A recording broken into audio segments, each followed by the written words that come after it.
safe in here. Oh my love, if we just rise above, like staring at the sun. 5, 4, 3, 2, 1. You shine a light. It's the real thing. Yeah, it's the real thing. You shine it bright. Yeah, it's the real thing. Oh, it's the real thing. You shine a day. You shine a night. You shine it right in every single way. You shine a light. Yeah, it's the real thing. Oh, it's the real thing. Oh my gosh, believe me, I am sincere when I say, allow me to volunteer. Like staring at the sun. 5, 4, 3, 2, 1. You shine a light. It's the real thing. Yeah, it's the real thing. You shine it bright. Yeah, it's the real thing. Oh, it's the real thing. You shine a day. You shine a night. You shine it right in every single way. You shine a light. Yeah, it's the real thing. Oh, it's the real thing.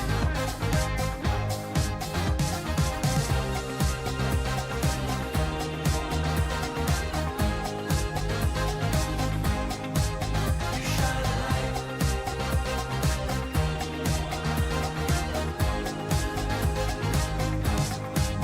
You shine a light, and it's the real thing. Yeah, it's the real thing. You shine it bright. Yeah, it's the real thing. Oh, it's the real thing. You shine a day. You shine a night. You shine it right in every single way. You shine a light. Yeah, it's the real thing. Oh, it's the real thing. Yeah, it's the real thing.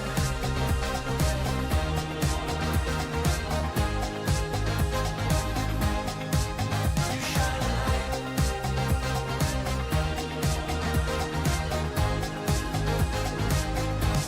You shine it bright.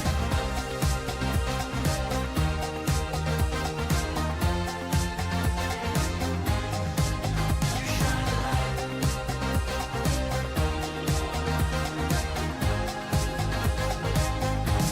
You shine it bright.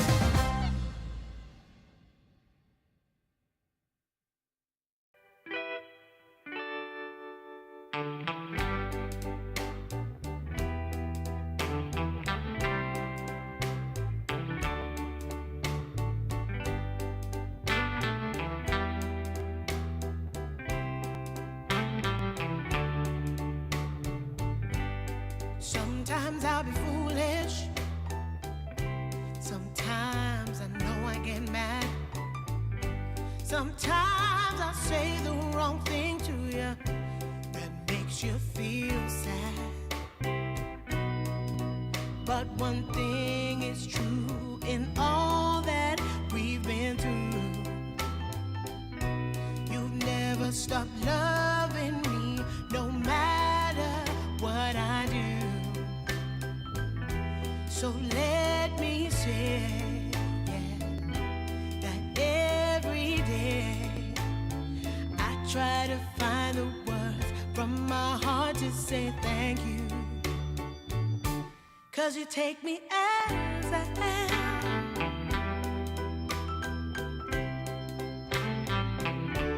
You take me as I am. Oh, baby. If you stop loving me, well, I would understand. But I won't take you for granted, no, no. When you hold my hand, your love makes makes me feel that I could fly to the moon. Not even the birds above can sing a sweeter tune. I needed to say that you find a way to make me feel anew. And I want to say thank you, 'cause you take me as I am. Oh, baby, take me as I am.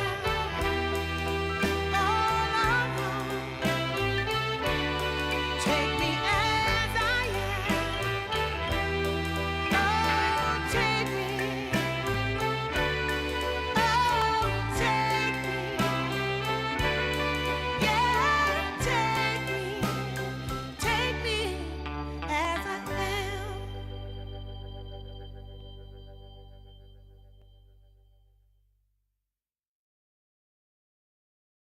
Toes in the water, we're out for the summer.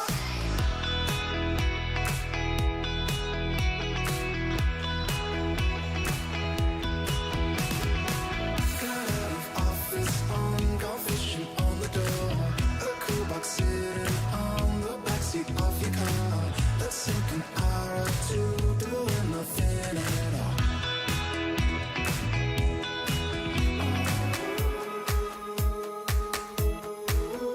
Dip your toes in the water, we're out for the summer. Dip your toes in the water, we're out for the summer. Dip your toes in the water, we're out for the summer. We're out for the summer.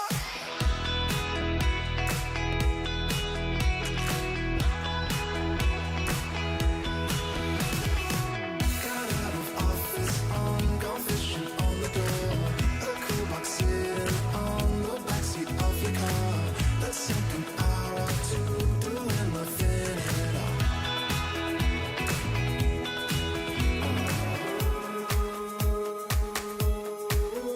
Dip your toes in the water, we're out for the summer. Dip your toes in the water, we're out for the summer. Dip your toes in the water, we're out for the summer.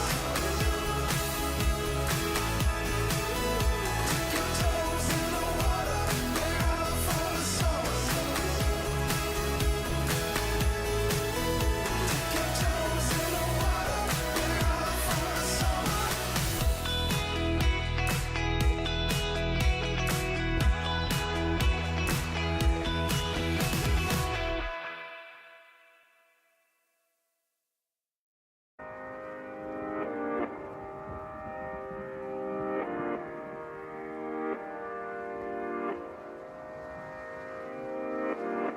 There were fallouts, we've been up, down, but I blame myself. There's no doubt, we're back up now. Who knows why we fell? Pulling, pushing, holding on for something. The blue sky is coming, 'cause we're still here. Oh, I feel the love, yeah, I feel the love. It's something we don't need to understand. Oh, I feel the love, yeah, I feel the love. Let's just go, no, we don't need a plan, 'cause I feel the love.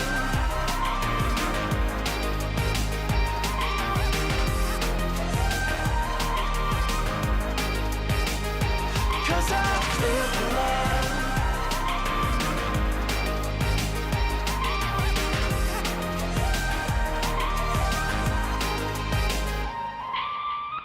There were rough seas where we barely even knew ourselves. There's a cool breeze. Is the air clear? I don't know well. Pulling, pushing, holding on for something. The blue sky is coming, 'cause we're still here. Oh, I feel the love. Yeah, I feel the love. It's something we don't need to understand. Oh, I feel the love. Yeah, I feel the love. Let's just go, no, we don't need a plan. 'Cause I feel the love.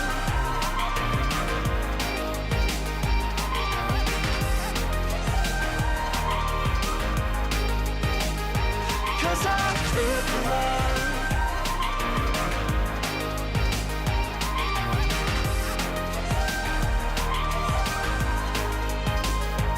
Oh, I feel the love. Yeah, I feel the love. It's something we don't need to understand. Oh, I feel the love.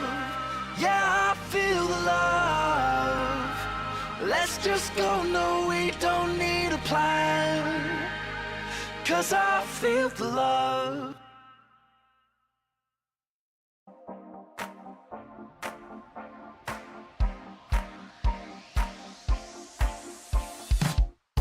Got a feeling there's a reason that you walked into my life.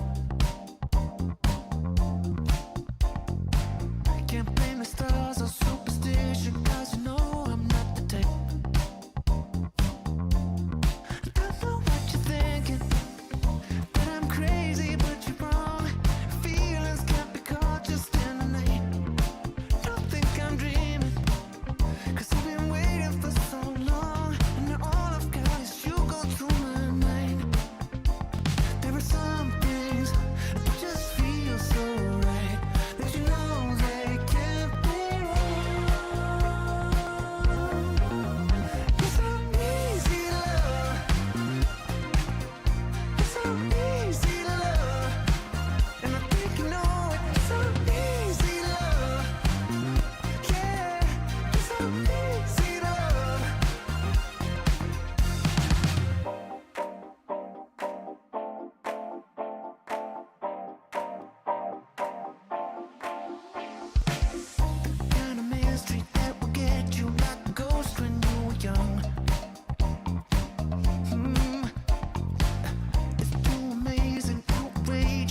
Deep down, there's only one companion who's there for you when you need him to be. Your heart was broken in 1,000 pieces. So much pain that you've been through.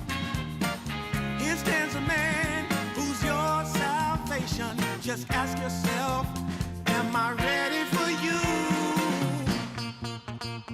100% now. I'm ready. 100% now. Yes, I'm ready. Eyes wide open. I'm ready to move. 100% now. Take a chance in a new direction. Any place you wanna go. I don't have all the right answers, but one thing I know, I'm so ready for you. 100% now. I'm ready. 100%. You know I'm ready. Yes, I'm ready. Eyes wide open. I'm ready.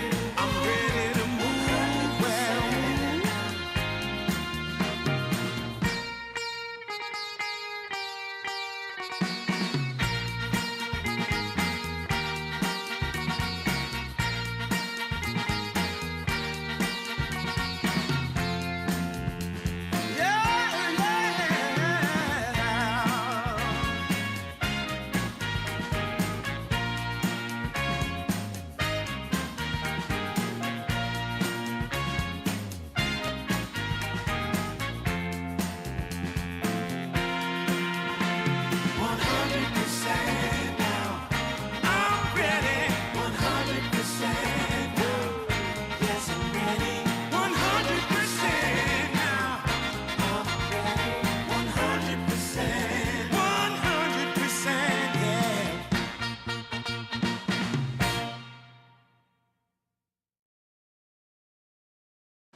how I used to be was so good for me.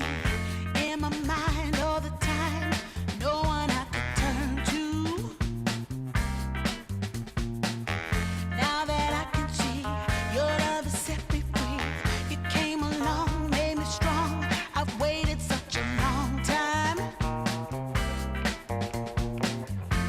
and I just can't believe in this new love I have found. Yeah, don't want it to stop when you know you got a good thing that makes me feel fine. Ooh, wherever it leads me, you know it's all fine. I never thought that this could sweep me off the ground. Oh, I don't want it to stop when it's feeling this good.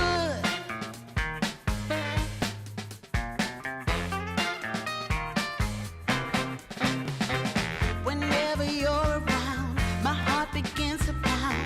Though I know you'll take it slow, no way to stop this feeling. For every single day, whenever you're away, in this place there's a space where I'll be waiting for you.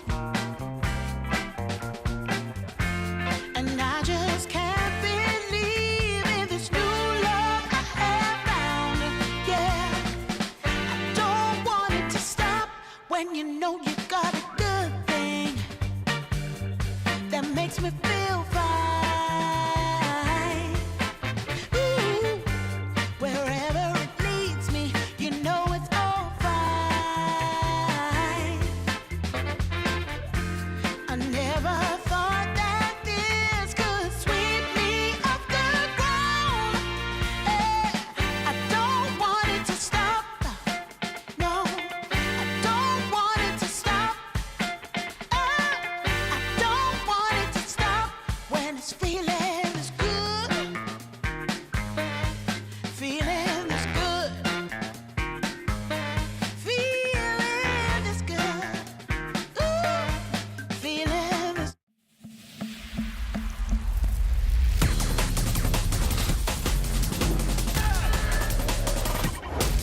Dream League Season 29 is brought to you by DHL.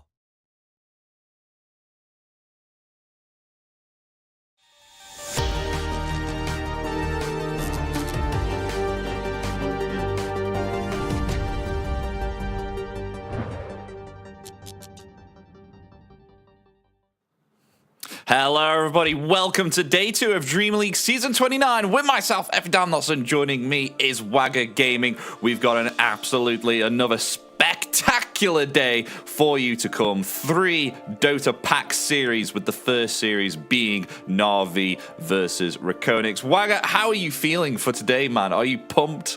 Yeah, I'm pretty excited. I love these big group stages. We have so many teams battling it out. Obviously, these are group stages that matter from the start as well. You have immediate eliminations, and I'm just all here for it, man. I really enjoy seeing big groups, personally. I don't really like these 4-group formats. Here we have 2 groups, 8 teams in each, and there's just so many different opponents. You can't really possibly prepare for all of them, so it's just going to be about who's the best overall.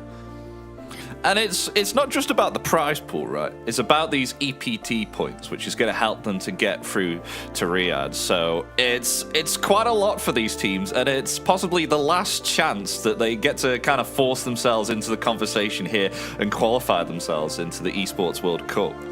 Yeah, we can see the journey we've had here with, of course, the earlier season of Dream League, but now here at Season 29, 28,600 points for this one, so can make quite a big difference in the standings. You know, good placement here. We can take a look at the EPT leaderboard, see where the teams are currently at. Of course, you see the usual suspects up there at the top. Tundra with a big gap as well at the #1 spot. That's really respectable, actually. And, you know, you've got other names as well, like Extreme, Aura, Paravision, Spirit, Vici. They're all in a much safer place, but if you look at the teams like BetBoom, Liquid, Falcons, Virtus.pro, Gamer Legion, Na'Vi, Nigma, and PlayTime, it's, you know, it's where every win can change how realistic that path looks. They've got to try and get themselves a victory here. They've got to try and get themselves through the group stages and into the playoffs to try and get themselves into the EWC Cup. Well, let's have a look at the money, because the money is pretty big. The points arguably bigger, but the first place, it's worth $250,000 in the prize money, $40,000 club reward, and 6,000 EPT points. I mean, even 5th or 6th place gives you around about 2,200 EPT points. So getting through to the groups and into the playoffs is massive here. Yeah, I think the big part for me is, like, if you get into that top 4, it doesn't really matter that much, like, where you're currently at on the. If you got any points at all, you're going to be in a pretty good spot immediately after that. So yeah, of course, teams are looking for a good placement here. The chunk of change and the prize money is definitely no bad reward for the teams as well. But yeah, I can't wait for what Na'Vi and REKONIX are going to show us. It's going to be pretty big, but I think before we have a look at that, we're going to have a look at the group stages here as well. So the format is pretty brutal, but it's simple. 2 groups of 8. Everyone plays everyone. Top 4 go to the upper bracket. 5th and 6th still survive into the lower bracket, and the bottom 2 are out. So even on day 2, the difference between a 2-0 start and a 0-2 start feels massive. I mean, Group A, it already has shape with Falcons and Spirit. They have started perfectly. Vici managed to steady the ship, though, after that Spirit loss that we casted them afterwards, where they went up against Gamer Legion. But in Group B, where we're starting today, Na'Vi are one of the teams that are already on the board, as they opened a 2-0 against Nigma, which is kind of the start they needed, right? As REKONIX, they had a rough one. They went into against BetBoom, and now they get another chance to show what their Dota looks like against a team with a very different profile. Yeah, we can have a look at today's matches, the schedule here. We got on the mainstream, we got Nigma versus PlayTime, Aurora Gaming versus Team Spirit, and Paravision versus Extreme. I think out of these, I would probably be most excited to watch Paravision versus Extreme Gaming. I think Paravision is an exciting team to watch currently, and them matching up against Extreme can always be one of those kind of wild cards for me. Extreme can come in and play really, really well. So far, both these teams sitting at their 1 win, and you know, we'll see which one is going to come out on top there. So I think they're saving the best for last on that stream. And then on the second stream, which is on the Ember channel, we got ourselves Paravision, BetBoom, Ex-Heroic Team Falcons, and Na'Vi versus BetBoom. Now, I'd be quite interested to see how Falcons and Ex-Heroic would turn out there, because obviously, of course, Falcons, they've had some victories in the past there, and it'd be lovely to see how they have kind of adapted, throughout the Dota stage and got to where they are now. Yeah, definitely. I think Ex-Heroic as well, they immediately went on to, win a qualifier immediately after getting dropped. So, they qualified through that. But yeah, here we have the schedule for the Storm stream as well. The Extreme Gaming versus Tundra. Gamer Legion up against Team Liquid. That's going to be a tough opponent for them, but they need some wins. And then Nigma versus Tundra as the final one. I don't want to say Extreme Gaming twice in a row, but I do find this team really exciting to watch. But I think you have two good matchups, in the first two here, because Gamer Legion need a win badly, and they do. At the same time, I think Extreme Gaming versus Tundra is going to be a great matchup.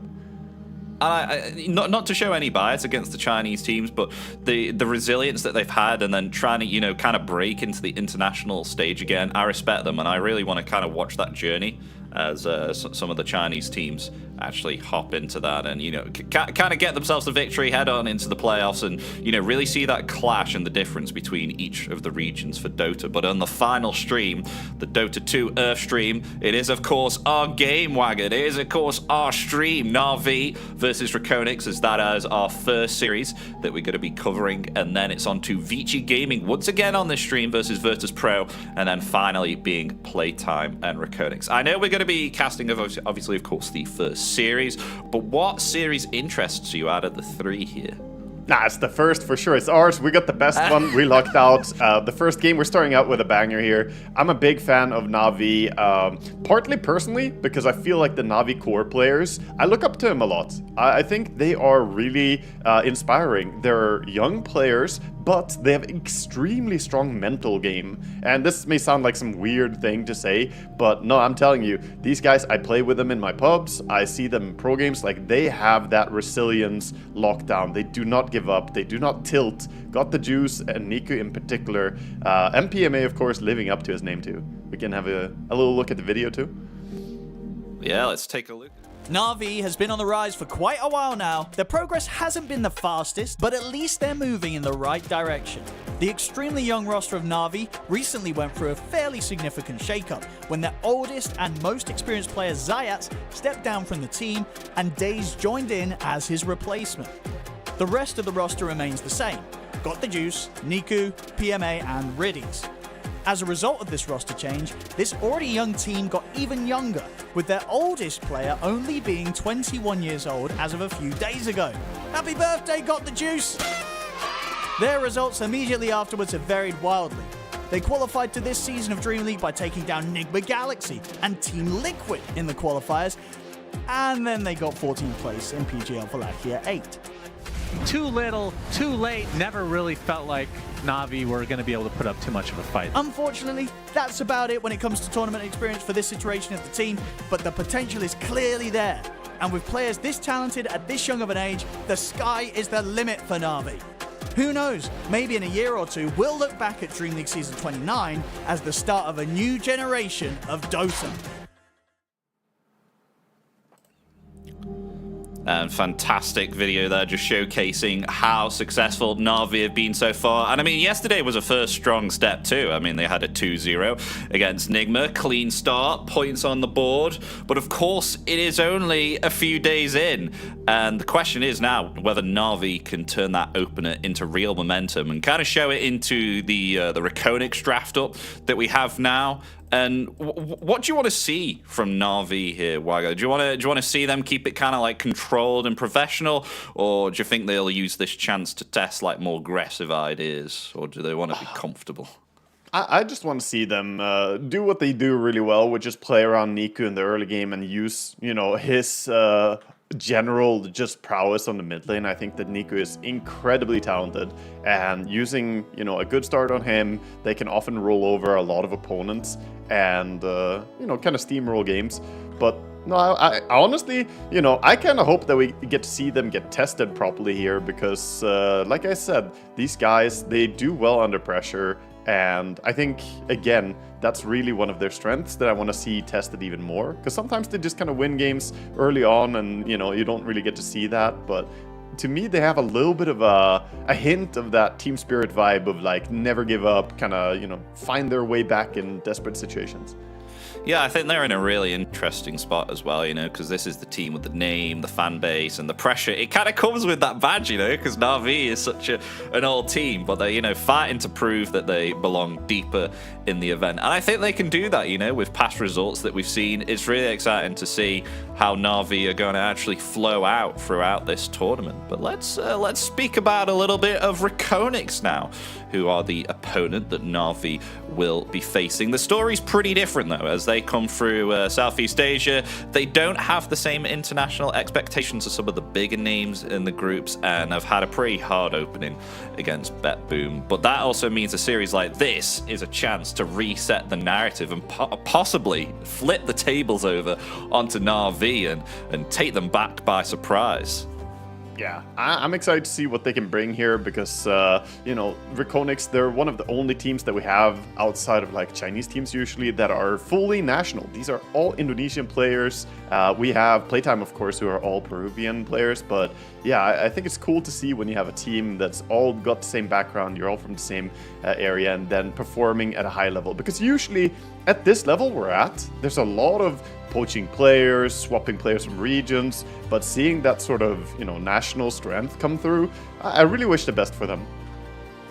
And you mentioned as well about Na'Vi, how their kind of like play style is quite aggressive, and teams, they've got to respect that. Is it better for REKONIX to maybe draft stable lanes, or do they need something kind of like a high variance in order to threaten Na'Vi?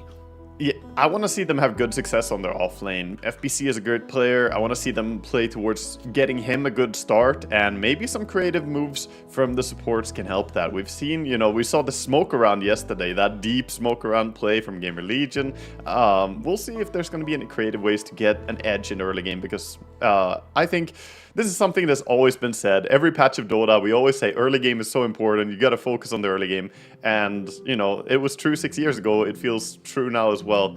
Getting yourself a good start, a good foundation to play your Dota and kind of exert your control over the game is always going to be like essential.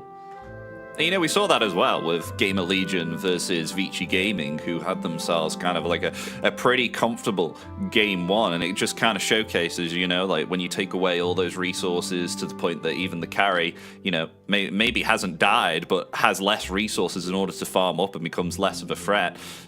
You're able to exert that pressure, and it's so great when you're kind of dominating at the early stage. But of course, anything can happen. It can always turn around, and that's the beauty of Dota, right? Yeah, no, for sure. I mean, you can't count a team out. Though I think now the sort of difference is previously you could never count someone out. You get a push high ground, get that Rax. Now I feel like that fighting point is holding on to any of your tier 2 towers. If you lose all your tier 2 towers, it feels very desperate. We talked a little bit about how Gamer Legion, they were just sort of forced to make these hard moves getting out on the map. Now I think you gotta defend those tier 2s as though it's your Rax almost. You can't just let them all fall. What's the best timing to kind of take these tier 2 towers? Like when you see like two teams going at each other and you see tier 2 towers getting taken. It's like what's a great time for I think generally, like, what's exceptional is if you can get a tier 2 tower before 20-minute mark, because that usually opens up, first of all, Tormentor is very safe, because you can take away the enemy outpost, makes it harder for them to reinforce, and it also opens up that Roshan, which usually around, minute 15 and onwards becomes a possibility, depending on draft. But yeah, any, like, pre-20 timing on a tier 2 tower is massive if you can do it. And what's the biggest thing that we'll be looking at in this draft here between Na'Vi and REKONIX, do you think? I think for me, I want to see which one has the more priority on like late game stability and which one has the more aggressive activation from POS 1 as well. Because we saw that yesterday. You and I, we were casting the Drow Ranger versus the Ursa, for instance, where we talked about there's a clear difference when they want to connect and do stuff. So seeing which team gets away with the greedier draft, or, you know, maybe doesn't get away with the greedier draft, as was the case yesterday, that's going to be very important. I am very excited. I think we're even on the way towards the draft right now. The game is starting out soon. So, yeah, we'll see what the teams are prepared for today.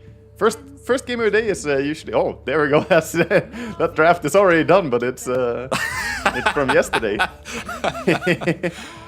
So I was like, damn, they were prepared. They were.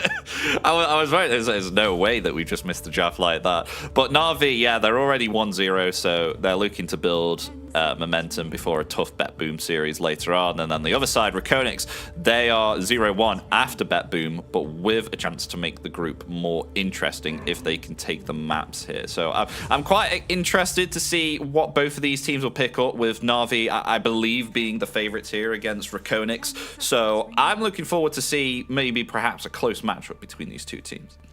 Yeah, no, I think Na'Vi have, you know, probably the advantage, but on the other hand, I don't know how experienced they are playing against REKONIX specifically. They're very different regions generally, so yeah, you rarely see them play head-to-head. You know, I don't know how well you can have prepped for them. Obviously, with the change that Valve did a while back as well, with making it harder to study players specifically, you basically just have pro games to go off of. It's going to be definitely intriguing to see what REKONIX will pick up here, because, you know, kind of like the Southeast Asia kind of perspective. I mean, I haven't been able to cast Southeast Asia in a while, but I remember back in the day that it would kind of just be kind of like a little bit of a snooze for around about 10 or 20 minutes here, kind of like building up your heroes, and then until eventually the average times would be around about, you know, like 40 or 50 minutes. But here we go, folks. We've got ourselves a draft here already with Silencer and Hoodwink coming into the mix. Yeah, Silencer's a very early pickup here. I feel like that hero can sometimes be a bit vulnerable. Obviously, it's a nice one to have if you see a specific hero you want to counter out, but this is such an early pick that now Na'Vi can make sure they don't pick someone who gets punished too badly. We're not going to see them pick any Enigmas or Banes or any hero that gets punished by Global like that. And when we were watching Vici versus Gamer Legion yesterday, we saw the Huskar getting banned out quite a few times, and I thought that, oh, you know, maybe perhaps it's targeted, but now REKONIX have done the same here. They've banned out the Huskar. Is this a hero that many teams are wanting to kind of pick up here, or is it still targeted? It's very common. He's still insanely strong. Overall, it's just also a massive headache. You know, he limits a lot of your possible picks, so... I think Huskar is just a hero that's being respected. We've even seen, like, a few months ago, we saw a lot of people dabble in, like, offlane or +4 Huskar. The support Huskar, as weird as it sounds, can be incredibly annoying too. Because at some point he just goes jungle, gets the armlet, and then he is, like, a bonus core. So, overall, this is just a hero we will see banned out a lot. Meanwhile, on Na'Vi, the Beastmaster, Lone Druids, Kess, they're banning the whole zoo. They really are, and Techies gets banned out for the final ban there, and Lycan also gone, and Rubik picked up as the second pick here for REKONIX. Yeah, Lycan makes sense when you see the two supports they pick. Silencer and Rubik, those are just food for Lycan. He would easily run down Silencer and just consume him. Don't even need to send the main hero, just send your dominated creep, and that will usually be the end of Silencer. So, makes sense. REKONIX early on opening up with both supports, and again, those are supports that can get abused by brawly kind of diving heroes. I could see something like a Primal Beast do, you know, good work for Na'Vi here. Yeah. I could see that too, and it kind of fits their play style, right? I think Na'Vi, they've picked up the him plenty of times here too. Yeah, Niku plays it, PMA plays it. PMA is very good at Primal. But PMA is a pretty deep hero pool as well. He is a hard player to shut down, so respecting him a bit with the Lycan ban, but I think he still has plenty of heroes to go for. And this is a good choice too. They make sure to get themselves one support that can jump the backline or flex towards being a core, right? Core monkey is very common still. And personally, I'm more of a fan whenever you see these type of support duos, assuming it is a support monkey. One kind of melee close distance, one longer distance support in Hoodwink. It just makes it harder for the enemy to ever punish you because you have two backliners. And I really like the fact that they come out with these kind of flexible picks, right? Because now they've just picked themselves Enchantress. So now we don't know whether it's going to be a Monkey King core or not. But now it looks into the possibility that that might be true now. Yeah, definitely looks like a core, and they go for the Ench, so instead they're going to try and play a little bit faster. Ench is a hero that can definitely speed up the tower taking. We talked about pre-game here, how important it is to get map control. Ench does bring a lot of that from the support role. Just sending your creep, you can usually take down a tower. If nobody's there defending, you kind of just bring down the tower eventually. I think if this is a safe lane Monkey King too, Enchantress or Hoodwink, they are great combinations with the Monkey King here. Especially with the fact that you're going to be able to help Monkey King really like narrow down on the off lane here, just with the abilities that you can conjure with the Ballast Strike and the Jingu Mastery, you know, because you've got yourself the Bushwhack, you've got yourself the Enchantress Slow as well. So really kind of enabling Monkey King to hit quite early on. And interestingly, they've gone kind of Underlord here. How do you feel against this matchup here against the Monkey King? Because, you know, he likes to get off his Jingu stacks, but then Underlord, he does have the prowess to possibly push the Monkey King back. How do you feel about it? Yeah, so here I feel like it's very support dependent, right? If you just look at the two heroes, you feel like Monkey King is probably going to be very happy laning against an Underlord. He's going to farm quite easily, and he can possibly run him down with Jingu stacks. Underlord is a very slow hero.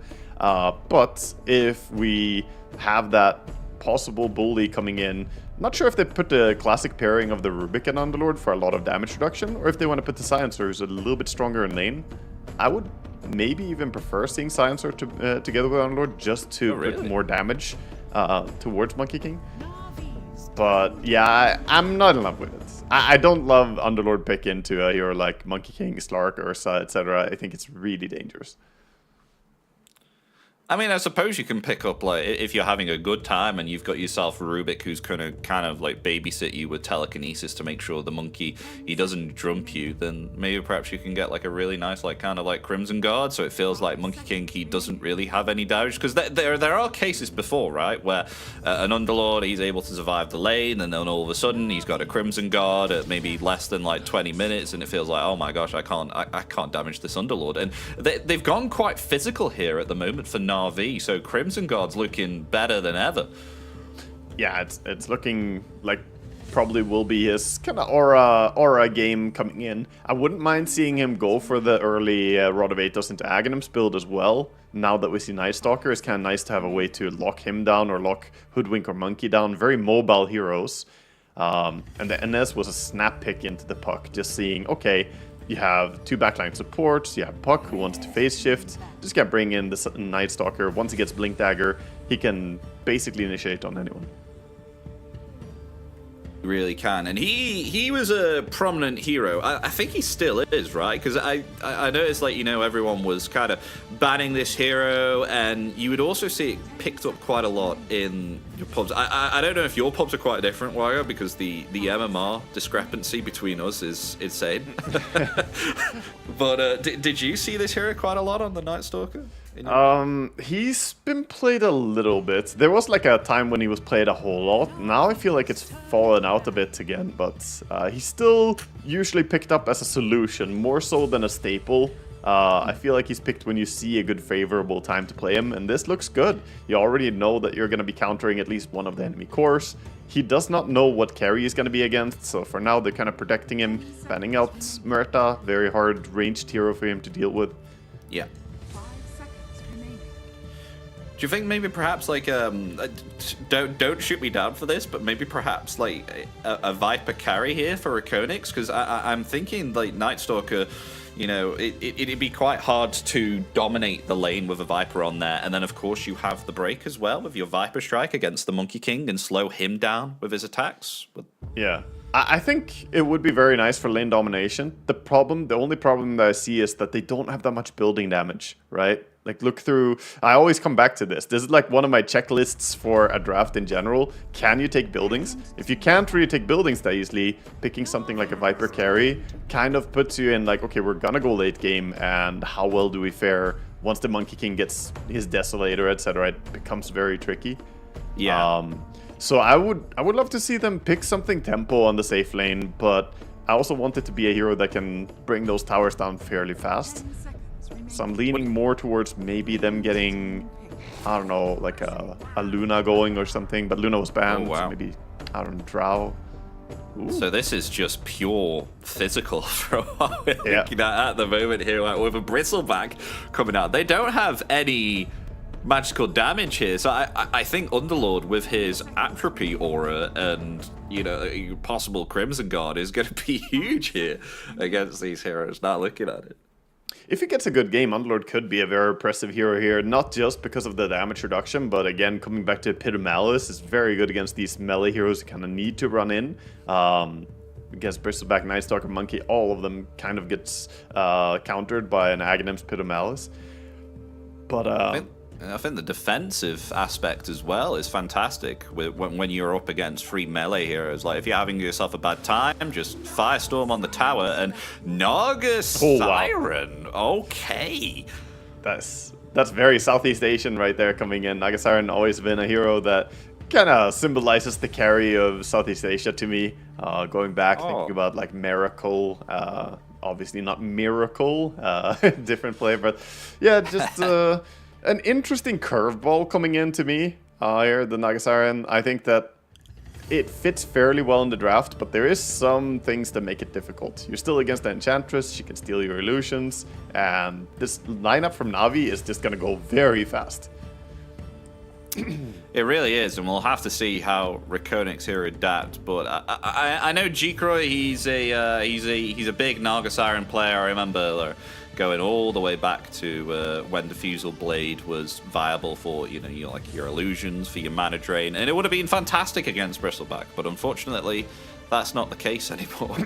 Yeah, I mean, he is a illusion hero specialist overall, so he should be comfortable here. If he says this is a good game to play Naga, you know, I kind of agree. There's very low magic damage coming out from Navi, and that's usually the biggest counter for Illu heroes. So Jikroy, definitely in a good spot. I think In Your Dream is going to have a harder time. If Niku gets a good start on his Night Stalker, that could be really annoying. And I don't know how Puck pressures a Night Stalker in lane. Like, you can try and deal damage, but I mean, Puck is mostly just gonna play for farm. Yeah, I think it's a possibility that even, you know, with a somewhat aggressive draft here from Na'Vi, I still think that REKONIX would be able to perhaps turn this around here, because we were speaking about the free physical heroes, right, that Na'Vi have out, and you've got a lot of base armor on Naga Siren, and when you don't have kind of like any nuke magical kind of damage here against the Naga Siren, and, you know, AoE clear as well, it feels hard against Naga and her illusions. So I can definitely understand the pickup here too. I think if he gets to the point of having like a Manta plus Butterfly, you know, those type of items, he will start becoming a real threat that Navi will not really have great tools to deal with. So Navi need to snowball laning stage pretty hard. They need to get a good start going on Monkey King. He has a nice lane matchup. So that's going to be the lane that's the most interesting to me. See a Deep Observer Ward planted, and for now, don't think they have any idea about this one. And the smoke up as well. Oh, they saw the smoke too. That's good information to have. 30 seconds to battle.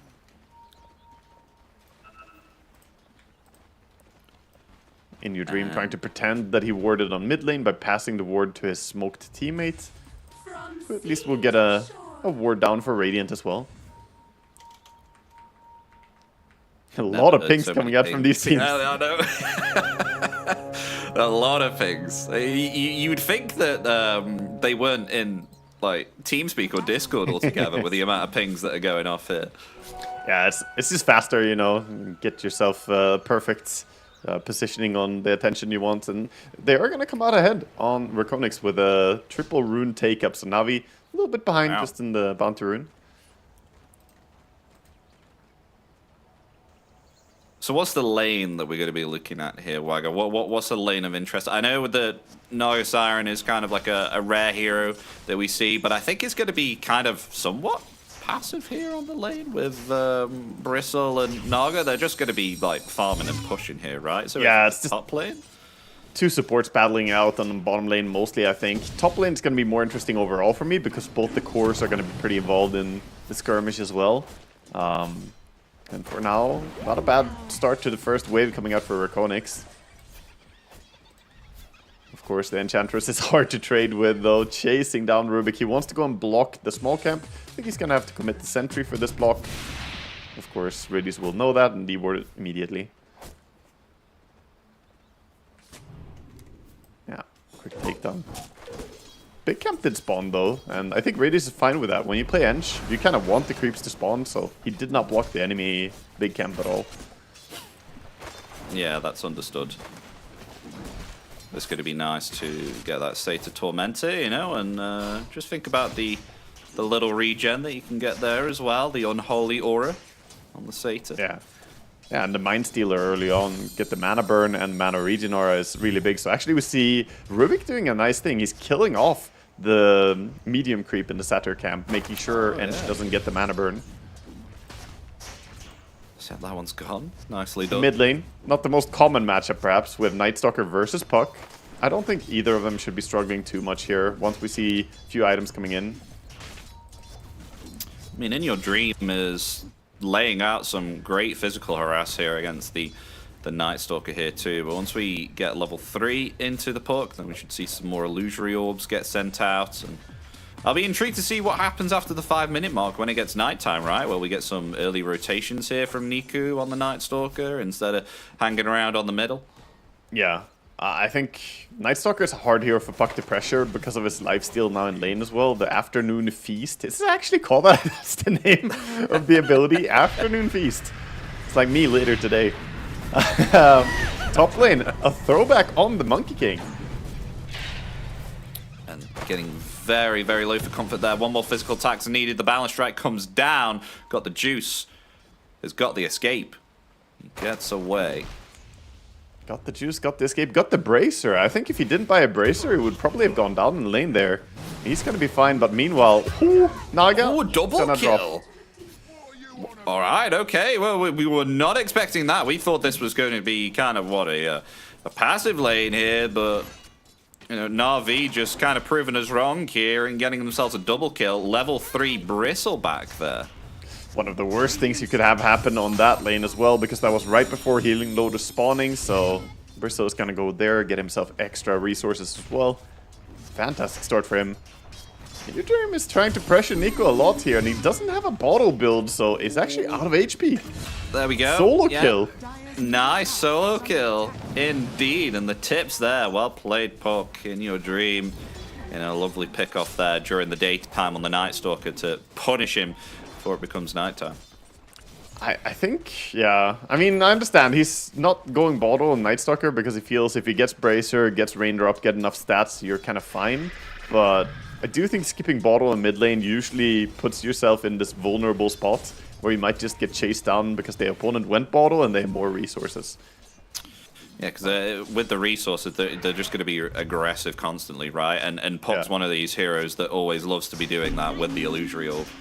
I mean, look at him. He's spamming his silence, spamming Illusory Orb, and it doesn't really matter what Nightstalker's trying to do at that point. If he doesn't have enough mana to play with, can't really counterplay it.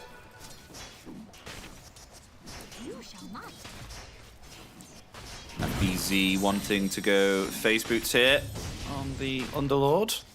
Which usually you see kind of maybe perhaps like mana boots or power treads. I don't usually see phase boots all that often, but I suppose going up against 3 physical heroes, it's nice. And a lovely use of the telekinesis there within the Pit of Malice to actually throw Got the Juice back in there. But a rotation now from Daze on the Hoodwink. But they've already kind of disengaged here, and Delul has got some distance away. So that rotation, it doesn't help to obtain a kill, and they're still all right here. Yeah, I think it was Daze just saying, okay, my Bristle is fine down bottom. He's probably not going to need me, so just looking for any action he can get on the other lanes. If he doesn't connect here, he's going to play towards mid, play towards the rune, But yeah, going back to the face boots you mentioned, I think it makes a lot of sense when you're against Monkey King as well. You get to face movement speed, kind of run away, disjoint from the Monkey rundown. I mean, praise the Soul Ring though, right? Oh, and another Telekinesis Pit of Malice combination with the Firestorm there too. Is that possibly a kill? Oh, he just able to get the Tree Dance and jump away there as they also get the kill onto Rubik. Yeah. What? Rubik, I mean, he took too many tower hits. He literally just went under tower, took 400 damage from getting auto-attacked by a tower, and then dies to a single auto-attack by Monkey, the Boundless Strike. What do you think about the Tree Dance, by the way? Ever since they changed it a while ago, and now it's got like a really short cooldown? Because if it was another story, then it would be different, right? Oh, sorry, cut you off there, Night Stalker. Got coiled there. Dive. Yeah, he escapes. Quite the dive on mid lane, but they're gonna be fine on Puck, and he's gonna back to base.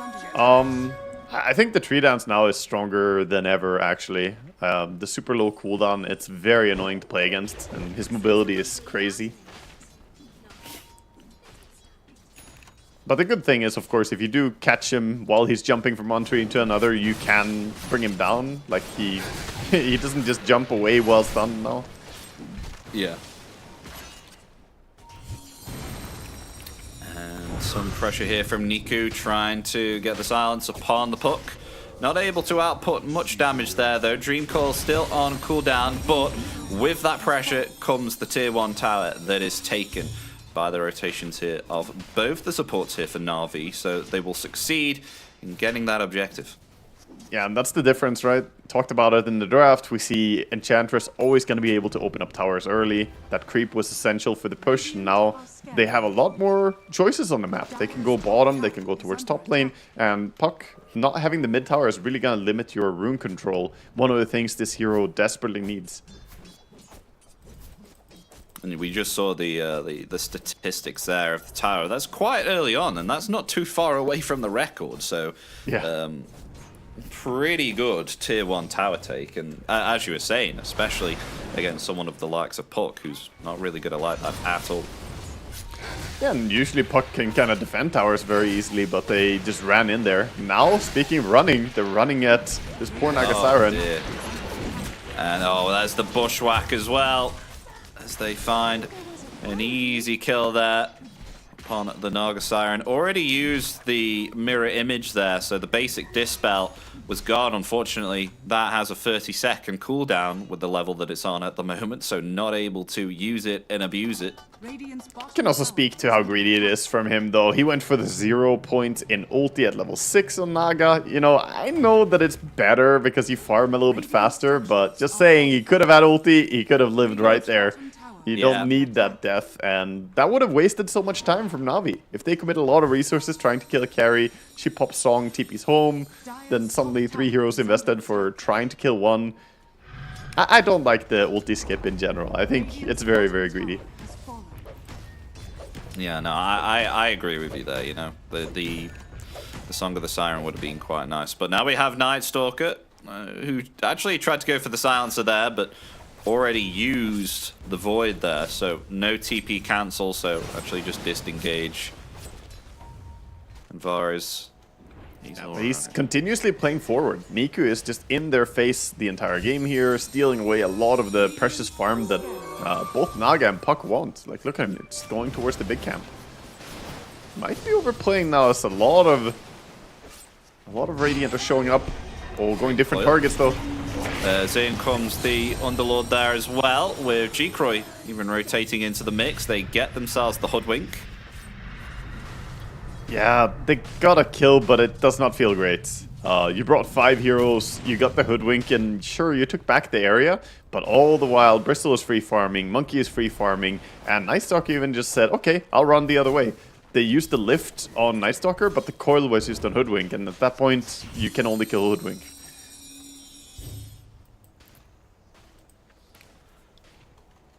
And this game Do you approve of the fact that Niku is wanting to get himself like an early Bling Dagger here too? Or do you think it would be maybe perhaps like better suited to get something like an Echo Saber, for example, on the hero?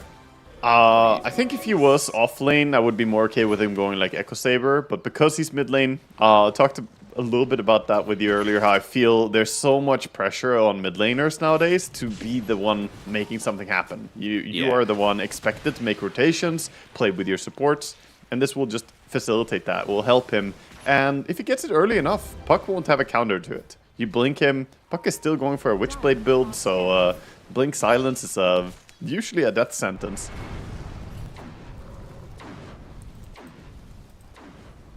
What I think is cool is the Night Stalker skill build. 2, 3, and 2. I've seen a lot of this lately, the maxing Crippling Fear. Because it has DPS on it now, you can actually use it to kind of push lanes as well. Like, look at him. He's popping it just to kill the creeps a little bit faster. It's not super good at it, but it only costs 50 mana, and it does do something. So this build is really, really nice and one of the newer developments in Night Stalker. Do you think he will go the talent in the Crippling Fear DPS? I mean, it's only plus 10, but it's still plus 10. I think I would, yeah. Like 6 seconds. Oh, I mean, it's decent. Here for the Bristle, maybe. Caught into Pit of Malice twice. It's taking a lot of damage there. G-Croy, though, has to be careful with those Quill Sprays. The coil still live now as well. Only onto one, with Night Stalker still free to hit into the backline. So took down the Silencer, but finally they take the Bristleback. Bristleback gone, and stolen Croaker here, coming in with a little Tendrils of the Deep. They do take down the Puck. Pit of Malice is there. They'll get a Vengeance kill onto the Night Stalker, take him down. It's going to be a 2 for 2. And what a kind of performance in the back tier 2 as well at 11 minutes. That's pretty intriguing.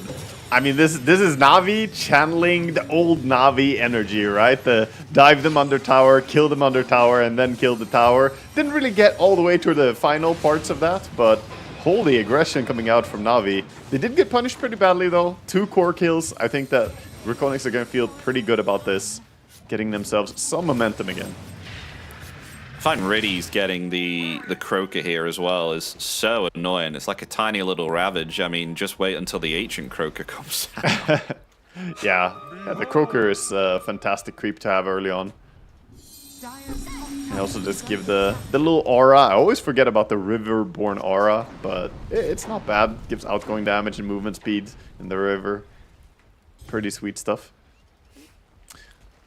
Well, update, we have items coming in. I think we have the Rod of Atos finished now on Unlord. It's coming out in his courier. So that will help them catch people. And I think they desperately need more lockdown because we've seen without coil, it's kind of hard to kill anyone.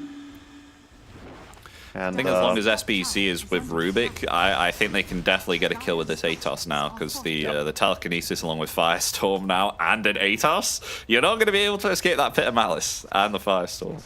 For sure. Yeah, it's a lot of damage. What they desperately need, though, is also for their Silencer to reach level 6. He's only level 5, kind of flat level 5 still. So, next Wisdom, they definitely need one of them. And the Bushwhack as well. Oh my gosh, Niku is just stuck in this Firestorm with Pit of Malice and a Telekinesis as well. He's been stuck here for at least 10 seconds, and there we go. Now you see it come into effect.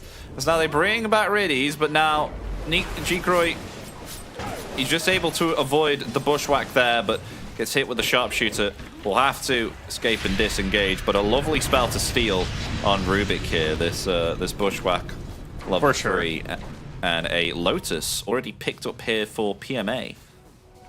Yeah, rushing Lotus makes a lot of sense. You're against Silencer, you're against the Ensnare and Root from Pit of Malice, the Silence. There's so many things that this is amazing against. Not to mention, gonna be good against the Rod of Atos and the Telekinesis too. Makes a lot of sense from him, but yeah, overall, I think Dalil on Rubik's can be the guy to keep an eye out on. I think he performed really well in the first fight down bottom. He had some good targeting and spellcasting. If he can keep finding better steals, because right now his Bushwhack is timing out in a few seconds, and we'll need to get one more. So low here. He's so low here. If they get a Bushwhack, oh, I mean, they can just blink forward with a Fear. I mean, that works too, and instantaneously they take down the carry. Yeah, that's exactly why he wants the Blink Dagger, not only against the Puck, but you can even blink the Naga, and what is she gonna do, really? She can Manta, but that's about it, and after that she kind of dies. Cruising immediately over, trying to use this Night Stalker ulti vision to find more targets. He does find Rubik. TP cancel, maybe? Oh no, he actually cancels the TP himself. They have Dream Coil ready if they want to commit it, as they've got the Fiend's Gate coming in. This FBC is a little bit too late with that. It kind of maybe perhaps needed to be positioned further out. And Niku who just moves his way all the way back to the middle lane. A lot of mobility coming in. These fast core heroes from Na'Vi moving around the map. It's hard to keep up when they're a Silencer and a Rubik. And suddenly the attention is down bottom. Monkey on the tower. As they got the Pit of Malice upon him, there's nowhere to escape here. As maybe the Lotus Orb will save him. He's become a branch. He's become a branch. Don't let that illusory orb hit you. He's okay. Boy, oh boy, that was close. Yeah, he almost got punished for his greed there. Got the juice, live, see another day. He should have been dead by rights there. Interesting to see, by the way, the build coming out from Monkey King, not going for the Mage Slayer Deso build that was more popular. Oh, chasing the Naga. She has cooldown both the illusions. She tried to cut the tree as well. Didn't get it. The Balance Strike's there, but there's no follow-up. So, and I mean, you've got the shield rune there as well, which just helps to tank up. Silencer, on the other hand, taken down on this bottom lane, right next to the tier 3 tower here by PMA, who's having, you know, like a great time here. This Lotus Orb very early on, really helping. And he's got that shard as well, you know, with the hairball, so able to get. Yeah, it's a crazy early timing. Again onto the Naga, this time bringing the Night Stalker as well. She finds a time to TP out though, as both the stun and the void was used.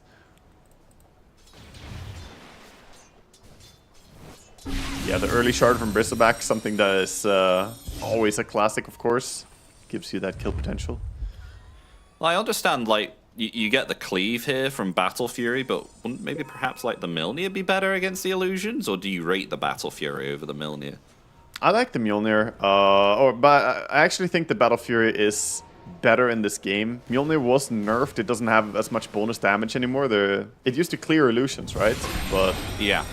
And the Underlord ulti, this should be an easy kill. Silence there. Yeah, there we go. Got the juice, will be found. Taken out. Lovely control there from two of these heroes. Oh, they camped the gate down bottom. It's a big hero though. Can they bring him down? I don't think they can. He's pretty tanky. I mean, 2,000 HP. Yeah, even got that splint mail as well. Extra armor. And so close on the tower, it's just risky to commit everything into an offlaner. Dire's top tower is under attack. Quite intrigued that he hasn't gone the Crimson Guard here on FBZ, but I mean, the Rod of Atos has really proved to be quite useful with these. Rod of Atos, and then he's planning to go Shivas, and after that I can tell you Aghanim's going to feel amazing with extra AoE increase, so yeah, it makes a lot of sense for catching people. This time they're onto the Naga. Can she slip away again? She has ulti but can't channel it. No. She's silenced, found there by the Balance Strike to help lock her in place as Niku gets that kill. And they're actually going to smoke up now here as well. He's still got the amplified damage rune. They're going to head into the triangle here, but REKONIX, they're going to disengage here. I wonder if In Your Dream is still going to hang around, even underneath this tier 2 tower. Could be jumped. Yeah, Rubik did see Night Stalker. Throws out the Boundless. Oh, there we go. There's the silence now. But actually having to disengage the counter initiation there with the Dream Coil. Bushwhack, though, onto 2. Sharpshooter connects there onto Puck. Half HP.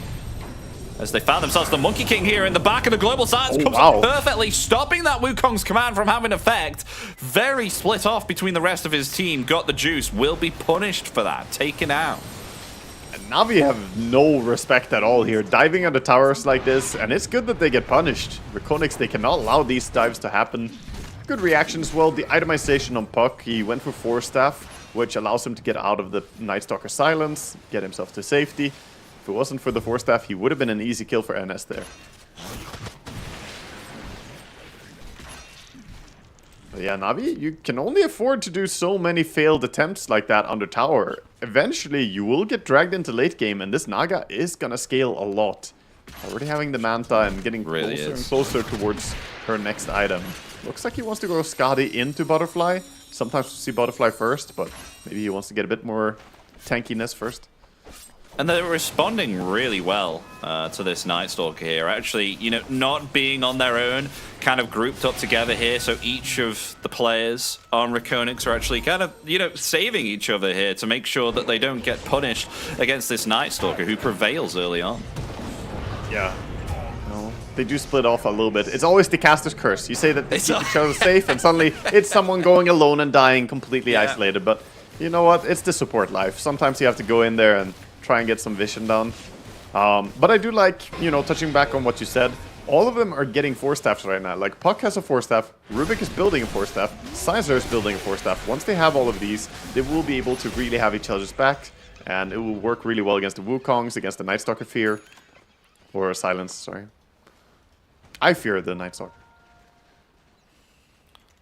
Yeah, no, it's a really great hero. I mean, especially when you touched up on it against the Puck, because it feels like Puck can't really do anything. Like, Yules is not going to help, so you definitely have to try and build a 4-staff. It's quite an unconventional, but when you're up against a hero like this, it's you definitely see the impact of it. Yeah, it can be pretty okay for Puck though. Eventually, you can get yourself to a Hurricane Pike, and you can do some cute stuff. You can like coil people, and Hurricane Pike snap the coil. It's not too bad, and he's playing really well. He's 3-1-3 in a very difficult game. I think In Your Dream is performing really well on his Puck in this game. And Niku's kind of falling behind, right? He's the lowest net worth of all 6 of the cores. Yeah, it's the dives, failed dives on the tower, and Night Stalker does not have a farming tool the same way Puck has 2 AoE farming abilities. Night Stalker, sure, you have the afternoon feast to kind of grab some snack during the nighttime, but during daytime you really don't have any farm acceleration. I mean, speaking of that, he is going Radiance quite late, but I mean, still that'll help against the Naga illusions. Oh, and now jumping round to the Puck, but able to 4-staff away and get away. The Global Silence coming out now, and a counter initiation there with the coil, but it's still not going to help to save the Silencer. A Silencer taken out there with Niku trying to pursue the Puck with his fresh BKB, and with that they'll just get the Silencer here, and with that they'll disengage. But that was a lovely Global Silence that they were able to get off before he fell. Yeah, good reaction time on that, finding the right time to get it out before they bushwhack him and target him, because they know that the Silencer is going to be a big target and looking for him. But it's completely fine. You lost a single hero. If you're REKONIX, you actually come out ahead in that fight. Naga was farming during the time that 5 heroes were investing their resources for that fight, and of course ulti's being popped. There's no nighttime now, and it is daytime for 2 more minutes. So this is go time, I think, for REKONIX to go and do stuff. And we saw just in that replay, he was just able to get off that Global Silence before he died. I think he was on like 100 HP and was one hit away. That was mental. I like that they're sending the supports together with Naga invading and gonna steal away enemy Ancients and get way more farm as well this way, as Naga puts himself in a spot to cut the creep waves.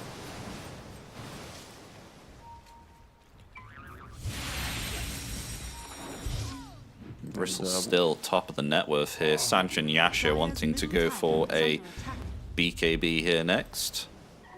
That's the concerning part. Bristle getting big. Naga does not really deal with Bristle that well at any real stage of the game. She kind of needs like to itemize solutions. She needs Silver Edge, Hex, Bloodthorn. If she has all that, okay, she can kill a Bristle in the late game. But at the rate that he's farming right now, he will be very hard to bring down. I'm quite surprised. Why did people not tend to go the Agnims anymore on Bristleback? Because it used to be kind of like a core item that we saw on Bristleback, but people don't really tend to build it anymore. Is it kind of like the momentum's changed in terms of the meta now, where you can't really be spending 4,200 gold here on an Agnims, and it's better for something like a Lotus or something? Or? I think it was broken back when you could spell lifesteal off the quills all the time and just get tons of healing. So then, like, we saw a lot of the Aghanims Bloodstone kind of rushes, but now I think it's a little bit rough to go to the Aghanim Scepter because it's mostly an offensive tool. And this is more a reliable way to play it. You get mana regen from the Lotus Orb. Oh, Night Stalker hunting. Not. Oh. TP cancelled. with the Void. On the puck. And there's no Force Staff available. Able to avoid the Sharpshooter. Just able to phase shift. Blink is available. Doesn't act. Oh no, he got jumped there by Got the Juice. With the Primal Spring. As Riddies is taken out here on the River 2. So it's going to be a 1-for-1. But nonetheless, a good pick off there onto the book. Yeah, very nice commitment there by Niku, saying, you know what, it's worth the BKB to just run up and cancel this TP out, and they do get the kill on the back end of it, with Monkey King helping out. And that's the scary part of this game about playing Puck. It's so easy to get punished when you're alone and far out on the map. Can't really play that split push that Puck loves to usually play. Get a lot of farm. Again, aggressive moves. They're hunting the Naga. Yeah, I was going to say, speaking of farm, G-Croy, he has himself a Scatty, which is really nice against the Monkey King. And speaking of which, Got the Juice, trying to attempt to find something there, but realizing that he's still quite distance away from his team. He'll get himself back. It's a nice Scatty game for him overall. There's a lot of heal mechanics coming in, and just being able to lock onto a target is going to be very important for him as well. Not to mention the unkillability that he will have with Eye of Skadi and Butterfly. This Naga will not die in the first few seconds of a fight. You're gonna have to work to bring her down. Oh, and smoke play. REKONIX. The first target that they could possibly jump on is the Bristle. He does have himself this Lotus Orb, and he's going to commit it there. They'll just get the Atos off and the Telekinesis as well. Still stuck in this Pit of Malice, but in comes a Bushwhack and the Sharpshooter coming in for FBZ. He's on his own here. He's kind of situated between his team. The silence is there, but the Song of the Siren coming out, stopping 4 of those heroes from actually hitting out onto FBZ. He's still somehow alive.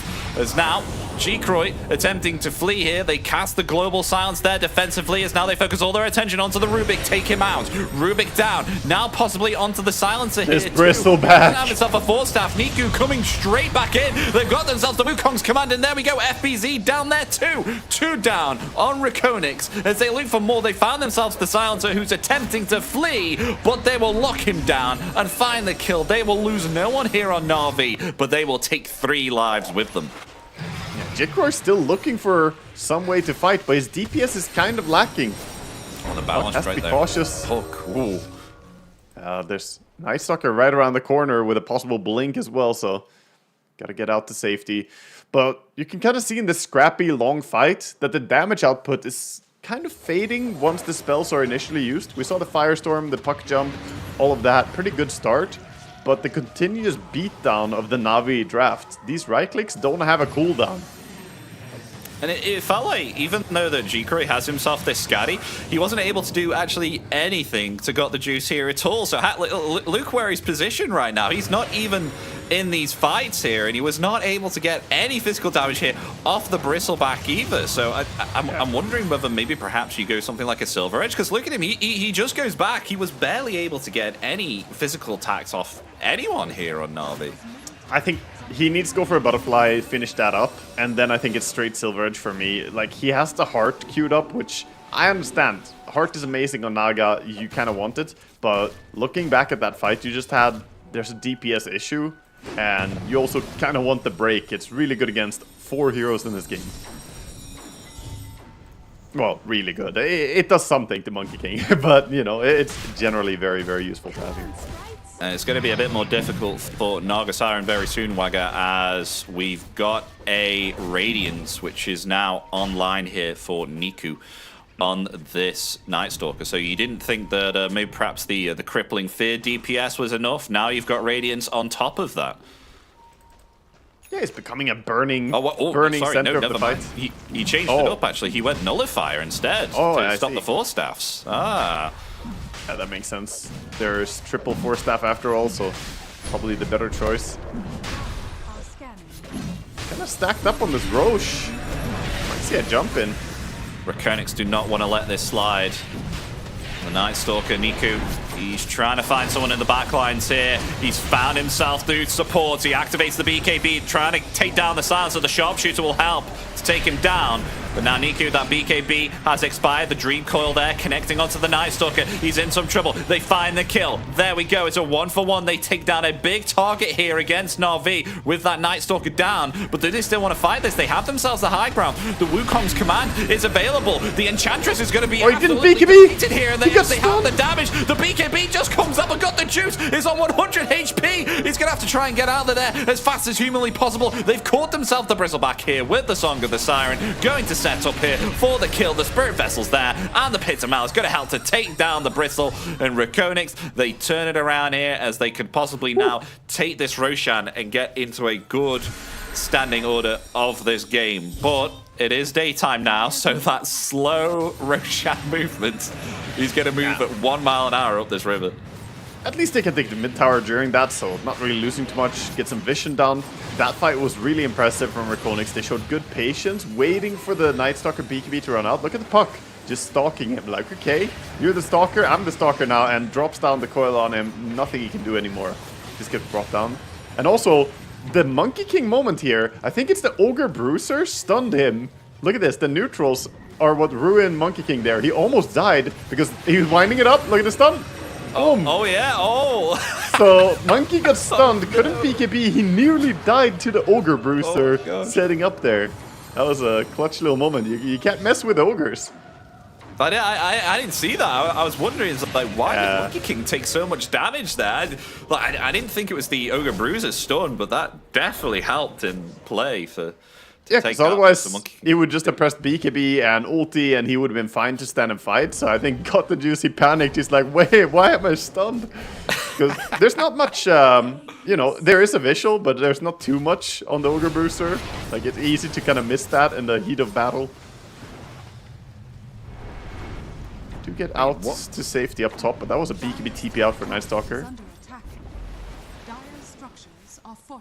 How long does the Ogre Bruiser stun last? Is it's quite long, right? Isn't it like 2 seconds? I think it's 2 or 2.5 seconds. Yeah, it's a decent duration. I mean, more importantly, it's just, you know, any form of stun when you're in a fight that you don't expect is possibly devastating. He could obviously have protected himself against it, but if you don't pay attention to those neutrals, they can sometimes mess you up. You think about the neutrals now compared to what the game was maybe like 5 or 10 years ago, and oh my gosh, the neutrals now definitely can have a very annoying impact. I mean, that case just proves. Yeah, I like it. The jungle bites back. It brings me back to, you know, I'm an old boomer, so it brings me back to old days of Dota. Like, literally the first few patches of Dota. I'm talking ancient stuff now. The little kobold that existed had 25% chance to bash you. The mana burn creeps would just press mana burn if they saw you. So they would just mana burn you for existing. It was, listen, it was a dark time to go jungle. It was dangerous out there. So I'm used to me. Yeah, well, news about the olden era, I guess. Man, you ancient Dota players really had it rough there, Wag. That sounds god awful. It was uphill both ways. You had to, you know, farm a few neutrals. You needed to farm like 4 camps to afford a TP scroll. It's rough. Speaking of farming camps, Naga Siren, I think, is farming 4 camps per second right now. She is all over the place. The Butterfly, the Heart, the Ivskadi, and of course having the Aegis, she's feeling safe to play in the face of Na'Vi, and we're slipping into that late game territory where in the draft we discussed that Naga is going to be a hard one to solve for them. Dire's bottom tower is under attack. And I'm not sure, like, what you can really do. They're building MKB on the Monkey King. That's very lore friendly, but you still need to hold the Naga in place, and their draft is not great at doing that. Oh, look at this scout here from Delol. Telekinesis there as well. Pit of Malice down on the Monkey King. Just not able to get the Atos off there within the Pit of Malice, but a stolen Balance Strike. Actually forcing got the juice there to activate the BKB, but the Global Silence coming out, so he's not able to use that Wukong's command, but he will be able to TP away there. So he gets out along with the Night Stalker there. Also, maybe Delol? He's being hunted by Rubik. He's thinking about turning it around. Can maybe cancel the TP out as they're all splitting off. Oh no, they went alone. They did the horror movie thing. Oh, he's got him. Yeah, there we go. That'll really help because he was level 17. Niku now getting level 19 with that kill. Yeah, actually 700 gold for a solo kill. I'm pretty They happy. found themselves Hoodwink as well. Very active game. I'm almost surprised that the score is only 12-17 because I feel like it's been non-stop brawling going on by both these teams. So good job by both, I guess, to keep getting out of these scrappy scenarios. It was Na'Vi with the early pressure underneath like the tier 2s all the time that we saw. The crazy dives. And now the tables have turned. We have Naga, of course, obviously super big, as we mentioned, but even the Puck has some luxury now. The Octarine Core, level 19, starting to feel pretty good about himself. Well, that Gemma True Sight as well, like one of the most annoying heroes to try and lock down and take out, even with a Night Stalker at this rate. Just in your dream, is able to kind of bounce around and avoid getting initiated on here at the moment. So fair I've got an play update. to The Ogre Smash ability, it's not 2.5, it's 2.4 seconds stun. There you go. Oh. That's the exact duration of it. Where are you going? It is, it's pretty painful as well. It does a lot of damage. 300 damage immediately, and then it does percentage of your current HP. Just as rough. No wonder he took so much damage then. Oh, they're going to try and jump onto PMA there, but the insane movement speed that he gets from his warpath, he just walks out of there like nothing happened. So, I mean, FBZ will have his ATOS available in just a couple of seconds again, but Na'Vi, they're going to go on the aggressive here. Try and find something. They go for Jikri. He wasn't able to get off his Song of the Siren here. Wait, The dodge. Silence comes out there. Will he survive? The use of the safety of the telekinesis there. Will he get it off? He can't get it off. He's found. Take it out. He's down for 60. FBZ has to use the BKB there and TP away. Disaster for REKONIX as they find themselves the Rubik there too within the tree line. And that's 2 down. Rubik buyback available, but no Naga Siren, down for 50. Yeah, the surprise mosh pit on the Naga. She did not expect everybody to jump her there and almost looked like he was going to get the ulti out. We can see a replay of what happened there. Quick jump. She actually Manta dodges the Hoodwink ulti, I think, in the middle of this. No, oh, it actually still connected. Here, I thought he would get the ulti out, but didn't really find a moment to cast it. I mean, I suppose the BKB was on Night Stalker anyway, right? So that Yeah. was definitely a dead Naga Siren. Yeah, it does drop. And they're turning it into a bit more pressure, forcing out the Glyph, dealing 50% of the tower's HP. A little bit more even. And then gonna back out. Happy with the win they got. This game is ever-changing. I like it. We've had so many games in recent times that have been very one-sided all the way, very dominant. You have, like yesterday, we had the big lead early on into just kind of slowly winning the game. Here, it's completely opposite. I have no clue which team is going to take it right now. 5k lead for Na'Vi, but arguably the stronger late game in Naga Siren over on REKONIX. Oh, they cut the tree with ulti. Unlord ulti cuts the tree of Monkey King, stunning him, but no follow-up stun, so he just BKBs and gets out of there. Let's say the win probability as well on the graph is looking kind of like a heart rate right now with the fact that it's going up and down. Yeah. I think Dota Plus is also struggling to figure out what's going on. FBZ. Pretty far in there. Pounced it. Oh, and lovely telekinesis save with the Pit of Malice down. Counter initiation played there now with a double coil. They might be able to find Niku. No, he's able to actually run away there. Got himself the BKB. He gets out of there, but a setup now with the Song of the Siren. Who are they going to jump?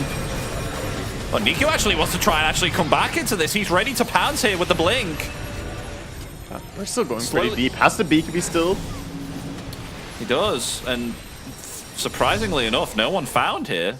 Oh, no, maybe Niku found here. A little bit too close for comfort, will be found, but the Balor Strike there onto the Puck. Puck in some trouble.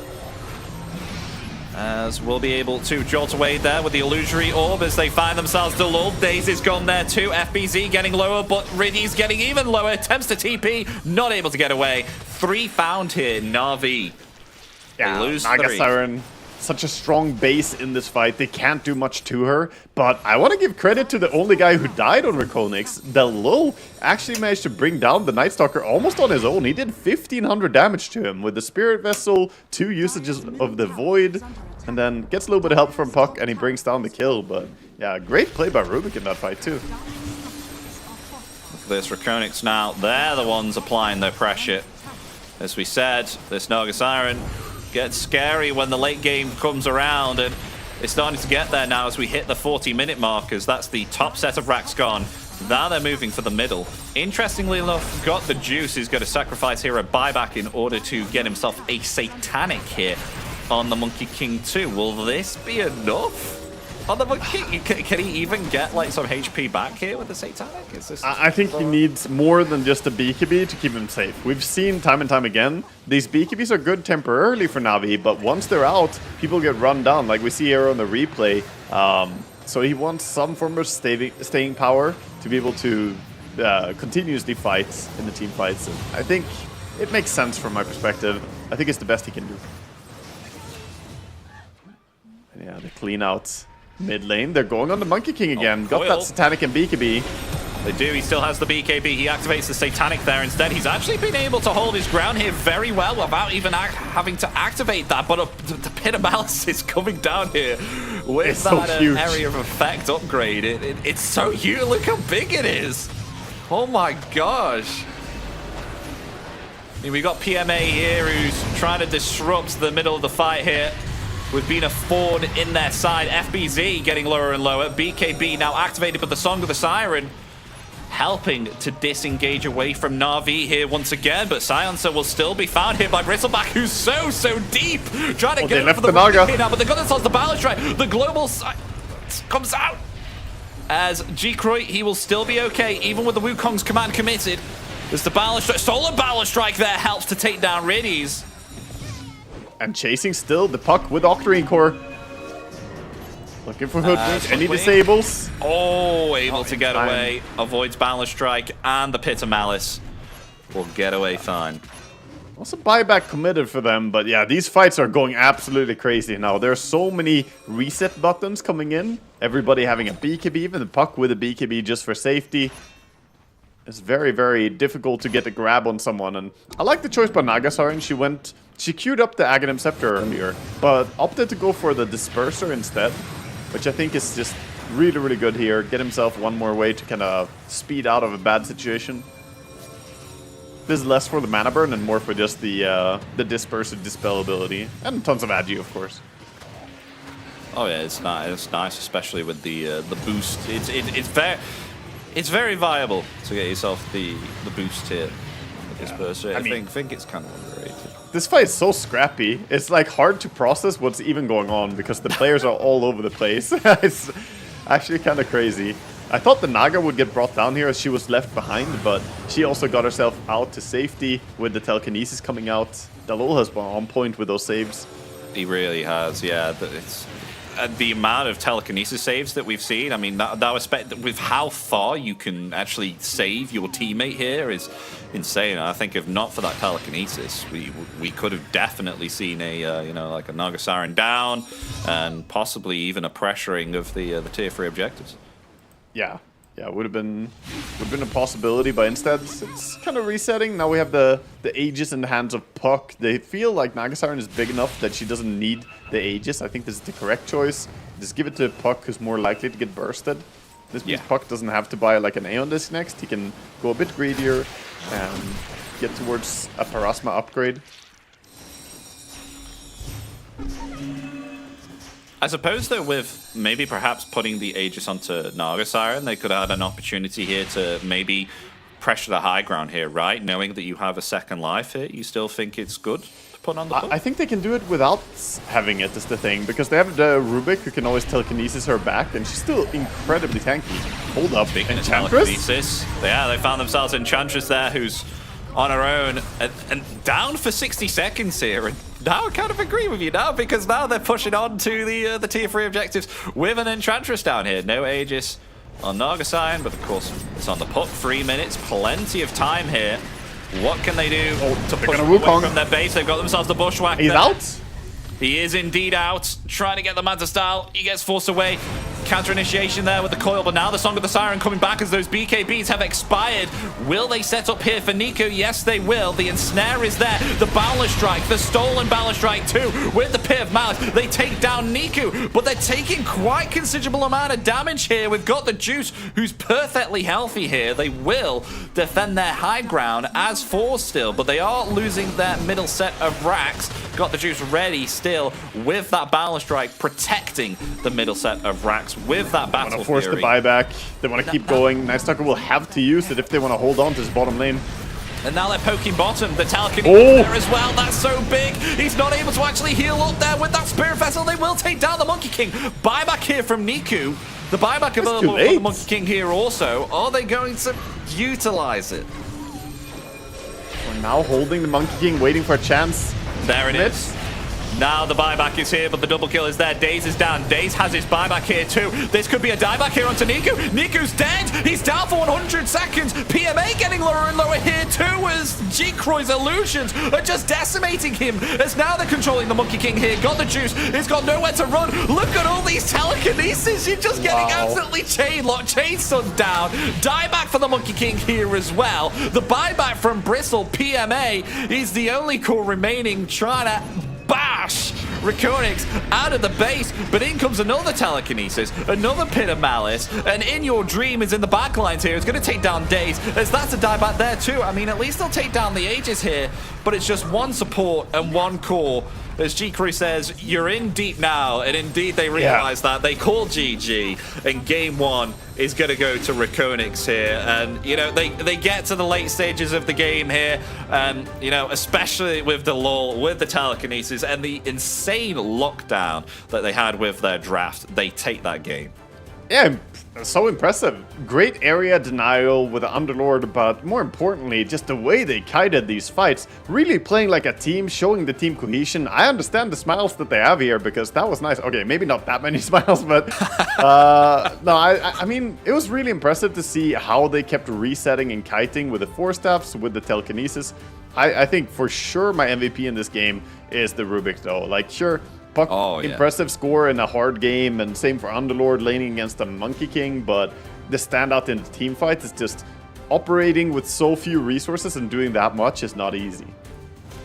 I mean, even with some of the dispels that Got the Juice had with the Satanic and the Manta style as well, some really cool plays that I saw from Dudlol, that he was still somehow able to get Spirit Vessel off against the Monkey King as well, and the Bristleback here too. So he was able to not only like reduce the amount of healing that he could do, but also have a huge impact on the amount of damage that he could actually implicate on these heroes with that Spirit Vessel as well. I mean, very, very late in, 46 minutes, but it just shows this item is still pretty strong here too.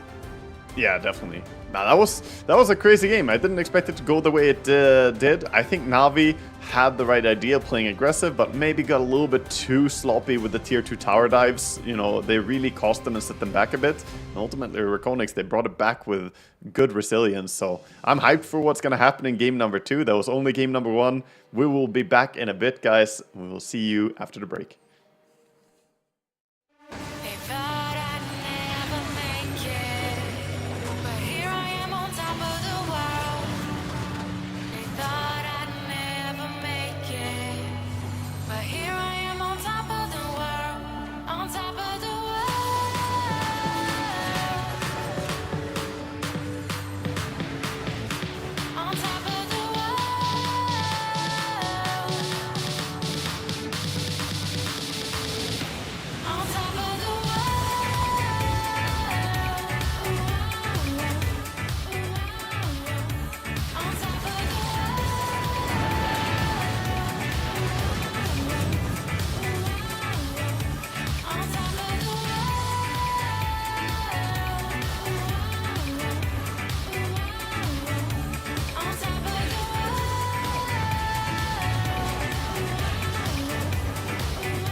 'cause I'm hoping it's you.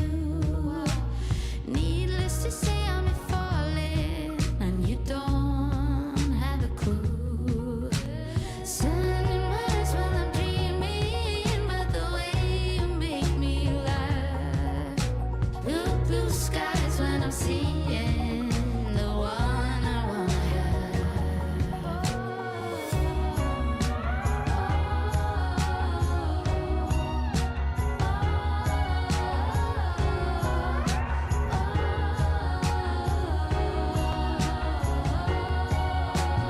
hold me till the morning, hold me till I'm gone, hold me not till forever.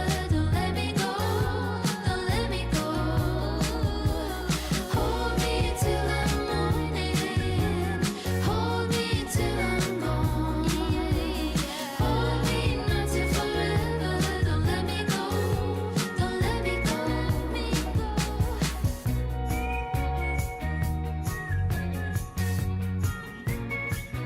Don't let me go.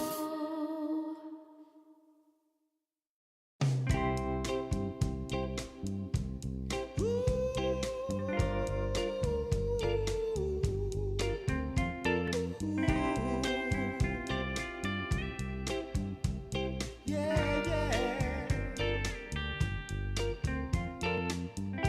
I've been waiting a long time, just longing for a glance from you. Yeah, a chance to look in those big brown eyes. No telling what my heart would do.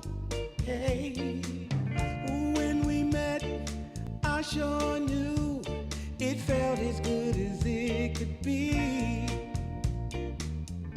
In that moment, though it felt so good, I wondered why you noticed me. If you gave me just a little time, it would sure ease my troubled mind. Don't tell me that you don't feel the same inside. Don't tell me who. These are feelings that I ought to hide. I don't care where you came from, just tell me where you wanna go. If there's a chance to be together, that's all I really need to know. Is it real or make believe that keeps me thinking of you? If you've got time to walk with me, I'll show you how my heart is true. And here I stand, waiting for you. Tell me, baby, what I gotta do. Don't tell me that you don't feel the same inside. Don't tell me who.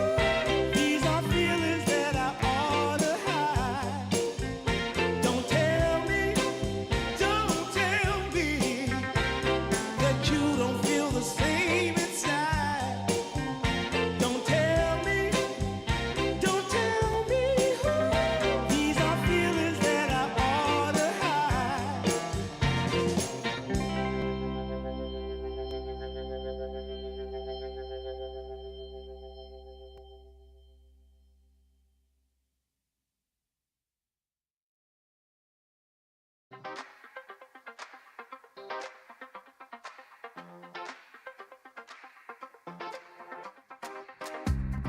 Oh my dear, there's something worth saving here. Oh my love, if we just rise above, like staring at the sun. 5, 4, 3, 2,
it's the real thing.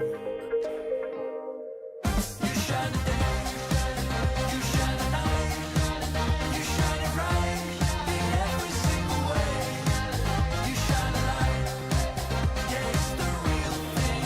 Oh, it's the real thing. Yeah, it's the real thing.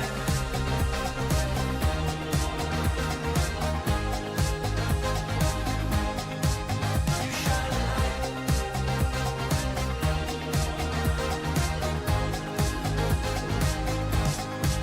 it bright.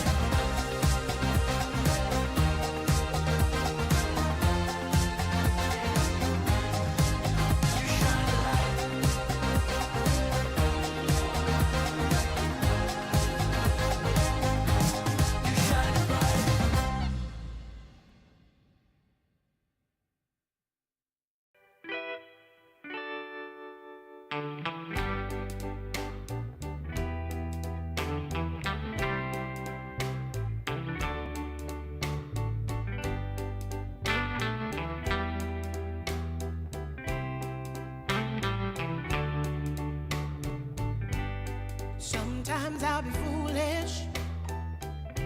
Sometimes I know I get mad.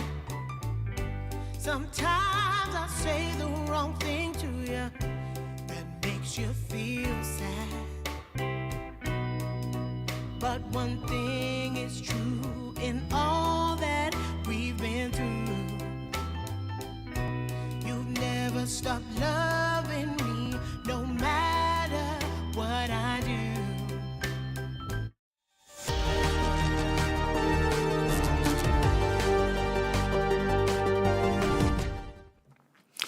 Hello, everybody. Welcome back to DreamLeague Season 29 of Game 2 that we're going to be having very soon between Na'Vi and REKONIX. And I think the interesting part of that Game 1 was it wasn't necessarily a perfect start for them, was it, Wagga? Because Na'Vi, they were pretty active. They were trying to force the issue early and try and get this game quite early on. But REKONIX did a really good job of kind of absorbing that pressure, not giving up on the game. And then once we got to the later stages, their heroes just started to take over. Yeah, and I think, interestingly, it was a very unpredictable game, start to finish. It started out with laning stage. Already we saw, solo kill happening on mid lane. That's almost never the case, especially for Puck. It's hard to find those kills. We had Underlord doing pretty well in laning stage against the Monkey King, and we had the bottom lane where we thought Naga would be probably pretty fine. We had Bristle get the double kill in lane, so everything was chaotic from the start. Na'Vi kept that tempo up, but could not bring themselves to an advantageous point enough to win the game. I think the big thing for me as well was the control that they had, right? And I mean the Rubik impact as well, especially with the telekinesis shard saves. It made it so difficult for Na'Vi to try and maybe perhaps get themselves a clean commitment. Every time Na'Vi wanted to turn like aggression into a real kill or an objective, REKONIX, they just had another layer of save, a repositioning, the counterplay. I mean, especially with the Pit of Malices as well. It was really hard for them. So I'm actually quite intrigued now as to whether maybe perhaps they'll start out with some different bans here, and we do see that there. Na'Vi, they actually don't ban out anything of like the Rubik or the Pit Lord here, but they take out the Silencer. Yeah, mixing up a little bit, making it into the pool, not just banning out the Zoo this time, but instead banning out the Silencer. And I think the hero proved to be very annoying. Yes, they had heroes who could jump Silencer, but at the same time, that's resources invested. You're going onto this hero that's just a little support. And even if you kill him, it feels pretty bad. It's like a no item dependent support hero. All game long, Global Silence is annoying. So yeah, I guess I can respect it. They even take the Rubik, so yeah, they're double blocking it. I was going to say, heading into Game 2 now, what is the priority for Na'Vi here? Is just seen after that Game 1? Is it kind of like stronger lanes, cleaner catch, or do you think it might be a better way for them to end the game before REKONIX scale? Because they're from Southeast Asia, right? You see a lot of these Southeast Asian teams, they are able to kind of delay the game at the start and get really farmed up and then get to that point that we saw in Game 1 where they just come back. So do you think that maybe perhaps they're going to swap it up a little bit different here on Na'Vi with maybe stronger lanes or cleaner catch? I would like to see Navi in particular to be a little bit less all-in, perhaps on the aggression. Like, last game they did have all physical damage, all in, like, right-click and aggro, just running at people. And that became a little bit too predictable for REKONIX. They could very easily adapt and react to it. I'd like to see Navi to have, you know, the option to go late game. I'd like to see them to have, you know, a little bit more balance between the cores. But I also think it's a good approach here that they're already messing with the foundations of REKONIX. The support duo that was first picked, both of them gonna have to do something else now. So I think Batrider is still pretty nice from what we've seen, and it's a flexible pick, right? And we touched on the Phoenix pickup as well back in the previous game of Gamer Legion versus Vici, and this hero just doesn't need any items at all. As long as you scale with the hero, it's pretty nice and impactful. Yeah, Phoenix is still in a very good spot. I'm a little bit suspicious of Batrider sometimes now that I see him, because I think the nerf he got in 741 with the Firefly nerf and so on is really kind of painful. But if you play him support, he will still basically feel like the same hero. I think just for core, it's a little bit weaker, slower than it used to be. But we'll see exactly where they're going to run it and what position he's going to play.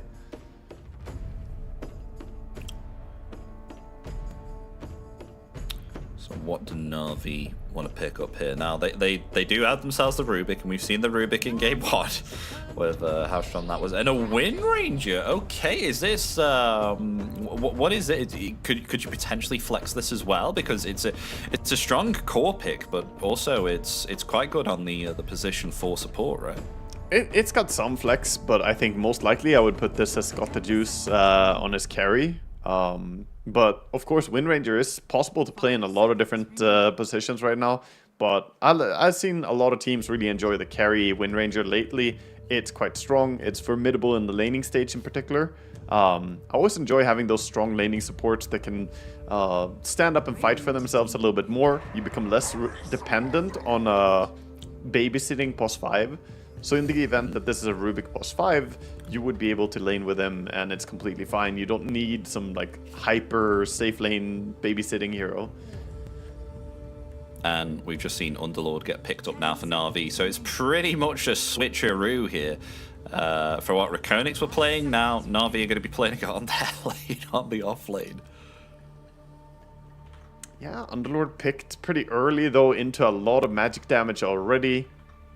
We might see him go down the route of the pipe in this game depending on how the draft shapes out, but I think it's always worrisome for me to see an early, like when Underlord is the first core versus the opponents not having it picked stuff yet, I feel like the hero can fall flat. And they'll pick up the puck once again. REKONIX, they are comfortable picking themselves up a puck. And they picked that up really quickly here with the Faceless Void here too. Yeah, insane teamfight coming out from them. If we look at the draft, sort of imagine how the 5v5 is gonna go. Batrider with a lasso for single targets, and then you have massive ultis coming in from Phoenix, Void, and Puck. This is gonna be annoying to play against with the control from Silence as well. But Navi, they pick one of the classic counters to Puck. You get yourself the Void Spirit, really strong in the lane. Later on, if you get Aghanim Scepter, you can kill the Puck quite easily. Yeah, it's really, really nice here against like kind of like Faceless Void as well. If we do see him, maybe perhaps just go straight into a Millennium, but doesn't have to worry about that if we see a Mask of Madness get built up as we the self-silence. Oh no, please. Self-silence. Not yesterday's memories coming back. That was really, really rough there for Ghost. Yeah, that was unfortunate situations happened, let's just say. But yeah, Void Spirit brings more control. The lockdown is really good on Navi as well. Looking at their side of things, they have the single target stuns from Rubik and Wind Ranger, and the AoE denial that Underlord showed in the previous game, what he can do. Their draft is coming together as well.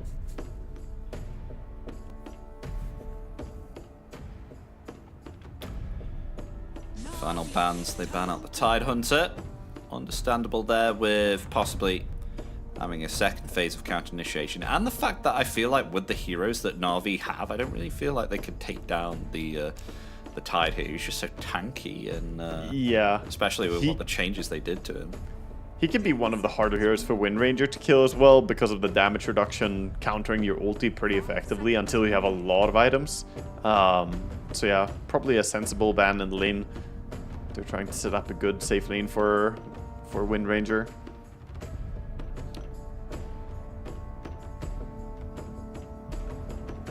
Yeah, I'm still looking for like the final piece that will put together the Na'Vi draft, because I can see, like, for now I'm definitely more in REKONIX camp seeing the draft. I think that their heroes work pretty well here. I think Faceless Void should have a very good lane overall. He's not too worried about Underlord.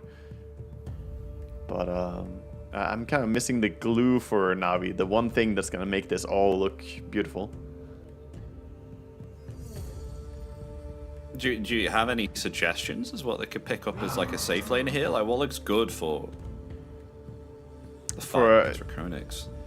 Yeah, I think it's gonna be something to pair up with the Wind Ranger on the +1. Then I'm thinking like, if we have Tusk still, yeah, Tusk is still in the pool. Clockwork was banned out early. That would be another combo.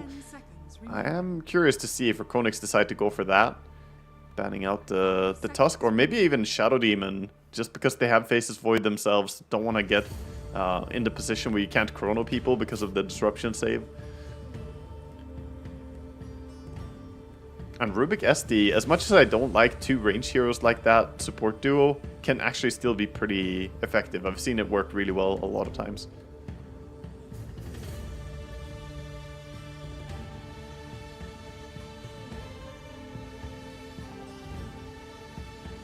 So they've got plenty of reserve time to think about what they want to kind of protect here for their final pick. Yeah, I'm wondering what's going through their mind other than that. Like, for me, Tusk and SD are probably two of the big standouts, but maybe there's some other hero that they're considering to be a problem for themselves. Like, maybe more aggressive stuff that could lock down the Puck and the Faceless Void. Perhaps you're scared about more lockdown coming in. I would probably try and get rid of a saving hero. They think it's a support wind, okay. So Doom gets banned out. I mean, they do have the last pick on REKONIX though too, so yeah, they're kind of covering their bases, right? They banned out the Vendo support and then saying, you know what, a Doom would be really annoying for Faceless Void. And there's that saving support. Oh. Don't get to see this guy a lot, but Oracle is insanely good against both Batrider and Faceless Void. Puck can be a problem.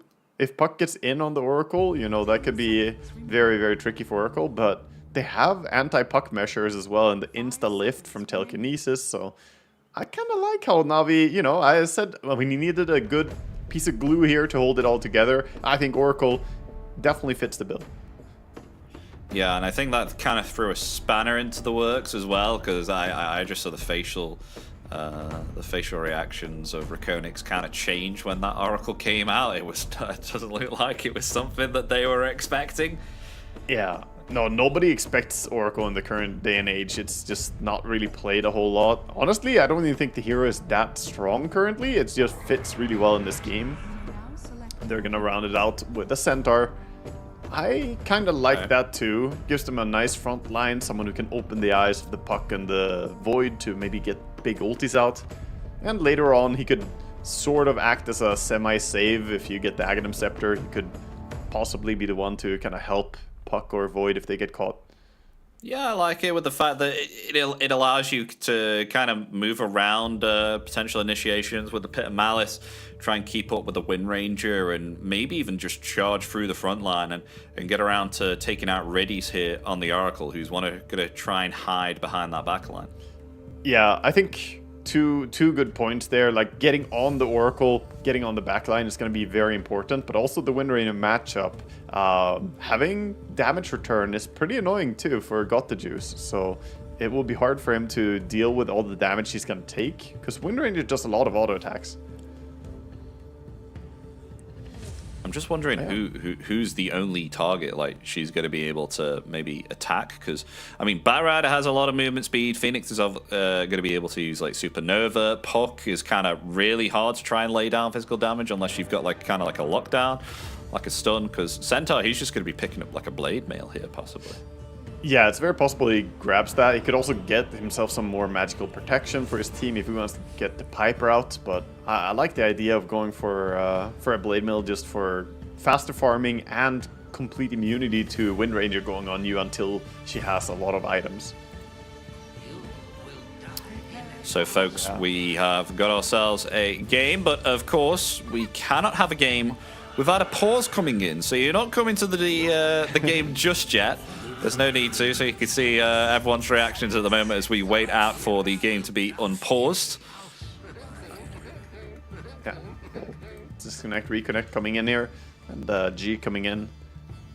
In your dream says wait, need a second. So how do you feel about the draft here? What's the best draft in your interests? I think it's maybe a little bit easier to play the Radiant draft, but with correct play, if Na'Vi can execute properly for their draft, I think that they have advantage just because of Oracle being such a hard hero to deal with for the Radiant draft. They have these heroes who want to commit going on a single target, Batrider and, you know, lassoing someone, pull them out of position. It's going to be hard. So ultimately, Yeah. I think Na'Vi, if they can keep their composure. Last game, though, they were a little bit sloppy with the execution, so I think they have to, you know, rein it in a bit, tighten up the play. We'll head into the game as the teams are walking up. Here. But I mean, on the REKONIX side, of course, with if In Your Dream has himself like a really great kind of like early game start as the puck, then maybe we can see some havoc go around Na'Vi. But I definitely agree with your analysis there on the Riddies on this Oracle. You know, you said that you don't see it often, but especially with False Promise and even like Fate's Edict, that's not to be underwhelmed here, because the 100% magical damage resistance, it's pretty big. Yeah, it's really quite strong. Being able to save, and the wraparound is going to connect onto the Phoenix, but Centaur is there to protect. Is he going to level Icarus? Yes, he is.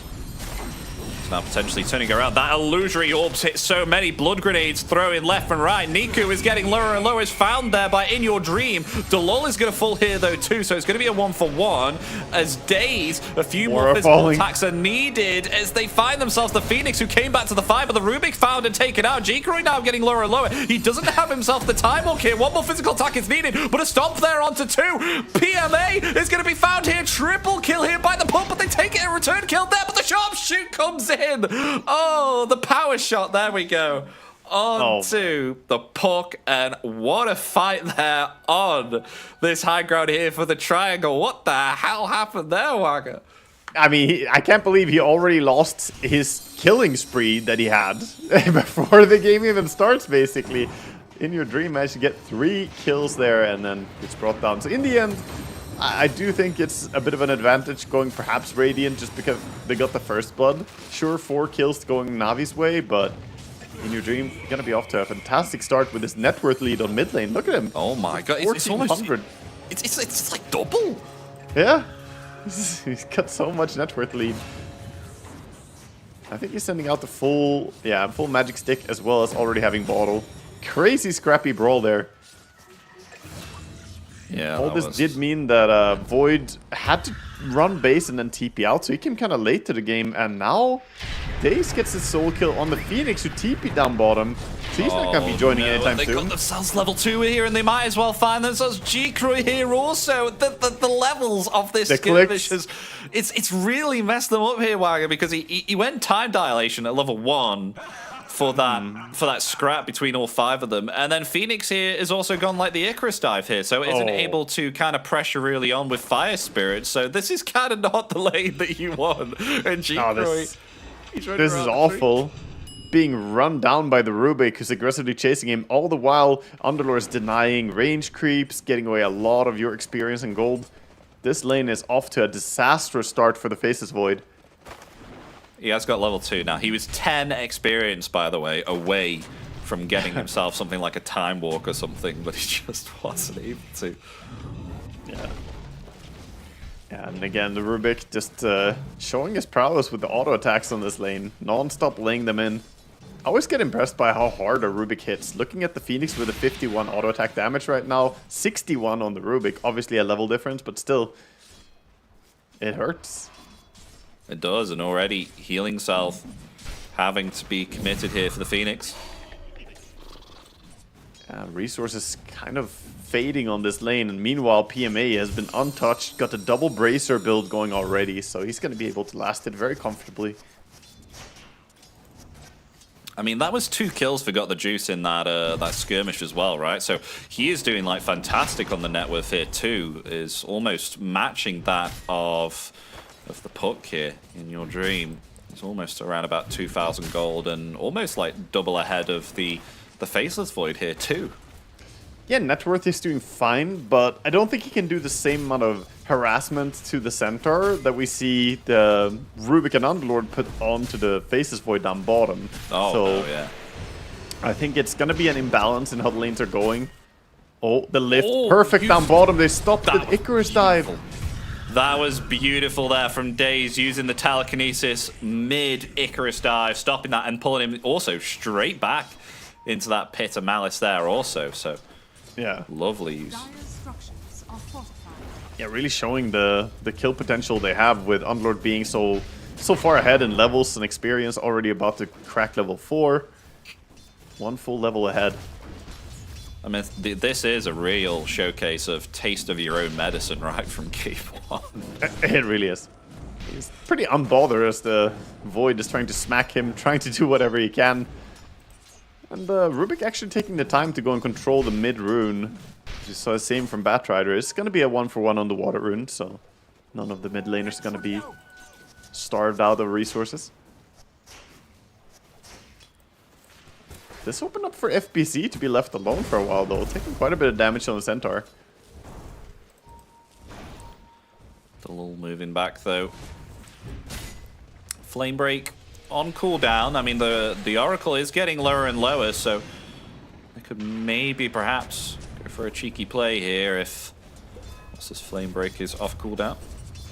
Yeah, gonna throw some heal on himself on the tower, and with Fortune's End coming off cooldown soon, they're going on the Centaur.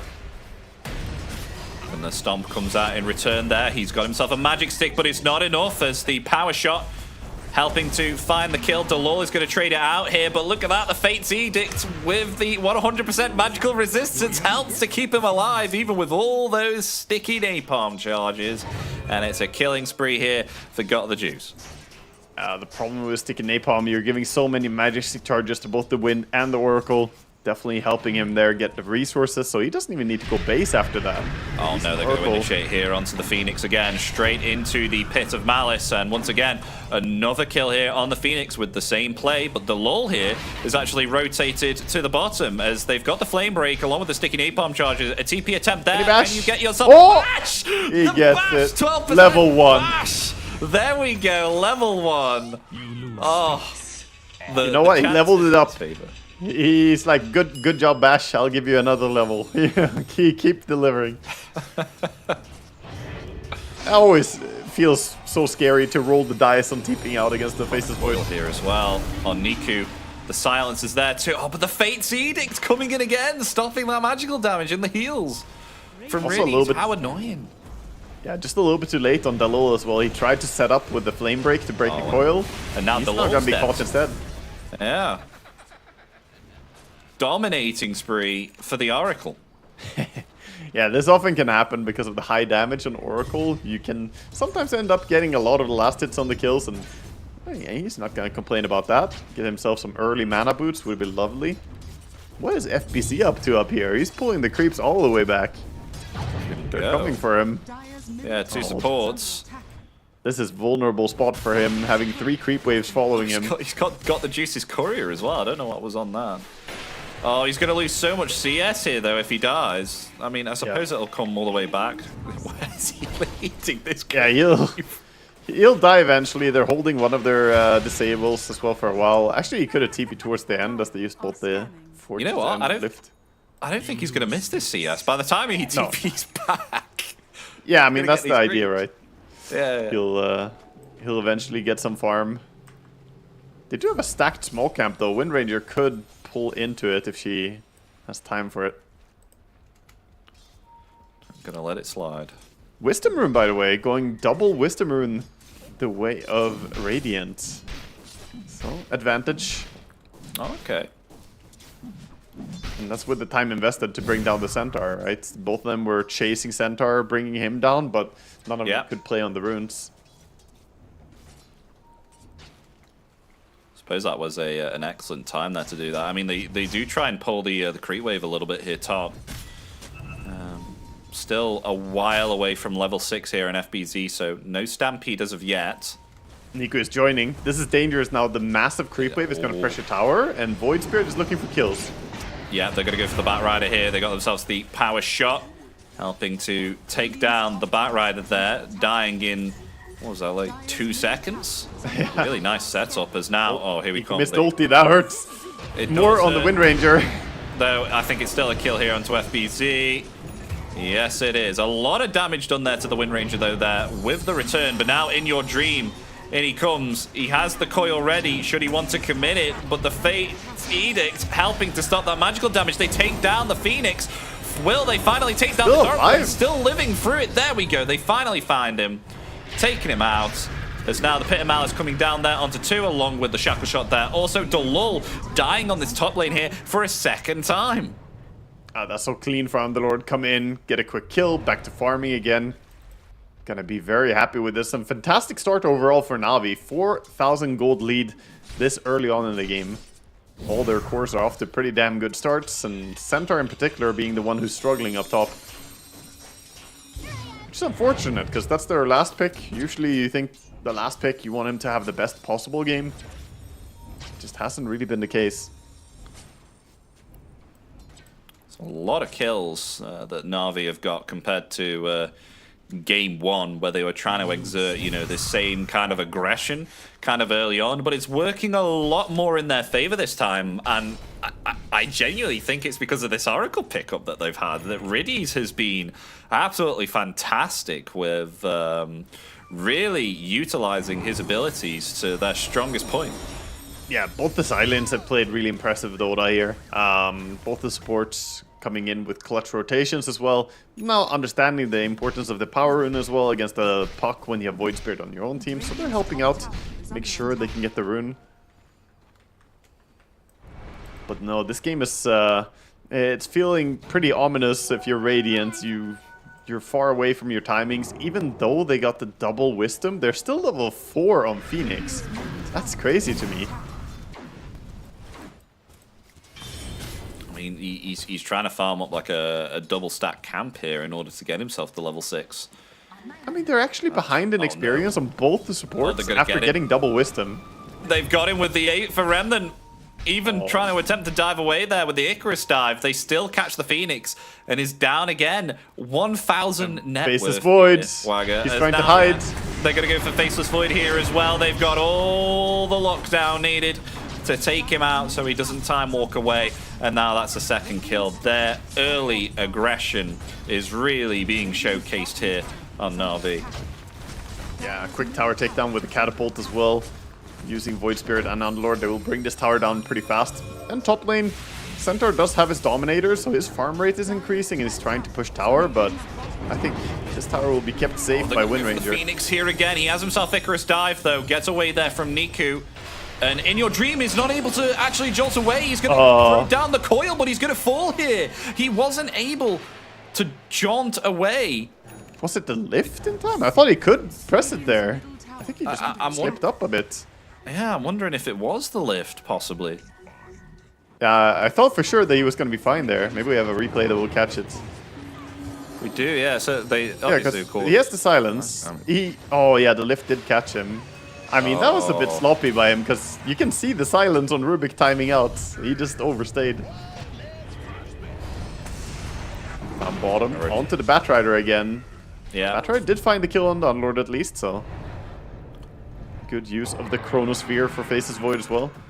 Stampede, BZ, attempting to TP away. That was close. Oh my gosh.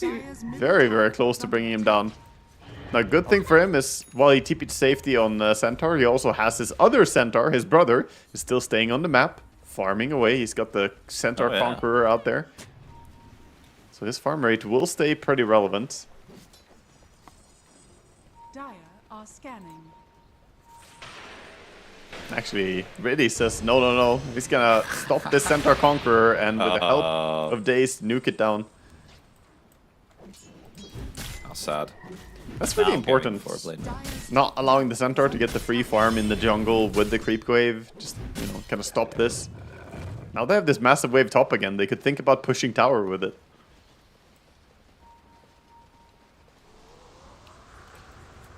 Yeah, I mean, Niku heading up here as well. Actually, not going anything of the likes of the Spirit Vessel, but almost finishing a Yule Scepter here. I suppose that's defensive against the Dream Coil here, right? Maybe. Yeah, it's very good against the Silence, against the Dream Coil, and even just having a Dispel. And sometimes it can work offensively too. You use the Puck and then eat the Remnant afterwards. So it can be a really good way to catch a slippery hero like Puck or Faceless Void. But definitely noteworthy. Usually we see them kind of autopilot into a Spirit Vessel, so this is Niku going off the beaten path saying, you know what, this is a great Yule's game. I want it ASAP. Radiant's middle tower. So they'll rotate as 4 to pressure this middle tier 1 tower. They don't have themselves a glyph, so this is going to be a nice objective to take here, and there we go. Yeah, rinse and repeat. Take the top tower, take the mid tower. Down bottom, of course, they already cracked that tower, so map control is completely in favor of Na'Vi right now. Oh, Puck's Courier taken out there by Daze. Free reign. He got his Witchblade delivered though, so he's got the full item. His damage is pretty respectable now. Just has to be worried about that Oracle. Can stop all the magic damage so easily. Oh, Rubik with level 4 Time Walk. That is a very nice spell to have. It may not bring any damage, but that mobility. Oh no, they put the Faceless Void there again. Oh, he tried to get off the Chrono, but couldn't. Oh. Yeah, that's rough right there. Gets caught by the root into a lift, into a hypnotized root, and roots. It's just so much control. Oh, this game is looking so different compared to game 1 here. Oh, they don't have glyph anymore. They used the glyph earlier on the mids. Oh. Oh, that's a mistake, I think, because this tier 2 tower is dropped. Coming in, they do have themselves the coil if they want to commit it. Yep, there it is. They need to take down this Oracle, though, because they've lost themselves the Batrider. Though they're focusing Underlord here, who actually came in very, very aggressive through this Fiend's Gate. They will get the kill. There we go, as now they'll turn their attention onto the Rubik. There's the Stomp and the Double Edge helping to take down that Rubik. So it's actually a worthy trade here for REKONIX, who will just trade it out for Delol, but Delol really helped to get that. Oh, but here we go, a Chrono. It connects onto 2 there. They don't have themselves the Supernova there, with Faceless Void not able to get off any damage because of this Fate Seed. It just disarming him for 4 seconds. That's not what you want. That's so painful to have, especially with a lovely Chrono like that. Yeah, Oracle is actually super frustrating at early levels for Faceless Void. If you don't have Manta Style, don't have BKB, these tools, then you're not going to be allowed to do anything. You drop your Chrono and Oracle has multiple ways of saving the target. So that's a big cooldown at least, but yeah. Signs of life for Radiant getting the kills under tower.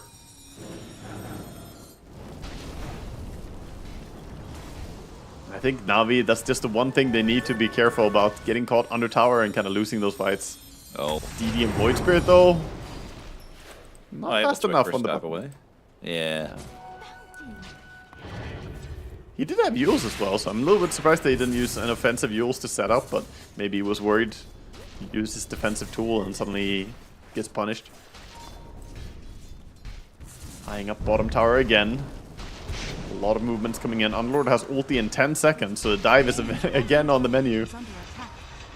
Oh no, they're going to set up on Delol here. He just blinked away, and he won't be safe. There we go, got the juice. Wicked sick. Yeah, and the tower finally going to fall. Not going to be able to hold on to that. That's really early. We talked about timings for tier 2 towers. 16 minutes and 50 seconds is really early, especially for a lineup that doesn't have that much pushing power. It's just they've been winning every fight, and the tower is just a consequence of it.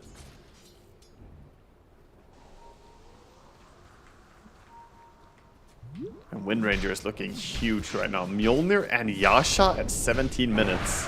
Some ludicrous farm. Yeah, it's pretty big. Top of the net worth. And now maybe perhaps going to try and find Faceless as well. Not able to get off the shackle shot. As Niku was there waiting to pounce upon the Faceless. So luckily for G-Croy, no latch there. Defensive use there of the stomp. Attempting to disengage now. Void Spirit is thinking about the jumps, but only has one Astral Step available. Instead, it's going to be playing towards the Power Rune. 10 seconds for the spawn. Oh, got the juice. Oh, he's got Shackle Shot onto G-Croy. Attempting to flee, but in comes Daze there. And the defensive Chrono. Oh, he no. dies through the He didn't Chrono. reach the wind. It's Malice. Oh, no. The only Chrono, the Underlord. That's not going to do enough. The damage still kept coming through. Oh, that's so sad there for G-Croy. He's having a really hard time here. On the You know what I'm learning? You don't want to be a Faceless Void in this season of DreamLeague. It's looking really rough. It's looking incredibly rough here. I mean, he's trying to go Battle Fury, but he doesn't even have that. He went the Mask of Madness, and he's going to be getting a 20-minute Battle Fury, which is rough. So a REKONIX going to be able to give Faceless Void the time that he needs. In order I have to say, I kind of hate that build though. Mask of Madness into Battle Fury is so very greedy. And I think especially when you're far behind, going for it is even more so greedy. So this is going to be a long time, because when he has Battle Fury and Mask of Madness, he doesn't really want to fight. He wants to keep farming. And look at the tempo now we are having. They're going to take Roche, get the Aegis. There's a complete difference in impact on the game from the safe lane position. And there we go, 19-minute Aegis in the hands now of Got the Juice, who's having a really great time here on the Wind Ranger, almost finishing up this Manta style hit. That's crazy. He's looking like a monster right now. Anyone he runs into, they have to get out very quickly. He also got the very nice item in Medallion of Courage. I think that neutral is like seriously powerful in the current patch. -4 armor on the target, or you can give 7 armor to someone else in your team. It's not a bad feel. And that's D-Ward.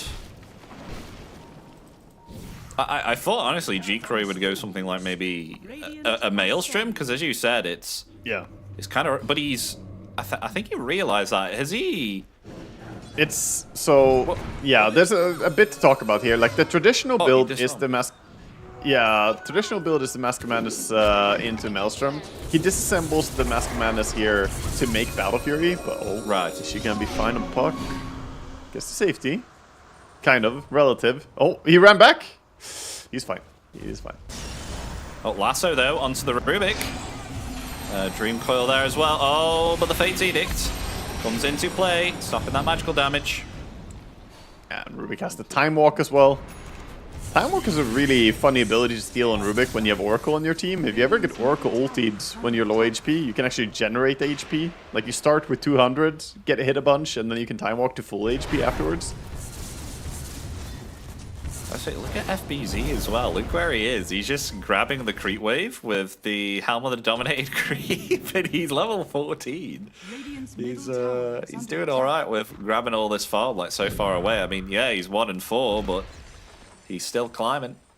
Yeah, he's farming. At least when he gets towards a few items, maybe they'll have something to play with. Like get the pipe, get blink, but it's still a long way away. Oh, they're gonna head for his direction now. Oh, they found him. Off the Jigs up. He's got Stampede though.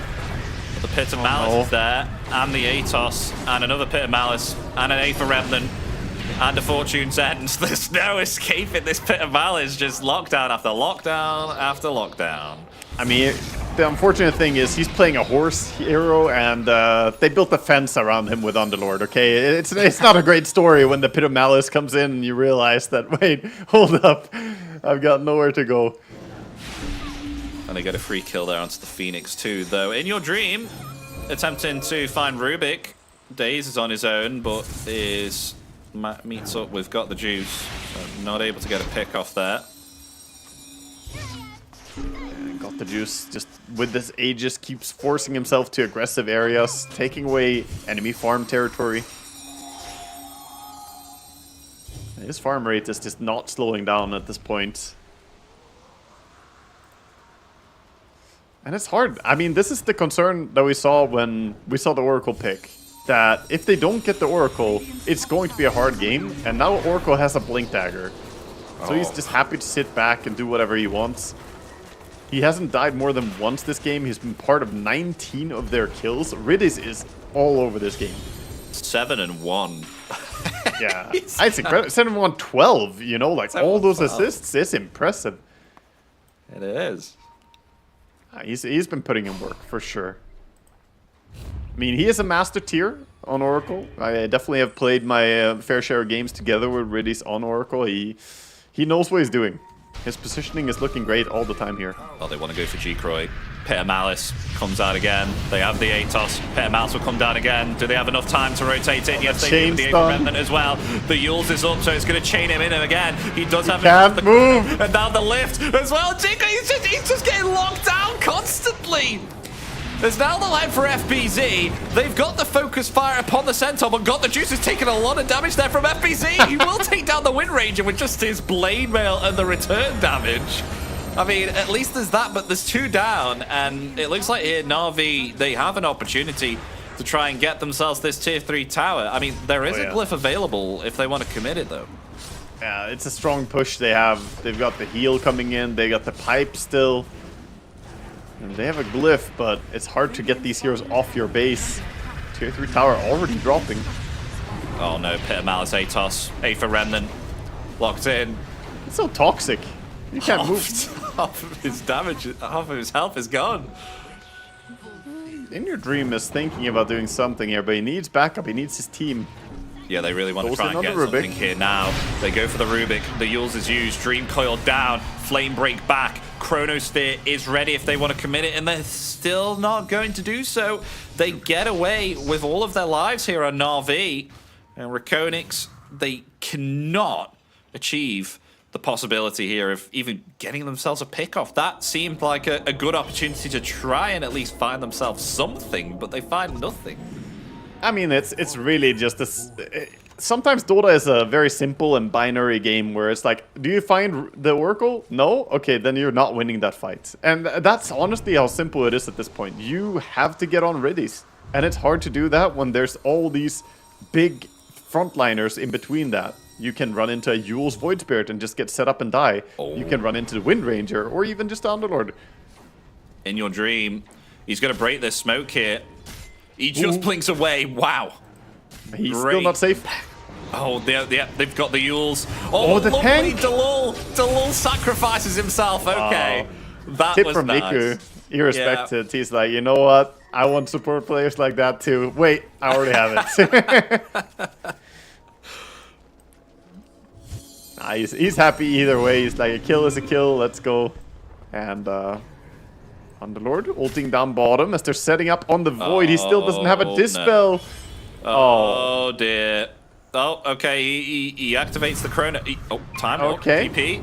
No cancel. Then, there's the cancel. They're Riddies with the Fortune's End. It's just never ended. I feel so sorry for Cheek right now. Look at the Faceless Void's items, though. Like, it feels... Yeah. I understand the efficiency of a Mask of Anderson to disassemble into Battle Fury, but he's running around with a Morbid Mask, Blade of Alacrity, Ogre Axe, and a Staff of Wizardry. All of these are do-nothing items right now. He could have had a Manta. He could have had, you know, a lot of different items. I do think this is an item build that's very punishable. Yeah. It only really works if you have a great laning stage, and he had the worst laning stage I've seen so far in this DreamLeague. It was actually that painful, I want to say. Yeah, it's not been great. I mean, especially to add on top of the damage as well, with the fact that they just rotate around everywhere with exactly what you just saw with the Fiend's Gate, with their global presence, and then it seems like all of their heroes are anywhere and everywhere on Na'Vi. As now maybe perhaps they'll find Phoenix here too. I mean, they got themselves in Your Dream there. He was farming away. cleaning up everyone, right? To get in your dream, get Varius as well. Niku with the Yules gets a solo kill set up. This is just rough for them. They're trying to play the field however they can, but... Oh no, they've pinged out G-Croy. Here, Wagger. He feels it. He has to get away with the time walk. He's like, I'm not staying there a moment longer. Okay, at least the courier doesn't get sniped for Face's Void. He is going to get his Aghanim Scepter delivered. Oh, lasso onto Oracle. Big pickoff. That's some gold. Yeah. That is the best pickoff that you can ask for right there. Finding Oracle. Top tower is under attack. He was a little bit greedy on mid lane. He was farming, you know, trying to finish up his Ether Lens. Well, they smoke up now with Oracle down for 30 seconds. Could be big if they find themselves something, though the chrono on cooldown for 20 seconds, so they'll have to rely on In Your Dream to get himself a great coil.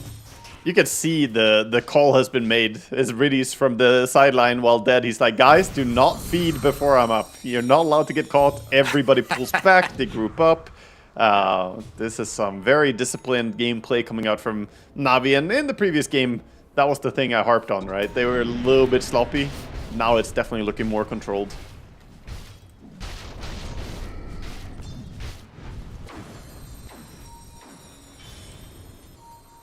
Quite surprised that Got the Juice hasn't gone for this Aghanims. Yeah, new Aghanims is interesting. It's pretty good. Surprisingly much better than I would have expected. Hold up, we have a smoke. They want to try and contest. Don't want to give a free Roche away. Oh, they Spotted feel by the something's scandal. coming here. See Centaur, but he's not the best target. If FBZ can tank up this smoke, it might be big for them, and they're actually going to set up upon him. The Blade Mail's just there. I mean, Pitta Malice down. It's going to be an opportunity now. They've got the lasso there onto Underlord. Underlord split off from the rest of his team. Supernova now comes down. Able to get away there with the BKB as the coil coming into the backlines there too. But the coil's down now. Still Chrono available. Not able to get it off. Void. Void. Along with the A for Remnant there as well. Void is just going to be decimated here. Yes, he is. Down for 50. As now they may find here FBZ there too. Double kill for Got the Juice. As now they come to clean up. As Phoenix attempted to TP away, but the TP's cancelled by the Ancient Kruger. He's being paid off by Na'Vi to come in and help. The neutrals are really putting in some work this series. But yeah, beautiful, beautiful fight by Na'Vi. I could see the vision there from REKONIX. They went in, went on the Underlord at the same time. Puck jumped the backline to stop the Oracle from saving Underlord. The unfortunate part was Underlord with a BKB and a pipe. He's not an easy kill. So he did not die. And then you've spent coil, spent your initial jump, and the fight got awkward from there. I thought because look at the synergy. Look right here. They're gonna jump the backline with Puck right as the last of the front line. I thought maybe perhaps like G-Croy would come in kind of. It was great what that Puck did, right? Like stopping the supports with the Dream Coil, but I thought maybe perhaps they would commit Chrono as well to kind of separate. But yeah, it's where it all went wrong. Just a filthy 2-hero shackle as well from Got the Juice. I mean, now with Aegis again and all the item advantage they have, 22k lead, game is really theirs for the taking. Just setting up on Centaur, who also doesn't have a BKB. And if you don't have a BKB, you cannot move. Holy, he's just stuck. You can't move. Stolen Stampede as well. Oh, they've caught themselves Faceless Void here as well. The Shackle is there, along with the Telekinesis too, but a lasso coming in onto Oracle.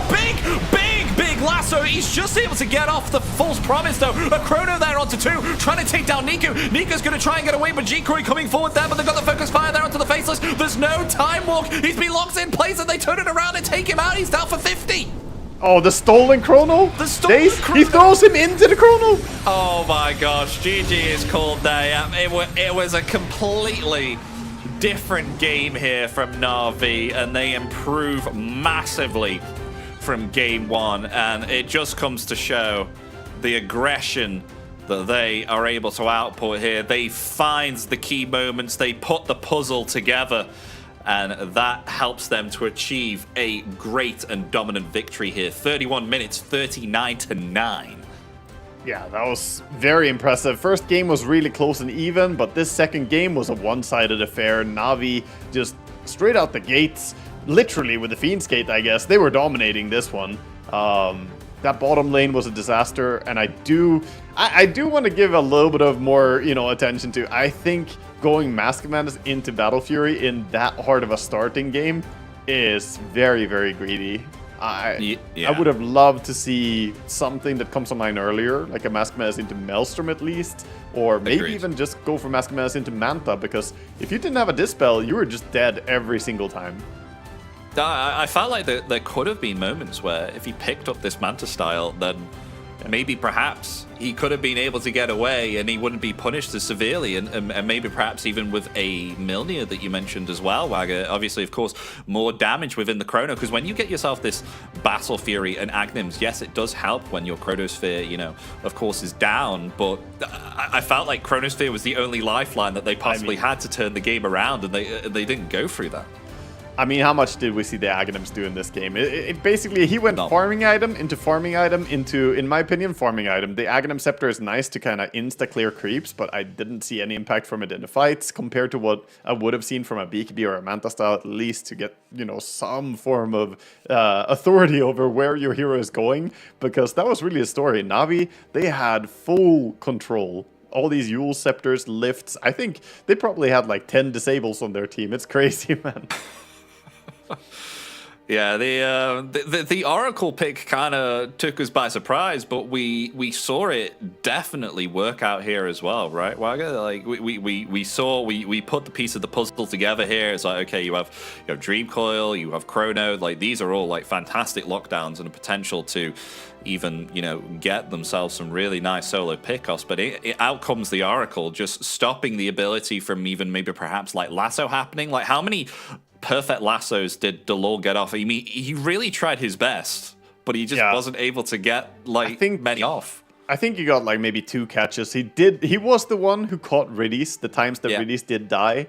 But yeah, unfortunately, it was just very, very tough for him to position correctly in this game. So we'll see what they can do coming back into the next game, because Na'Vi, they even out the score. It's 1-1 now. We do have a final game coming up. Don't go anywhere. We'll be back in just a bit. They thought I'd never make it, but here I am on top of the world. They thought I'd never make it, but here I am on top of the world, on top of the world,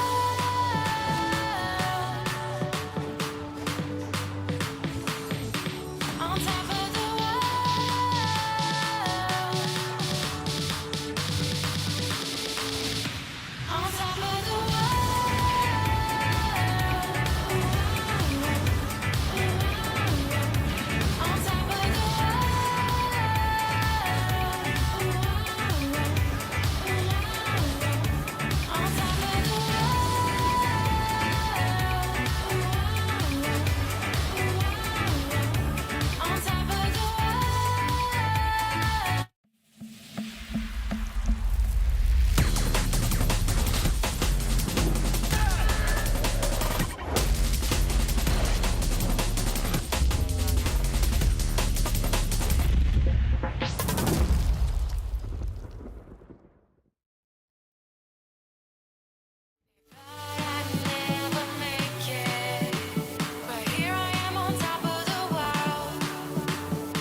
under attack.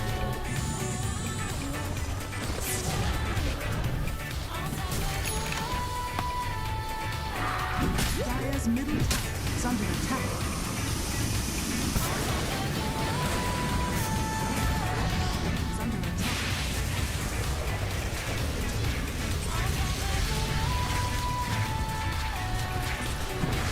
Bottom tower is under attack.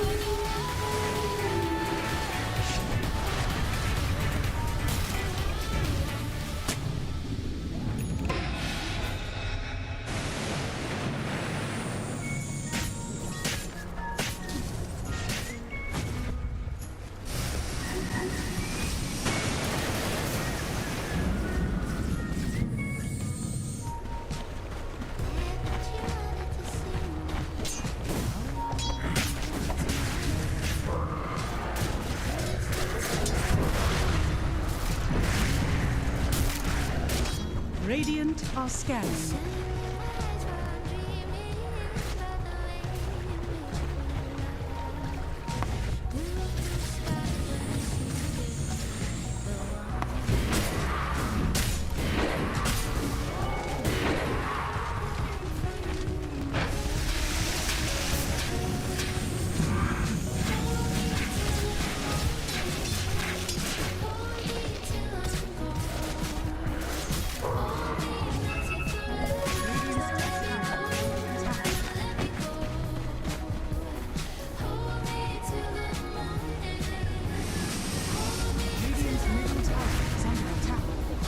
Radiant's middle tower has fallen. Radiant's top tower is under attack. Are scanning. Dire's bottom tower is under attack.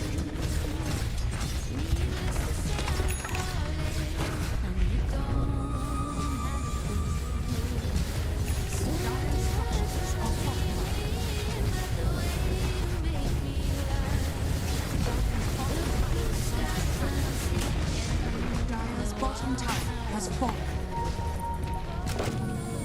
Radiant's top tower is under attack. Dire's bottom tower is under attack.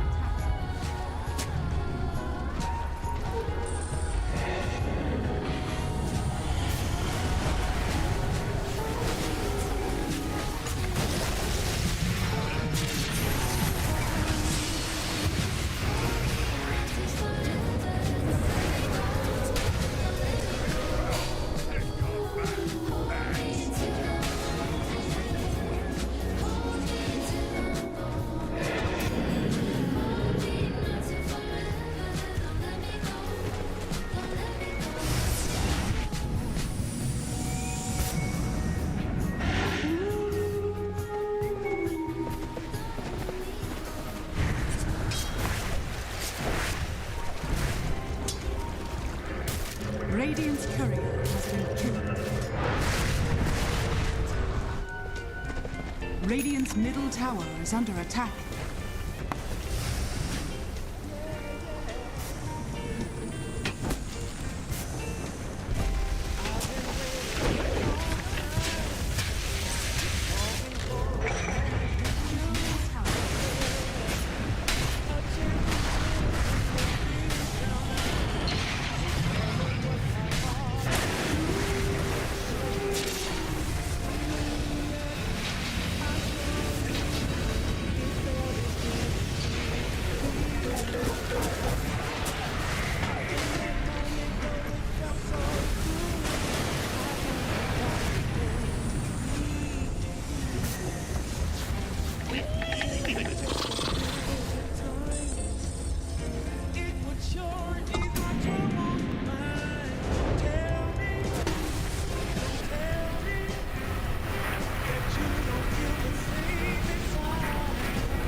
Dire's bottom tower is under attack.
Dire are scanning.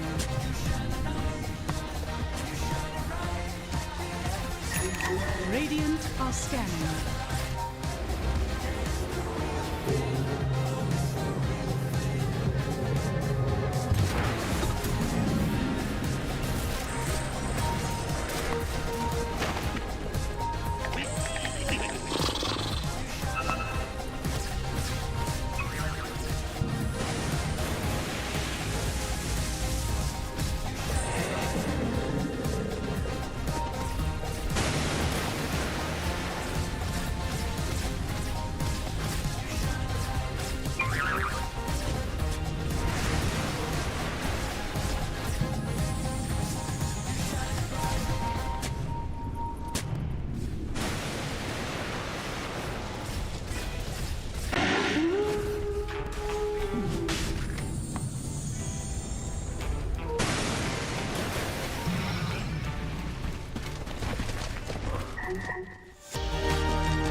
Hello, everybody. Welcome back as we are now setting up for Game 3 between Na'Vi and REKONIX. And we've had a great series so far. I mean, Game 1 was REKONIX showing that, you know, they could absorb pressure and scale, and they could take over the late game. But now Game 2 was Na'Vi saying, all right, we're not going to let you do that again, and we're going to take it to you. And this time, we are really going to put the pieces of the puzzle together in order to showcase to you how aggressive we can be at the early stage. I mean, the big adjustment for me was Na'Vi just didn't change the pace as well. They changed the tools. They took away the Rubik. They bring in the Underlord. They add the Oracle last pick as well. And then suddenly, the fight, it's just layered with controls. They've layered with saves, and it's layered with resets as well. So it really worked out for them in this game too, I feel. Yeah, it really did. And I think a lot of it comes back to that first scrappy fight we saw. There was a massive fight, 4 to 3 kills in the jungle before lanes even started. We had that first blood move. And on the back of that, just touching back what went so wrong for REKONIX, Faceless Void didn't die, He had 10 HP, but he had to walk all the way back to Fountain, TP out to his lane, arrive there after the creeps had already spawned and the Unglor is already away and farming. You need to get a good start to the lane. I will harp on it. I will continuously be the one talking about how the early laning stage is so important. So honestly, he kind of probably should just have walked in and died instead of, you know, running away with 10 HP there. I think he actually lost more this way. I think G-Crow as well had a miserable time too. Like the build was Mask of Madness into Battle Fury and Ags, but there was no real dispel from what we saw against all that lockdown, and it felt like every jump or every farm pattern was just under threat for him that game. Yeah. I mean, it does come back though. Everything is connected, right? So it does come back to how that start of the lane happened. The item build they did was maybe a bit too greedy for the game, but if you had a better start, then the build may have looked amazing. We may have been praising him, but you have to adapt on the fly to the game you're in. And that's what these teams are here to do, show us why they're among the best. These are pro players with a lot of experience and a lot of hours practicing as a team. And from your perspective, was Game 2 more about Na'Vi fixing their own aggression, or do you think it was more about them denying REKONIX the tools that won them Game 1? I think Navi's draft was like a lot better than in the first game. I think their draft was really good. The moment the Oracle came in, I mean, I was actually on the side of REKONIX for the draft in the second game until they found the Oracle pick, and I'm like, yeah, that's a problem. And I think when you have a balanced draft on a team like Na'Vi, they will perform really well. So I don't like seeing them go full all in. I don't think they need to against REKONIX. That's sort of a desperation move when you see a team drafting a very volatile draft. That's like a team trying to beat a greater opponent, right? If you're like an underdog in a matchup, you may send it with some crazy strat. I don't think Na'Vi need to do that here. And do you think Oracle now is a hero that REKONIX have to think about, or was that more of a perfect last pick situation for Na'Vi? I mean, he's gonna live rent-free in their mind whether they want it or not at this point. After that game, he was there, you know, disrupting so many initiations. The amount of coils, chronos, or lassos that were just thwarted by Oracle being in the vicinity. Sometimes not even ulting. He just dropped a Fate's Edict and some heals, and he was like, yeah, then what? You know, that guy is not dying. So he'll be in their mind, and they actually do ban him out early. Wow. So for REKONIX now, how do you kind of stop Na'Vi from having this like kind of like chain control game? Like, what do you feel like they need to do? Do they need to protect their carry early on, like with what happened to the Faceless Void in Game 2? Because G-Crow, he had himself an okay time in Game 1 where he wasn't getting touched that much here on the Naga side. Do you feel like they need to kind of group up together in order to protect the carry more? So bringing out the, you know, the thoughts on previous game, I would say like this: the safe lane would have been okay if it wasn't for the first fight. So you just need to be a bit more cautious about the, you know, the way you start out the game, getting into that big scrappy engagement against probably a stronger 5-man level 1 team. But my actual concern was more the offlane. We didn't talk about it too much, but they had last pick on into the Wind Ranger, last pick Centaur, and that lane did not look pretty. The Wind Ranger was massive. She was owning, and she became the biggest force on the map. So I do think they need to address the Wind Ranger pick differently here, and she is back again in game number 2. Or game She's number 3. Back again. And it's kind of a flexible pick as well, right? You can move this round in the support position if you feel like the a kind of like core Wind Ranger is not going to succeed. Yeah, it's definitely possible, especially after running it core one game. Now it's already in the minds of REKONIX that it's gonna be core, but it could still be a, you know, dangling it and then swapping it for something else. And already seeing the Slardar picking, you know, picking the Wind Ranger as a return pick, I think that's a bad matchup. That's not fun for Slardar at all. Offlaning into a safe lane Wind Ranger as a Slardar, you can never auto-attack her. So this almost forces Slardar towards the mid lane, and that's a problem. Slardar needs the flex between post 2 and 3 to function. If he is guaranteed to go mid lane, there are a lot of heroes that shut him down.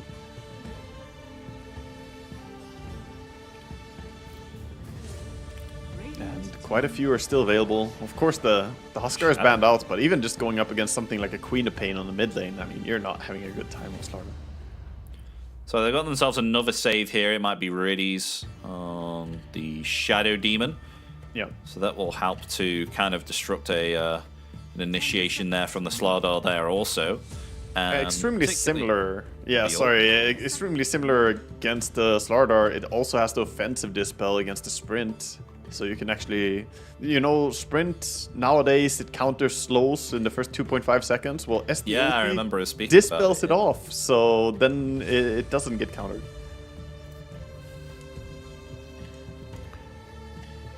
So the Demonic Purge is really, really good then against the Slardar. Yeah, it's one of the better tools. And later on, you could even get yourself the Shard, which is also on the flip side, very good defensive against Slardar. You put it on your teammates. They can't be minus armored. That's really convenient. And Rubik gets picked up here for REKONIX. So I suppose you have that position 4 now that you can play around the Slardar if it is on the off lane. But then you do have the saves too. But telekinesis so far we've seen in game 1 and game 2 has been massive for both teams. Yeah, Rubik has been absolutely owning. Not really a lot of good spells to steal. You only see a Shadow Demon and a Wind Ranger, but that's already plenty. You know, Wind Run, Shackle Shot, Power Shot, all of them are great. Disruption, fantastic. SDLT, even more amazing. So, yeah, this is just good spells all around. There's a possibility he puts like 1 point in Shadow Poison on Shadow Demon just to mess with the Rubik, so you don't give away good spells. And you just keep spamming 1 poison between your casts. So Enchantress picked up there as well, and I'd say that's a nice pick as well against Wind Ranger as well if it is core, because you can dispel the Wind Run, right? And yeah, you can. It's good. Also, you can dispel the Wind Run all game long. It's always dispellable. The Tailwind makes from the Aghanims is not dispellable, but the Wind Run is, so you can actually always have True Strike against her if you dispel it away. Obviously, if she has like Peekabee or something, you won't be, you know, enchanting that away. But yeah, it's pretty nice. And we've seen Enchantress be pretty good lately overall. I love the picks coming out from Navi though. Wind Ranger, just strong laning hero. Tusk, the single best pairing, I would say, with Wind. You can do insane right-click damage. And now Shadow Demon Axe. Pretty competent offlane. Don't know what they're going up against, of course, as the carry has yet to be decided for REKONIX. You were definitely right that Oracle will live rent-free in their head. Yeah. With them fanning it out. And Axe, okay, alright. Yeah, Axe is very aggressive. They're getting, again, a lot of different catch. Same what we saw Navi play in the previous game. Everybody having TP cancels, everybody having ways to lock people down. And, yeah, this is looking pretty damn good for them so far. I'm wondering what the best approach for REKONIX is for the safe lane now that you see the Axe coming in. Also, Navi have last pick. Dude, this is rough for REKONIX. Because, like I said, the Slardar, he kind of needs to go mid lane. Like, yeah. I'm not feeling the off lane Slardar in this game against the Wind Ranger. I think it's going to be super tough. Yeah. But if he goes mid and there's last pick on Navi, you're going to run into something countering you as well. Okay. They go for the flavor of the month safe lane carry, the Tiny. Everybody in Hivenmore pubs has been haunted by this quite a few times. It's Echo Saber Rush into Shadowblade, and then he keeps picking off heroes when they go alone. Usually works better in pubs than in pro games, I would say overall, but can still be successful. I think this might be nice for G-Croy too here on the hero, because he's able to maybe perhaps catch like the back line and burst heroes really easily, and then the thing that they've done with the tree grab as well, with the fact that you don't really need like the shard anymore to farm up. You've got more hits with the tree grab. Very true. Really nice. Very true, very true. And even though they took away some of his attack speed, he got some good compensation too. The 10 strength talent is pretty good. Feels completely playable on Tiny. You get tons of strength on this hero. And it's a pretty smart pick into Axe. if you think about it, Axe wants to blink, blade mail, call, carry heroes, right? That's usually his MO. What happens if you blink, blade mail, call a Tiny? He doesn't hit that fast, and he has insane HP, so you're not killing that on your own. I think this is probably one of the best carries they could have gone with for the game.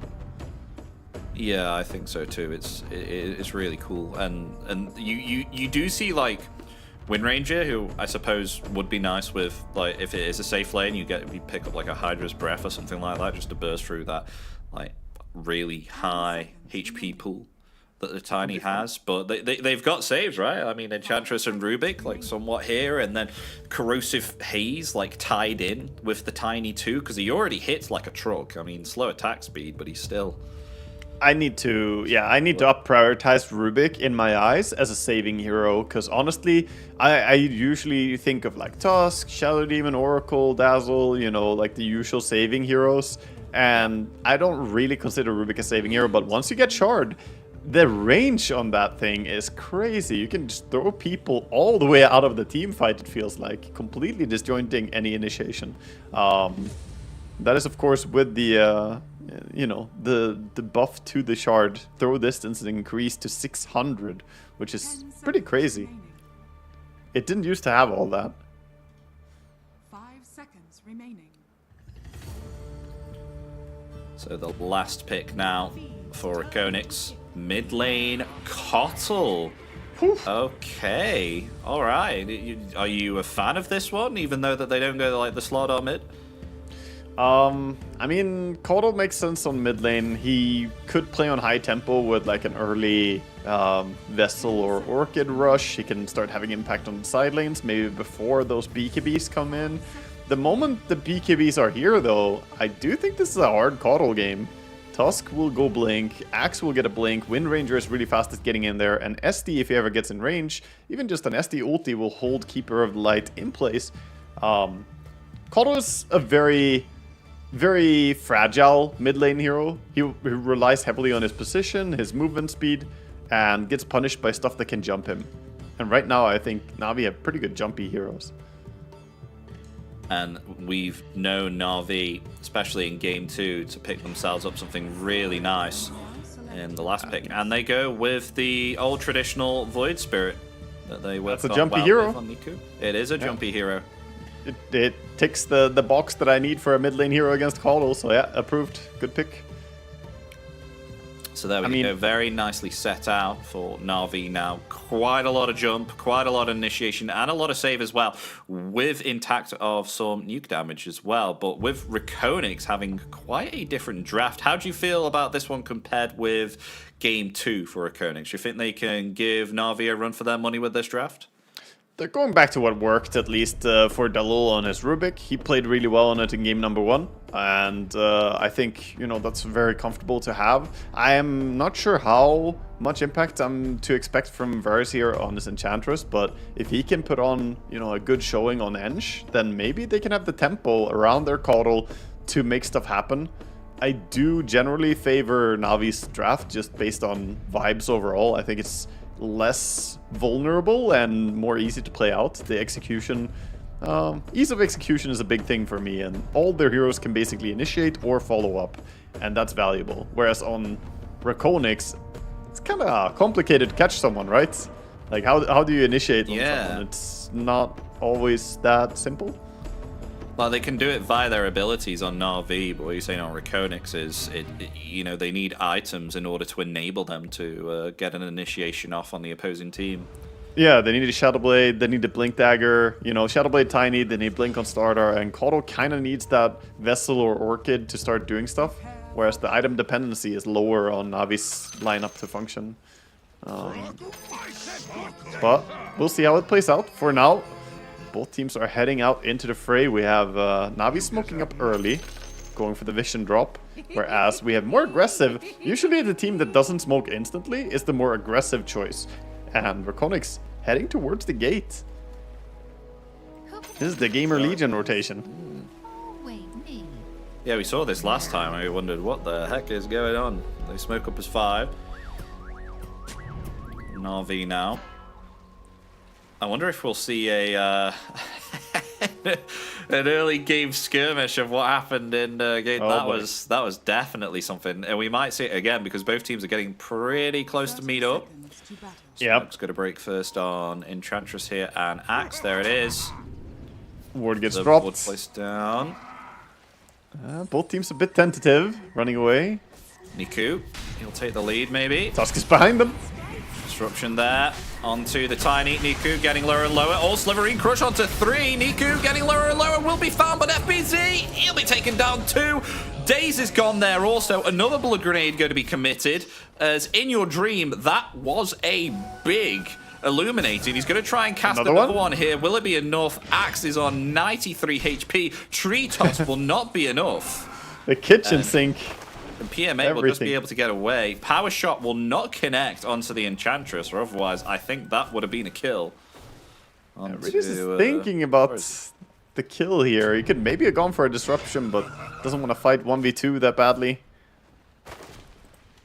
And she does find D-Ward as well after that battle. So off to a good start is REKONIX. That advantage to your mid laner feels really good. Getting a head start on Caudle's net worth. I really want to know how much damage Kotl did in that. Only around about 700 damage Kotl did with that one Illuminate, but I suppose that's pretty big for level 1. Yeah, I mean, it was more that all of it came in one go, whereas some of the other heroes who did more damage were just brawling away, doing a ton of auto attacks throughout the fight. So it can catch you by surprise a bit. As the lanes are starting out, mid lane is mostly going to be a farming deal, but down bottom we have Tusk pulling the creeps already, getting them behind the tower. Oops, gets the creeps under tower. That's not part of the script.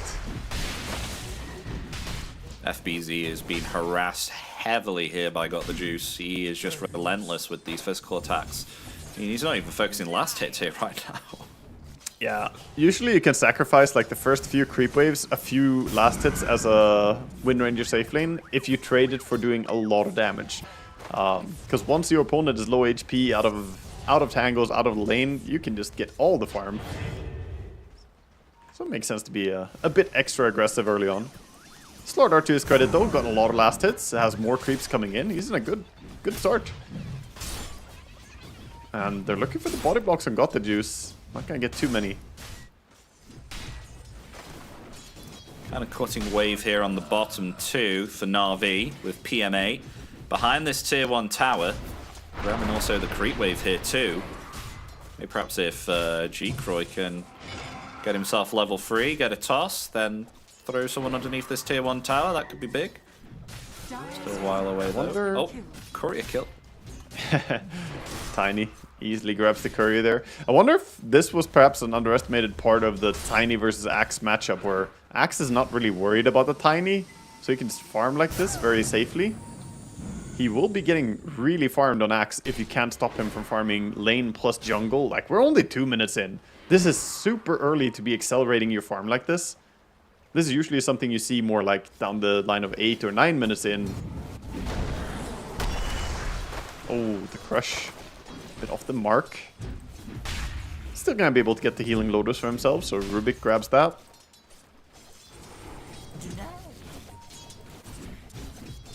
Just got enough mana now for another crush, so they could see if they play themselves with something. Maybe telekinesis into crush. Yeah. And Enchantress chasing the Tusk, because Tusk is trying to make sure the creep wave doesn't slip away. He wants to hold it for the axe, but he's putting himself in danger to do this. He might a be lot of dead. auto attacks. No. It's gonna be fine, but lost all his HP, so this is pretty much time to go base and hope you don't cast an Illuminate on the way back to base, because Caudle could maybe have swung by for that. You will find time to stack up a little bit more on top lane. Actually, it's Radiant who are putting the pressure on.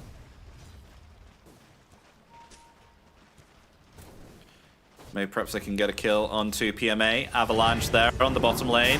Berserker's Call comes out. He's fairly tanky, but maybe in the end, Tree Toss. he's still regenning, has the Helm of Iron Will. That's actually really helping. He has Tree Toss in 3 more seconds. I think they got him like that should 2 more kill. clicks. Yeah, the tree toss. No! He's still regenning. This is still so much regen- time. This is painful, though. This is really painful. Like, he's Oh, Avalanche. There we go. finally dead, but they lost creeps under tower. Tusk is off doing whatever he wants. Got the juice. Oh, wow. Look at top lane. They're getting One more There we go. Yeah, I mean, worthy trade for the Rubik, I suppose, on this top lane, and it's favored for Na'Vi on this top lane as well, right? You were saying you don't really want to go like Wind Ranger. Sorry, you don't really want to go Slardar against the Wind Ranger, and they get a kill on the win. I mean, not just that, but looking at the CS board, you have 24 and 10 on the Slardar versus the 17 and 0 on Wind. Not a single deny up against this lane where I would have thought that Na'Vi would be the favorites. Shadow Demon Wind is a strong lane, but honestly, I think they've been outplayed on this lane. Dalul on his Rubik. You gotta respect this man. He's putting in a lot of work. Oh no, and another. He doesn't go for the crush though.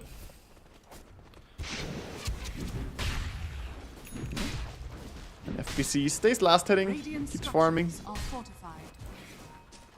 Soon we're gonna see the mid laners open up the map, by the way. They're both about to crack level 6. We have 6-minute power room coming in soon.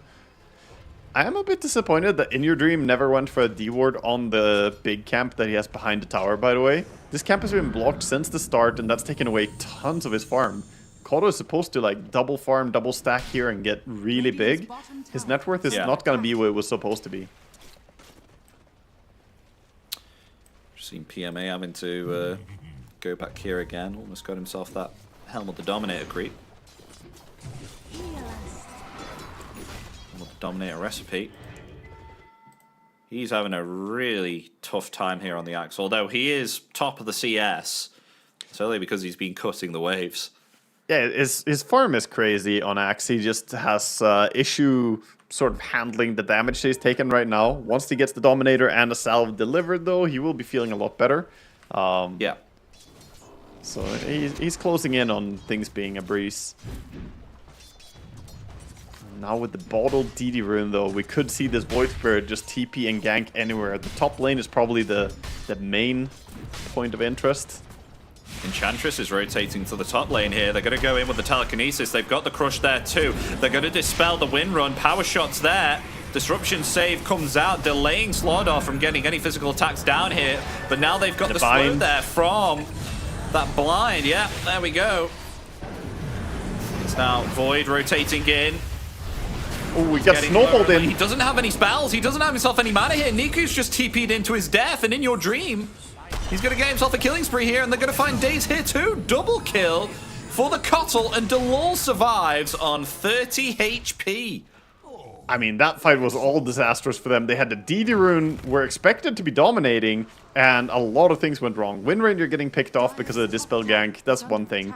But I think they accidentally brought Void Spirit in with the snowball, and I think he was safe. He dissimulated away and then got pulled back in by his own support, so a little bit of a miscommunication situation, I think. And that's going to result in top tower, so the game just keeps going in a great way for Slardar. I'm sorry for ever doubting you, FPC. You're having a great time. They're having a fantastic time. I mean, this is a first pick Slardar, and he's thriving. And this is kind of not what you want as a Wind Ranger here, right? Because when you're behind like this, it's really hard to try and scale back. Yep. Scale back. I mean, a big part of the strength of the Wind Ranger carry is that she is a dominating lane carry, and then play from there. And Redis, very deep here, gonna get punished, I think, by the Kotl. Tusk is in the vicinity. Oh, A for Remnant connects. Dalul, that is a kill. Though they might be able to trade it for a kill here onto Redis because he's already used the disruption. But yeah, we can go back and see what happened on that top lane there. A recap of what happened. So first gank here, I mean, yeah, Wind just kind of gets brought down by the Kotl showing up with the slow. But pay attention to the Void Spirit's fight here. He's got the DD rune, so he wants to do a lot of damage. Tries to go on them, but then there he gets snowballed back in after dissimulating away. And then he's just dead. Maybe he would have died anyway. Maybe it doesn't matter. But definitely not the fight they wanted. He's got quite a few points like mixed into some of his spells as well. So I feel like the double the amplified damage rune with the dissimilate would have done some nice damage, but he had to use it to escape, right? So, you know, level 2 resonant pulse, it didn't really feel all that impactful. I think that's maybe where the miscommunication was. I think Tusk wanted to go on them with the dissimilate from Void and try and burst people. They could easily have gone 1 kill, maybe more. But Void was hesitant and wanted to get out, so he used it to try and disjoint. And then, of course, the damage doesn't really matter, as it didn't connect. Back in live, we did just get Rubik taken down. Quick TP out by the Void Spirit, and the trade is gonna be that Shadow Demon gets punished here. Yeah, there we go. Mega kill for the Cuttle. And look at this, FBZ. Angry fish. He's gonna get the bash there onto Daze 2 and a Solar Bind onto Neat. It won't connect, just be out of its touch. I guess the safe didn't have to activate his haste rune as well, so at least holding on to that rune. And meanwhile, Axe over in Axe land is just farming crazy fast. He's gonna stack up the Ancients one more time. And yeah, he will be a problem this game. Not right now, because for now his priority is just himself. But eventually he will make an entrance to the game as well. Oh, they want to move top here on Na'Vi. They want to try a second attempt at getting themselves something. There is a big stack here too. Niku coming up here with the haste rune. They've got themselves the shackle shot there onto Delul. Delul will be found, taken out. Now they want to get FBZ. They do have an Aether Remnant here if they want to try and attempt to connect it. He has this Silverine Crush. He's so tanky actually here on the Slaughter. So they'll only find the Rubik with quite a few rotations there, but at least they'll be able to get some time to maybe perhaps get this stack. How did in they trouble, just dead. Held in place for a while. Caudle definitely having an impact that you want. 5-0 and 2, coming in with some really good ganks with the Solar Bind. The level 6 Caudle is never to be underestimated. Even though his farm is a little bit lower than you would expect from a mid Caudle with the double stacking not being allowed this game, he's still having great impact with the rotations. He is, yeah, and he's got himself the boots of travel, obviously, of course. He can move everywhere. I thought maybe perhaps he would have rushed Vessel, but he favored the boots more than the Vessel. Yeah, I think maybe it's just to be able to really join those side lanes more easily and more frequently. It makes a lot of sense in this game. He'll still go back to the Vessel afterwards. And bottom tower almost gets brought down by Jikroy, so credit to him for recognizing that, you know what, if everyone is playing top all the time, I'm just gonna do whatever damage I can. This is such a better game for him right now compared to game 2, isn't it just? Oh yeah. I mean, you're kind of happy about it too, right? Because Jikroy didn't really get to show off what he could do in the previous game, having such a horrendous start. I did honestly feel bad for him. I was harping on his build and stuff, but oh, Niku. Oh my god, he got caught in the mid. I don't think he could have got out there. I don't know. Yeah, I think he got trapped. Yeah, he got trapped. Surrounded by Ancients and almost died. He had the regen rune at least, so you know. But that actually would have been a funny death. The rune would have kept him alive, but the Ancients, they hit hard. They pack a punch. That's why he wanted to tank it for his Axe, so Axe didn't go too low. Good usage of the regen rune, but now look at the move coming mid. Coming with the Tiny as well. This is unexpected, the Tiny would be connecting here. Telekinesis, Avalanche, it will not connect. He'll be able to get away. There's a Slaughter. is on the other side of the river here. Aether Remnant's down. I don't think that's going to help though, Niku. He's going to try one more attempt to get away there, but the bash is there from FBZ. Bash of the deep helps to stop that teleportation, take down the Void, and now they've got themselves this middle tier 1 tower if they can get through this glyph. Just a casual 5-man gank on your mid laner. You know, Niku's like, why are you all here? But they're all here because they're getting something out of it. Get a mid kill, get a mid tower. Now they are the ones who took every single tier 1 tower without losing a single one of their own. Fantastic spot to be in for them.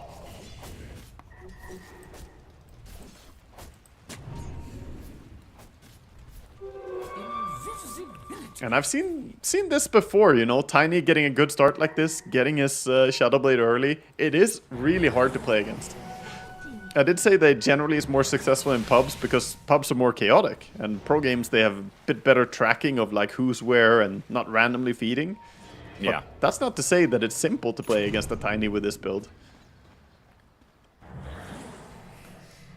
We'll see now if they can utilize this Spirit Vessel on Niku, but speaking of items, Blink Dagger now retrieved on FBZ on the Slardar, which is another big item pickup. They're going to go smoke anyway. They might jump onto the Enchantress. Not particularly the best target to jump, but Spirit Vessel there, stopping the healing of the Nature's Attendants, and the War's Punch claiming the life there of the Enchantress. Yeah, tank the gank a little bit. Not the worst case that she dies, and I think they're still going to be able to react if they try and push mid tower. Caudle is, of course, fantastic hero at pushing out the lane. Rubik gets his hands on a pretty decent steal as well in the level 4 Battle Hunger. With the cast range that that spell has, it's really nice to have. He's now spamming it on the axe. Oh, they want to go for the axe. Yeah, Avalanche is there. And the bash. Zerka's Cool comes out, but that should be a kill. Onto him indeed. Yep, there we go. Unstoppable for the Cottle. Spirit Vessel finished. Now going for an Octarine Core. A lot of this game looking so different comes down to the safe lane for Na'Vi not working out, right? Got the juice instead of being #1 in farm and being super far ahead. He's now so far behind, lowest of the course, well, kind of tied with the Slardar. Radiant's middle tower is under attack. And that's going to be double wisdom going the way of Radiant as well.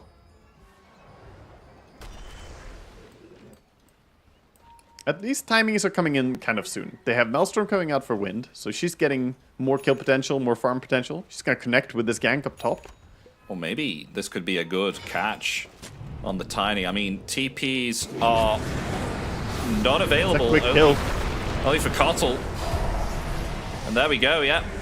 They timed that perfectly there, because most of the heroes there, they didn't have themselves a TP on REKONIX, as meanwhile some action happening bottom here as well. Maybe perhaps they can get themselves Rubik. Never mind, Daze is the one that's going to fall here first, so they will defend themselves against that initiation there. Yeah, that was a good takedown for them. Slowing down Tiny's game right before he gets the Shadow Blade, I think is so impactful. So a nice takedown. Unfortunately, they didn't get the kill over on the Wind Ranger. Getting it on Shadow Demon is not quite as good for them. But some gold towards his shard that he seems to be rushing. Makes a lot of sense this game, by the way. I said it's good against Slardar because the minus armor. It's better against the Keeper of Light. Caudle, you know, Solar Bind, the Spirit Vessel, these effects are really great to dispel. Get that demonic cleanse going.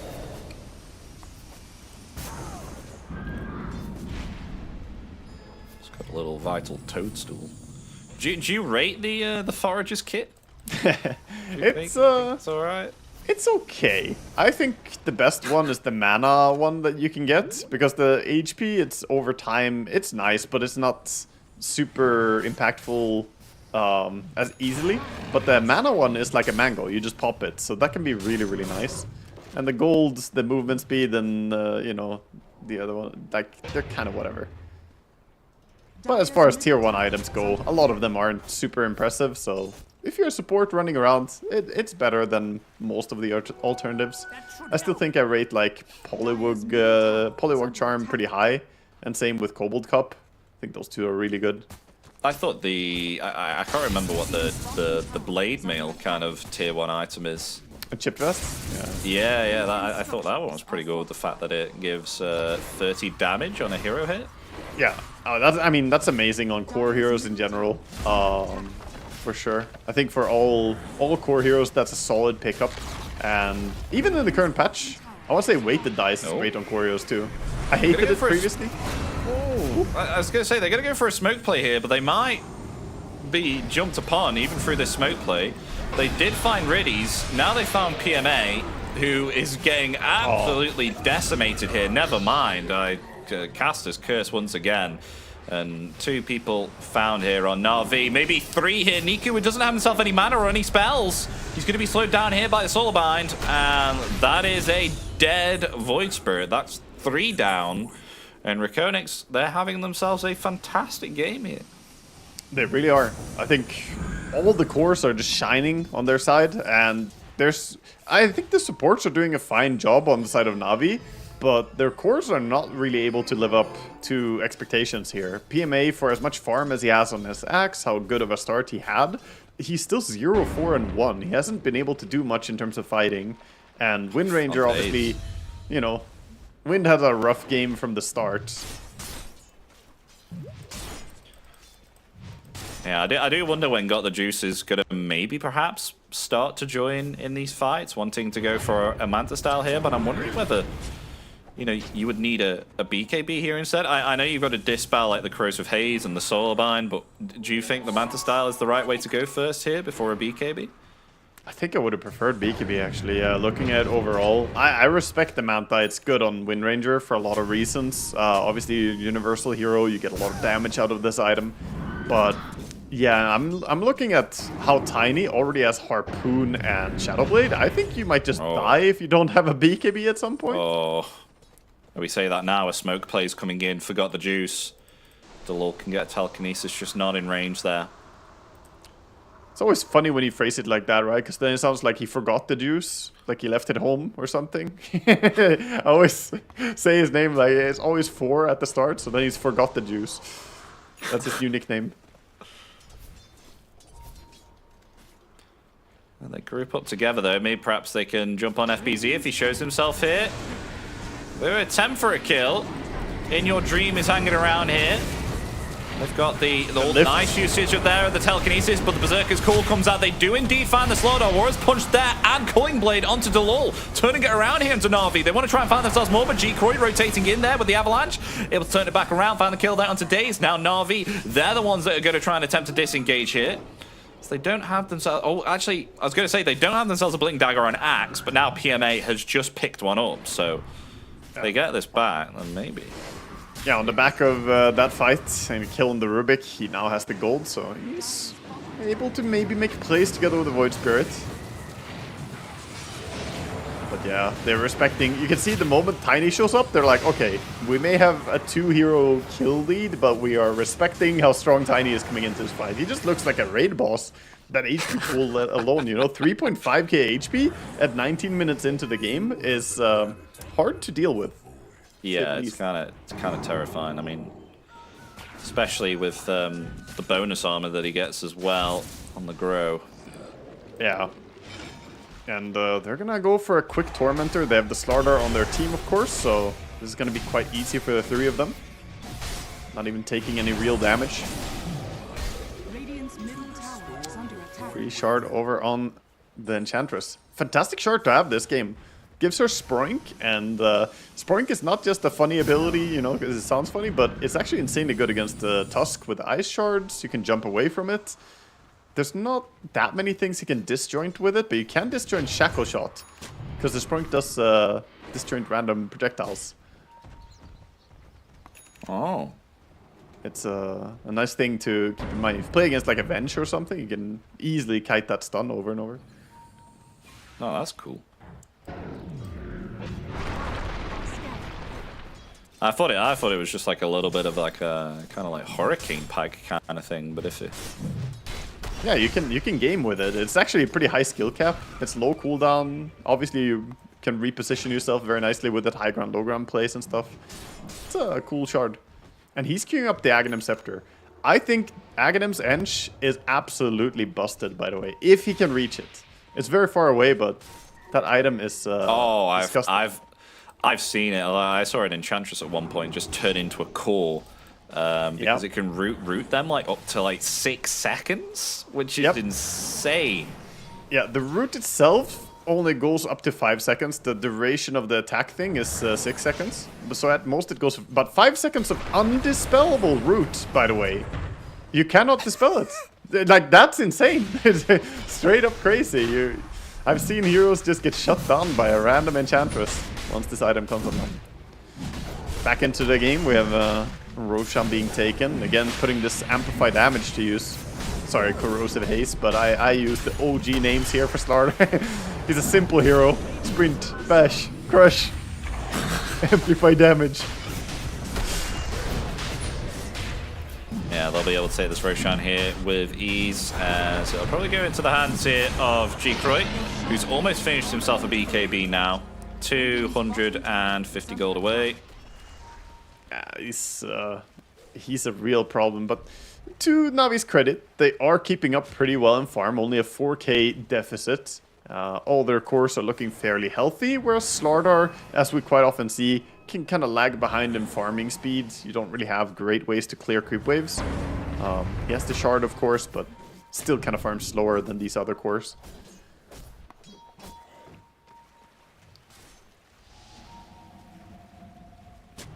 Dire's top tower is under I think the timing on Navi is probably going to be when they have this BKB on Axe. They can maybe make some moves. But for now, top tower is just being pressured by an angry Tiny. So yeah, that Spirit Vessel does a lot of damage there to Tiny that I've just seen there. It's like 1000 HP that it just kind of like chopped through. Yeah, it's Kaya amplified. Now Kaya Yasha upgrade even on the Void Spirit, so does have the spell amp into it as well. And obviously percentage-based damage. They'll try now. That's right. Berserker's Core with a Blade Mail as well. There's no save here for the Tiny. The So dunk Tiny's failed. just going to fall. Well, they're going to set up again. Defensive Avalanche. All the shackle shots there, though. Got the juice. Very, very proactive there with his win run to avoid that Sliverine Crush. Now they got the Berserker's Call down onto G-Croy as they find themselves a Slardar in the back lines there, though in return they do take down Riddies. So it's a 1-for-1, but Aegis and BKB down here on G-Croy. So Na'Vi, they actually hold their objectives here and keep that tier 2 tower intact. Very well played from them. Yeah, it's a respectable defense. Only losing the Shadow Demon as well, holding and fending away this this monstrous push.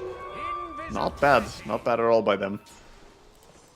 I think a lot of it comes down to Tiny perhaps being a little bit too far forward too early. His team wasn't quite there to react on the first Life of the Aegis. Yeah. You can see they kind of jumped him. You can see on the map, they're pretty far away on Ange, Rubik, nowhere close to this. If Rubik was there, he could have tossed him to safety. You just see here, got the juice, was very good with that win run. Like he could have stayed there and laid into G-Croy, but he realized that he would be the target for Slardar for FBZ to jump upon him with the crush. But very good reading from him. He could feel the sort of bullseye on his forehead. You know, he's like, okay, I should probably run away. You can sense. Sometimes you get that vibe, like, okay, the enemy are really looking for me. But back to farming, people going towards their items. And we'll see what Tiny picks up as a natural next item. Silver Edge is going to be complete just now. And we might just see him go for something like MKB to deal with Wind Ranger. Or even just Daedalus if he wants to shred through everybody. I do think he can add a big damage item next. Big Blink is also on his mind, okay. He wants to catch people. Oh, he doesn't catch the Enchantress though. On the axe. Dire are scanning. SD. Uh-oh. You could disappear. Uh-oh. Ooh. Oh, he blinked. Nice reaction. Oh. The blink keeps him safe. Fast reaction. Indeed, yeah. A nice thing, by the way, as well, is the Caudal plus Tiny combination. You can Chakra reset the Avatos combo. Not immediately, but very, very useful for both those spells. That does sound kind of disgusting, though. Yeah, because you throw a stun and then very shortly afterwards there's another one coming in. It's AoE control. Looking for wind, but playing it safe. Oh, nice use of Avalanche. Yeah, that's a dead Tusk. In the past, that would have worked. Tusk was snowballing in, he can blink immediately after snowball, but Avalanche is an aura now. So basically when you exist in it, it will apply to you. So you can't snowball in and then blink out, you're always gonna get caught. Dire's bottom tower is under attack. Well, the Berserker's Call the coming in, Tiny. they initiate there onto the Tiny, but the stolen snowball save there No from the way. Rubik. It's actually able to turn it back around there and may perhaps get themselves PMA trying to flee. It's actually still alive as they find themselves too, as Na'Vi actually turning it back around here. So they wanted to go and pursue more. And they still got the Dave Tiny. coming in. They found themselves the Tiny. I mean, we've got ourselves the Void Spirit who's actually fallen, but in return, finally, they take down the raid boss. Tiny down. The disruption there now locking in place the Enchantress. As Na'Vi, they'll be the ones to come out on top here. Got the juice though. Uh-oh, he doesn't have himself the wind run, but no mana remaining on the Enchantress, so no more impetus. Culling Blade coming down on top of the deer. There we go. It's a 2-for-4 trade. Yeah, in the end, that was going to be, you know, fairly good for them. Actually, I think it was a good reaction from the Rubik, but they lost both him and the Slardar so quickly in the fight. And from there on, the fight was just really awkward. Tiny trying to run away, not able to get to safety. And there's a lot of BKB piercing stuff too, so even BKB TPing out is not really an option that easily. Yeah, I thought the fight would have worked out, but in the end, they kind of overcommit. Windrunner takes care of Slardar immediately. And being able to it was a track lovely down the three-man Tiny. crush, wasn't it? It really set up for something, but Tiny was kind of saved there from the Berserker's call there too, so there was no follow-up damage on that crush. Yeah, that's the problem with Slardar as a core. He usually is a very low damage core, more about setting up for his teammates to deal damage, so great crush, but if Tiny is just running away and Caudle just has a little blast from far away, then there's not really anything to worry about for Na'Vi. They sat nicely under their tower, so if in the first game Na'Vi were the ones disrespecting on the tower, maybe this time REKONIX having the same issue. Oh, the wraparound coming in from behind. Oh, yeah, FBZ. Warriors punch up there. Aether Remnant as well, locked in place on the Slardar as they found themselves the Enchantress there too. Coin Blade comes down, 2 down for 50 seconds. Big takedowns.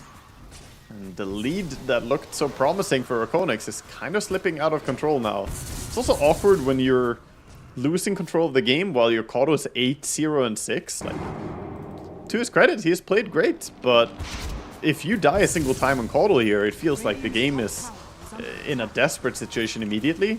Yeah. And you hate for that to be the case when you have not died a single time. You know, you want to have a little bit of lenience that, okay, you can mess up once or twice and still be fine. Here, it's just very stressful for him.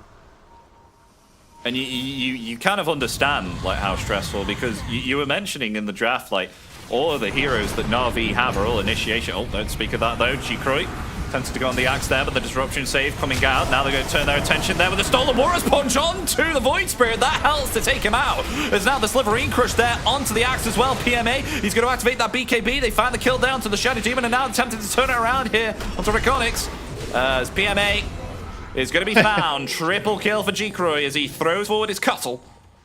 Now that's sends in old man. Some opening. There's a DD rune down bottom as well. I don't think they spotted it yet, or Tiny could have taken that and just pushed really fast. They're gonna see it now. They're calling over the Tiny. Tiny with DD rune, 3 heroes dead.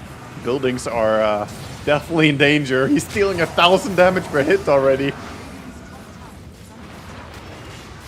Oh my god, the building is gone, man. 3 hits. I don't think they really want to push high ground though, so gotta stabilize the game, but that was a fantastic fight for them. I do wonder if that was over aggression again though. Na'Vi double jumped forward with Void Spirit and then he got stuck on an island, because once you use both your jumps as Void Spirit, you really don't have the mobility anymore.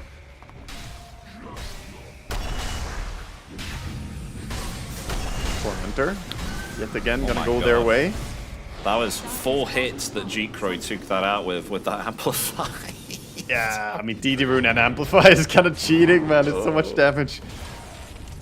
And speaking of damage, I said he might go MKB, might go for something else. He's going for the straight Daedalus. I respect this choice. Even into Windranger, who has the Windrun. In theory, it sounds nice to have True Strike, right? But if you have enough damage as a Tiny, just deleting her entire team is a very good alternative. And if you ever do catch Windranger without her Windrun active, she will just get absolutely blown up by a crit from Tiny. And now, smoke coming in for Na'Vi. Things are getting more and more desperate. They still haven't been able to get on this Caudle. I mean, in your dream, he's been doing a great job sitting safely in these fights. He really has. And he's extremely close to a Hex. That will completely amplify his impact on the fights too, because for now, he's kind of just spamming, you know, Chakra on Tiny, and he's Blinding Lightning and whatnot. He's doing what he can. Or sorry, Solar Binding and spamming Blinding Light. But now with the Hex, he can actually threaten to set up on someone. And this is a no BKB build on Void, right? So, yeah.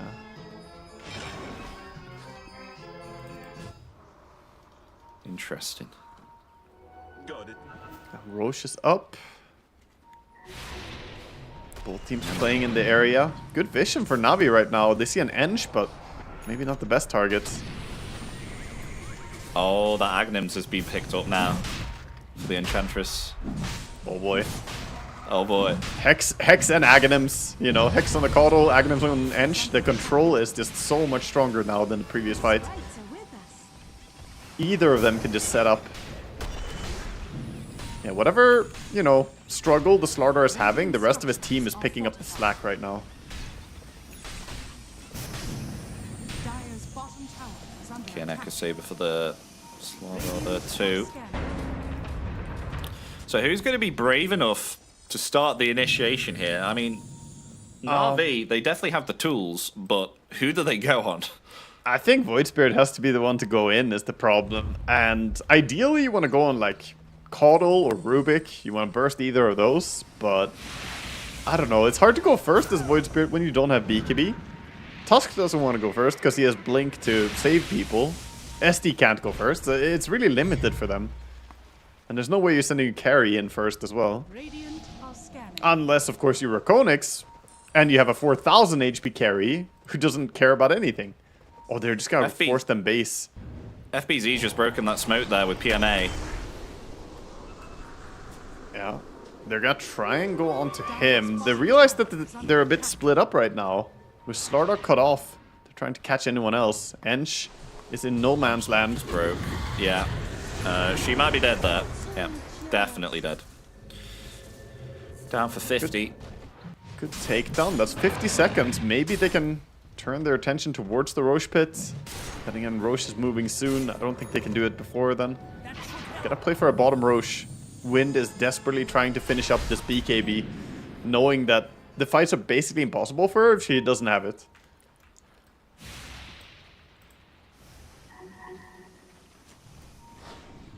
Meanwhile, every time I click on Tiny, I feel like he's half the way to a new item. 26,000 net worth. It's crazy work. Now they're going to try and finally take this back. Oh, War is punched there, but the counter initiation. Berserker's call though comes out, but it's a bit too late as the Tusk is taken out. No, fire on Tiny. The counter initiation there from FBZ with the Sliverine crush. Oh, Roche is here. The Roshan. Oh, hello. Get him, Roche. Eruption is there on the Shadow Demon, but I think he's dead. Yep, there we go. And that was a forced buyback there onto the Tusk as well. Wanted to try and join back in the fight on this, but Na'Vi, they're going to disengage. I think this is a free Roshan taking now for REKONIX, unless they want to try and find something more. Oh, maybe perhaps a dieback here onto Daze. He's hanging around very close to FBZ. Yeah, they're trying to play the area, but not going to be able to do it. Slardar takes away the outposts. Actually tried to get stopped, but yeah, this is going to be an uncontested Roche at the end of the day. And Navi is falling a bit short there on the initiation. Quick reflexes from the Caudal. If we think back what happened. Tusk blinks in, tries to catch one, immediately gets hexed. And from there on, the fight is awkward.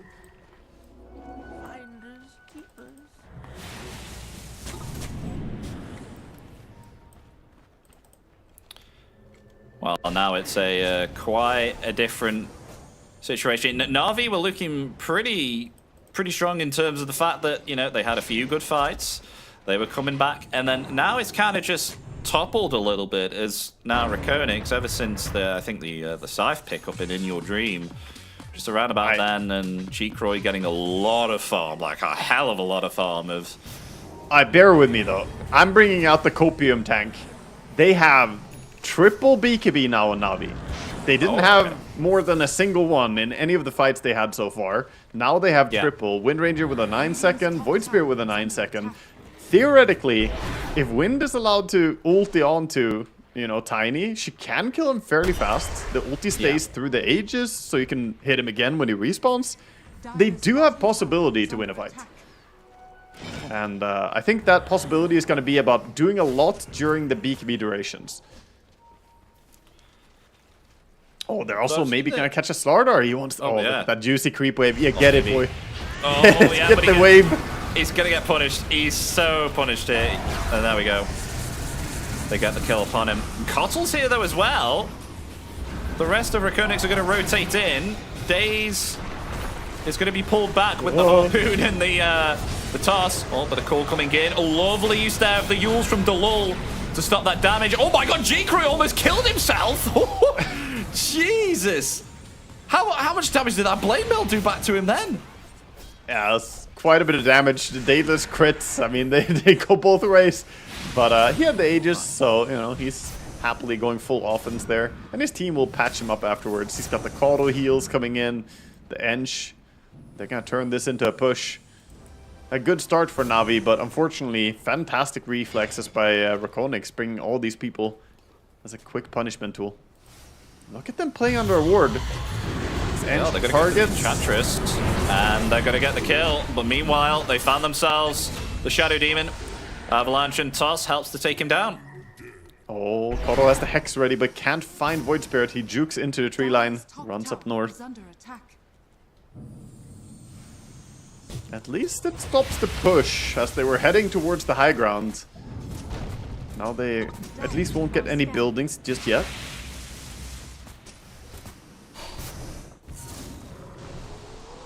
Wind Ranger's shipping it all for damage. You could have thought that maybe like Satanics, sustainability or something like that, but she needs more damage to be able to burst this chunky Tiny. She's the only one who really can kill him. Like we said earlier, sure, the Blade Mill does good damage on an axe, but he won't ever be solo killing that Tiny with Blade Mill call. That's just at most gonna do like 40, maybe 50% HP to Tiny. You need Wind Ranger to be the one bringing him down. Tiny on the hunt. Oh, Niku might be dead here. Telekinesis is there. Avalanche, all the damage is there. Niku. And Rubik. Look at the Rubik spells, by the way. Like, he's got Aghanim's. Oh, wow. Delul is, he's gonna be disabling people. He can chain stun them. Shackle Shot is only 7-second cooldown, so if he uses Shackle Shot, that's 3.25, followed up with a lift into a snowball, and then you can Shackle Shot them again in a bit. Yeah, he's almost got a full chain stun on his own. Wow. At least he can hold them for like 6 seconds, 7 seconds in a row. Oh, and a cool missed. Oh, they're going to take advantage of this. Take down Riddies. Down for a minute with no buyback available. Oh, he has it soon. 5 seconds. Coming in with the aggressive play here, blinking forward, trying to find Got the Juice. There's now Daze with that Ghost Scepter. That's actually going to help out, and maybe perhaps they'll try and find Delul here as well. Has to use his Yules. There we go. A for Remnant locks him in. They actually punish the Rubik there, taking him out, as now they'll go on to Enchantress, who's attempting to chase. Though Tiny's there. Berserker's calls there, but the Hex comes out in return, as now G-Croy coming in with the Harpoon. Buyback there for Delul.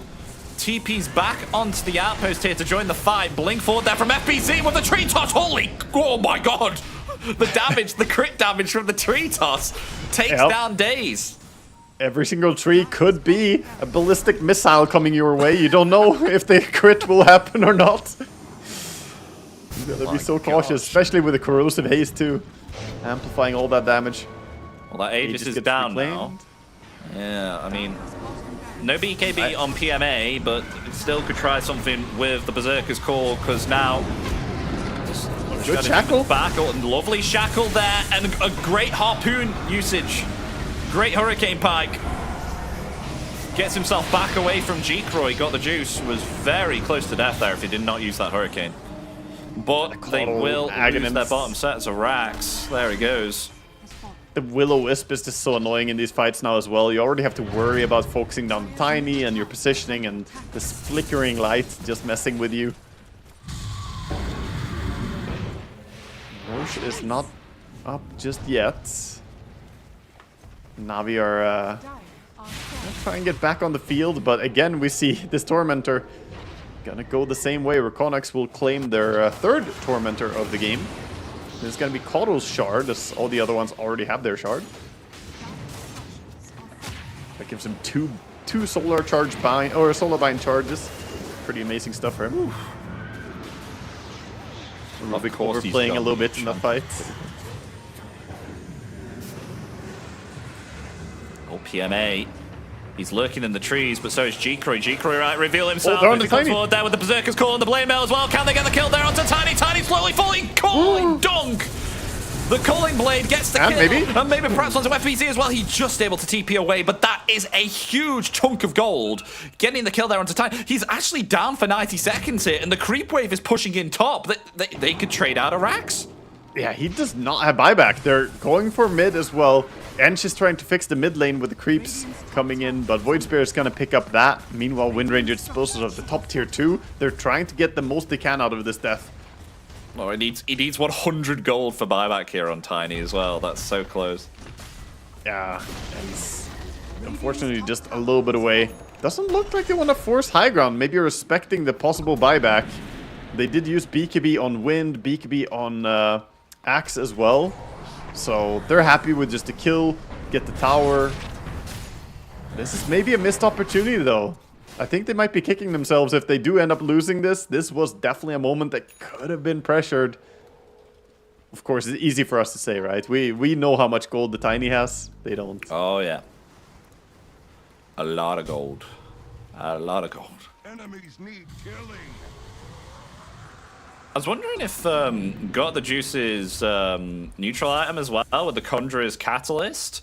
Does that work in synergy with Focus Fire? Surely not. If I think it's a physical attack, right? I think it works with the Mjolnir damage that comes in from it. It doesn't count Focus Fire as a spell, but if you get procs on the Mjolnir, I think those will overheat if you deal enough Mjolnir procs. Like every other Mjolnir proc you do. Actually, it's every single one, I guess, because they're 225 damage. Oh, that's the active, yeah. But yeah, the Focus Fire itself is not gonna count as a spell damage. Well, Smoke Up is 4. Cheekroy is a little bit too far behind here, so we'll see if REKONIX do a try. Oh, got the juice, got the juice. Oh, Sliverine crushed there onto 2. Will-O-Wisp. Got the juice is actually able to escape. So it will be the Tusk, unless he can blink away. Nope, he gets rooted. Daze is found and taken out. Down for 70. Buyback available, though. That's a nice usage of the Illuminate. You can do the same thing as Tiny can do with the Avalanche. You put the Illuminate over the Snowball. Oh, Wagger. They want to Tiny. Wagger, Wagger, look at this. They played again the with the Blade Bell there. They're going to get the kill there onto Tiny. Oh, no. This time he's spent out fully. They definitely know he doesn't have buyback. He just picked up a new item. Oh dear, the Sliverine crush there though. On 2 of them, the Will-O-Wisp coming out once again. The Berserker's Call is there. PMA in some trouble though. Got the juice with the Focus Fire, trying to take down FBZ as fast as he possibly can. He will be able to get the kill. That is 2 cores down here. Make that 3. With the support being taken out well. 2. With no buybacks available here, and now they're going to jump onto the Kotl here. Kotl's first death. It's a team There we go. Na'Vi coming out on top as they get themselves a team wipe there and take down the godlike spree on the Kotl. Na'Vi will come out on top of that, but the creep waves are severely pushed in on all sides. They're going for Roche first, playing it safe first, respecting that they don't know exactly how many buybacks are there and getting this. You know, they've been the ones playing into Aegis the entire game. They want to have Aegis for themselves, and this is going to be the Aegis and the Refresher and the Cheese. Holy, what a big turnaround for them. And this is the second time Tiny gets picked off being just a little bit alone. This time actually more alone than the previous one. Last time at least his team was in the vicinity. This time he had no business being there.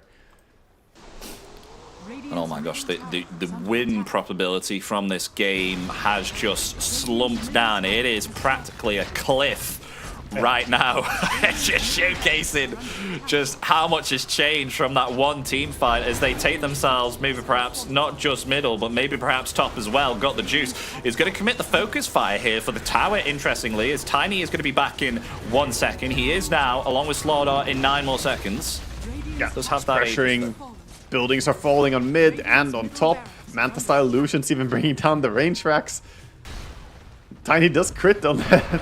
The little tree kills off one of the catapults. Oh, they commit the glyph there too. Are they going to jump? Oh, they've caught the Tiny once again with the blade mail. Do they have enough damage to take him out? The snowball there too. Tiny down again. No buyback.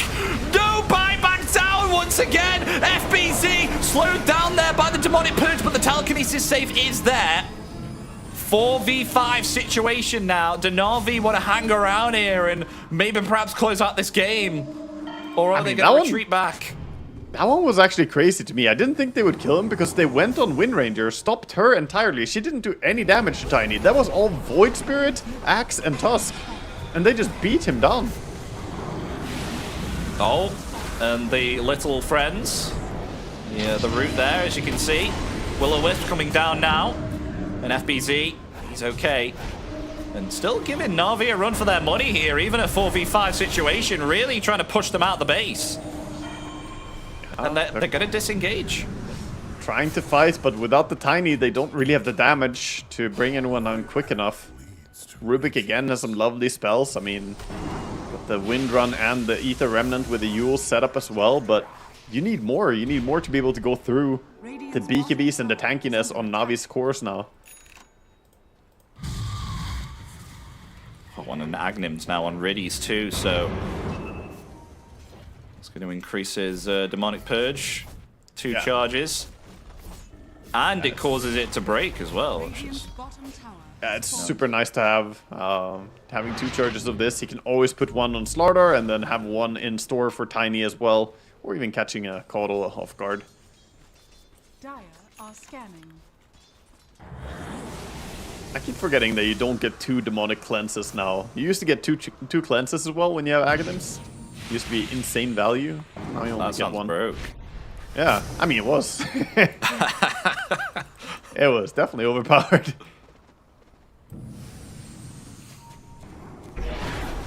So has he got buyback yet? How far? No, he like fully went down the road. He fully committed. So in terms of buyback status, if we have a look at that, the only buybacks available for REKONIX are Kotl and the Enchantress. Yeah, it's also not even close, right? 2,000 gold for the Tiny, and that's 2,000 gold that he will struggle to farm because now he's been punished every time he shows on the map. The game has flipped in the late game. You fought badly. And that's the downside, I think, about Slardar and Caudle. They don't really scale as hard in damage department as these other cores of Na'Vi do. Like, Void Spirit is dishing out damage with his build. And same for Axe and Wind Ranger. All of them are, you know, contributing tons of DPS.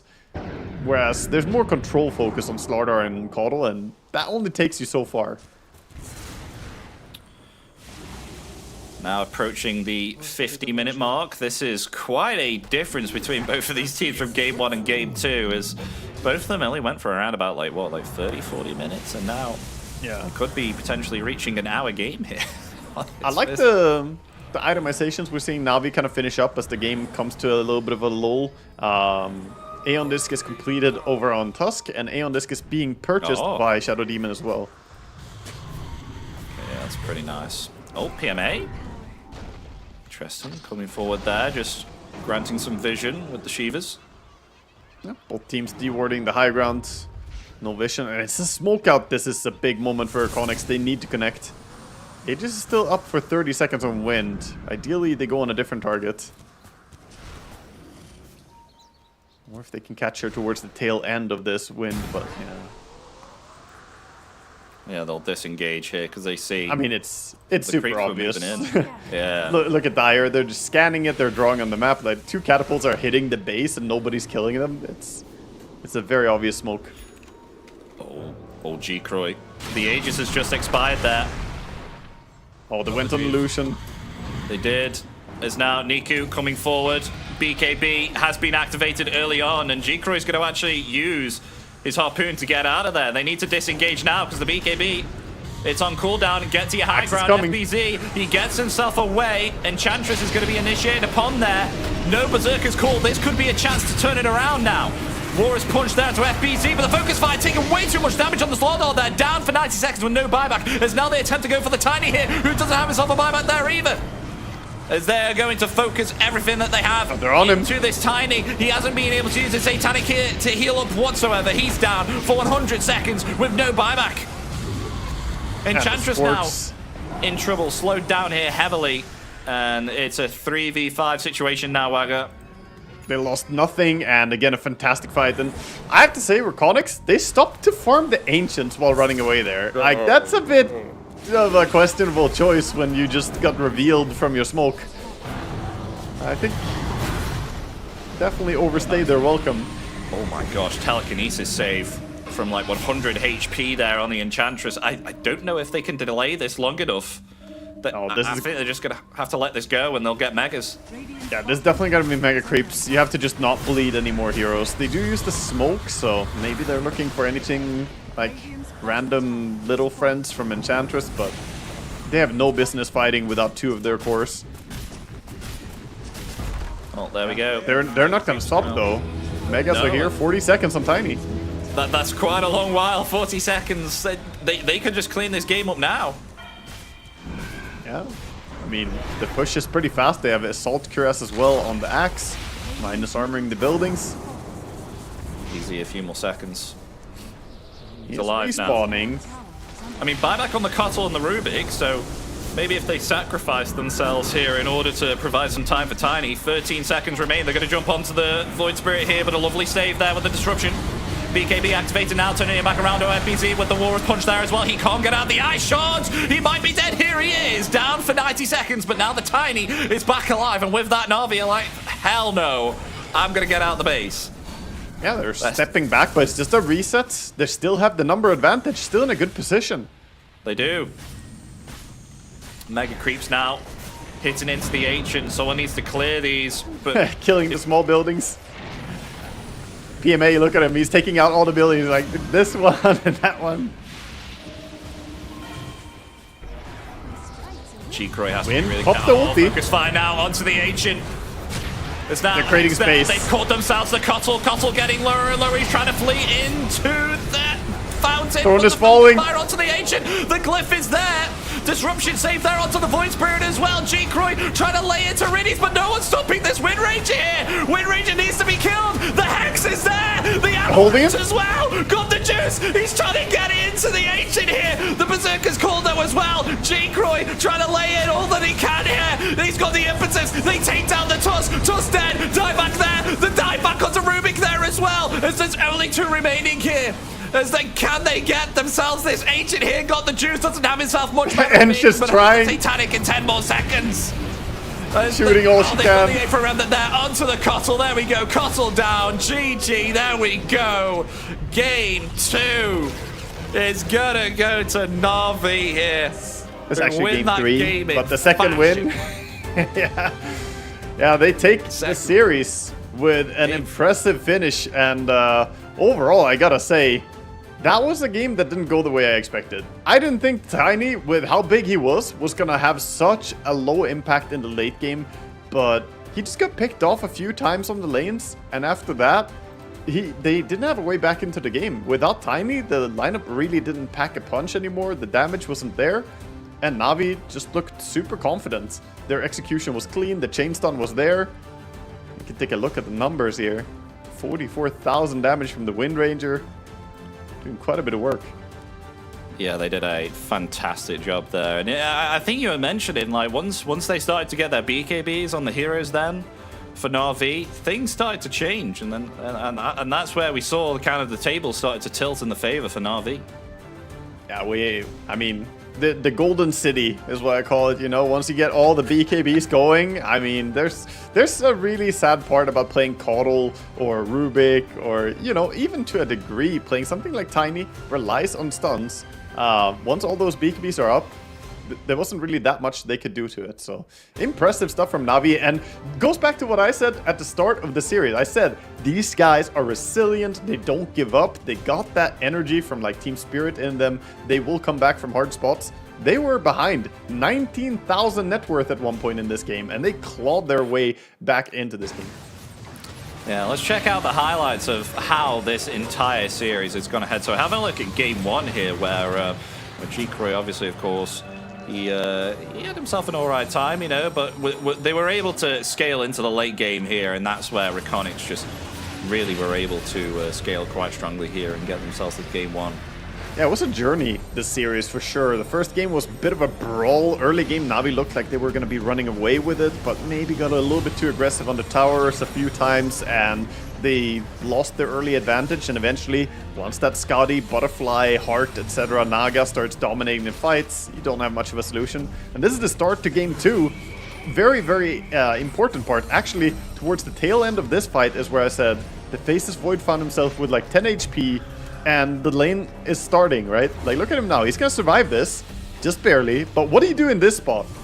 I have no HP, and I'm a carry, and the game is starting. Like, what do? Do I TP base? Then I'm just not at the lane. So I think he should have just gone to Roche and died, or gone into the enemy and died there. Yeah. No, I 100% agree there. And it was such a rough game. I mean, you see him die here in this instance again, where we thought that maybe perhaps REKONIX would be able to get themselves a kill here, but even with grabbing the supports in the backline there with the coil, they just got picked off heavily. But it was really unfortunate for them to not get that. And last game started similar to the second game. Again, a massive brawl at the start of the game. I like that these teams both brought the heat from minute 1, minute 0 even. Yeah, no, they did an absolutely fantastic job. I thought maybe perhaps the REKONIX were going to turn it around here with the fact that they had themselves this tiny and he had so much damage, but the control was absolutely amazing here from Daze. I gotta hand it to him. Like, every time he caught someone here with a Warrior's Punch and the Ice Shards, just any core would not be able to get himself away because of these Ice Shards. It's such an underrated ability. Yeah, honestly, every single game we cast today, out of these two teams, it was very important the amount of control and lockdown that the teams brought. Like, the number of stuns and controls in every single game was crazy. First game we had that Underlord thing, and second game again, and now the last game as well with these chain stuns bursting a 5,000 HP tiny. It's just very, very cool to see how they played it out. Yeah, this fight was so clean on the back of getting a pick off on Tiny, and then they turn it into a team wipe. Yeah, no, that was crazy as well. It's just got to hand it to PMA as well with the Berserker's Call. Like, you were mentioning, it's like, I don't know if you want to, you know, blink onto a Tiny with Berserker's Call, but then it started to work out because it was like an absolutely perfect setup. Yeah, it's like the Daedalus also kind of backfired on Wallace. He started actually dealing a lot of damage to himself into the Blade Mill, as you pointed out, but in general, Axe just led the way and his team was behind him. That's what you want to see, you know, good team play, good synergy. It was no fluke that they were the ones winning this one, so very impressive stuff. And we do indeed have ourselves an interview with someone from Na'Vi. It is Riddies. Hello, Riddies. How are you doing, man? Hi guys. All good? We won. Good. Congratulations on winning the series here against REKONIX. You looked very comfortable going on here late game. What was the discussion like between the games here? Because game one, obviously, of course, REKONIX got that 1-0 up, but then game 2 and game 3, you looked a lot more comfortable there. I mean, first game we kinda all in with our strat, and they had good heroes against Stalker. And it was hard, but after we made some decisions on draft, and it was easier much later. Yeah, that looked like you guys adjusted in the game. Impressive stuff. I think, you know, draft was very interesting in this series overall. I see you playing on these saving heroes and just having massive impact. The Oracle, obviously, like, you were styling on people in that game. So I want to talk about saving heroes. Do you think, because we had a discussion here on stream, do you think Rubik deserves to be called a saving hero as well, with how good his shard is now for, you know, relocating people? Like, it seems so good for repositioning now. Yeah, he carried first game, to be honest, Rubik. You could say even alone.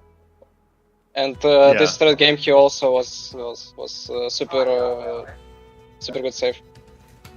Yeah, it was like a very high priority hero, and I mean, I think he also brings a lot of that control. We were talking about how you guys had fantastic lockdown to be able to burst even a 5,000 HP Tiny. Do you think that Rubik has added value in that he can, you know, possibly have multiple chain stuns from stealing spells? Like, how good? I'm basically getting to, how high do you rate Rubik as a hero in the current patch? Is he like S tier, A tier, B tier support? I mean, it all depends on game. Obviously, if you have a lot of skills to steal, it's super good. But yeah, this shard gives him option to be useful even in games where he doesn't have a lot of spells to steal. And yeah. I have one more question for you before I'm done, at least. Obviously, you perform insanely well with these saving heroes. Do you find them to be more fun to play, or do you rather play something where you get to be the one setting up or making more aggressive plays? Like, which is your preferred thing if you got to choose? I mean, the only depressive thing is Ench. I hate to play Ench because you have no spell. You cannot save, you cannot stun, you cannot fight, you can just be like mid, you know? Yeah, just a body. It's too So for flat me, hero, I guess. Yeah, I don't really care, but it's fun both. To save and to attack. Okay, thank you so much. Epi, do you have anything else you want to ask? Yeah, and Riddies, your team is now pretty much like 2-0 in the groups at the moment. What is the biggest thing Na'Vi want to keep improving as the group stage continues? Maybe just our confidence and keep playing our game. Maybe adapt against stronger teams, and we'll see. Well, you've done just that, and thank you ever so much for coming on board, Riddies. It was great to have you answer our questions, and again, congratulations for the win on the series. Thank you. Thanks for joining us, man. See you around. What a guy. I mean, he was definitely the standout to me in Na'Vi in overall this play. I think it was really, really impressive how he positioned in this game. So yeah, nice of him to join us in this little interview.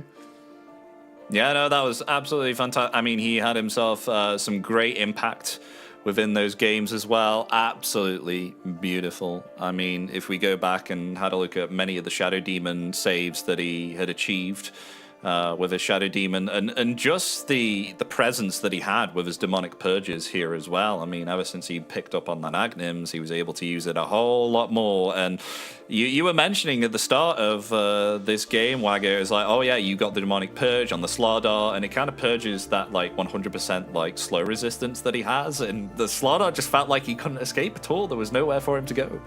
Yeah, it was impressive. Good drafts. I think they adjusted, and as long as they get the draft right, I think they'll be set in the future games too. But that's it for the first series. We'll be heading to a break. There will be more games coming up, but we'll be swapping out casters. So thank you guys for today. See you guys later.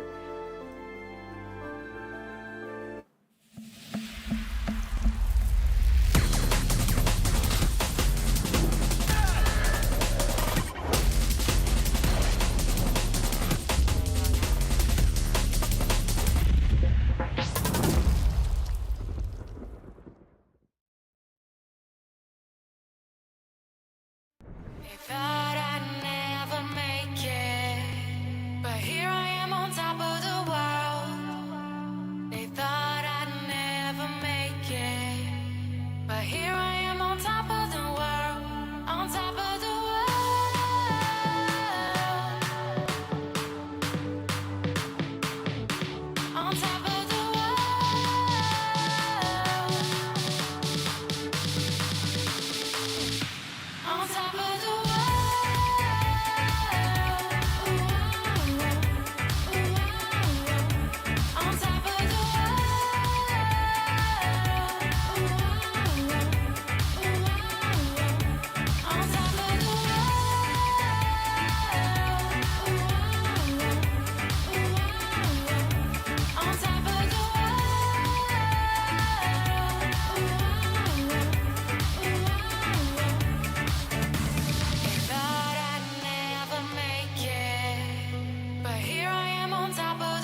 Rush to my phone when it's calling, 'cause I'm hoping it's you. Needless to say, I'm falling, and you don't have a clue. Sending miles while I'm dreaming, but the way you make me laugh. Blue skies when I'm seeing the one I wanna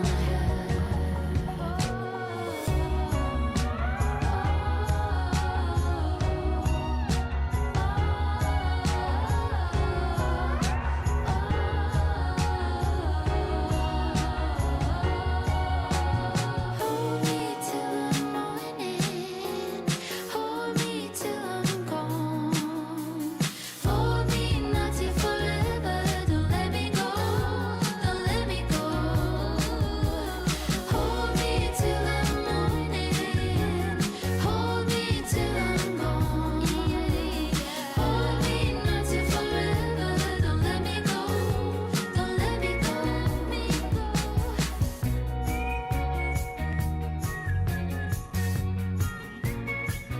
Don't let me go.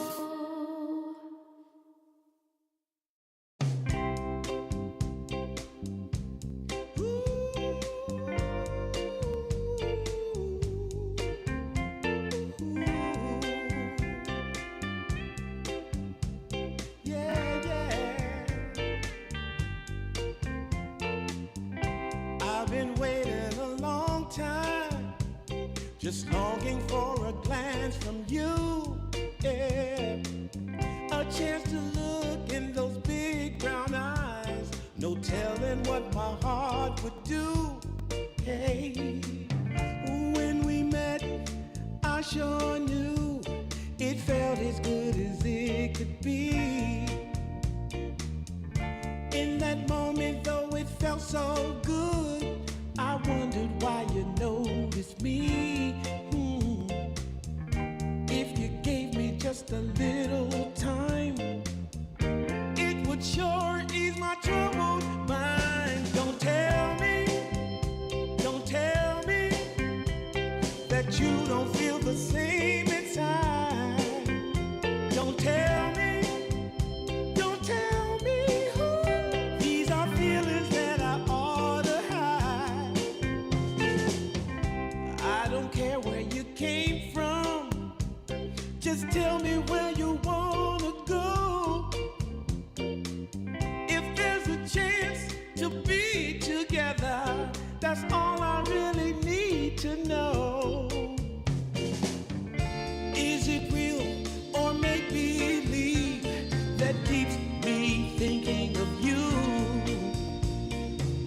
If you've got time to walk with me, I'll show you how my heart is true. And here I stand, waiting for you. Tell me, baby, what I gotta do. Don't tell me that you don't feel the same inside. Don't tell me who. These are feelings that I ought to hide. Don't tell me that you don't feel the same inside. Don't tell me who. These are feelings that I ought to hide.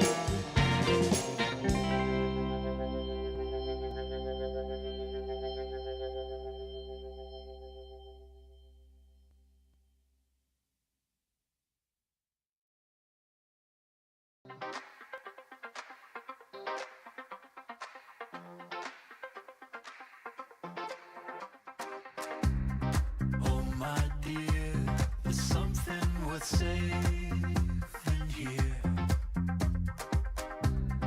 Oh my love, if we just rise above, like staring at the sun. 5, 4, 3, 2, 1. You shine a light. It's the real thing. Yeah, it's the real thing. You shine it bright. Yeah, it's the real thing.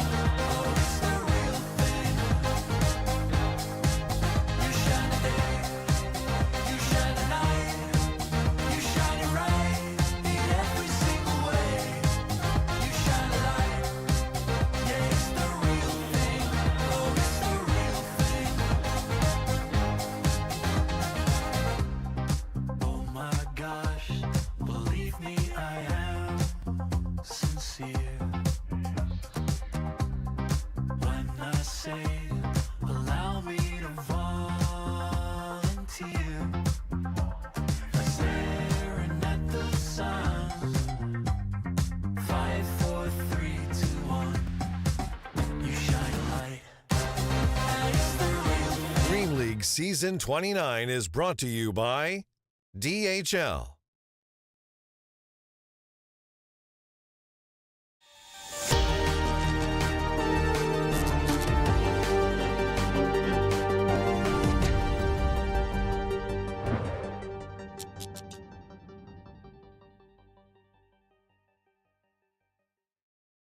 Hello, everybody, and welcome back to Dream League Season 29. We got ourselves a new matchup today with also some new casters, Math and Gunner. Gunner, we got to see some stomps and a half yesterday, but it has a little bit of goodness for us today because both teams that we have playing right now played both teams that we saw have some stomping, right? We have Heroic and Gamer Legion was one of our matchups yesterday. They played VP and VG and both lost. So now we're getting into this maybe new matchup for us where the stompers, they're not so good. Yeah, you know, maybe we get some new stuff. Yeah, I think also today the games have been really good. I was watching a lot of the games earlier today. There were some 70-minute games, 80-minute games, like a lot of comebacks. So setting up for a good day, a long day of Dota, which I'm really excited for. Oh yeah. Yeah, I mean, we literally just on this channel, right? We had the comeback, unfortunately, for REKONIX fans, but happy for Na'Vi fans getting that at the very end there. But of course, for VG, yeah, they took down Gamer Legion in one of the most recent series. One of them did go 50 minutes, so, you know, a long game for us, hopefully, but very different drafts. But on the other side, you know, your VP Heroic, man, they had some of the similar drafts. But for Vici Gaming, man, what are your expectations for these guys coming into this tournament? I feel like this is always a team that I expect to at worst get top 6. But they're always a team that has the potential to do super, super good. They always like fall a bit short, I would say, but they're always a team that you put versus any of the like lower teams and you feel like it should just be a free win, to be honest. Like, especially versus a team like Virtus.pro, which I had pretty high expectations of because it's almost like 3 different versions of Shopify that got like mushed together, which have had decent results.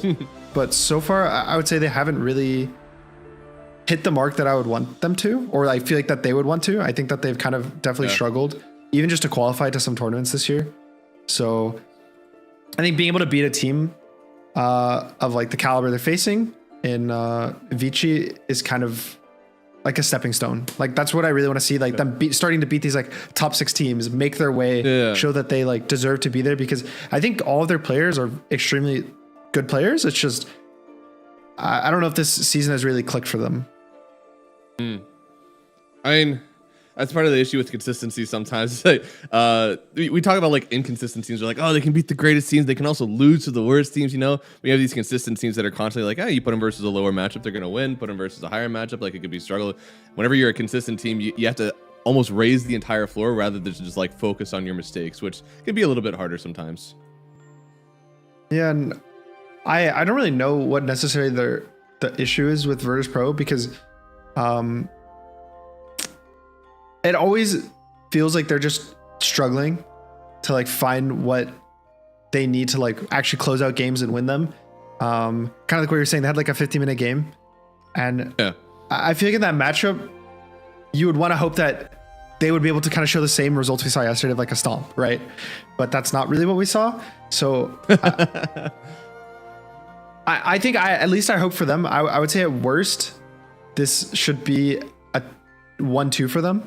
Like they at least win one game. I think that if this is a 2-0 for Vici, I think that's definitely kind of, it's showing that they're not really changing the route they're on. They're not like improving. They're not showing that they're breaking out of like their mold, which is definitely kind of worrisome, especially with a lot of big tournaments coming up around the corner. You know, if we got EWC coming up. So I don't know. I just really want to see them like have this like just at least one pop-off tournament, because even on Shopify, on like some of these rosters that they run in the past, they had these really good tournaments that they would get like top 2, top 3 with some of their players. Like I know like specifically like Aubin and Fly had a lot of really good results together. Saberlight with Liquid I want to say 1 LAN, maybe 2. So it's like, and Tomato got like 2nd place with TSM one time. So all of their players have shown results in the past, like different times that they had the ability to actually perform on LAN, perform versus these good teams, these good players. But I don't know. It's one of those really hard things to say from an outside perspective of what they need to change. I just know that what they're doing right now isn't working. Yeah, I mean that's. There's obviously been like a lot of speculation around the team, but I think you highlight the good things. That like these players are clearly talented. I think specifically like looking back at Saberlight with Liquid, where it seemed like he just fit really nicely into almost like a system that works really well for him, but fit into a really good team, and they performed really well with him. And even though on VP, sometimes Saberlight can look really bad, and I don't think he's playing bad. I don't think the draft is bad. It's just they set him up on a hero on 8-pick, and they're like, have at it. You might have 3,000 net worth at the end of the laning stage, and like that's life. Our other two lanes are going to thrive, and we're kind of like asking you to shoulder a lot of weight there. So oftentimes, like he specifically, I think looks a little bit worse than what is like really in the team identity for VP, and I love giving him the credit there. Yeah, I think offlane is a very difficult role. I honestly, at this point, I think just from like a strategic standpoint, I think offlane's the hardest after playing both mid and offlane. Just due to the nature of the role that it has the most variance in gameplay. You think of like carry, pretty much like 90% of the time, you're gonna hit creeps for like 15 minutes. You'll show up to a fight when you can, then you get hit more creeps, and you show up to inject and they hit more creeps. Sure, there's like times you have like Falcons, Skeeter, and he's like playing like the Blink Stunner, but like that's kind of his play style. And even then, he's still mostly farming creeps. He just shows up to like an extra 2 fights. Then you got your mid. What does this guy do? He pushes out mid, then he looks to gank after like fighting the rune. And then he pushes up the mid wave, then he goes to fight. And it's like very similar playstyles. But then offlane, you have these like broke, like phase boots, try to rush your blink to stun. You also have like the zoo heroes. You also have aura buyers. You have like carries sometimes. Like we even seen like Amar go battle for your Ursa in the offlane. There's like so many of these different playstyles that you have the ability to do in the offlane. And so many times your teams will ask you to do like multiple of them within the same series. Like the first game, like you said, they'll be like, all right, bro, your first pick Mars, good luck. You have to hit all your spears. You can't miss any of your spears. You have to do all of this. And then the next game, they're like, oh, hey, now you're a last pick Lycan. You have to win your lane and snowball the game. And then the third game, now you're just some like Tide Hunter, and you're going to kind of win your lane, but now you're going to buy like Pipe, you know? And so I just think it's so hard. And I think when you can see really good players that are always consistent, no matter what the role is, like someone like 33, who like they become the staple of their team, like they're the backbone. That's when you can really see that kind of like skill gap come out in the offlane role. I mean, like it or not, like the offlane is typically the one that like doesn't always get to set their own build. I think that's why players are going to have more fun with this like Blink BKB patch, because at least you have 2 items that are your own. You know, carry, you're like, okay, I'm going to get this and this and this, and then like I'll react if there's a bunch of like Yules and Ghost Scepters, or if there's evasion, like I get to do that. Whereas like sometimes it's, hey, you know, my carry and my mid laner, they don't buy nullifier, so guess what, like you have to do that now. Or like, hey, like we need an aura, I'm getting bursted, you have to buy pipe now, you know. Like a lot of that stuff gets like shoved onto the offlaner because, you know, the mid laner and carry get priority in those. Yeah. So going to the draft, I think Puck first pick is kind of interesting to me. I know I talked a bit the other day that I think Puck is a strong hero. I think it's okay, but I wouldn't necessarily put in this like broken tier. To give credit, I think Abed is probably one of the best Pucks around. It's true. So, you know, like maybe that's why they're valuing it, but it is a bit strange to me because the mid pool is not really banned right now. They banned Sniper for it, which is pretty much universally considered. In overall, I've heard it's one of the worst matchups of any matchup. Like of all matchups, like Huskar, Ember, all this stuff, like Puck is up there. Puck for Sniper is like comparable to Huskar, Ember. I've definitely seen, it's really funny because you have other matchups for the Sniper that like you think he's just like sitting away and clicking and it's fine, but like Puck with the low HP pool and then like the low armor, it's just like it just gets worked by it. It's very funny. But actually these guys, they've played this matchup before.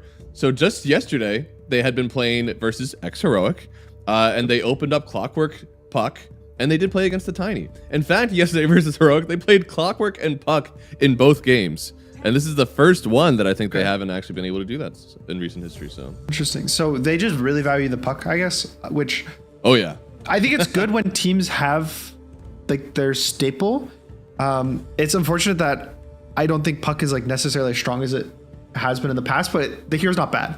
Like it's decent. I think Puck is a good response to it though. Whether it is a mid Puck or a mid Tiny or a carry Tiny, just because he has 2 stuns now that you can't phase shift out of. He has a lot of burst.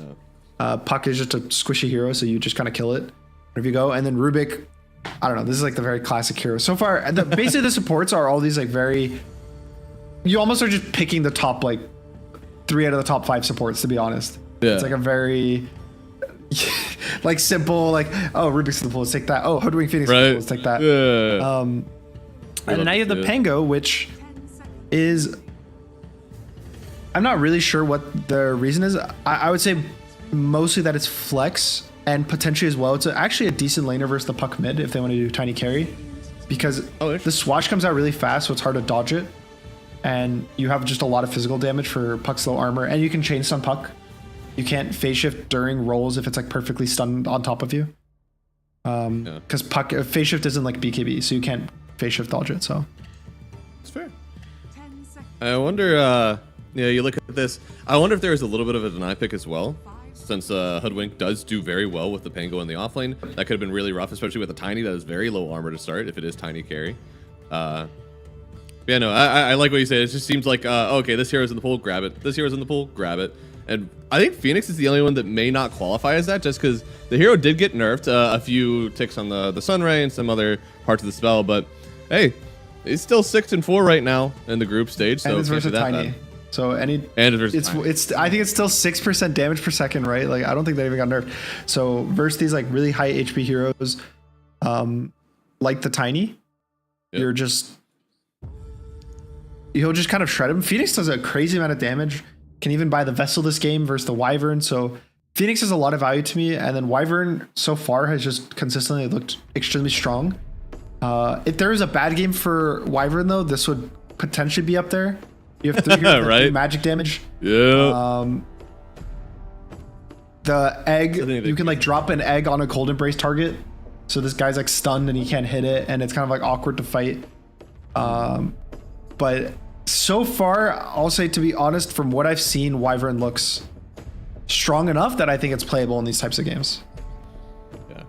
It definitely is interesting, because also the hero, like, you see the Tiny and the Rubik, and like maybe we're okay on stuns now, so you just go in for the save anyways. It might be the idea, but as you said, like, there's so much nuke damage. They go in for the lifesteal. This is the most priority we've seen given to Saberlight in a while. I feel like not only is he going to get that 23 pick, but also you have the Sunray behind him. You look at the lineup now, you know he's going to have to be some sort of like strength or high HP universal hero in the off lane. So I feel like they're going to have a good amount of save for him. But now for Vici, like, it feels like they have a pretty complete lineup. We've got some tower damage, we've got some lockdown, we got initiation. What are they missing, and what are we going to see maybe on their last pick?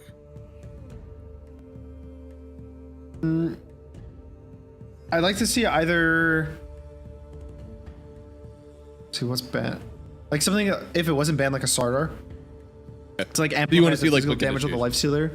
Yeah, like a Blink Initiation, amplify the Lifestealer with Puck Catch, or you can go the other route of kind of like burst fight / like team fight, which would be more Void Spirit or Enigma, that kind of thing, where you just try to kill the supports, or you have just like some black hole team fight. So they're gonna ban the Enigma.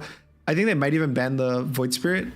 There's not many offlaners that I can think of that are particularly strong right now to lane versus the Lifestealer.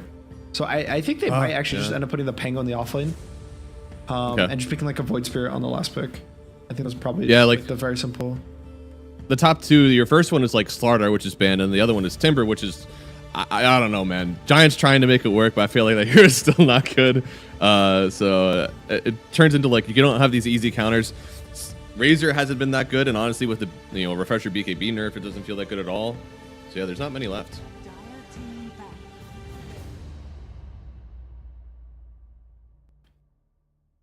This is outside of the Pango, it's a pretty good Mars game, I think, for Virtus.pro.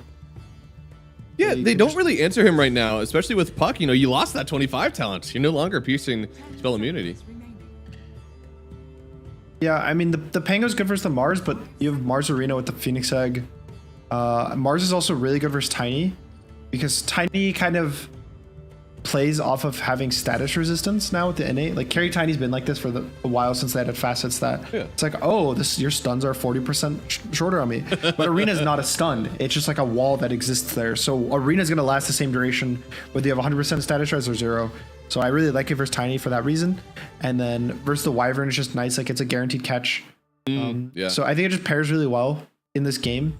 The hero's not particularly that strong right now, but I think that it fits a lot of what their draft wants to do. And just having the stun, like another easy stun. And also it's just like the most classic Hoodwink lane pretty much like to ever exist. Yeah. Yeah, it's, you know, we talk about minus armor. Okay, I was gonna say maybe the Tide. It's weird into the Rubik, right? Like sometimes there's some good things to steal, but the double minus armor, right, with your Acorn shot and your Gush, it's always good. I think it's definitely like that's like the good hero version of Mars, right? Mars is kind of this weaker hero. That's fair, yeah. And Tide just a broken hero. So it's like, why not just pick the broken hero? Yeah. Oh, interesting here. The Juggernaut. I've heard some rumors that this hero is getting good. Obviously, like the Tiny going into the mid lane is a little bit expected. Once you immediately see that puck, you have to imagine that Vici Gaming, they were like, I think we just need to first pick our counter to the mid lane. You know, if you see him picking his mid, we got to pick ours. And Tiny very versatile. So going in with the Jug here, it's an okay matchup, right, versus the Lifestealer. Good versus the Tide. I feel like this is a matchup where, especially again without that 25 talent on puck, I feel like Jug can thrive. Yeah, I don't know. I actually don't really like this Jug pick. No. It's good versus the Phoenix and it's good versus the Tide, but I think the matchup versus Lifestealer is actually pretty bad because you can't Omni Slash him because he's just gonna infest something. Especially late game, Lifestealer, the Ags is actually a really good item on Lifestealer now. People are buying like what, like fourth-ish, third, fourth. And so it's like let's say you go Omni Slash this guy and then you infest your teammate. And now he just disappears, your Omni's dead. And even man fighting wise, like you can't, Rage is a much better man fighting tool than Spin late game. Let's just put it that way. One gives you BKB with auto attacks, and one gives you BKB that you can't auto attack. So I don't know, there's just, to me, I worry that he might struggle to win the game. But like if we look outside of that, like team fight wise, like yeah, he can just spin kill the egg. He is a good lane versus the Tide. He does beat the Tide with like specifically like you Omni Slash the Tide mid game. Usually you just 100 to 0 him yourself, but something about I think VP's draft just feels pretty easy to execute for me, and I personally don't have faith in Juggernaut as a hero. No, okay. Well, we'll see if the Juggernaut haters are proven wrong as we get into this game number 1 here. Yeah, it's definitely one of those, like, on paper, the hero should be good, right? You're playing versus, I would even say 4 heroes maybe that make the game really easy for a Juggernaut. He's got a lot to do. His spin is high value. But yeah, I hear what you're saying on, like, this. You lose the 1-to-1 carry matchup. Is the rest of your team really dealing with that guy? You have to assume no, because Lifestealer is already great into Pango and Tiny. Yeah, so I think that if this is one of the games where basically Tomato is able to exist in the safe lane and just defend his tower, get a good lane, like just a game, which is kind of honestly what's been happening every game I've seen Lifestealer recently in this tournament. It's he sits in front of his tower and the other team's like, oh no, I guess it's too scary. I guess we can't walk into him. And then he just gets some really fast radiance timing and he just runs over the game. I think if that happens, it's pretty bad news. Now, if Vici does either bring the Juggernaut there or bring the Tiny, they kick him out, take the tower, and they kind of play a faster tempo game where he's a bit further behind. He's not this like extremely high net worth hero. Sure, I think it's fine. Juggernaut plays really fast in those games. He plays great with the tempo. I just worry that with this type of ease of execution that I just see on VP, like VP's draft to me just feels like pick up and play. It's not. There's no thinking required. There's no brain. I just think that Vici has some like steps they have to follow, which I think they're obviously a good enough team to do. It's just I'm always going to value the team and the draft that has the ability to make mistakes, has the ability to have a simple game plan versus the one that kind of has things you need to get done or you'll lose. Yeah, no, always good to not have to deal with the 12-step program, you know, getting in there. So we have game number 1 of Vici versus VP. And some of our steps, of course, going to be first off, win that lane if you can. And then step 2, take that Juggernaut, hit him into the portal, and make sure you're pushing out that lifestealer. Now, when you think about, because we saw this yesterday, it was the exact same thing. Bet Boom had a lifestealer sitting and farming the whole time, and we were like, man, somebody's got to come up here and do something about that. Taking a Terror Blade up with Metamorphosis or a Juggernaut up with Healing Ward, which one do you want? I mean, probably a Terror Blade, to be honest. Terror Blade's like the best tower pusher, but Jugger's fine. Yeah, it's just one of those things that I'll say from an observer perspective, it is way easier to say and feels way easier. There's so many things when you're in the game, it's a completely different thing than when you're even watching from like a coach perspective or you're watching a replay. There's so many times I've watched replays like with my team and you're like, oh my God, why didn't we just do this thing? It's like literally you think to yourself, we could just do this. And the word just is like the most triggering thing for like players and coaches because it's like, oh, let's just kill their carry. Let's just do this thing. But sometimes you watch the replay and it's really that simple. But then you're playing the game and you're thinking to yourself like, oh, if I go bot, I might miss a wave. It's like worse for my farm. Maybe we're not going to kill the Juggernaut or the Lifestealer because he can spin and walk or rage and walk away. It's like there's so many things that you like think about, but then you watch the replay and you're like, oh, if I went there, he would walk away and we would take the tower. So it's just like vision is a beautiful thing. You're able to see the big picture. Yeah. Dota would be a completely different game if you could see everything all the time. That's often what, from an obs perspective, we're sitting here like, man, they really could just go high ground right now, but they have no idea. They think everybody's in the base. We know that they are absolutely nowhere close. You know, that sort of stuff happens all the time. And I will say that this is an interesting lane, by the way, in the aggression that they have with Wyvern. Typically, when you think about, you know, icy aggression with a Juggernaut, we're thinking Crystal Maiden or maybe even a Lich. So it's a little different with Wyvern, but I guess it still works out. This is definitely, it should be a strong lane. I think, honestly, both of, like all four heroes here are very strong. You have the Tide Hoodwink, which is pretty strong lane. I think that Wyvern does have potential of dying if they're too far up. And then obviously on the other side, you, like you said, you have the Jug Wyvern, so you have a lot of slows. Probably their peak in this lane is level 3, I would say, for Vici. Like when Shiro hits that level 3 timing, level 2 spin, maybe he's able to kill the Tide, but if he doesn't hit that really clean level 3 timing, I could see the Tide starting to pull ahead a bit with some Wyvern pressure. Yeah, you know, how good is spin, right? Like that's what we're about to find out in this one, because, you know, we talk about, you know, Rage maybe is a little bit better than the spin, but in the laning stage, it is supposed to be spin favored, so we'll see if it actually feels that way. Got buffed, 5 more damage per second. I mean, lock it up, level. That's a dub. It's 25 more damage total. Oh. Gives the south. Oh, there it is. See? Can't do that with Rage. Yeah. I mean, Autumn has no more mana, but look, if he was level 3 Jug, Tide was dead. For sure. For sure, for sure. I wonder what the we can look at the other lanes. I've seen some. Oh yeah, let's see. So mid is very even. Tiny slightly ahead with these 2 creeps if he gets one of them. Yep. So, but overall, pretty even lane. I think that this lane isn't necessarily super Tiny favored. Really? I don't think it's like a stomp for Tiny, if that makes sense. I think I would hopefully want him to do a bit better. Maybe have like 1 or 2 more denies, 1 or 2 more last hits, but yeah, right. It shouldn't be like a stomp. I think that Puck's just a stupid hero, to be honest. As long as you're able to survive that like level 1, especially maybe level 2 timing, like the second you level 3, every lane is even. That's like the stupid thing about Puck. With the NA, with the curve ball, just everything about the hero is really stupid. If we look at bot, I mean, both of these heroes are the 2 most farmed in the game, so I think they're both really happy. Oh yeah. But as this lane goes on, it should get easier and easier for the Lifestealer as long as it's able to stay healthy. Like just by poking the Pango out, getting damaged. Yeah. Kill threat is not really crazy for them. There's definitely more kill threat between like Rubik, Pango, and like the Phoenix on the side. But honestly, this lane should be pretty much a farm fest. I think that if there's going to be kills, it's all going to be like top. I think that's the fun lane. Fun lane. Yeah, I mean, bot side, you say like as long as he's able to stay alive, Tomato already got the bracer. There's sometimes we actually see these lifestealers like they'll just go gauntlets. They won't actually finish out the bracer, but for him, he's like, nah, I want those stats.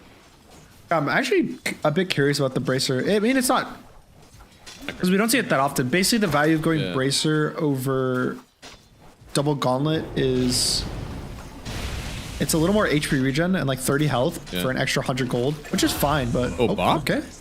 He did not have mana. So he just goes down. That's a really nice kill. I don't think they expected that. I think at some point they expected I this didn't to walk expect away. that. I was just watching it, and the penguin was just like sitting, hitting the wave. He's at like 300 health, and he's like, I guess I'm dead. He just gave up. He just gave up to start hitting the creeps.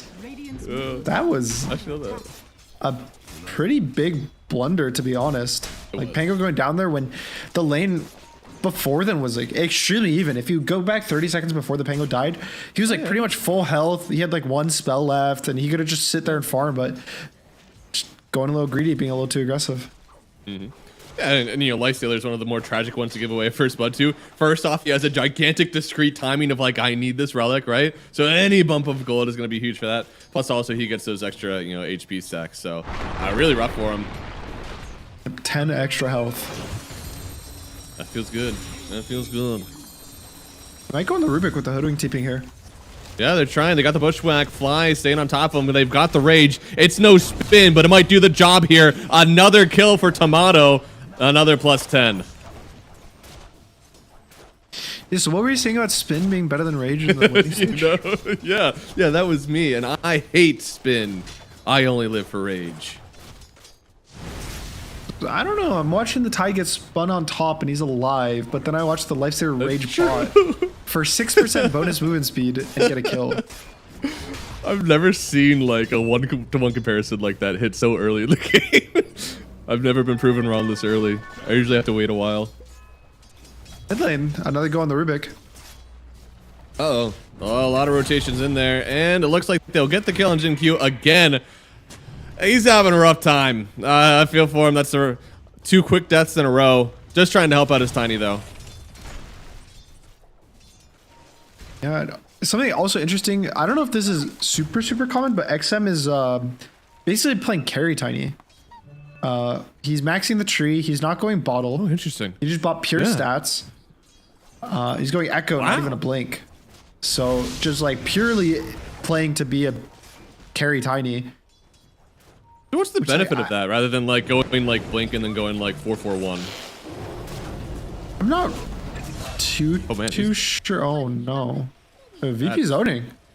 This is doing really well, and this could be the disaster. If they get the Wisdom Rune here, it could be rough for their entire game. Looks like they're gonna let Hellscreen just be here for a while. Fly staying back. Now they have the Sunray.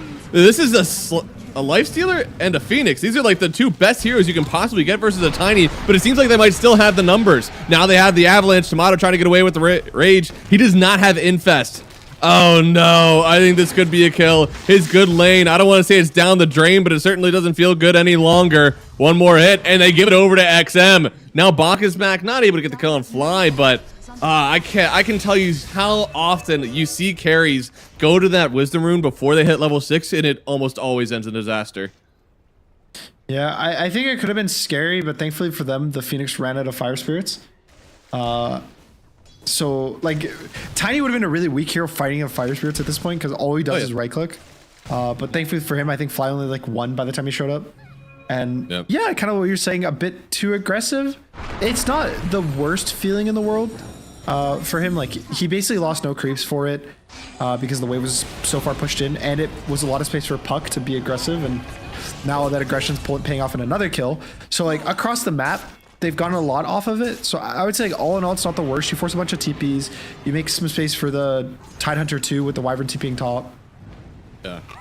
All in all, it's probably like, you know, 40 seconds off of Radiance, right? Like, that's probably all that amounts to. Yeah, if even. Yeah. Now Saber Lane. I mean, he's been having a good time as well. Not as good maybe as what could have been, but there's been a lot of support rotations, right? So he's kind of been up here, fending off a few heroes by himself.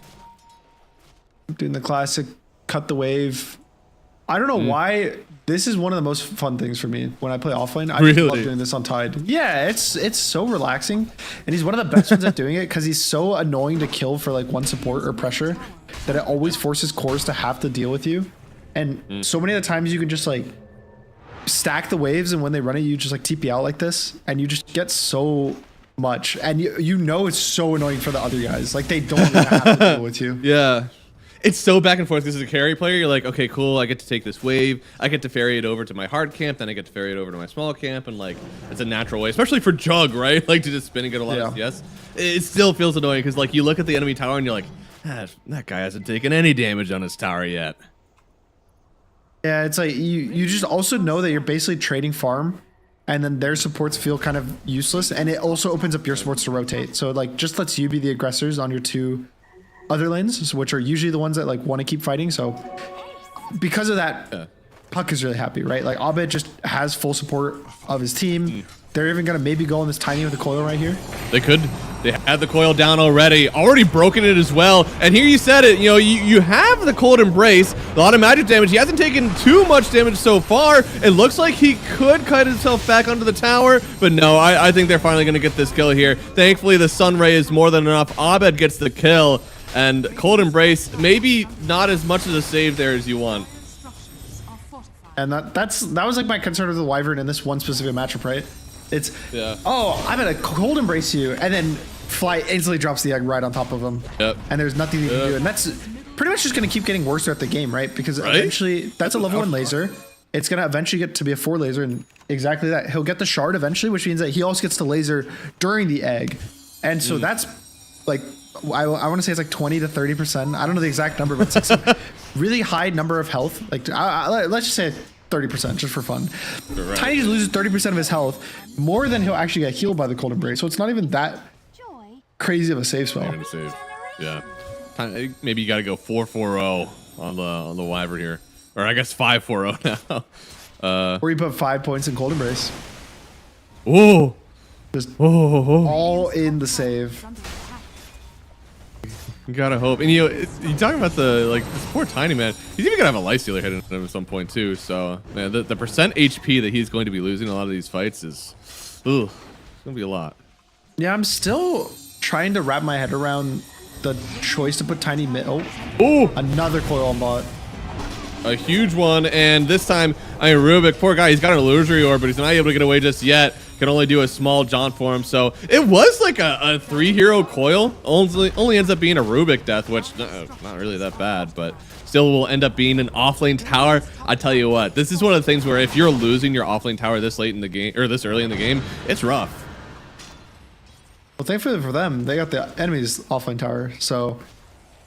Oh, that's true. Kind of a trade for them. I'm just, nice egg. Dodges the swash damage. I'm just concerned with the Tiny.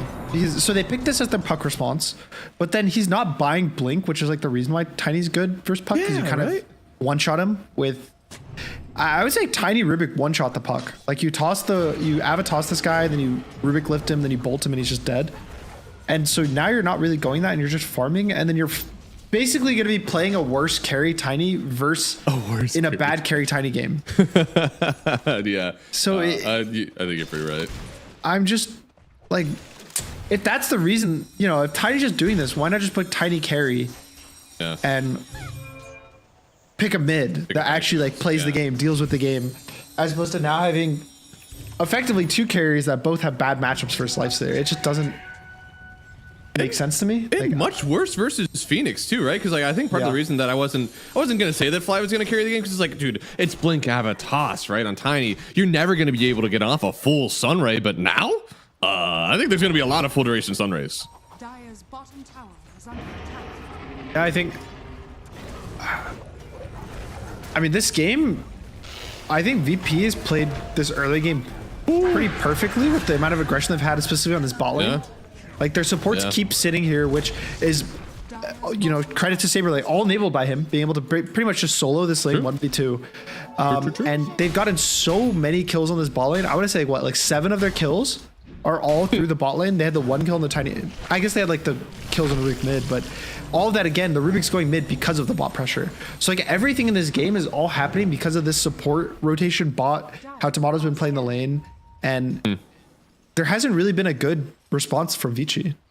Oh, not yet. And this time, the time where I think you could be aggressive on the Wisdom Rune, I think, Tomato, he's going to go get it. But on the other side, they do have the Jug getting the enemy Wisdom. So carries are going to trade them away. And now the TP out, that's one thing that's not going to get better for a while, right? Should be able to always TP away with the spin, but oh no, again, we're getting on top of the Rubik. Jin-Q goes down once more. I feel so bad. I feel like he's tanking some of these ganks. I don't know if that one is necessarily a gank tank, but it's rough positioning. He did his best. They got the XP rune. So they traded XPs because Tomato took the enemy XP. Yeah. So not a win. Not a win. And our concern about the lifesteal in front of his tower till a Radiance has happened. He now has a Radiance, and his tower is 100% health. Hasn't even taken a single point of damage. So basically nightmare situation for Vici Gaming, in my opinion. I think that it's only a 3k lead, but I would say it's going to get worse. I think because now it's like, okay, literally look at this right on the screen right here. You have Tiny and Jug one camp apart from each other. You have your carried Jug with a Battle Fury, and you have your mid Tiny with Max E plus Echo Saber. And I don't know, I'm just like so concerned for what the next 5 minutes are gonna look like for Vici. Like, what is their plan? They don't really have damage to burst heroes. They don't have mobility to burst heroes. Pango went for a Mage Slayer, so he doesn't even have like Diffusal to like do some catches with the like the Purge or like burning mana and like, you know, oh, we want to fight because we burned all of Tide's mana. Like, that's not really a thing. He just has damage, but they have like so many ways of not actually like hitting heroes to do the damage. It's just, I'm just worried for them. No, I think he should be. Now, we are going to have the Blink soon on Tiny. So he went for Echo and now is going back into the Blink Dagger, which that should definitely help. I think if it was the opposite order, right, it was Blink into Echo, we wouldn't be as upset about it. I think it's more that like there's been 16 minutes of this game and definitely like 5 of them at least where you could have had a Blink Dagger already. Try and be like aggressive on the map versus I can see the heroes. argument that it's like, in theory, outside of if you got a bunch of kills, now you have your timing of Blink Echo faster, right? Like that's the benefit of the Echo and the Max in the tree is that like you're almost like hedging your bets that if the game is neutral, you are going to just actually keep farming and you're not going to be this like mess up a initiation once and you're able. Ooh. I mean, this could be it. Toss up Abed, though. He is very safe right now. No, they're going to get the curse on him, and Saberlight will be the one to take him down.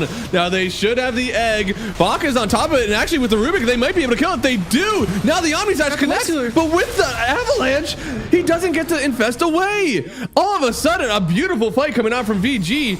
They instantly get some kills, and they'll take down Hellscream. It's going to be 4 down out of nowhere.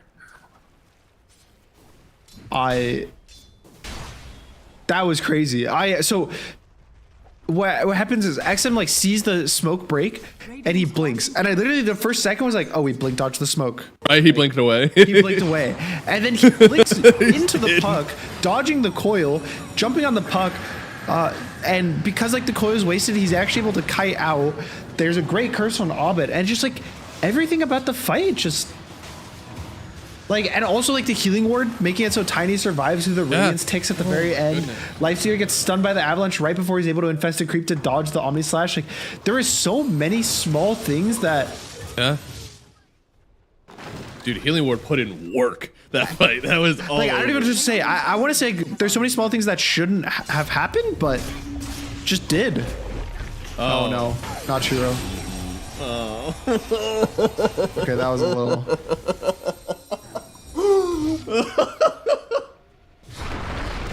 With all good plays, there must be the opposite reaction. And like that one, you know, it's a good trade. You know, it's a Phoenix for a Jug overall.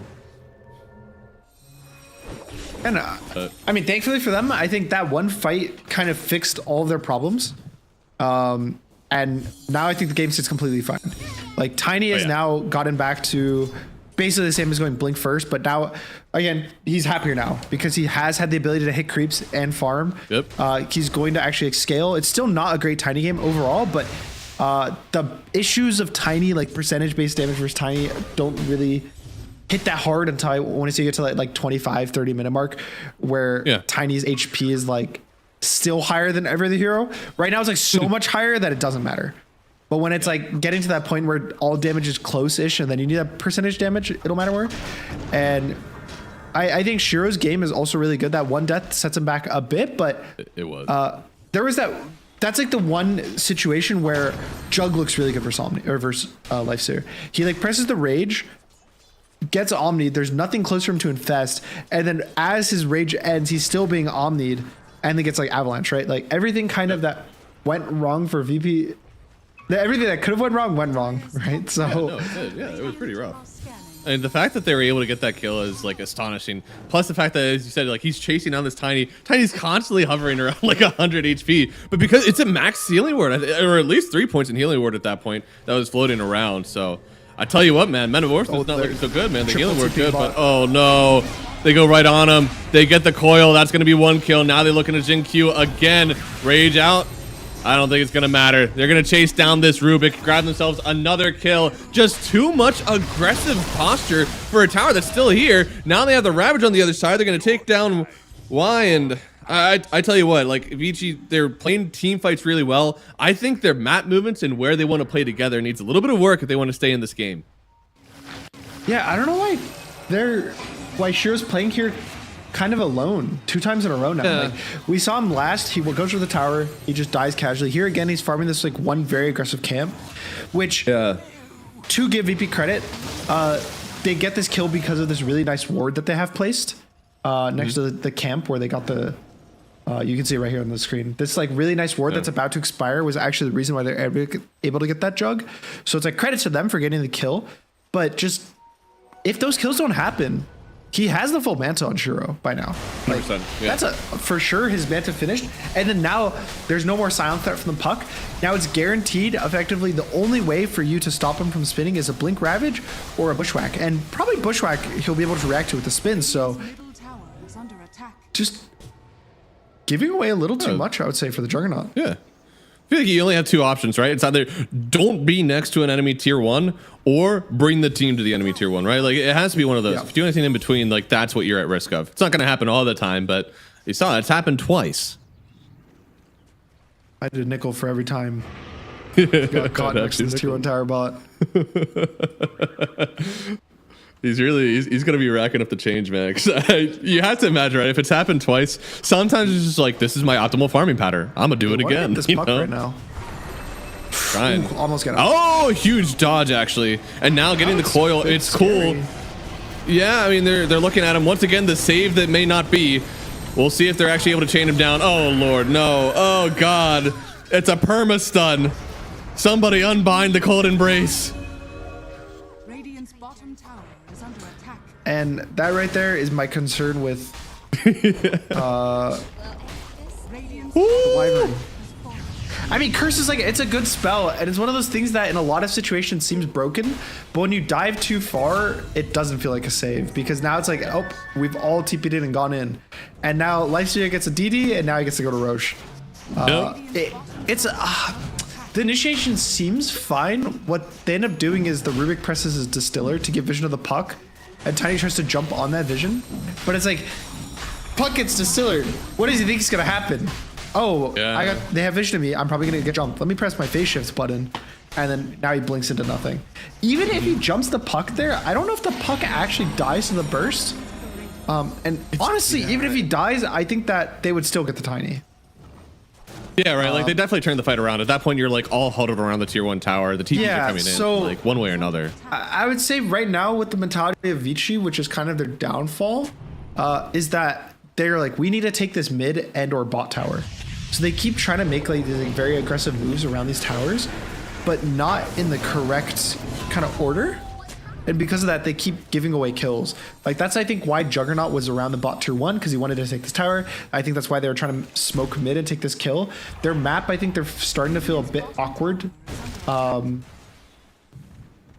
just because of how much their cores want to farm between like the Tiny, the Jug, and the Pango. And not having those tier 1 towers. Those are like the farm enabling towers. Taking the enemy's offlane tower doesn't really help you farm that much past the early game, because like you don't get into the triangle that much. Yeah, it's like you can farm the enemy triangle at like 8 or 9 minutes when you're stomping the game. But when it gets past this like 15-16 minute mark, you almost never really farm the enemy triangle outside of like those dodge situations, you know. But like in a standard game, they're never going to farm this. They're never going to farm the camps by the tier 2. So that tower doesn't really enable camps, but both mid and the enemy safe lane tower are how you farm extra jungle camps. So I think that they were definitely feeling a bit locked on their map and they wanted to take these towers. It's just like, just make a move. Like go together, smoke. Super weird because like I just want something clean. Sometimes the atypical Dota play, right? Like a lot of people are like, hey, it's like 10 or 11 minutes. You should make sure that that safe lane tower is dead, right? Like it feels like so many like cookie cutter how to play Dota things like are like that. Obviously, it's not the thing that you're supposed to do all the time. There are times when you should, times when you shouldn't. But when you're locked in a stalemate on the map, it's like, man, we need to do something. I'm surprised that wasn't like the gut reaction. Like, hey, we need to go take that safe lane tower. Yeah, it's just one of those things where I think they should have done a team move, right? Yeah. Like they know what they needed to do. I just don't want. I think Shiro dying twice, kind of for it to some extent, was pretty bad. Also, I think Bach needs to find a way to get a bit more involved in something. He's only been in great one items. Yeah, he's only been in one kill this game, and I think that his hero has the potential to win a team fight by himself. Like if he's able to blink roll on the puck, stun him with like a tiny follow up, he can start burning the Tide's mana during Ravage or just dodge the Ravage. Like there's a lot of stuff he can do, and I just want to see them make a move. Like I want them to do something. So many times VP's like 3, 4, 5 heroes. We've seen one time that Vici has been together and they won the team fight. And it's looking like another time where 4 heroes of Vici, 5 heroes of them actually, are all on the same objective, doing something, getting kills. And you look at the map and it's just spread across for Vici. Yeah, they're definitely playing the split push game now, which is so sad because again, like I'm looking at Pango with Blink, Ags, Diffusal, and Mage Slayer. Like those are awesome items to do things with and to play fights together with. As you said, like it feels like they feel a little bit spooked right now. You have like Juggernaut, Shiro, he's still going for the butterfly and he's decently far away from it. That talisman's gonna feel far. Oh no, oh no. I mean, he might not die right away, but he's gonna die eventually. He got some minus armor on Saberlight. Here comes Tomato, and yeah, with the break there, I think that'll be it. So they get a big kill. Hellscream, the one to pick it up, actually, and then they immediately go for the Infest play, draw the line, like get into their triangle. We want to try to take out some more. He has Ravage, so probably gonna go for a kill. Also, want to point out, Saberlight's been lacking on eating fish. He only has 1 this whole game so far. That's tragic. There's been 20 kills. Shard. Yeah, it's good. Now this is where the save, it might buy some time on the high ground. We'll see how much it actually makes. Looks like he'll still get the kill on the Wyvern. No ulti used. And now Bach, I mean, he's getting some good rolls. Oh no, missing a lot on the swashes actually.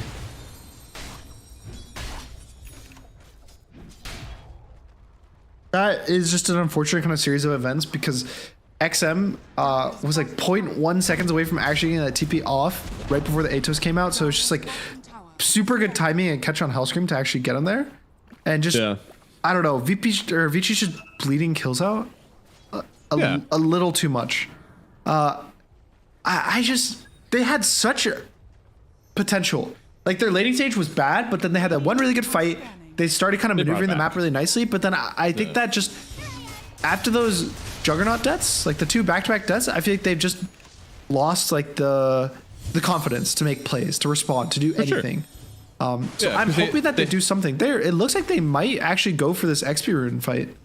They might. This is typically where things go well, right? That was the first fight that they took really well. Was that like 7-minute wisdom rune where they finally got some good. They took a triangle fight afterwards. That was good for them. We'll see if this fight turns out any better for them because of Tomato, he's already gotten the wisdom. And it looks like they're just going to walk back up into the triangle. So neither points of emphasis are great so far. Do you want them to force this fight on Vici now that there's no objective to play for? I mean, there's no Aegis right now. So this is probably one of the best fights that they can get, depending on if they're able to jump someone. I mean, they're trying to jump. The Wyvern is really low, but the coil, it's going to take him down. It's a lot to take down the Wyvern, but it's definitely worth it. Wait, XM? No, there's not somebody back there. Oh no, oh god, there's a tiny back here. Well, Tomato gets that kill, and with that one, it's a 7,000 net worth lead, and they might honestly be eyeing up a high ground. Yeah, he was trying to like kind of make this rap play, and he had a sentry in the lane. But if you click the sentry, it's literally like 2 units away from seeing the enemy sentry. Yeah. So he's like, I'm safe. I have a sentry in the lane. They can't see me. And then he walks directly into an enemy sentry and dies instantly. He's just like me for real, for real. Maybe? I mean, Tide is a Ghost Scepter, so he can't even die to the Omni Slash anymore. That's pretty funny. At least he got the healing ward off. I thought he was walking over the Tide. I was like, oh man, they're gonna start a fight. And he like walks right next to Saberlight and presses healing ward. And I was like, oh, that's not what I expected. But good that they don't overextend. There's no rush, I think, for VP. Their draft definitely scales. I would say they just scale better than Vici. Huh. Like obviously when we get to ultra late game, like scaling's kind of ends up being fake in theory. But in a average late game, I think that VP scales better than them. And you know, they could just be like farm for 15 minutes straight and they'll probably just win the game. Like it's that bad, I think, of a situation for Vici. So like they really need to figure out what their plan is. And I'm racking my brain. I'm trying to think of what it is. It has to be some initiation on the Phoenix or the Puck, and you burst one of the two heroes. But it's just the later it goes on, the harder and harder it really is to do that. Like a Ghost Scepter is going to come out for the Phoenix, a Shiva's is going to come out for the Puck, and sure, like Puck is still squishy, like about 2,000 health, but with Shiva's, all it takes is like not chain stunning it for 0.1 seconds, gets the phase shift off, and everything's gone, right? So I don't know. It just seems like such a hard proposition to actually get this done.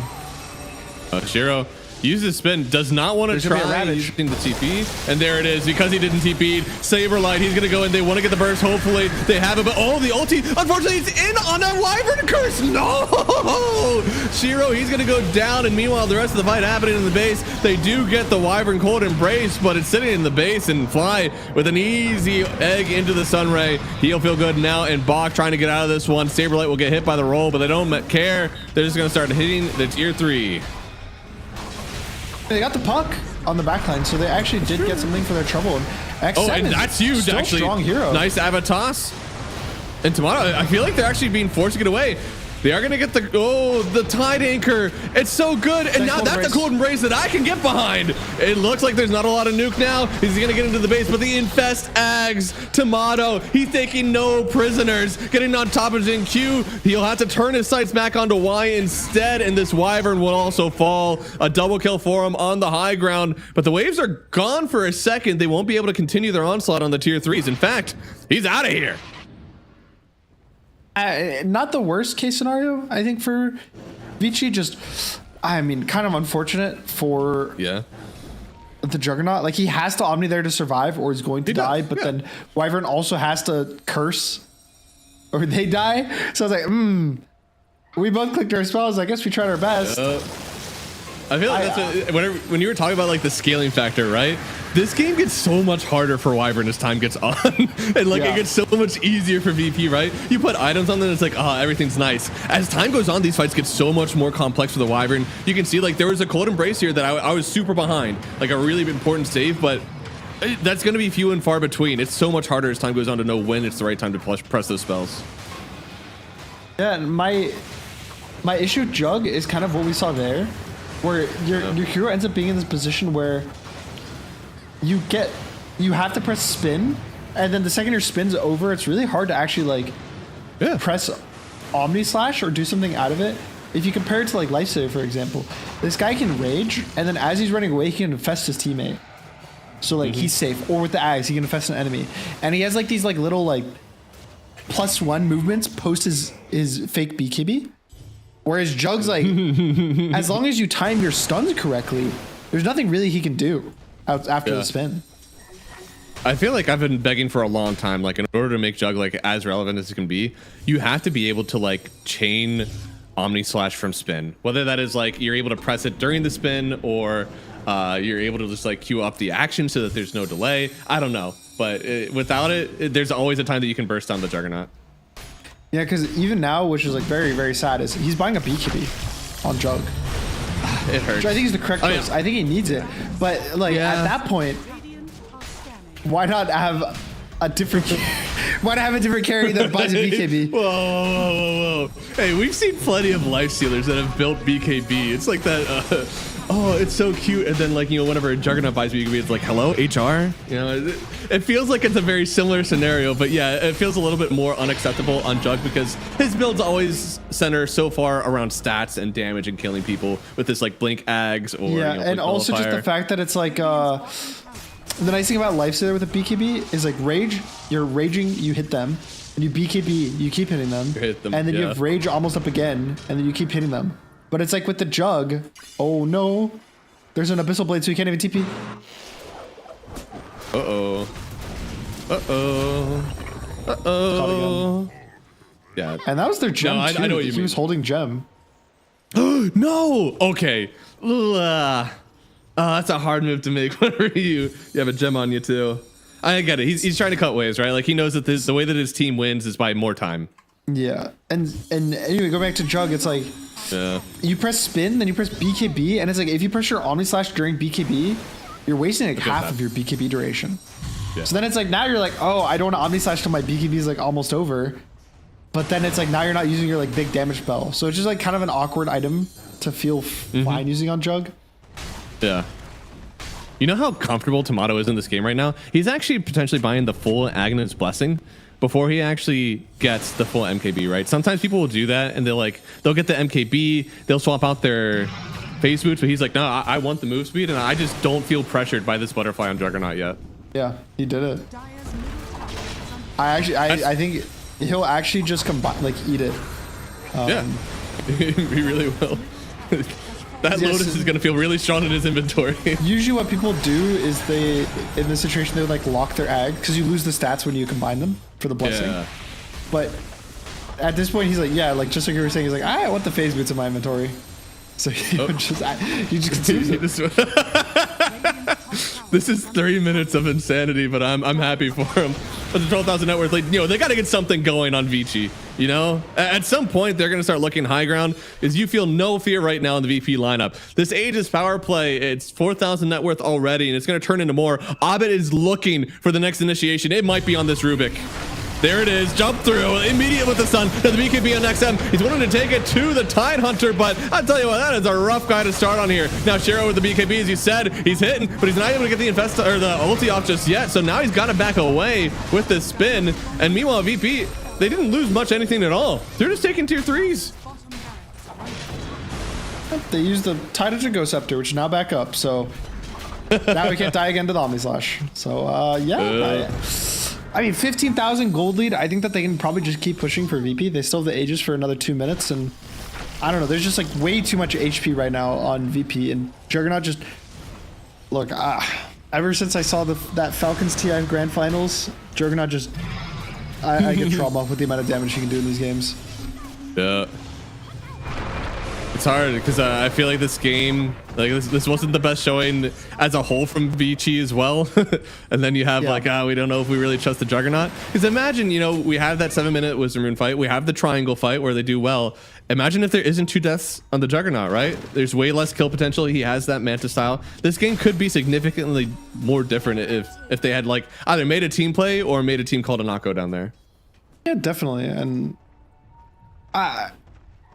I'll give it, maybe it's like first game of the day. I would say for Vici. First of the day. So maybe they're just warming up. Maybe they're not fully like locked in for this game, but thankfully for them, it's a best of 3. Just I don't know. It's been bit of a struggle bus this game so far. It has been. Now, what's the avenue back, right? Like you got a Wyvern on the high ground. That's got to stand for something, right? I mean, to be honest, he might need a Rapier on Jug. Like, I don't think this hero does enough damage without it. And when them going high ground, like at this point, if the game's ending within the next 2 or 3 minutes outside of a big play, yeah, it has to be some like crazy curse. You curse like the Tidehunter or Hoodwink next to the Lifestealer. Like, you have to play for some out of pocket game-winning move. You know what? VP are actually respecting the role. I don't think they had to, but they did. So now this fight is going to be tremendously more difficult. Yeah, he's kind of like melee sniper right now, to be honest. I'm seeing a lot of attack speed, but I'm not seeing a lot of damage. I think that we really do need to fill out that square. The worst thing about Another jump. Uh-oh. Uh-oh. They have the Cold Embrace. They have the save. Oh, that's, yeah, Cold Embrace could be interesting. Now they get the Omni Slash during the stun, and it's actually going to go over to D'Amato as well. Now he's going to try to turn around, but the spin, it's going to be fine. Shiro is okay. That's a huge kill on Saberlight. Has that prevented the high ground push? I think if the Aegis was still up, and no, but now that the Aegis just expired, yeah, probably. I think that VP will back off. That was, I don't think anyone was expecting the Tide to go down there with how tanky he's been feeling and with the Ghost Scepter, but they were actually able to just 100% stun him during that Omni Slash. It was the same thing that we saw with the Lifestealer on the tier 2, right? Like, there were ways that he lives through Omni Slash, but the Avalanche was perfectly timed, so none of those things would happen at all.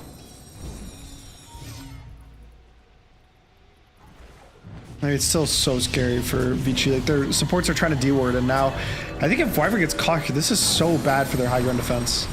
Yeah. Maybe they get we the need. No. I mean, they're gonna try something here. Zinq in danger now. Shiro, he doesn't have the Omni Slash just yet. It's really difficult for him to fight this. And now the coil. Oh no, he has the BKB, so he may be able to fight it, but his friends can't because there's no BKB on the Tiny just yet. He's gonna go down to Tomato as well. They have buyback, dieback on the Rubik, and they're just going to call it GG. Game number 1. Well enhanced for VP. I mean, this looks solid all around. You had already liked the draft to start. They played the game well. And again, outside of like 2 mistakes, this was a really clean one from them. I think that even just starting the laning stage, I think that VP brought their A game. They, specifically, I want to say their bot lane and their supports mostly. Just like really knew how to maneuver the map, knew how to play.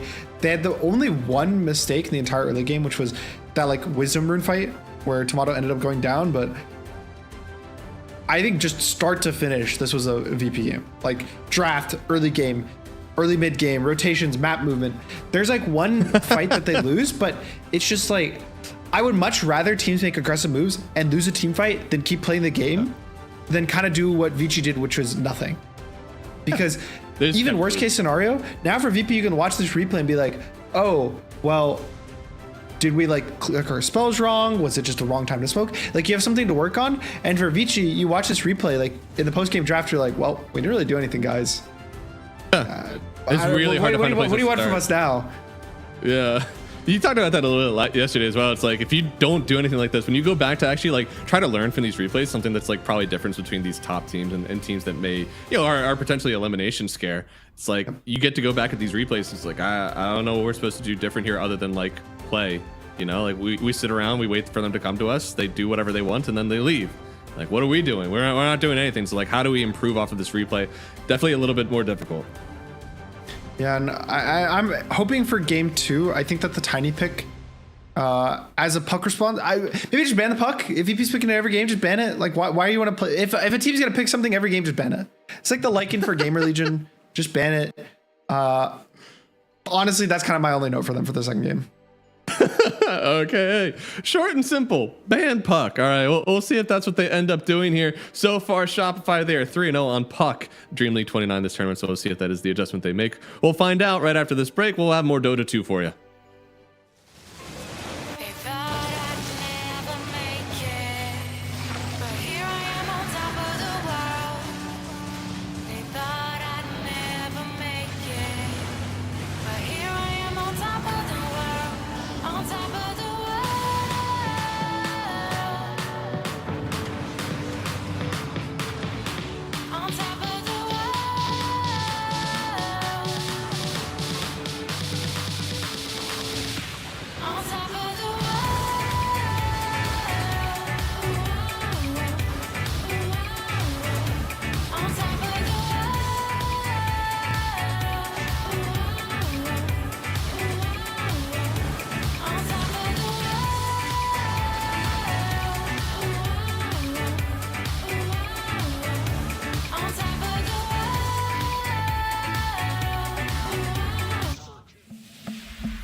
I've been waiting a long time, just longing for a glance from you. Yeah. A chance to look in those big brown eyes. No telling what my heart would do. Hey, when we met, I sure knew it felt as good as it could be. In that moment, though it felt so good, I wondered why you noticed me. If you gave me just a little time, it would sure ease my troubled mind. Don't tell me that you don't feel the same inside. Don't tell me who. These are feelings that I ought to hide. I don't care where you came from, just tell me where you wanna go. If there's a chance to be together, that's all I really need to know. Is it real or make believe that keeps me thinking of you? If you've got time to walk with me, I'll show you how my heart is true. And here I stand, waiting for you. Tell me, baby, what I gotta do. Don't tell me that you don't feel the same inside. Don't tell me who. These are feelings that I ought to hide. Don't tell me that you don't feel the same inside. Don't tell me who. These are feelings that I ought to hide.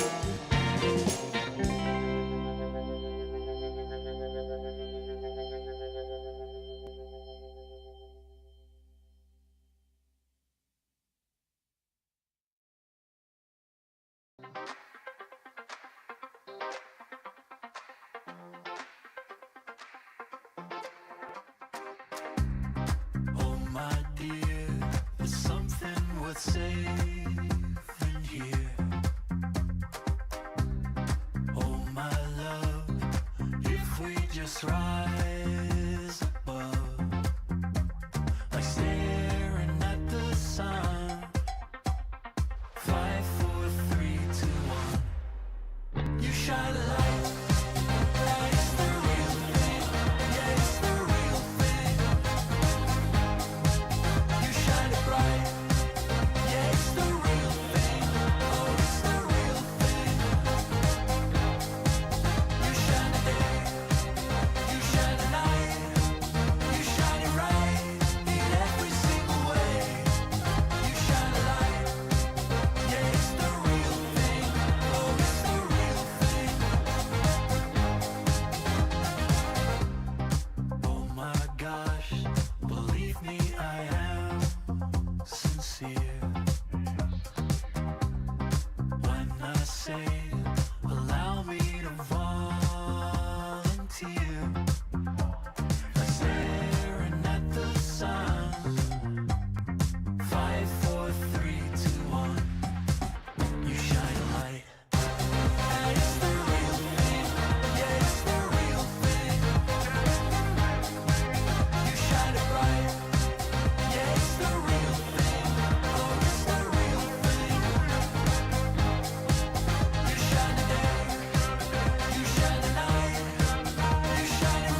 shine bright.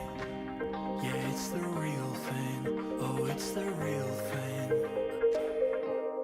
You shine a day, you shine a night, you shine it right in every single way. You shine a light. Yeah, it's the real thing. Oh, it's the real thing.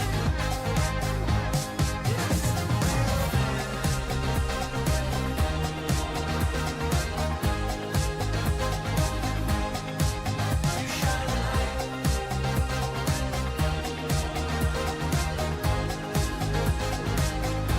You shine a light. You shine it bright.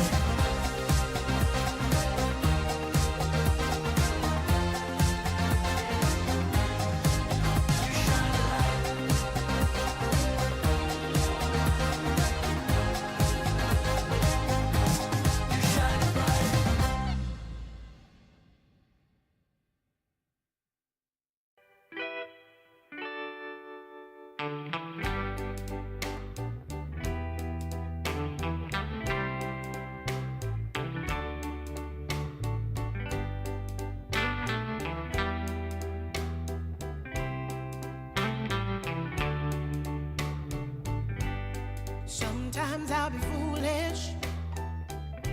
Sometimes I know I get mad. Sometimes I say the wrong thing too.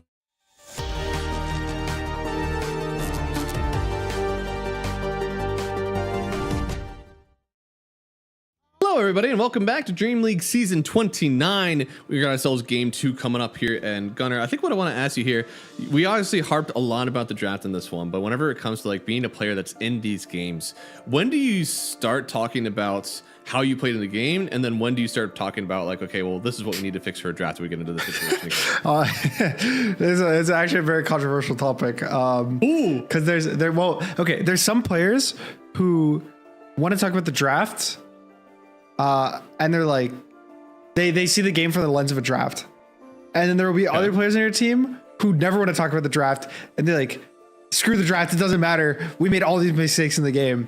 And it's always really funny because you'll be playing on the same team with both of these players, and the game will end and the guy will, everyone's like quiet for a second, and then some guy will go, dude, we needed to pick more stuns, and some other guy's like, we didn't need to pick more stuns, we just needed to push this tower, like what are we doing? And it's genuinely like, there's no correct answer. Usually what ends up happening is the coach or the guy who's trying to be chill is like, all right, guys, let's all calm down, let's take a breath, let's breathe. We can pick more stuns, but even if we're picking more stuns, we do have to push this tier 1 tower. Like that's the kind of the correct choice, is like, we made gameplay mistakes that sure the draft would make easier, but just if we have the perfect draft in the world doesn't mean we're going to play perfectly. So I think that from the Vici perspective, I think it's both. I think that they had not the greatest draft in the world. I don't think it's too controversial to say that. No, I don't think so. But I also don't think they played clean at all. So I think that they hopefully are fixing both of that for the second game.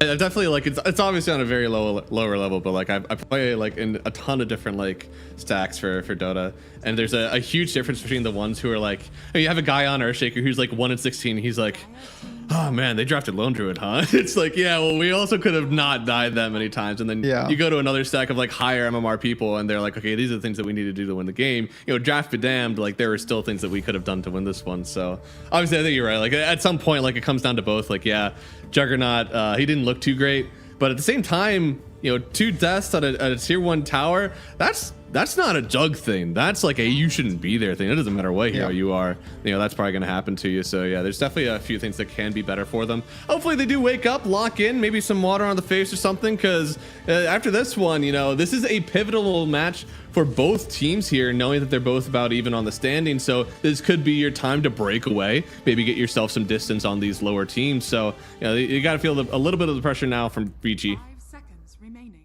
Yeah, no, they were listening. Great news. They did ban the puck. They did ban the puck.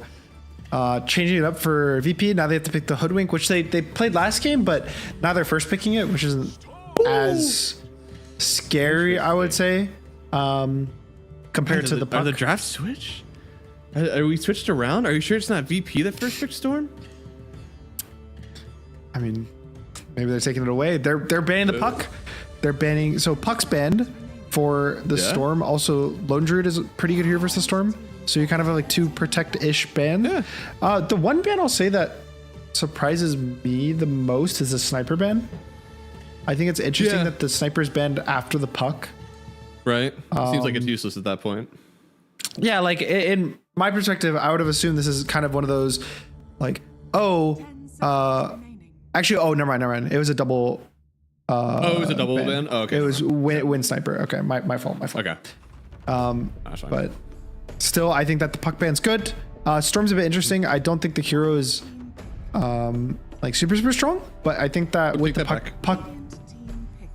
What am I taking back? Take it back.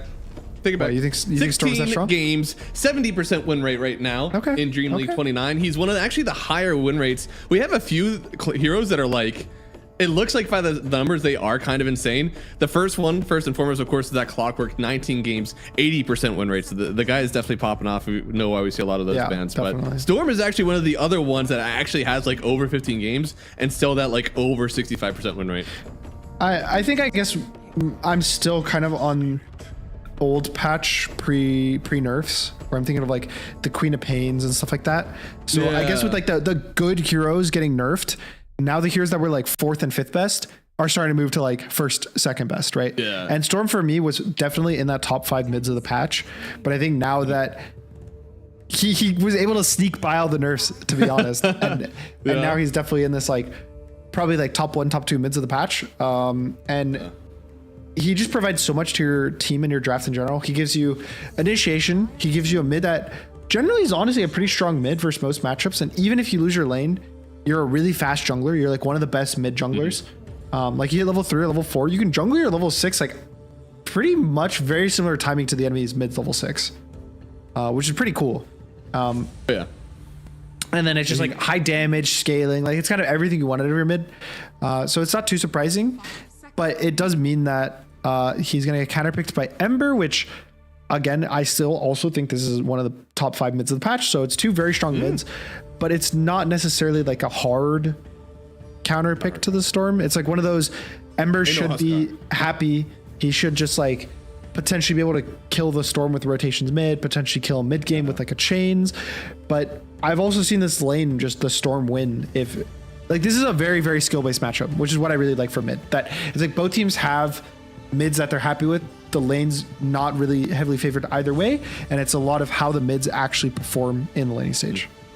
Yeah, no, for sure. And plus, like, even though the Storm like has a high run rate, it could also be that the hero has been getting picked like later in the draft, right? Like we haven't really maybe seen it as much in these kind of first pick scenarios as much, so we'll see how that's different. Obviously, if anybody knows how to deal with the first pick Storm, it should be VP. I feel like they're more familiar with that, but as you said, Ember seems fine. We also have like maybe some soft committal supports, right? This long range poke stun from Hoodwink. We have the enchant as well from the Enchantress, so it feels good right now as like a lot of long range just poke.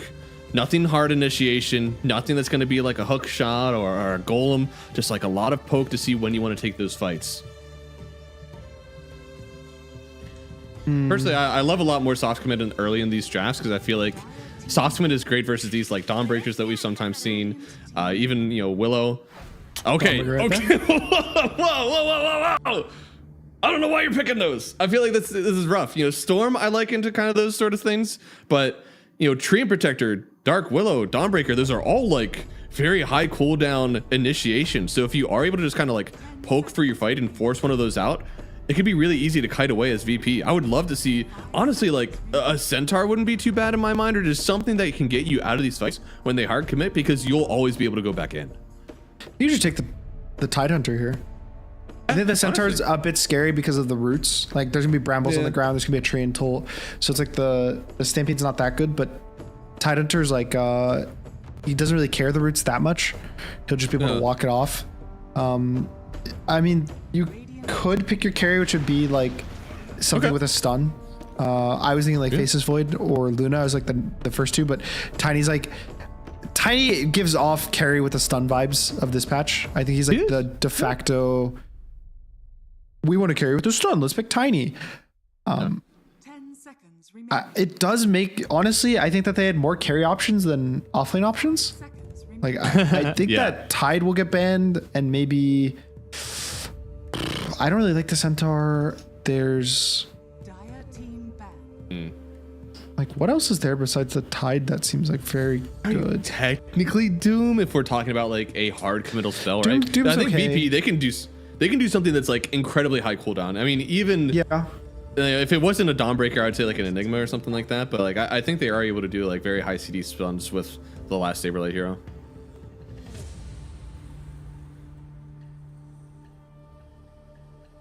There's some funky stuff they could do. They could do like the Largo, which is good versus the tree because you can purge like yourself and get out. Also, it's a good combo with the Ember.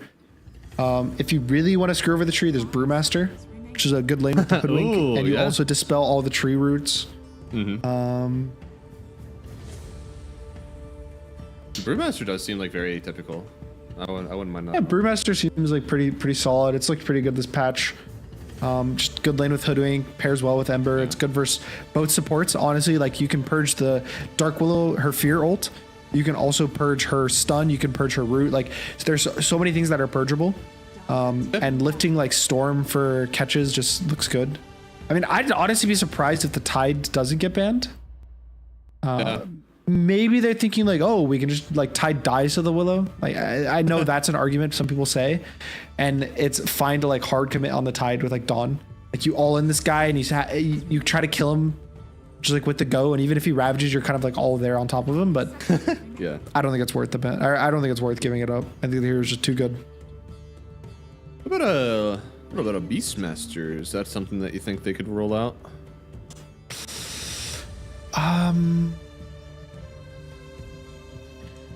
I don't Like particularly like it. Okay. My worry is like you're picking Beast and then you're gonna go on a guy and then Dawnbreaker's gonna ult to save him and then Treant is going to armor and ult you and then you're just sad. Okay. So it's like I'd rather pick something that like kind of breaks up the team fight or has a lot of team fight, which that's okay. A lot of team fight. Huh. I'm not against hard commit from his hero because you have so much soft commit from everybody else, but this one is weird directly into the Dawn. I mean, I randomly was when I was looking at heroes, I saw Mag as a potential, but then I thought to myself, do I really want to play Mag versus a Willow? Right? Like you skewer through the brambles, and now the new I believe if you get rooted during it, it just like instantly ends your skewer. Oh, let me, pretty sure. Let me click on that here. Changes. It's been a change for a while. They made it like you get stunned or stopped or whatever, and it actually just stops your skewer. That's kind of why people stop picking the hero. Maybe Movement is now canceled if Magnus is interrupted. Maybe that's not. It says skewers interrupted to be stunned, hexed, or banished. So maybe not roots. Oh, okay. Yeah, okay. So he's still going to take an insane amount of damage. Cool. I mean, so they go for the Faceless Void now, which little interesting because it doesn't seem like they have a whole lot of damage outside of the Chrono. So this is definitely one of those like, you know, Faceless Void. He's going to have to farm himself up, get involved. And on the other side, again, like this soft commit feels good, but it is a lot of nuke damage with the soft commit. So he should be able to maybe get some favorable time walks away, still have the Treant armor and the heal for that to kind of like help him out. If they play directly through Shiro, they can definitely get a win, but will they have that amount of time?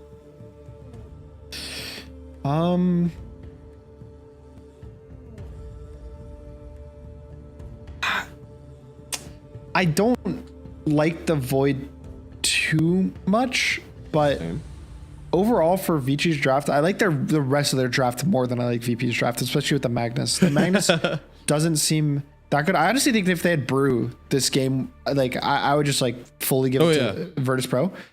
These last picks because are of super surprising to me. because of the Magnus, like the Tiny's fine, but it's just this like. Yeah. I mean, I'm struggling. Like I would say the first four heroes of. Both like, drafts. yeah, seem good. Yeah, no, 100%. I feel like this Magnus 100% with you. That could have been a Brew. This Faceless Void actually could have used an Ursa. I feel like insta attack is insane. It's really good versus the Tiny. The Enraged status resist is really good for you. I am incredibly surprised at that one because it just doesn't fit what I feel they need. And also typically when you see this Void, I know it's one dimensional, but damn, give me something outside of like maybe a Willow Axe, right? I don't know. I just don't feel the damage so far in this one. I feel like he's gonna have a hard time. I feel like Saberlight might have a hard time, but the other 4 heroes, if we just look at those, are they gonna be okay? The good news is when he hits level 2, he can skewer and break all the trees. True. And the tree and protector will be sad. Is Magnus new timber? He is. That's all they wanted. I mean, they literally are. I mean, this is a very classic. I know sometimes people talk about like the early smokes, like whenever there's a tree and protector in the game, like everybody should just smoke to the safe lane and see if you can fight around the trees. I mean, honestly, they usually do. And then it started off as the team against tree would smoke there, and that was just happening and all the trees were getting cut. And then it ended up being now the team with the tree would smoke to fight and defend their trees. Yeah. And the evolution of that was like now the team against tree would like wrap. And I feel like it's gotten so far that the team with tree is like, let's just go to the opposite side of the map and see if we find like some random straggler. Yeah. Because it even got to the point where like the team with tree would smoke, go to the portal, wrap around the other side of the safe lane tower, fully. Like, they would go all the way. It's a lot, and now like they waste very little resources. They get 2 runes, and yeah, Tree and Protector. He's a little sad. I'll give him that. Did he scouting Tomato? I do. It might actually. No, I don't think it does. That's interesting. I mean, he's just kind of providing vision here. Oh, is he gonna get seen by the tower? Yep. Yeah, but it's whatever. Oh, he's just leaving. Okay, I didn't know if they were trying for a kill early. Nothing too crazy. But yeah, I think for me the fun thing is gonna be this mid lane. Again, I think this is a very skill-based matchup for both sides. A lot of it ends up being. My perspective of this matchup is how much damage Ember takes at level 1 and 2. I think that if he falls behind HP wise, it can be really bad for him. And then for Storm's perspective, it's like how much CS is he able to get in the early levels? Because kind of what happens is like if Ember has HP advantage like level 2, level 3, he can go for kills on Storm. But at the same side, if Ember has or if Storm has like the HP advantage, he can just like super out CS Ember and just like play to just get very far ahead. Right now, it's honestly like slightly favored to Storm, but I think that this is going to end up being a neutral lane based on how those first 2 waves went. Like mid lane's pretty interesting that you can kind of know generally how lanes are going to go after like the 2nd to 3rd wave gets played through. Yeah, I mean, so far it's so good for him, right? And he actually goes through the sampler. It's another one on Abed. This is the 2nd sampler we've seen on Ember in very rapid succession. He almost got the kill with it, but because he didn't, this Flame Guard is going to feel a little lackluster. Yeah, I mean, it's really good pressure, and it's not the worst because depending on how XM's last inning was, maybe there's a chance like he's kind of low and like it makes this water rune contest a bit more awkward. But I still think that's like an acceptable choice for Abed. It makes his level 3 a bit worse, but he'll get level 4. It's not right. Big of an issue. And then if we look at top, I'm actually surprised Saberlight's dumpstering this lane. I thought that Void would do a bit better here, but the new Magnus is actually a really, really strong hero. So if you're not aware what the changes are, just because I think Magnus is still not that popular, Empower's permanently active on Magnus now. Interesting. At 30% bonus strength. So that means he has significantly more mana to kind of work with, because now you never have to empower yourself and you're just constantly hitting extremely hard. So like just in this lane right now, he has 15 more damage or 14 more damage than the Void, and Void's supposed to be a really high damage carry. Like he has 71 damage right now. So I think that's kind of why Magnus is getting far ahead. And then bot lane, pretty even lane relatively. I think that Tiny's like slightly ahead in CS, but it's nothing too crazy. Yeah. Pressure wise, I think that VP has better pressure in this lane with like an Ench getting a good creep at level 3. Dawnbreaker is usually considered one of the better heroes versus Ench because you actually just burst her through heal with your go on like a level 3 go, which they actually just tried to do right now. But because you have your carry with a stun versus Dawnbreaker, which is what you always want if you can versus Dawn, it's really hard for him to actually kill the Ench because all it takes is one avalanche and he walks away. And to be honest, like, do they even have the subsequent damage to kill the Enchantress? Like, even if you did get the full combo, this could be first blood. Oh, is he able to give it over? The Hellscream, he's going to pick it up here. So Saberlight, hey, you don't need that first blood anyways. They're going to give it over to the Hoodwink, who also rotates over to the Water Rune. This is just in an attempt to get a kill. They do get the Bushwhack onto the high ground here. XM He's dead. Still in danger. Roots are going to connect, and even with that Fairy Fire, now he realizes he's going to die one way or the other. He'll try to get off some damage, but it's not going to be enough. They get the kill. So 2 kills in rapid succession. Hellscream making it work on 2 different lanes. All right, and those 2 kills are both really big, to be honest. Like, the Treant Protector just getting first blood on your lanes helps a lot, and Hoodwink is one of the better supports at scaling in the early to mid game. Like, getting Arcane Boots means you get these rotations, and you can just see how strong it is of a hero just to rotate mid. I think that's why it's so popular, because it does so much, like, damage, stun, scaling. It has break, which matters a lot versus like random meta heroes. So yeah, Hellshock already off to a really good start in this one. Yeah.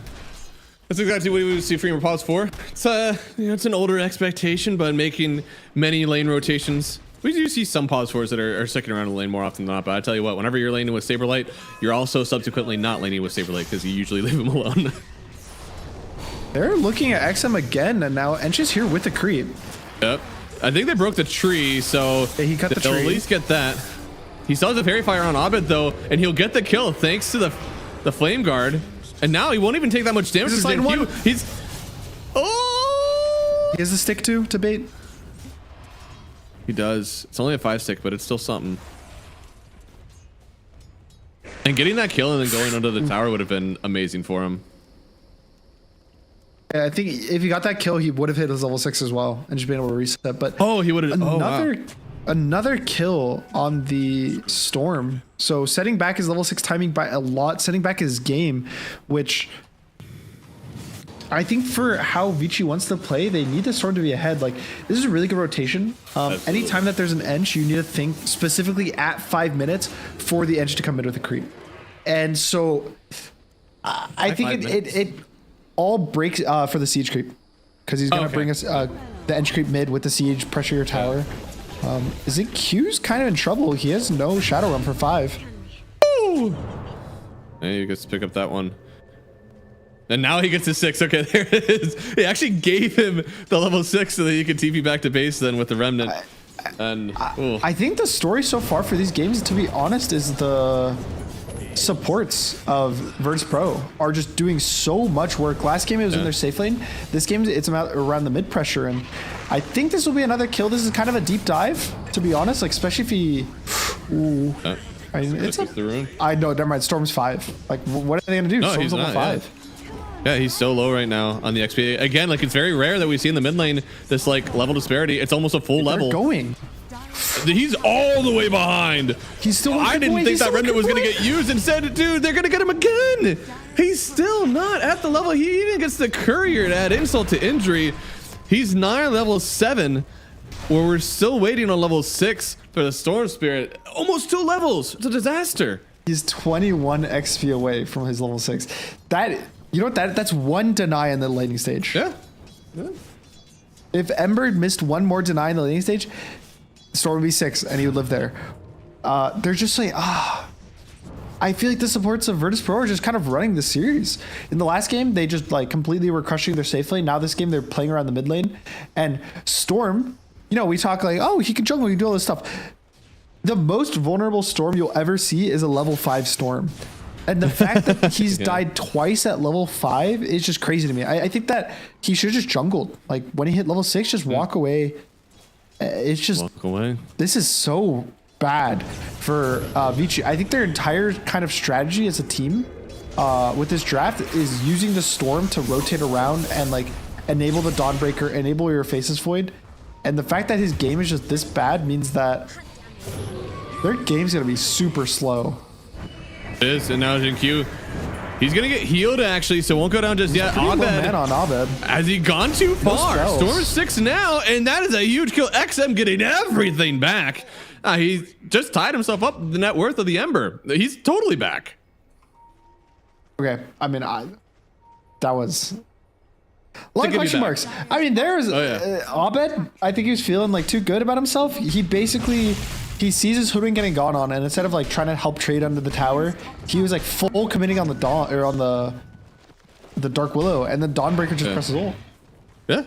It's not easy sometimes. I mean, twice in a row, right? We've seen like a really good laning stage coming out from VP, and then there's one mistake at this like 7 to now 8 minute mark where you just didn't need to do it, you didn't need to force it, and now you give away a lot of your advantage again. You kind of have to work it back. Oh, Chrono on top. Yeah, Nature's Grasp is your damage spell, I guess. They're gonna get the chain stun in, and here comes the Dark Willow. Now they have the damage. Almost pulled that RP. I don't know if you really wanted that one, but they will get the kill on Mag. So kind of fighting back, like a little punch here, a little punch there, and I think Vici's starting to get into a decent position. There's gonna be some pressure on mid, but I think he's okay. Still, it's a really good advantage, I would say, for VP because of all this pressure, specifically their supports. I think that they're gonna hit their level 6s over on both of them faster. But the thing to me is the fact that Xin Q, I think, is level 6 is pretty crazy with him killing the Magnus there. Honestly, I think the reason he's level 6 is because the Storm was dying so much. He was just sapping free XP mid. So, shout out to XM for helping kill the Magnus by dying a lot. Yes, the Pinata program. Yeah, it's all about that. You just got to think about, if I die, I help my team somehow, right? Like, you got to give a reason why you're dying. And so far, it's honestly like still an even game again after that last mid rotation. So I feel like part of the Vici game, like they needed a somewhat early advantage. They need to get this Faceless Void off the map. So it's kind of okay. I'd say this is a fine enough lane stage for them. Yeah, I don't think that this game is too like far ahead for either team. There's like a decent gold lead advantage, but to be honest, most of it is off the back of Tiny. Yep. Like the fact he's 1,000 gold ahead of his counterpart in the Faceless Void, and the supports like that's really the big differential. But the other lanes, like the off lane and the mid lane, are not too crazy either side. Like they're both pretty close. Oh no, Ovid, not again though. This is a bit of a disaster. Yeah, there it is. Again, like it is so, I don't know. It's so rough to watch, right? When you build up this insane lead and then all of a sudden you make a move like that under a tier 2 tower. And I tell you what, Bach is on it. He is so patient and he knows exactly when he's able to go on this one and chain stun up with his ulti. And he's twice in a row the reason that Abed actually dies in the mid lane. I don't know what Abed's doing. I'm gonna be a little harsh. Like, I really like how you try to winning. dance around that for like a second. He's winning. He won his lane so hard. His supports put so much effort into kind of propping him up, and he's playing Ember. And realistically, at this stage of the game, a relatively free Ember game. Like the only way he can die before Tree hits level 6 is like going too aggressive and walking into a bramble, and he just full on dives a Dark Willow under tower with no far remnant out, like no remnant out in general, so he has to throw it out. Yeah. Dies once to just a Dawnbreaker ulting on a bramble, and then like 2.5 minutes later, he's trying to cut waves next to this tier 2 instead of like just farm Storm's jungle, just like maybe walk to the Void's lane, try to pressure the Void when he has no chrono. Like I think there's so many options for what he could have done, and the fact that it feels like basically he's thrown away all of his hard work of his supports.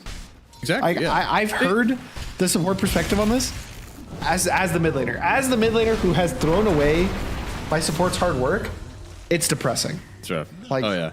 And it's not even like he has like 4-4-0, right? Like that's one of those like, he's got to get something done, you know? He's got to make these moves. That's the only way he can get gold. But like, nah, he's max flame guard. He can hit creeps if he wants to. I will say, thankfully for them, they had like a quad stack of ancients or a 5 stack, and they did farm it. There's gonna be a jump on Abed. He's there on him again, feared up, and yeah, here comes the Dawnbreaker. This could be a perfect chain. It looks to be so, even into another bramble. They got him again, and here comes the Void as well. I mean, he's got the chrono, but he ain't got no mana. And I tell you what, Fly, he's not killable. I don't think He's not killable right now. Yeah, even if you can kill him, I don't think it's worth. Right. He's going for the Mask of Madness into the Maelstrom. It's rough. Like, I feel like this is the net worth distribution that I'm used to with, Saberlight and Abed switched, actually. They've actually funneled a lot of gold into the Mag, who's playing into Dawn and Faceless Void. I almost wonder if those two things should have been, like, switched, where you have Mag making these aggressive moves, and instead, like, Abed's the one that's maybe farming up some of those stacks. I mean, it looks like he is going to make this aggressive move right now. So he has his Blink Dagger, and he's going to go for the enemy Wisdom, going with his Tiny. It could be obvious with the fact that he just has this recent Empower buff on him, so they'll probably know that he's empowered. But Tiny with Empower hits very hard. Oh, hey, Mag Tiny, man, that's a tale as old as time. I think he's getting. And this is actually what max 90 damage, something like that. 100 damage. I'm actually from just Empower. Good lord. Let's see. Yeah, 110 damage he was getting from Empower. So that's a pretty nice amount of damage just to get for free from your Magnus. And again, with the new Magnus change, it's really easy for him to keep up mana of buffing your allies because you never have to buff yourself. So like you can always be able to farm. You don't have to, like, I think that change is really cool because it fixes a lot of Magnus's problems of a hero. Oh, do they have the dam? Looks like they're going to get away for a second here, and the TP out. It's in time. Yeah, it kind of brings us back into old Magnus, right? Like, we had a time in that, like, 2018 to 2020-ish where it's like, you just buff Empower, right? You use that the entire time. You're another offlaner who's farming, and, like, that's where you get your bonuses from. Then it came back into, like, okay, we're going, like, 404, a lot of mana, a lot of mobility, right? Like, that's how you help your team. And it seems like with this change, we might be wrapping back around into, like, Magnus is a side lane core who's, like, he's hitting creeps, and you're gonna love it when he comes out with a lot of these items. Oh, they're going in with the trio. They are. They're gonna try for it, and they have the land. Poor Magnus, all that gold, and what does it give you? All right, great news for him though. Roots definitely do not stop the skewer, so. He still took a lot to damn though. Now they're running into the mid lane here. Faces Void, he's still got the chrono. They might be looking to make another move here. They got Hell Scream. They're tossing some rocks around, but it should still be a kill. The question is, can they chrono Abed? Can they kill? I feel like the answer might be no. You can try. Try. Fly, tanking the gank in case somebody's at the rune. We are gonna have a Maelstrom coming out, so it'll be a little bit easier to kill once we got that. The crazy thing for me with all the Magnus changes are the fact that his old Storm's very low mana. Only has 200. Yeah, and he goes all the way and manages to find a rune. Actually, that's really good for him. Yeah, far enough. But the old Magnus, I think you would get level 5 Shockwave with the facet. So you'd have like the pullback on Shockwave at level, I think it was 9 you would get, right? And now that's the 25 facet. Or level 25 talent. Yeah, that's a lot. Wise breaking. He knows exactly where they are, but they're able to sentry him. Yeah. Yeah, Tomato gets the kill. Really nice for him. He's actually just going to TP out.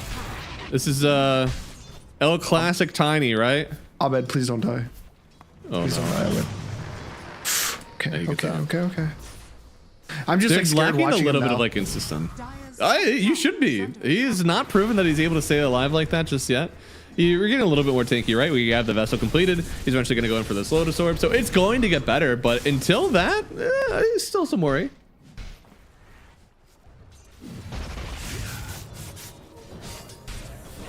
I'll be honest. I think especially with the Ember dying, I don't really know who I'm going to favor. They missed the trio tool. Oh no. Oh no. We didn't see it. We didn't see it. We didn't see it. Yep. Nothing happened. Look bottom. We're gonna pretend that didn't happen. I don't really know who I favor in this mid game because both teams have, I would say, kind of their mid laners are not super strong. I think Magnus might actually, kind of the way you're saying, matchup wise, potentially fall off versus like the Dawn, the Tree, and the Void. Like these are three heroes that are kind of good versus like hard commit of the Magnus. So it's either Tiny's just going to destroy the game with like Empower and just 3-shot heroes for the entire game, or it's going to be some like Faces Void's like unkillable mid game with Dawnbreaker backing him up. Right. But it's honestly right now a very close game. I think it could go either way. Yeah. It's going to be some, in my opinion, like 24 to like 28 minutes, like a really big team fight, and then that team fight is going to just like snowball into Tormentor, Roche, tier 2 towers, and then like that's gonna be the game. But like there's gonna be probably the next like 6 minutes or so that is going to be a bit chill, and everyone's going to be looking for like random pickoffs here or random pickoffs there. But the game's going to be even until this massive team fight happens. Yeah, I mean, like, you know, give Faceless Void like 6 items, right? Like, he can kill 4 people in this game. Can he kill Tiny? You know, at some point, like, isn't this guy meant for Chrono? Yes and no. The thing is like, your damage is kind of low. Yeah. But Tiny's not a good man fighter late game. Okay. Versus the Void. Like, it can be in one of those situations. Oh, this could be it. And it looks like they're going to go right on top of the mag again. Not able to get the ulti off. They'll try to wait for Jin Q because Tomato is still here. He's a big boy. Yeah, and they have the ulti. It hit this time. I like to see that. And Tomato, I mean, he feels like he's not taking any real damage just yet. Oh, no! The harpoon! The harpoon took him out. So now he's not in the Chrono. They got to turn on to Abed, and this is a bit of a disaster. Fly's able to turn around with his own hits, and the rest of Vici, they've got to get away from this one. A symphony of spells, and that is just not what you want to see. Oh, no. Oh, God. It like starts off really good. Sure, the Willow dies, but it's like a trade. You take out the Magnus for the Willow. Okay, that's fine. And then Tiny's kind of in this awkward position where he's like kind of in the middle of your team with a really good overgrowth, like perfectly. It also hits the Hoodwink at the bottom. And then you're like, the Void's gonna get this double 2-man Chrono. They can kill the Tiny. And then if the Tiny dies in that Chrono there, yeah, this fight's over. But like, I mean, I can't really blame Bach. Because it's one of those things like, oh, he's just clicking his button, but it's, oh, it's so unfortunate because Tiny would definitely have died there in the Chrono, like for sure. Yeah. And then that means that Storm doesn't really feel pressured anymore. There's also a time dilation on the Ember, so Ember's going to be kind of weak. Enchantress doesn't do damage right now. And, ooh. Willow's doing some spicy stuff down here. Might actually kill the Hoodwink. Right? No. I mean, could have been. Almost. Yeah. No, I mean, Faceless Void is our guy, though. Like, he's taking you into this late game. So, like, any gold on him is beautiful. Without that kill on the Tiny, which would have been a lot of gold, he's still pushed back a lot.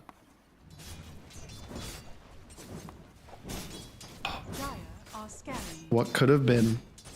Could have been. I mean, still a very, very close game. Like, even with the 1K lead, that's pretty much all just this Tormentor that they just got.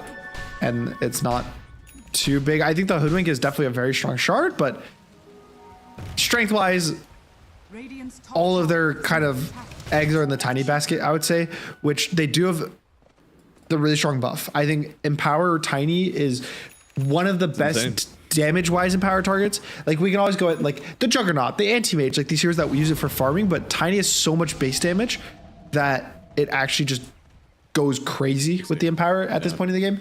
So, for me, it's like the Tomato show for the rest of this game. Yeah.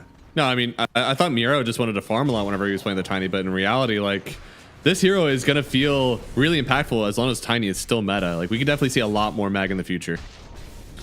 Xinq's looking. He might... Oh, he broke the Tiny. Oh. Yeah, he broke it, and honestly, that is the best thing you could do. Break a smoke on a high ground.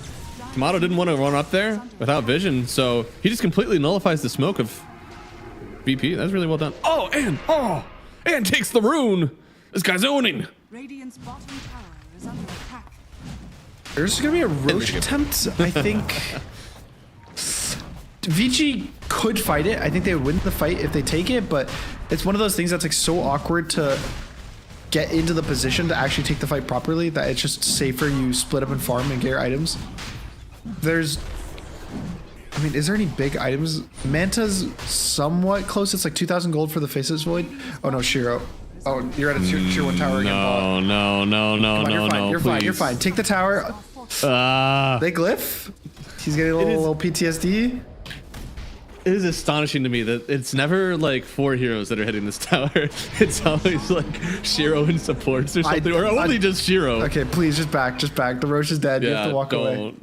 Don't stay here. You got to bring the boys. Like, this tower is so good for you. I feel like at some level you just have to like get on in, take this tower, sweep the tower, and get away.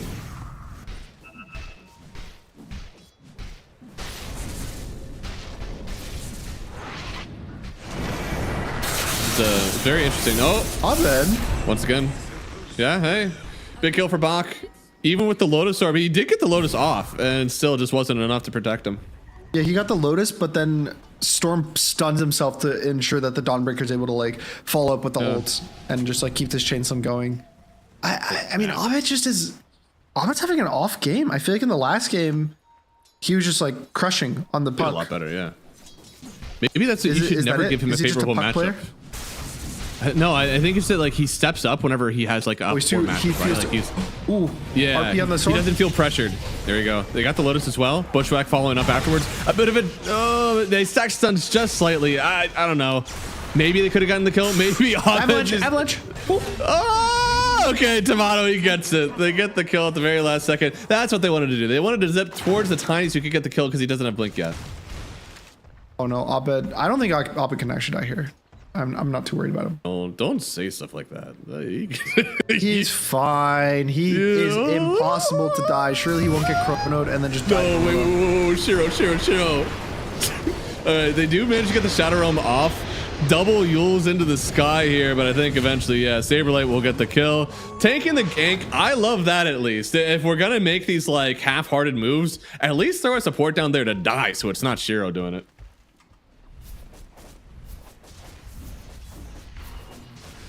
It's starting to feel like it's a point where Vici feels like they don't have damage to kill heroes. Like the Tiny's getting a little too much HP. Ember's starting to get to that like awkward point where, yeah, they killed him once in their jungle, but it's still like very hard. And if he has any heroes on his team close to him, he probably doesn't die. It just is like a random. So I'm like starting to be a bit concerned, but there's always gonna be this X factor of Chrono. I think that's always like the thing when this hero exists in the game. It's like all it takes is one crazy Chrono for you to win the game. So yeah, it's just like is he gonna get it? Like right, like what you were saying, like yeah, at this point in the game, if Tiny gets solo chronoed, it's not a threat to him.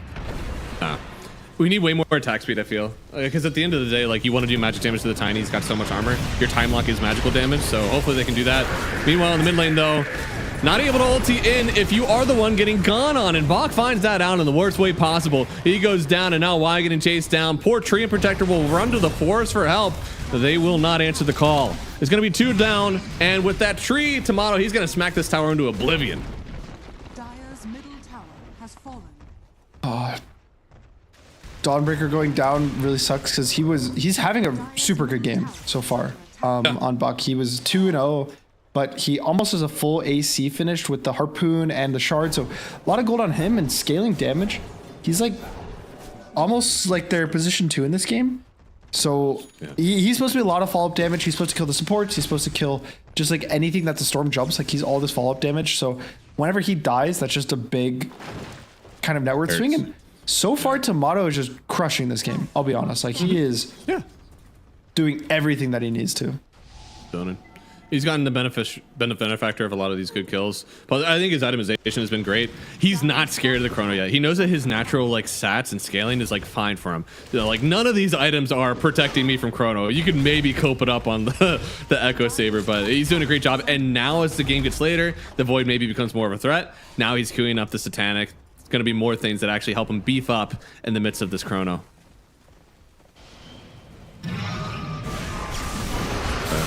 We're in the mid lane. Fly taking so much. This is one of the weird issues. So, like you don't have damage for him just yet. They skewer away from the Dawnbreaker. Oh no! And even tossing back Saberlight onto the faceless Void. VP. They do everything right. They get themselves 3 kills and they'll chase down the only savior left in this game. Bach trying to get away with the hammer, but Saberlight skewering him away from his team so he can get the kill and grab himself up a double. And just so much damage coming out from the Tiny there too. Look, he's hitting right now for what is this, like almost 900 damage? Yeah, that was insane. Which is also increased by 60% on buildings. So yeah, this melee Rex is gone. Honestly, it's probably just 2 sides. Yeah, absolutely. Because you need to be able to Chrono, but you don't have your Dawn ult, which I'm gonna be real. Dawn ult might become an offensive how do we kill Tiny and Chrono tool, but that'll be for later, I guess. He's got to figure out something right now on the Void. He's gonna be up with only a level 2 Chrono. I just don't see it.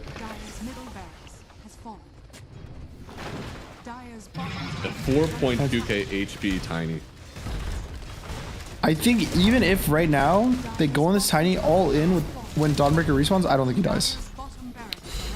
Like, if they jump him, Chrono, press every spawn him right now, I think he lives. I think they recognize this. Look at the Void in the Storm. They're just like jungling on the opposite side of the map. Yeah. Our Rax is dead, guys. He's going for the Mjolnir, which I like. I like the attack speed idea.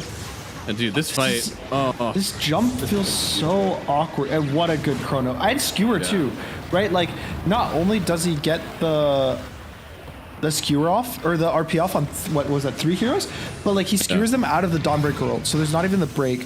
Maybe you could argue like Bach should hold his ult for like half a second to wait for the skewer. I was about to argue that, yeah. But then you're like, now how long are you gonna wait for the ult? Because at some point you're not actually like gonna save from the initiation. Maybe I'm cynical, but I feel like that wasn't a Saberlight was waiting for the Donald. I think Saberlight was pressing that skewer button no matter what. I mean, he probably could have waited. It's a hard thing to think of in the game because you don't always like have to think about that. That's like a very one-off interaction. So if you're not playing Dawn that often, or Storm versus Tiny, call like that. That's so much damage. I mean, yeah, I think you're right. That was the first time we've really seen those two interact in that way. That's the last time it's going to be like that, because now you bet that he's holding that on Mag. He is holding for that Donald, and then he's going to be screwing away. So it's certainly on his mind at this point. Oh no, guys! There's a Tiny. There's a really big Tiny. No. He didn't get the hit off with the Silver Edge, but it might not matter. They get the RP, tossing him away on Y, and I mean he's here. All right, this is the first test. Can you kill the Mag? If you can't kill Mag, you sure as hell can't kill Tiny. They do kill him. Now Abed, he's rooted up. You didn't have to be here, buddy. We'll find out if it's going to be too bad to the Faceless Void. He is going to fall. Now the rest of the team likely to follow in suit. Without your Void, I just don't see how you're able to take the rest of these fights. And they're just chaining up as they look towards the last racks. This is Mega Creeps. There's no Chrono. I don't really know what Vici can do anymore. I think they can just keep staying here even after they take the racks. Like when Faceless Void, he's dead. If he buys, that's all of their damage for the rest of the game is gonna be gone. So he can't buy, but then even when he respawns, there's so long for no Chrono. They're trying to go on the Tiny, but he has a Satanic too. Like he's not scared of the tank. Not the worst thing in the world, but they still don't have damage, right? Like, you have to have the Faceless Void to have the damage. Bach just isn't that kind of hero right now. At least not versus the Tiny. I think maybe like five minutes ago, maybe 10 minutes ago, yeah, they would be able to kill the Tiny. But right now, really Tiny's kind of Void. All of you.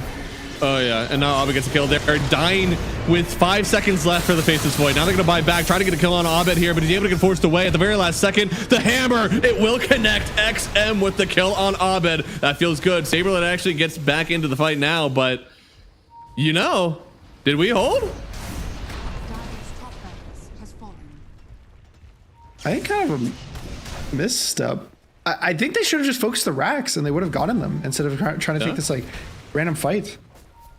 But because of that, we're almost gonna have the Maelstrom completed. Oh no, Shiro, your courier. Was that his Mjolnir? Oh, that was his Mjolnir. That's his Hyperstone. That's bad. Oh no. Great news. I have very good news. I don't have good news.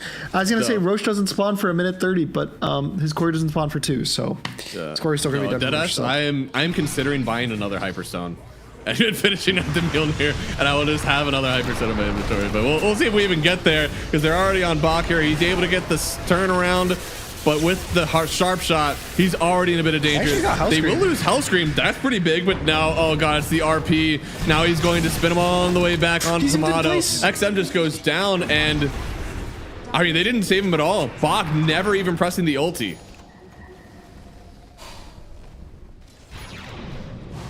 It's an awkward ulti, because I think he's thinking to himself, like, if he goes in, he's just dead too. Yeah, that's definitely true.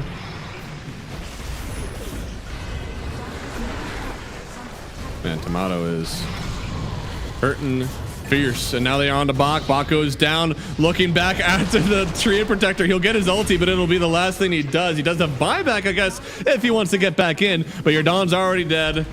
Your Storm is already out, and your Face is Void. I mean, he's going to press one Chrono just to show that he used it, but I don't think much is going to happen out of it. Yeah, I think that this is probably going to be the end of this game number 2. I mean, maybe there's a world where VP all clicks into the fountain and then their keyboards disconnect. That's, well, we gotta hope. We could see. Maybe like maybe Saber skewers his own teammates in the fountain.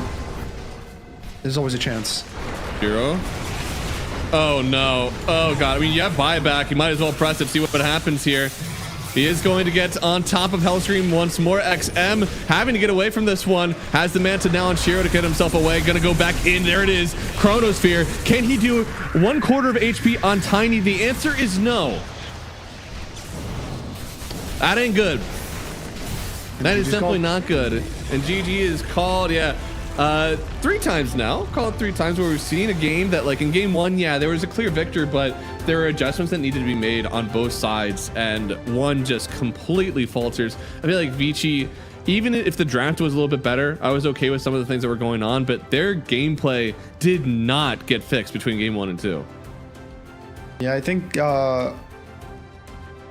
it just felt like an off game for them. I know we've seen good results from them in the past, but to me, again, I want to say this. I want to sing their praises. I think the support duo of VP just destroyed both games. I think in the game number 1, they did so much work. I think in this game number 2, they set up Abed for success, at least in the early game. Sure, I think that there was a couple missteps they made, specifically in the Ember Spirit, to kind of get caught out, die a bit, which made that not be as much. But just like the amount of space that it created for Tomato, I think allowed Tomato to pop off. But like, just if you watch the first, I want to say 8 to 10 minutes of both these games, I want to say they were decided by the supports. It was pretty good. I mean, not only like the mid moves, but also I think just like the raw lockdown that we had. Even game 1, press egg on Cold Embrace. Like, it felt that good, you know. If I had immediate like instant impact, it definitely feels like not only is their gameplay very good, but also like the drafts that they're configuring for themselves, so makes it very obvious like what they need to do and allows them to execute at the highest level, because it's not some sort of like complex equation. It's like, I know what I need to do and I know exactly when I need to do it. Yeah, and I want to keep seeing them play like this and making these moves. I think having a really strong support duo is one of the things that can kind of push you to being like that top level team. And to me, they looked like a top level support duo in the series. Like they looked like they could be compared to like Tundra, like Whitemon and Ari kind of things, winning these lands. And it was just very impressive how they maneuvered it. Like anytime we look past like the mid game to the late game, there's points of the game where it feels like very easy to execute. Like if you put in a lot of teams in the position that VP was in at around like 25 minutes in these games, yeah, most teams would win there. So it's a lot of like, how do you get to this position? And most of the time, a lot of the early game is dictated by the supports. So just honestly keep drafting the way that they were drafting. Potentially, maybe take a look at Abed in particular when Puck gets banned, because I think that he definitely looked weaker on Ember this game compared to the Puck in the first game. It was not like a terrible, like, oh, he played terrible, but just like, I want to see them look the same strength with and without the Puck. Because I think when their drafts end up being, they're forcing Puck, which is not a meta hero, to be banned in the first phase, and they're able to have the success on other heroes, that's when drafts just look really hard to deal with for them. Yeah. And I do believe we are going to have an interview shortly with Fly. What do you want to talk to Fly about? Because obviously, like he feels like he's still been this team leader through multiple iterations, right? We got EG, we got Shopify, now we're on VP. So through lots of times, he's been kind of like captain of the boys here. What are we going to talk to him about? That's my old captain. I got so much to talk to him about. Oh yeah, that's true. Probably just like support duo, boring stuff. What the comms are. Yeah.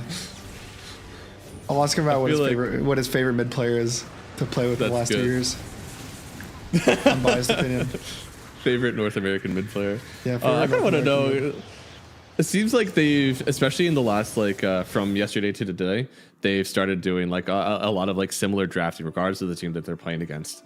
I do want to know, like, is that hey, like we have something that's good and we want to like force it into people. We want to make somebody force us to like stop picking these. Or if it is just like it's comfortable, like we want to play the heroes that are best for us, and you know that'll stop whenever the winning stops. I think it's partly a Bulba thing, partly a group stage thing. It's a group stage. Sometimes you kind of take his scrims, and then you know sometimes Bulba's got the drafts that he's really comfortable with. Ooh, I think we got an interview here. We're answering the call. Fly, are you there with us? Hello, hey guys, what's up, Gunnow? Hey. Thank you so much for joining us, Fly. Congratulations on the 2-0. And I think we were just talking about it. The first thing I want to know, you guys, especially from yesterday to today, right? You had a lot of clockwork on a lot of puck, and you're just like forcing this at people over and over and over again. The clock hero is really great. Puck hero looks really great for you guys. What is the, like, why do you want to keep going with these same heroes over and over again rather than like diversifying the drafts? I think Abed's puck is just insane, and you know people should respect it. So as you can saw after game 1, it was respected.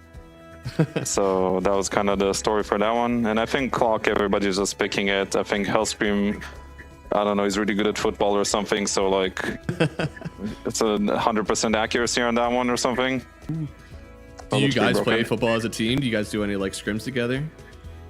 We have a ball outside here. Actually, I don't know if I've seen Hellscream kick it even once, but that's okay. I want to say both these games, I feel like you guys just were the better support duo compared to Vici. You kind of just like ran over the games in the first like 10 to 12 minutes. Is the early game like something you both are talking about? Is that like a Bulba thing? Is that a you thing?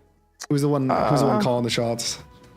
I think it's a combination of everything. We've been working a lot on our laning and our like, early game movements, which you know is a Bulba special after all.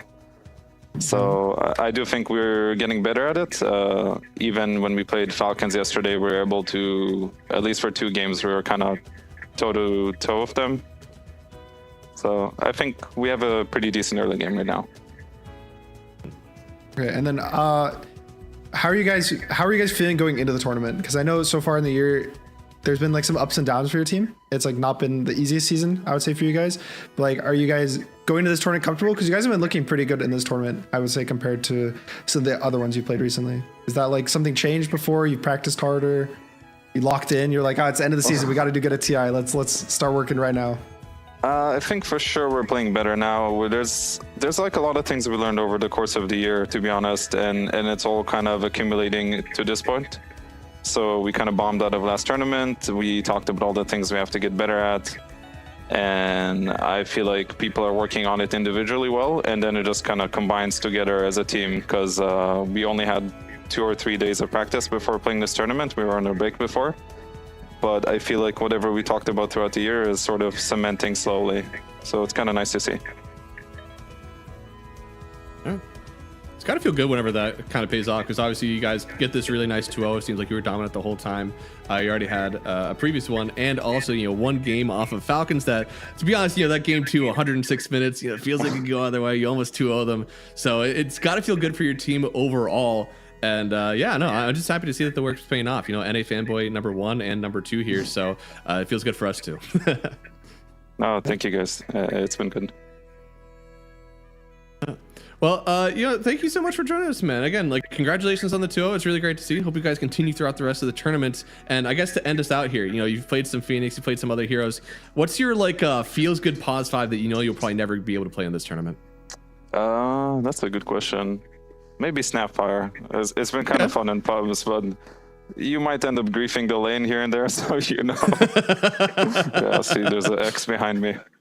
Yeah, man. Gotta cut out the interview. All right, never mind. We won't reveal the tech. All right, cut the last part, cut the broadcast. Thank you so much for joining us, Fly. Hope to see you in some other time. Thank you, guys. Have a good one. You too. That's why I have to throw in that like, and that you'll never be able to play, because I feel like sometimes whenever you ask people like, oh hey, what's a hero that you feel like you really like right now but isn't as meta, and then you accidentally reveal the meta, like, you know, for next month or something, whenever the hero finally becomes more popular. Yeah. I feel like Snapfire is a very appropriate answer. That hero is really greedy, and yeah, I feel like it's probably not pos 5 material. I think it's surprisingly kind of a mid right now. The support snap just feels pretty weak. With the changes to it were like weird. Now that you get more damage the closer you are, which now feels really bad when you're support because it like your ult doesn't get any benefits to it compared to having like the long range Q for the lane. So like overall, just the support snap's been nerfed, but the corner snap, you just like get in there, you do like 1 million damage over and over. So maybe we'll see mid snap. It's gonna have to be one of those situations where they pick a mid snap for Abed and then Flags and picks it and he ends up having to play mid. Like we saw that one time where he played carry clicks instead of Arteezy and he was playing Phoenix. You have to have one of those things and then we'll see the fly snap. Oh yeah, it's happened before. We'll see. I feel like this is a team that can be very versatile. And on the terms of the Snapfire, man, I feel like some of these support heroes that end up going to the mid lane, it is astonishing what happens when you give a hero like twice the XP and net worth when you get to that like 10-minute mark. I hope that we see some more of those in this patch because it doesn't. We're still in spirits, right? Spirits, puck, maybe a little bit of like the Pango stuff. So it's always a spirit patch. No matter what, it's always a spirit patch. What a shame. All right, well, guys, we ain't done yet. We got one more series ahead of us today. We got the PlayTime versus REKONIX coming up next. You guys have already seen REKONIX on this stream. They had 2 games that were kind of close, and then a third game where they were up by 18,000 net worth. And I want to tell you that they won that one, but instead you should go and check out that series yourself while we take this break because we're not going to be back for I believe about an hour. So guys, go stretch your legs, check out the other streams. And for us, we're going to take a quick break while we go back and figure out this last series. So thank you so much for watching, but be here right on the hour as we'll have our last series of the day.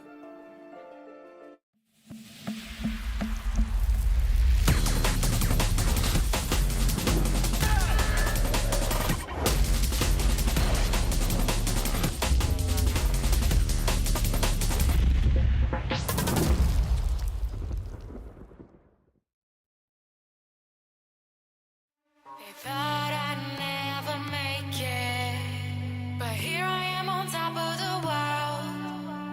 They thought I'd never make it, but here I am on top of the world, on top of the world,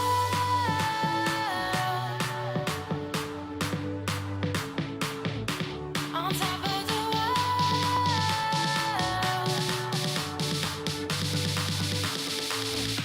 on top of the world.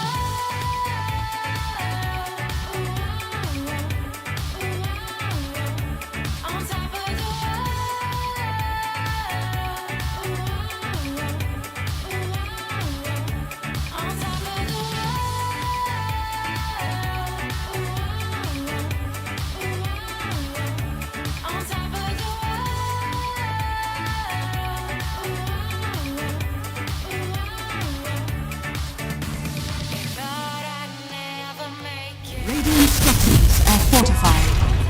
Dire's bottom tower is under attack. But here I am on top of the world.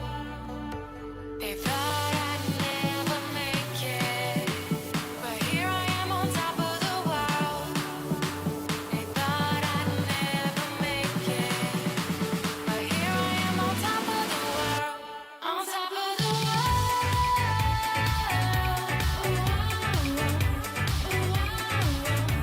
on top of the world.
waiting a long time, just longing for a glance from you.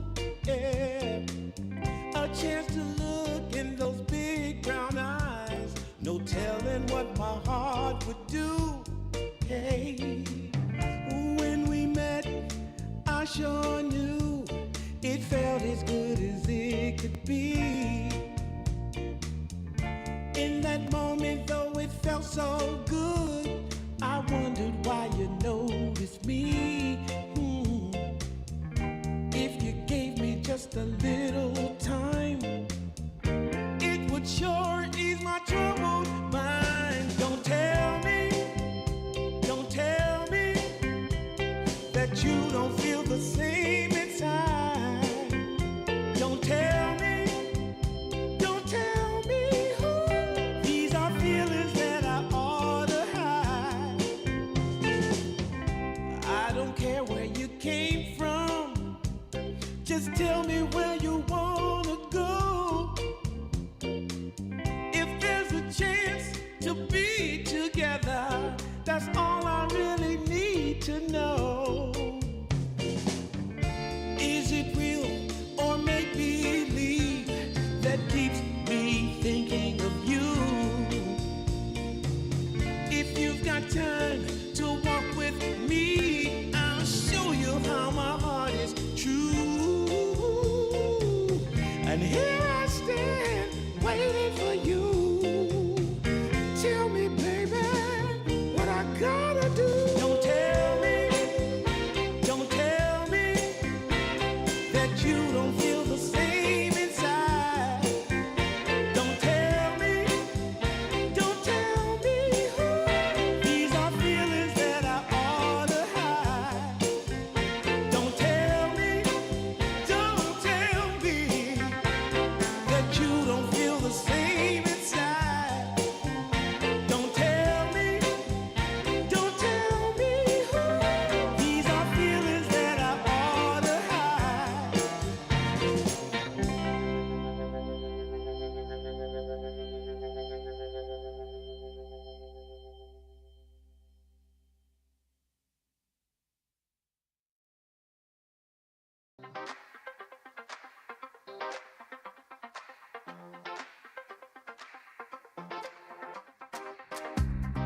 Oh my dear, there's something worth saving here. Oh my love, if we just rise above, like staring at the sun. 5, 4, 3, 2, 1. You shine a light. It's the real thing. Yeah, it's the real thing. You shine it bright. Yeah, it's the real thing. Oh, it's the real thing. You shine it day. You shine it night. You shine it right in every single way. You shine a light. Yeah, it's the real thing. Oh, it's the real thing. Oh my gosh, believe me, I am sincere when I say, allow me to volunteer. Like staring at the sun. 5, 4, 3, 2, 1. You shine a light. And it's the real thing. Yeah, it's the real thing. You shine it bright. Yeah, it's the real thing. Oh, it's the real thing. You shine it day. You shine it night. You shine it right in every single way. You shine a light. Yeah, it's the real thing. Oh, it's the real thing.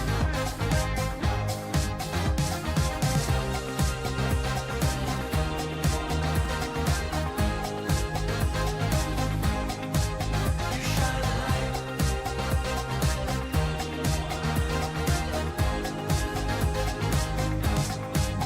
You shine a light, and it's the real thing. Yeah, it's the real thing. You shine bright. Yeah, it's the real thing. Oh, it's the real thing. You shine today. You shine tonight. You shine it right in every single way. You shine a light. Yeah, it's the real thing. Oh, it's the real thing. Yeah, it's the real thing.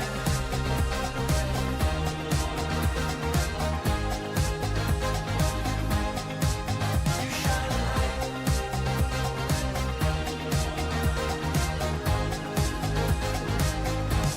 You shine it bright.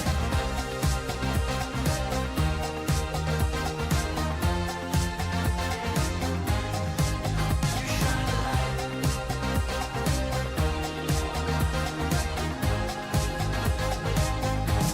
You shine it bright.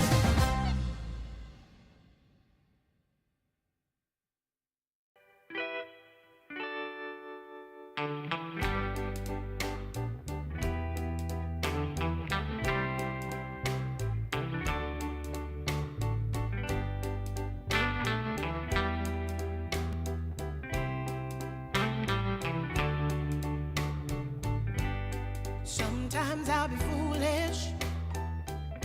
Sometimes I know I get mad. Sometimes I say the wrong thing to you that makes you feel sad. But one thing is true in all that we've been through. You've never stopped loving me, no matter what I do. So let me say, yeah, that every day I try to find the words from my heart to say thank you. 'Cause you take me as I am.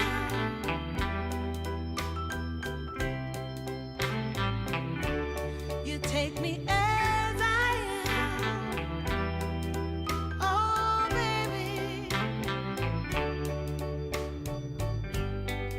If you stop loving me, well, I would understand. But I won't take you for granted, no, no. When you hold my hand, your love makes me feel that I could fly to the moon. Not even the birds above can sing a sweeter tune. I needed to say that you find a way to make me feel anew. And I want to say thank you. 'Cause you take me as I am. Oh, baby. Take me as I am. Oh, Lord. Take me as I am. Oh, take me. Oh, take me. Yeah, take me. Take me as I am.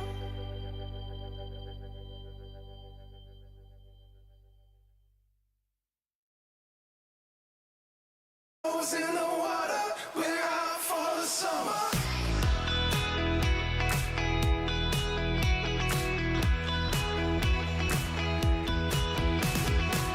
Got out of office on, gone fishing on the door. A cool box sitting on the backseat of your car. Let's take an hour or two doing nothing at all.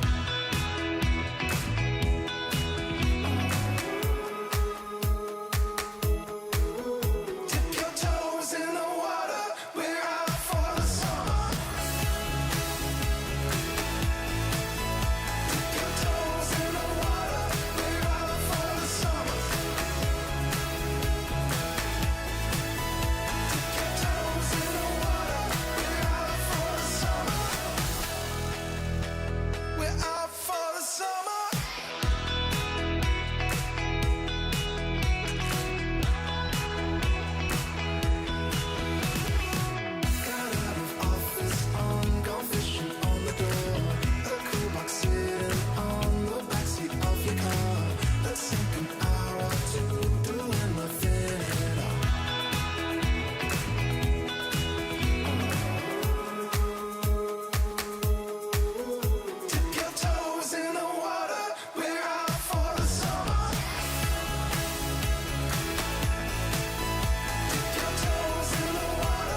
were fallouts. We've been up, down, but I blame myself. There's no doubt we're back up now. Who knows why we fell? Pulling, pushing, holding on for something. The blue sky is coming, 'cause we're still here. Oh, I feel the love. Yeah, I feel the love. It's something we don't need to understand. Oh, I feel the love. Yeah, I feel the love. Let's just go, no, we don't need a plan. 'Cause I feel the love.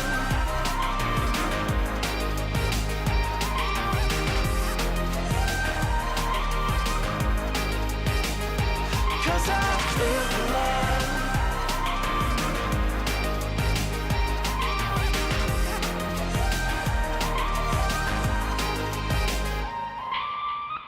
There were rough seas where we barely even knew ourselves. There's a cool breeze as the air clears. I don't know well. Pulling, pushing, holding on for something. The blue sky is coming, 'cause we're still here. Oh, I feel the love. Yeah, I feel the love. It's something we don't need to understand. Oh, I feel the love. Yeah, I feel the love. Let's just go, no, we don't need a plan. 'Cause I feel the love.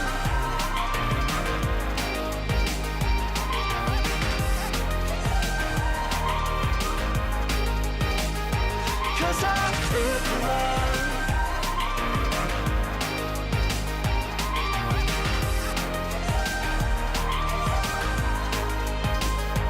Oh, I feel the love. Yeah, I feel the love. It's something we don't need to understand. Oh, I feel the love. Yeah, I feel the love. Let's just go, no, we don't need a plan. 'Cause I feel the love.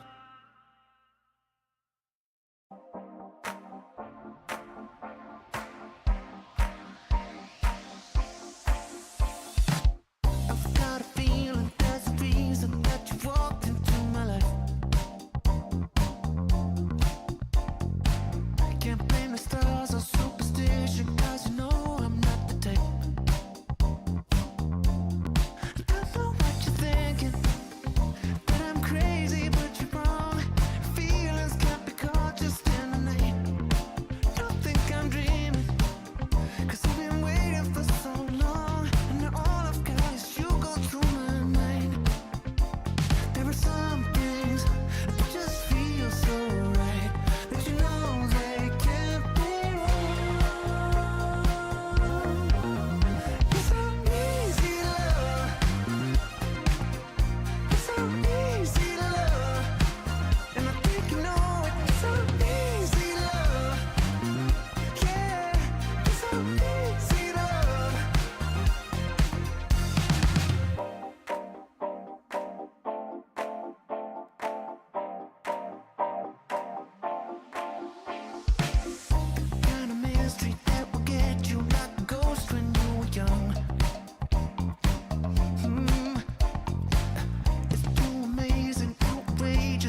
feeling like this. Yeah, the rush I get is on another level, going round my head when I'm with you. Gonna set it off and watch it shine. Come on, let's chase that dream and put 'em high. Gonna lose myself and dance all night. We're living our best life. You make me feel so alive. Come on now, yeah, let's live it up. You make me feel so wild. Yeah, yeah, yeah, yeah.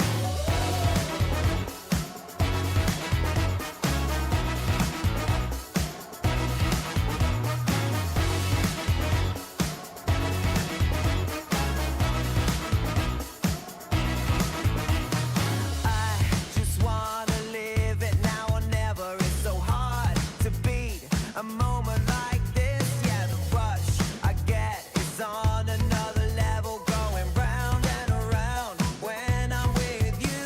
Gonna set it off and watch it shine. Come on, let's chase that dream and put 'em high. Gonna lose myself and dance all night. We're living our best life. You make me feel so alive. Come on now, yeah, let's live it up. You make me feel so wild. Yeah, yeah, yeah, yeah.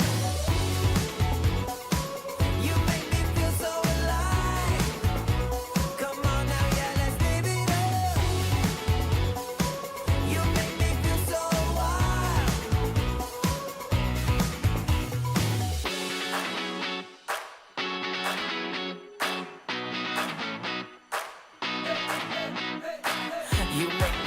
You make me feel so good. You make me feel so. You make me feel so alive. Come on now, yeah, let's live it up. You make me feel so wild. You make me feel so good.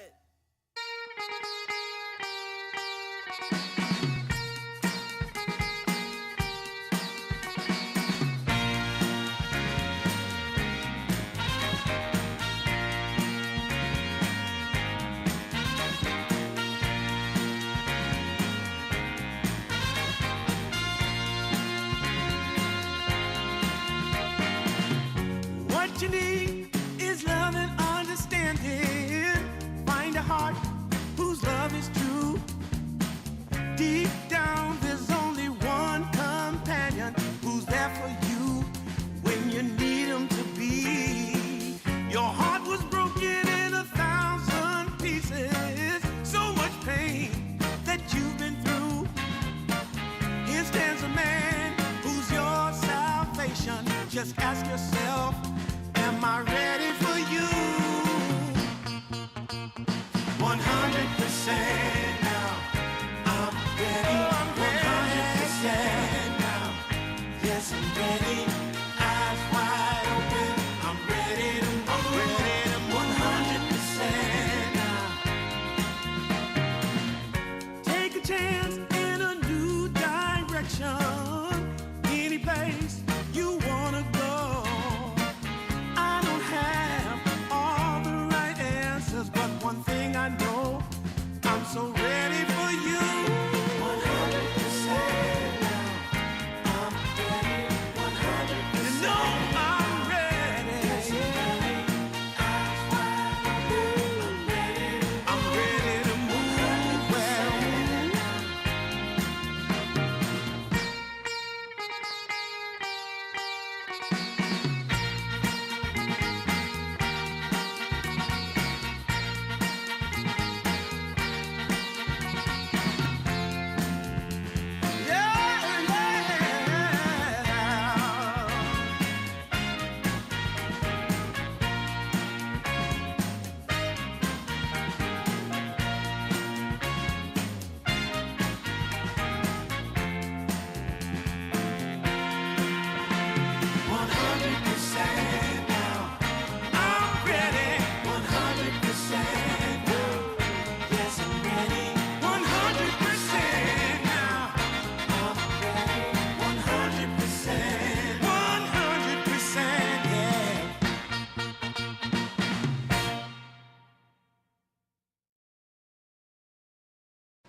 when you know you got a good thing that makes me feel fine.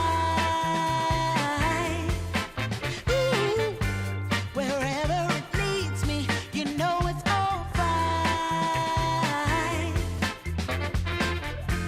I never thought that this could sweep me off the ground. I don't want it to stop. No, I don't want it to stop. I don't want it to stop when it's feeling this good. Feeling this good.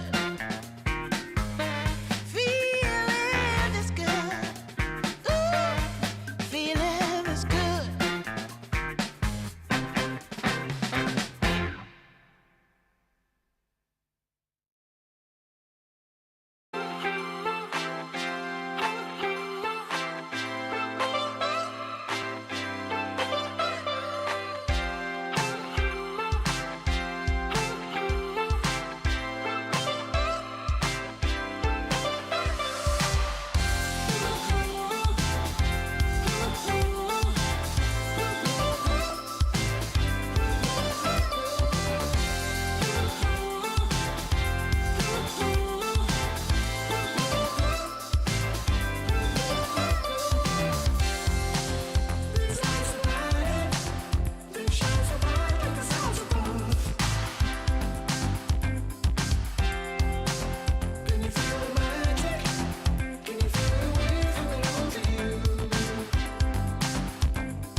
I feel strange things when I'm around you.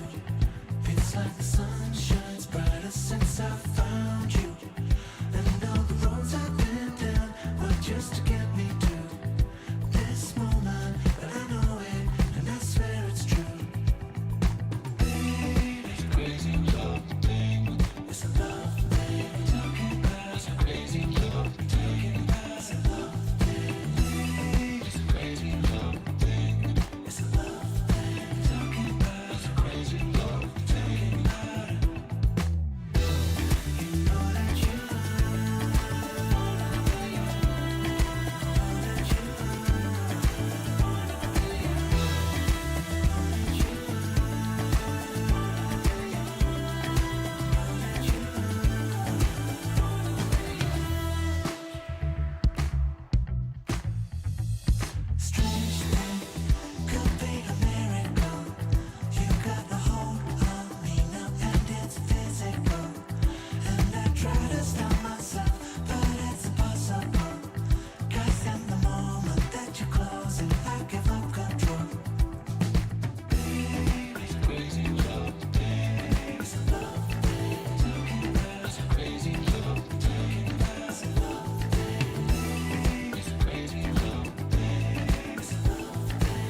eyes.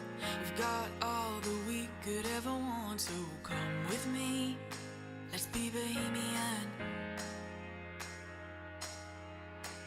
New light inside, so alive on this high we're living on. Set you free, it's all here in us.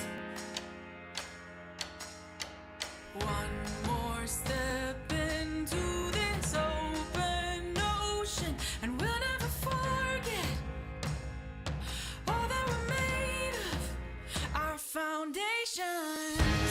Soaring up, wide awake, for you and I, this is our day. Now the world is ours to take. Soaring up, wide awake, for you and I, this is our day. Now the world is ours to take.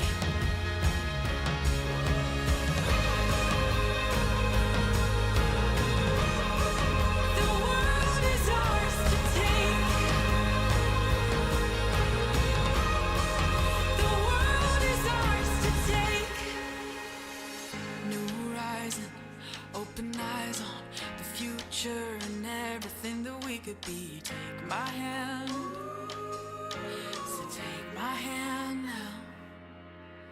One more step into this open ocean, and we'll never forget all that we're made of, our foundations. Soaring up, wide awake, for you and I, this is our day. Now the world is ours to Dream League Season 29 is brought to you by DHL.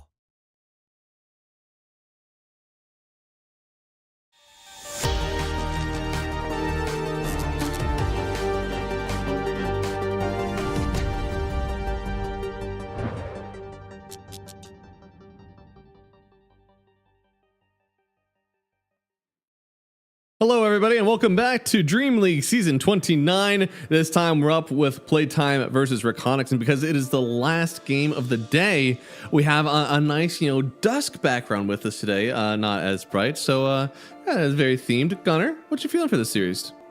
I'm excited. I haven't been able to watch too much of PlayTime, but they've kind of been on a tear, to be honest. The past 2 months, they are kind of cooking all their games, so I really want to see that for myself.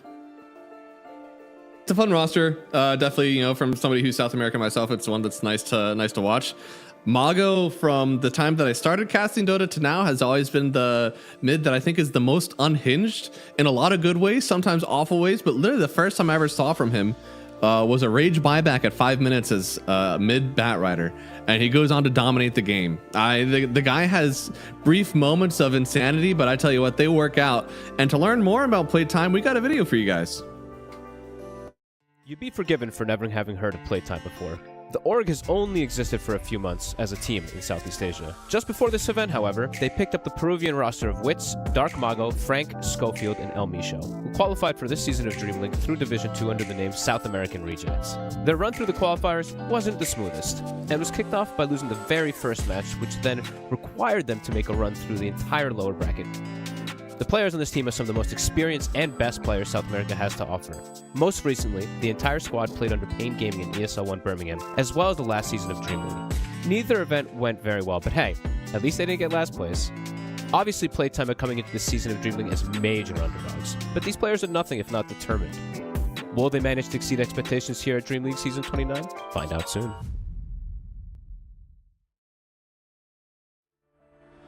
Oh, I've learned a lot. And yeah, no, this PlayTime, formerly the SA Rejects, they were super fun to watch, and now on the PlayTime org is obviously going to feel very good for these guys to get picked back up again. We got two, actually only one now, rostered SA lineup. Have you seen a lot of these guys get to play before? Yeah, all of them have been around for 500 years, so I know all of them. That's true. Very, very well, because especially when you're in NA, a lot of the time we used to scrim the SA teams.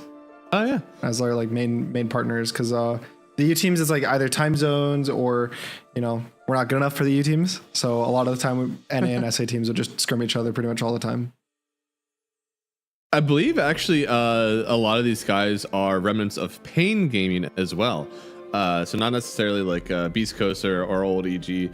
Pain Gaming also was all in there. So very recognizable overall. And on the other side, of course, we got REKONIX. You know, we've seen these guys before today, and unfortunately they had a bit of a rough go versus Na'Vi. They had 2 closer games, and then they were up in the last game, and they just end up falling behind and getting kind of turned around on. Kind of rough for them because this is a team that's already down now in the bracket. They're 0-2 on the map score. Could easily be even, but just those little things that lose you games in the end. Yeah, that game was kind of sad to watch. I caught the very tail end of it, and I mean, they show like sometimes in the games that they like can fight. I think Na'Vi was, I would say, a weaker opponent. You know, so being 2-0'd by them is definitely not a good sign for them. But if they're gonna turn around, this is like when you do it right. Like starting to lose more than 2 series is when everything kind of goes downhill in the group stage. So this is definitely like, I don't want to say a do or die situation, but it's kind of getting to the point where it's a do or die situation. And you kind of got to win out if you want to make it through. Yeah, I mean, a very brief rule of thumb most of the times is that if there are 2 teams being eliminated, then you have to make sure that you win at least 2 series, right? And, you know, whenever you look, as you said, like Na'Vi, maybe one of those teams that if you're looking at it from your perspective, like this is a team that we should probably be beating if we want to consider ourselves like going through this group stage. If you look at the rest of this, like, man, you're looking at a lineup where you got Parry, Extreme, Bet, Boom already at the top there. So you're gonna have some rough matchups coming forward. If you're not able to take the game against Na'Vi, how are you taking more games against these guys who are, you know, potential top 6 in the tournament? Yeah, because the hard thing is it's not like Na'Vi's a bad team by any means. They're also a very strong team. So you're basically like, oh, we have to beat a strong team because there's even stronger teams that might be even harder for us to beat. So yeah, for them, I'm hoping that they're able to take this. And then for Na'Vi, honestly, I think that they're just a solid team. I wouldn't be surprised that this is a 2-0 for them because I think consistently they've looked good enough to just win games. And like, I'm confident anytime that there's a team that's struggling and then I see them versus Na'Vi, I'm like, okay, Na'Vi is going to win, you know? Versus the better teams, it can be a bit wishy-washy whether they kind of show up or not, but definitely versus the teams that are iffy, Na'Vi's looking tough to beat. Yeah, and they're going to be playing against Bet Boom here very soon, so that's kind of going to be their first like test-ish, right? About like, okay, are we actually that good, right? We're 2-0, be against Nigma and REKONIX, and those things can be like, okay, were we supposed to win those games, or are we about to ball up? So that's going to be their test to see if they're going to ball up. On this side, PlayTime is honestly in a very similar situation for what you described. Look, we took a game off of Nigma, all right? We did lose to Extreme Gaming, which is potentially like the top team in our group. Now, are we going to ball up? Are we going to dominate REKONIX, or are we going to show that like maybe we're only like a slide through the group stage, maybe we're at elimination risk? It's definitely the same kind of vibe here as PlayTime get to play REKONIX as well. And it all starts with the draft. So far, I feel like the first phase is starting to kind of, we're seeing it like what the meta is for these first couple picks. It's like the big ones are Pango, Kez, Hoodwink, Rubik, I would say are the big ones that I keep noticing. Some teams have their own like special like Lycans or Pucks or whatever, but like those kind of 4 are the big ones. So it's always interesting to see what the responses are to them. Pango, this was like one of the OG responses back, you know, I want to say like 4 years ago, 5 years ago. People would pick Pango, and then you're like, I'm going to press Grimstroke ult on the Pango, and he can't roll around, which is fine.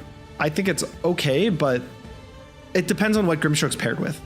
Because you pair this guy with like a sniper mid, and you're going to be really sad. You pair it with a Storm, you pair it with an Ember, then now we're kind of talking. So that's probably hopefully what REKONIX is looking to ban. Maybe they might put the Pango into the offlane. Where it's not as scary to like have to match up. I know the mid lane matchup, specifically the Ember. When I think of this Pango Ember matchup, it's fine for the laning stage, but the second that the supports start coming mid, Grimstroke Ember make it so hard for Pango to just exist in this mid lane. So maybe just put it in the off lane, let him buy like a Yules or a Lotus or Shard, you know, like something to be able to just play the game a bit slower. I love that you brought up this Grimstroke as one of those like, it depends on what's being paired up with it. This hero is, and kind of why we see like your Hoodwinks or even, you know, Bat Rider, stuff like that, is there is no what is it paired up with. You just get to pick it and it's a good hero. Grimstroke is definitely one of those like, we need something aggressive. We used to see a lot of Grim Weaver in the safe lane, and that was like one of the stronger flames that you could procure. So we'll see if they do anything with that. But yeah, Great versus the Pango. We'll see if they're actually able to enable it. And another hero that might need some enabling, it is the Rubik. This guy's had a bit of a rough group stage so far. I think you guys saw the win right there. It's not so good. Yeah, but it's so fun to play. It is Smile.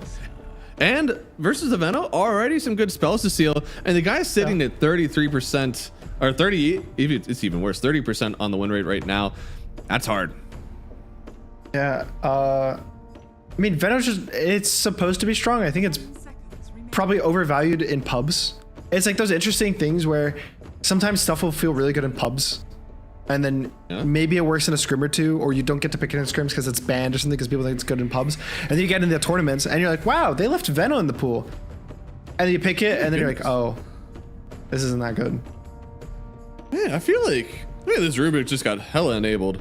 Cause yeah, like the Veno, like maybe more of a pub hero, but pub hero or not, guy's got good spells. Plus the Muerta as well. So I feel like PlayTime, they have an opportunity. I kind of want to see them now go for this more bet boom style of drafts. Where like, gotta get this 3-2 going. You have two very backlining supports, very enabling supports with even decent lockdown.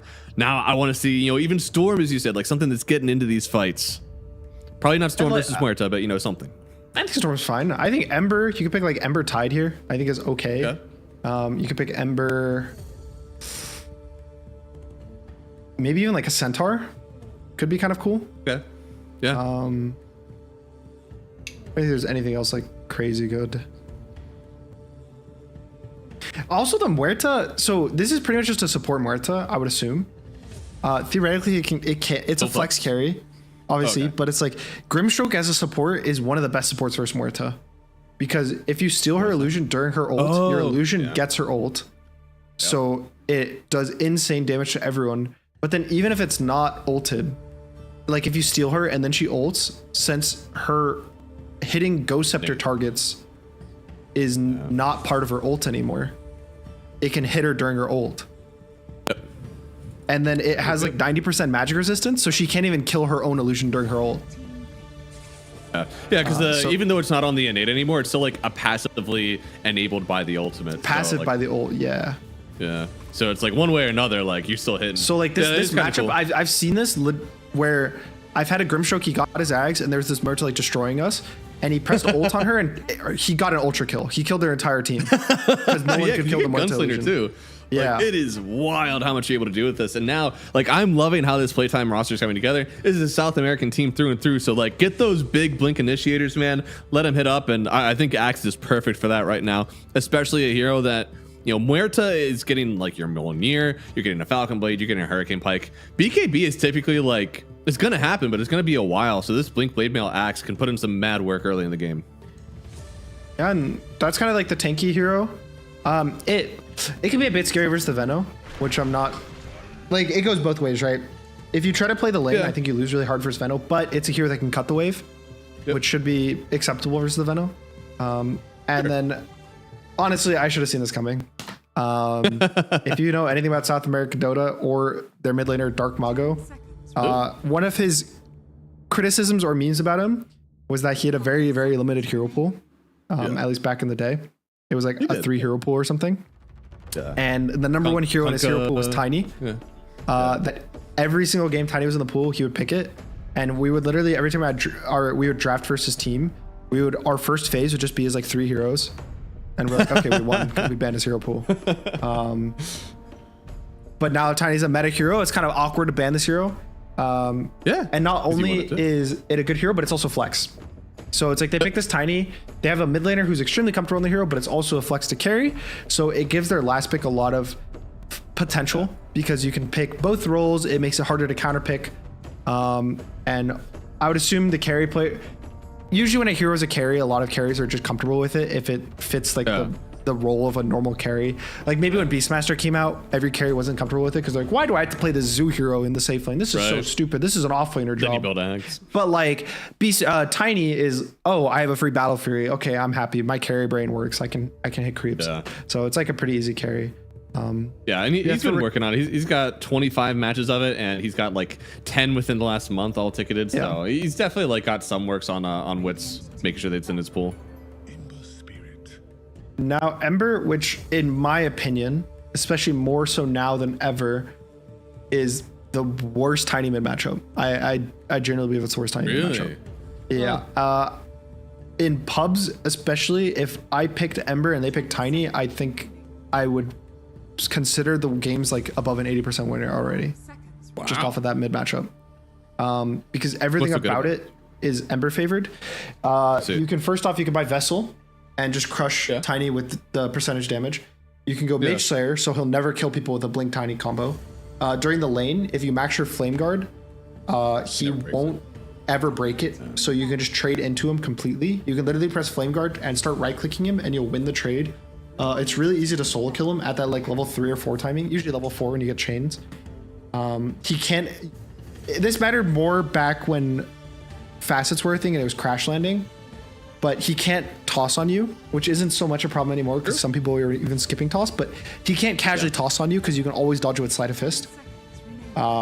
It's just like so many things, and then just mid game having like the kite potential of like slight chains is really annoying for him. And like if you have Mage Slayer plus Flame Guard, he won't kill you. Like it's impossible for him to kill you. So there's just like all these different matchup things that make this so good for Ember. And even now people are going Vessel plus the Mage Slayer in some games because kind of the mid game items don't feel as good, and now just going like these 2 early game items does feel good. So it's just like, I don't know. Like genuinely, I think this is the worst mid tiny matchup. I love this matchup from an Ember perspective. Oh yeah. I mean, I think they did a really good job on REKONIX of answering it both ways, right? Penguin in the offlane is going to mitigate some of the armor, and early on for Tiny, I mean, that's a disaster. So I think both ways they have a good lineup for them. I do think that I would hedge towards the Tiny carry in this one, and you can see for REKONIX, that's kind of what they fear as well. They're trying to ban out mid laners and kind of like force it, like, this is the only mid that you'd want to play anyways, and try to make them pick a carry instead. There is a Huskar. I mean, Dark Mago can't really play it. I want to say it's not really in his hero pool, so it's not maybe too much of a concern, but it's kind of always a concern when there's an Ember. Even if they're not the most comfortable Huskar in the world, I think it's pickable. And still, I think they should pick a carry. Lifestealer comes to mind. Necrophos. Wow. This is PlayTime destroyed Nigma, actually, I believe earlier today, I want to say it was, with the Necrophos carry. So kind of taking a note of their book.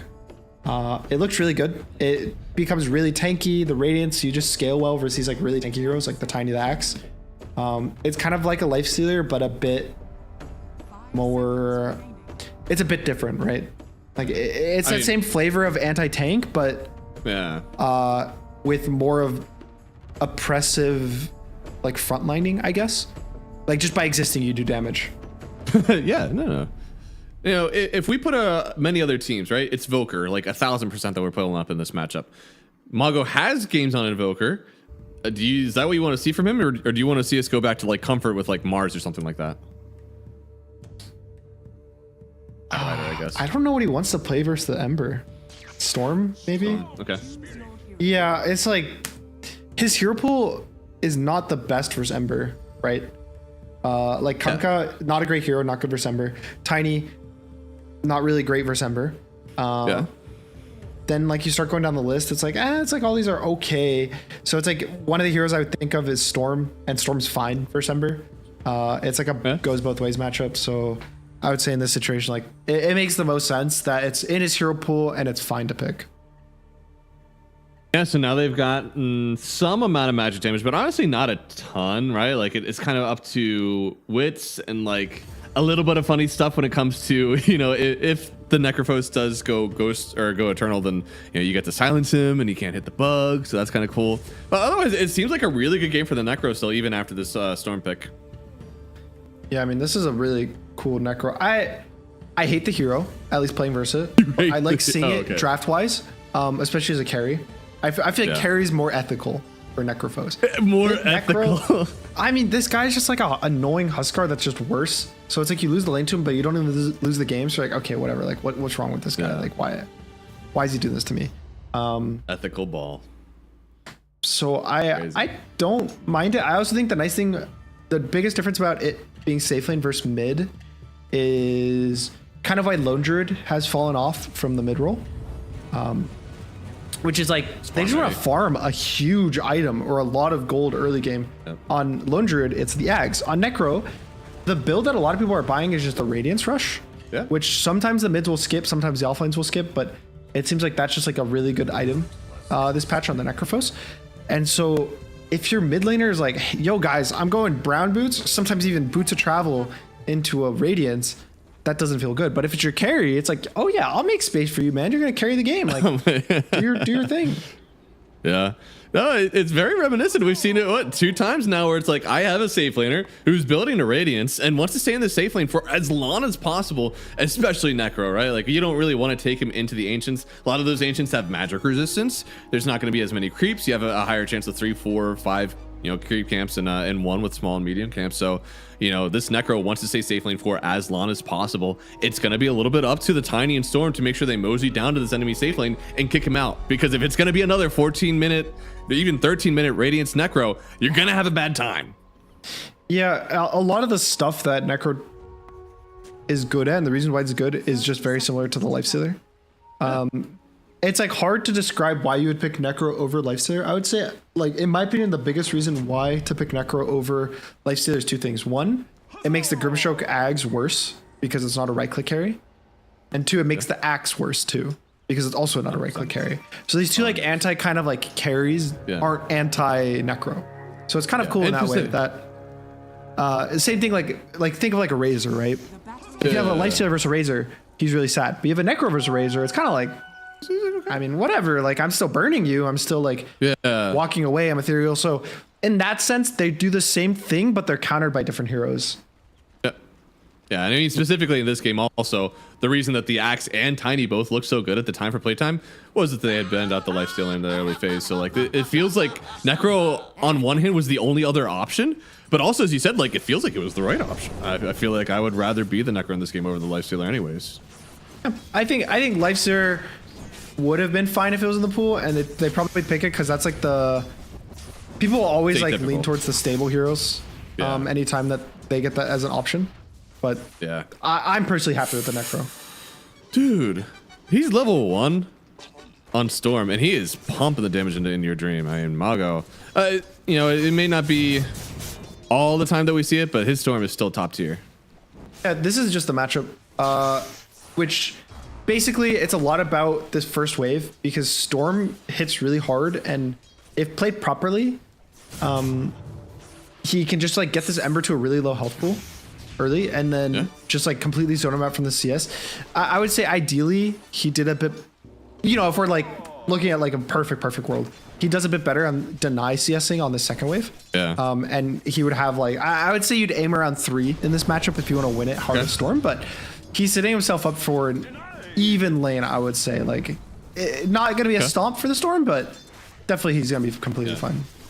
Well, maybe there'll be some rotations then over if the Storm, if Mago does really want to like push the map and try to keep this Ember down, it might be up to taking over a Rubik and a Grim. They're not the worst rotational supports, but not great. Kind of weird. So Inner Dream actually put 2 points in the Slight.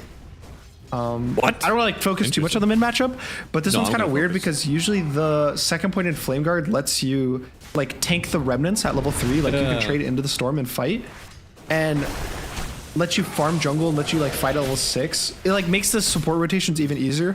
We saw this matchup earlier today, and it's like because he has the same level Flame Guard. Oh. That Death Pulse was chasing the whole way. There was like 2 right clicks from Schofield. There was a Fairy Fire. Like there is so much going on, but the Death Pulse gets it. Also takes off the Battle Hunger, and that's a pretty big kill there for Chickroy. And double kill. Like that's big kills. Period. Anytime we have these heroes with these big farming items, getting kills on them just accelerates the game so much. Like you can compare it to, say, what's a different hero? Like a Kez.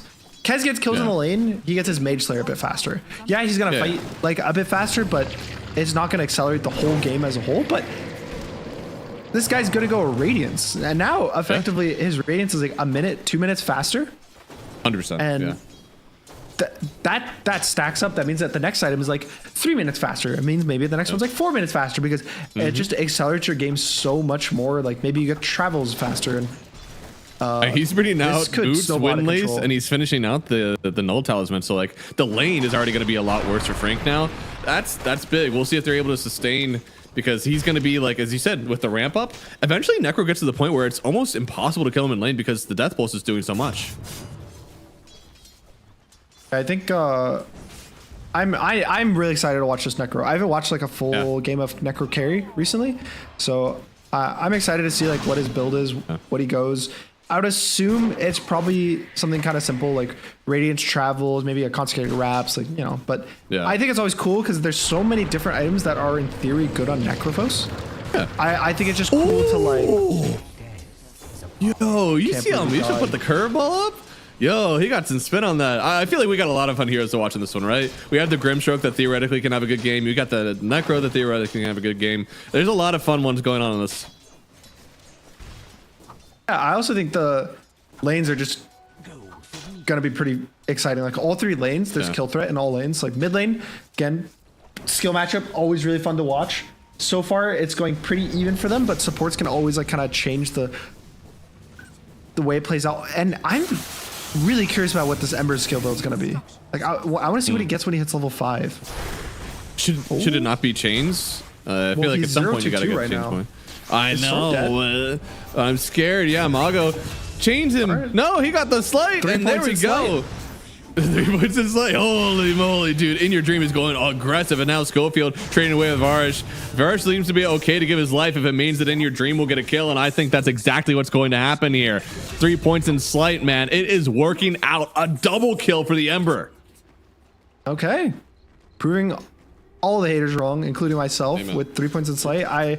I mean, that was like the most awkward Veno gank I've ever seen in my life. He walks on his hill, gales him from max range.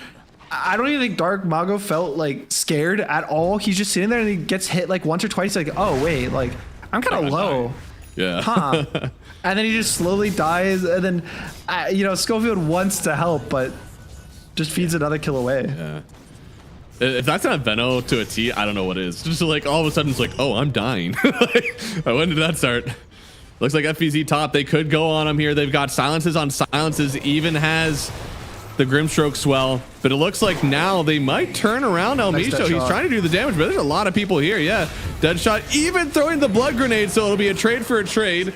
And now Schofield in danger as well. They're trying to get the kill over to FBZ. He's going to slide on through. Dream's the one to pick it up. So it's a 2-for-1 trade. And that's another kill for the Ember here. He's taken his lane advantage, turns it into a game advantage. And I tell you what, FBZ's got to be happy about that. Okay. He's not going to go down. But also Balling's getting pressured really heavily by Necro. And the lane starting REKONIX off to a really good start. Dude, you know he wants to get that scythe. Nothing will feel better than scything the level 4 Frank. Assuming if he doesn't get a stick off. If he gets a stick off, he'll live, but I mean, he's playing this so aggressive, and he's right. You know, like if Frank isn't too careful, he could just go down. It's a level 4 to level 6. This is a level advantage we don't see in the safe or the mid lane. We certainly don't see it in the safe lane.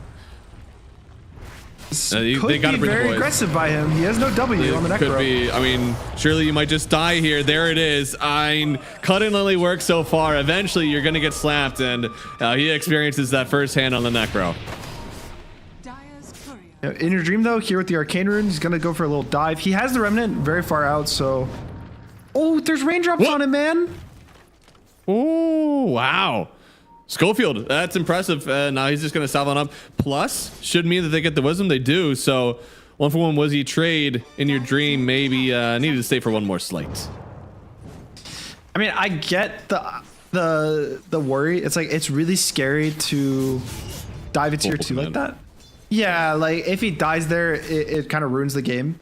But I think he also didn't have any other remnants after that. So like he's in there. Like if he actually jumps to that remnant.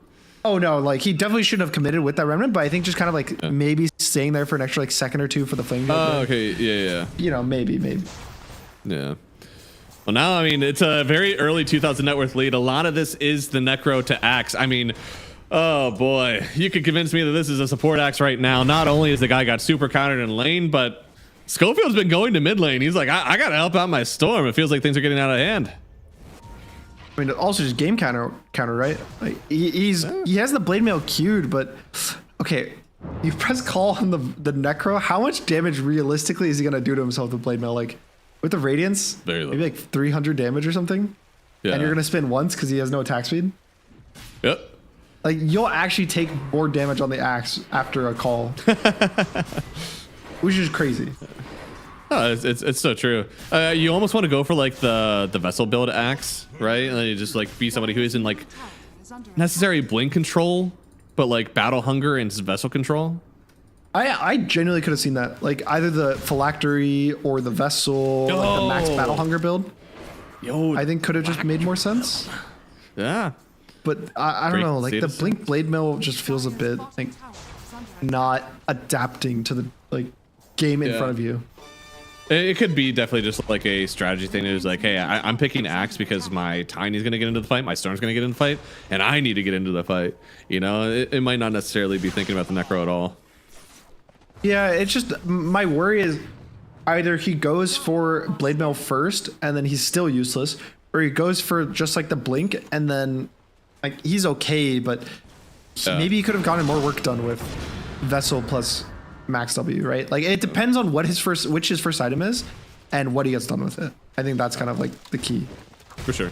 Yeah, because right now, I mean, Jikroy is not pressured at all. In fact, he's not farming the jungle because he feels unsafe. He's farming the jungle because he's pushed the wave so far up that he doesn't need to be there. So now he's just waiting for the wave to slingshot back to him. He gets to farm as many creeps as he wants over here. And we are very close to the relic. Ugh. That's looking like probably like a 13-minute radiance, which is pretty crazy. That's like Alchemist timings. Right? Just, I mean, really good stuff. REKONIX, this laning stage, I think, has been one of their better laning stages of the tournament. I think sometimes they'll struggle a bit with the early game, but so far, they're on top. He got this double stack too on the, I don't know. I'm watching him farm this camp. There's so many creeps here. He's going to heal like all the way up from this. Oh my goodness. You would love watching this guy farm, huh? I really do. Necro is just one of those like you love seeing mana go up, you know, the raw like insta sustain from yourself, self-sustaining hero. Yeah, dude, that's relic on the way. They've really changed Ember's Light. It's kind of crazy. It used to delay? just like the cooldown of it, the scaling. Oh, okay. The third to the fourth point used to be like the biggest upgrade by far. I want to say it went from like a 12-second to 6-second. Okay. And it's been buffed so much from the original that now it goes from 9 to 7. Because I want to say the original Slight was like a 30-second cooldown level 1 or something like that. Am I crazy? Holy moly. It was some absurdly long cooldown. But yeah, now it's just not as important to get the fourth point in, I guess. This is really, I mean, we kind of are back to the build that like we expect from him anyways, right? Like even regardless of how you start with your Flame Guard, you usually end up going 1-4-4. So he's kind of back to where we expect now. He's getting the Mage Slayer soon. So he's going to be pretty dominant on the map. We're going to have Radiance on Necro at the same time as your Ember Spirit Mage Slayer. Ember's farmed. It's not because of him. It's just because the Necro is so farmed with him. Yeah, I think, I mean, everyone's going to hit their timings pretty much all at the same time. Like you're going to have to fuse on Pango. You're going to have this Mage Slayer. You're going to have this Radiance. And just, it's going to be go time. Is he going to have... Oh my goodness, it's 12-minute Radiance. My God. I actually, that's insane. He got like 1,000 gold. Right. Is this, like, do we have one of those like faster than 3 minutes than usual? Do we have that stat? Going on top. Looks like he's gonna try to roll. Can't get too close to Varus though, so he's got to spin he's got to spin so far away because he is linked. But now it's over, and they're gonna get the scythe. So there's the kill. That's the dominance has begun. The fear of the Necrophos. He's gonna go gate back bot, but he's got the travels queued up, and I mean, this is starting to look concerning. I'll say, I don't know if this is like a bad take, but a lot of these tiny carries, sometimes we see it, it looks really good, but I feel like on average, it looks below average, in my opinion. On average, it looks below average. There's a lot of games that it just looks kind of like a mediocre carry. Yeah. And in the games, it looks good. Sure, it looks really good, but I also feel like there's, you know, like we watched it earlier today, like Tomato on VP played it and he looked really good, but I don't know. I think that there's got to be stronger carries. Maybe not. Yeah. Maybe Tiny is just that good and people are beating it, but like, I don't know. I feel like every time I watch it, it looks bad. Yeah, we definitely haven't seen like the most amazing Tiny games. I feel like we're talking about Strength Hero with Stun. Like sometimes it's necessary, especially for some of the sports that are popular right now. And you're like scaling through the heroes, and you're like, okay, well, Alchemist is always banned. So then what am I thinking of? Like we talked about CK not being that good. We talked about Wraith King not being that good. DK. So it's like Strength Hero with Stun is just not popular. It kind of has to be Tiny. And he is going on mid. Yeah, gets the Venom ult off on him, and now, I mean, he only gets a shield crash. It even gets kind of canceled. Now they will turn on the Venom, so it's going to be a 1-for-1 trade at the moment. A good link, but this Axe is still in so much danger. He's got to kite out of this one. Here comes Mago. It's the double link, actually, to the both of them. FBZ, he's going to get the swatch on through. He still falls. It's a buyback on Schofield to get back into this fight. It ends up being a 2-for-1 trade. So, I mean, for playtime, they desperately needed that. Yeah, getting a lot of kills, a lot of XP. Thankfully for them, Necrophos didn't have his travels delivered. I think if he was able to like TP to that fight, it would have been just a disaster. But they're able to actually get a fight without him. I think it was a bit like committee to go on the Rubik, but the big thing for me here is the blink reveal on the Axe. Like it gets him onto this Veno. He's able to kite this fight out really, like he survives too. I think the fact that he survives there and they had to commit so much to go in with the link and everything, it just kind of saved the fight for them. And I'm really happy he did buy the blink. I think if we went for the Blade Mail first, this game would be in a really, really scary spot. But now they have options. They can catch heroes. They can do things. He can play with the Grimstroke. You know, it's not just the end of the world. I mean, I love this combo already. Give him the Inkswell, give him the silence, they'll get one kill. Now here is a Necrophos. He's going to not get the Scythe, actually. He gets the kill, not that Scythe stack. That's all so juicy for the Necrophoses. So they end up getting two. I like getting your Axe involved in the game. I do not like sacrificing your Tiny to get him involved, though. Yeah, I mean, that's like the one time they can do the play in that way, where he TVs on a creep and glyphs it. So now they have time where there's no glyph, thankfully. They have like their little 5-minute window, but yeah, losing the Tiny pretty much twice back to back almost. Like he died top, I want to say like 3 or 4 minutes ago. Definitely doesn't feel good for a game where he doesn't have a good carry matchup. Like Tiny doesn't do enough burst damage to kill a Necrophos. So he has to kind of kill him with right clicks, and you don't really kill a Necro with right clicks. Yeah, and Revenant's Bruce is not the same as it was, and yeah, he's getting gone on right now. Roll on through, bouncing, and poor old Wits, man, he is just gone. He got Necro though. Oh, whoa! How did that happen? It was just Axe Blink. It was just Axe Blink with a Grimstroke. Wow. Getting a silence on him, getting an Inkswell. That is an insane confidence boost. You know, Frank has been bullied by this guy for about 15 minutes in a row, and now that your supports are here, you're able to blink and get that kill. That has gotta feel good. Yeah, it's that kill means a lot. Not only does it mean that your carry gets traded, like, you know, it's a 1-for-1, but just getting gold and slowing down his game a bit. Just every little bit matters. It was such a lower CD, right? Like what you did to the Tiny isn't replicatable every 30 seconds, but what they did to Necro absolutely is. Radiant's bottom tower has fallen. I wonder what he's going for wraps into BKB. Okay. I think that sounds fine to me. The wraps are gonna make it so he doesn't die to those like the 3 hero combos. It'll require like a Tiny all-in committing on him, or it'll require probably 4v1 him to be completely alone to get jumps. So I like it. And then BKB lets him like just actually scale into the game, and like he is unkillable during the fights. Oh, he misses the call. They still get the ink, so I don't know if it really matters too much. Can they get the chain stun still? No, he misses the dunk. Frank, buddy. That's a long cooldown for Dunk now. They do end up getting the kill on Almisho. Maybe. Does that matter at all? They are now on top of the Muerta. She's trying to get some good hits off, but dude, it's actually a stolen remnant, so Rubik is able to get away from that one. They still lose the Muerta, but at this point, yeah, there it is. The Scythe takes down Frank. So Jackroy back to on top of that axe. Yeah, no detection on either of these heroes for the Tiny, so he'll probably get away, I assume. And I mean, maybe they do something crazy, but I think they might do something crazy. I feel like I don't think they kill this Ember. They like for sure don't kill this Ember.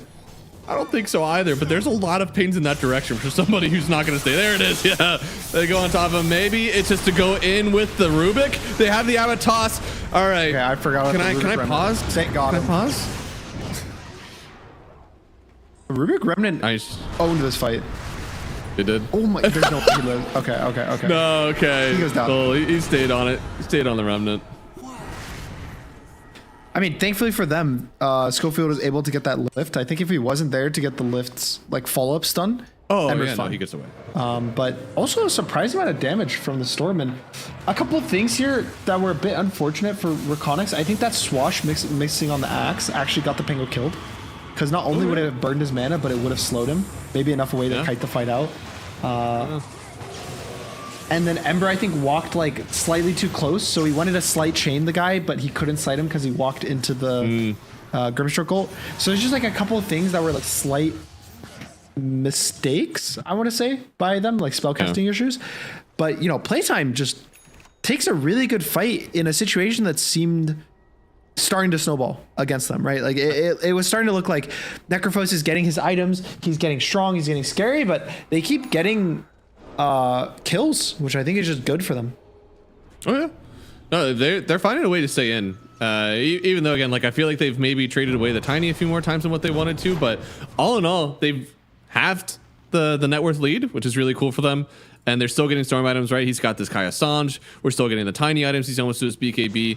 And of course, the Axe actually able to play the game. You talked about how like off lane sometimes has felt harder than mid lane. Is a lot of the expectation of what he has to do in the game. So Frank, he's able to meet those expectations now at least. Yeah, and then once he gets his BKB, I think he's just in a very, very solid place in the game as the Axe. Like, all he has to do is blink, BKB call anyone, and he's done his job. Yeah. He shouldn't die. Honestly, whatever hero he jumps probably dies if his team's close enough to commit. So it's definitely getting to like feel a decent position, and it'll only start feeling hard, I'd say, when Necrophos gets like BKB and maybe the next item. Like maybe BKB is not enough and he needs +1, but for sure after BKB +1 item, Necrophos is just raid boss status. Could be. I mean, it felt like each item, right? Like whenever you had the ratings, like, okay, he's unkillable. And then when he gets the bots, like, okay, this guy's probably unkillable. And now with the constructs, you know, I feel like I'm feeling the same thing, but I'm not sure. Top side, looks like they're already going on top of the Tiny. Poor guy does not have a BKB to his name, and he is just slowed. And they will get the Scythe kill. That right there, 2 more HP regen, 2 more mana regen. This guy is cooking. I wonder how much that BKB, regen actually matters. Is he able to press Ghost Shroud in BKB? No. Yeah, okay, I figured. I mean, you can click it and you'll slow enemies. I mean, it'll slow. And you'll get restoration amplification. Yeah. But he doesn't become ethereal. Well, we'll see if that matters as well. But yeah. I don't know.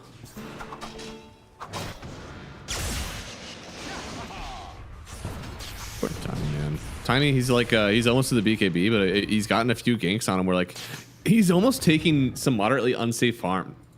So his Storm and his Axe can actually like keep on coming back in this game. There's like almost 3 waves trying to be farmed by PlayTime right now. Yeah, and I don't know. I guess my concern going into the mid game is, yeah, we can say, okay, Axe plus Grimstroke can kill any hero, but Tiny is going to struggle getting a lot of kills. Maybe he does enough damage just to kill heroes from this behind state, but Venomancer, Necrophos are both really good heroes with a lot of just burn damage, like percentage damage. Yeah. You have Veno ult, you have Vessel on the Veno, and then you have just everything with the Necro. So it's just like a scary proposition for Tiny to scale into this game. Thankfully, they do have a Lotus Orb actually on Storm. Wild item from Mago. But it's so good because if there was no Dispel, right? Veno drops the ulti, he drops the Vessel. All of a sudden, this Vessel that's good versus like 2-3 heroes, right, is on everybody. Yeah, I'm trying to like place my finger on what Playtime's like next few minutes looks like what their plan is, and I'm kind of coming up short. It's gonna have to be just an over-aggressive move, I would say, or they end up like playing on a ward of Playtime, and Playtime gets like a full perfect like team fight that they choose how it starts. Because yeah, for sure they can burst one hero at the start of the fight, even potentially the Necrophos, depending on how awkward he gets caught. But like, let's say they start the fight, they blink call the Ember, they kill the Ember, maybe they're able to cut the fight out. But like, I would say just an honest 5v5, they have no chance, and I don't see them ever having a chance unless they start winning fights. Yeah, because man, we need so much on Wits.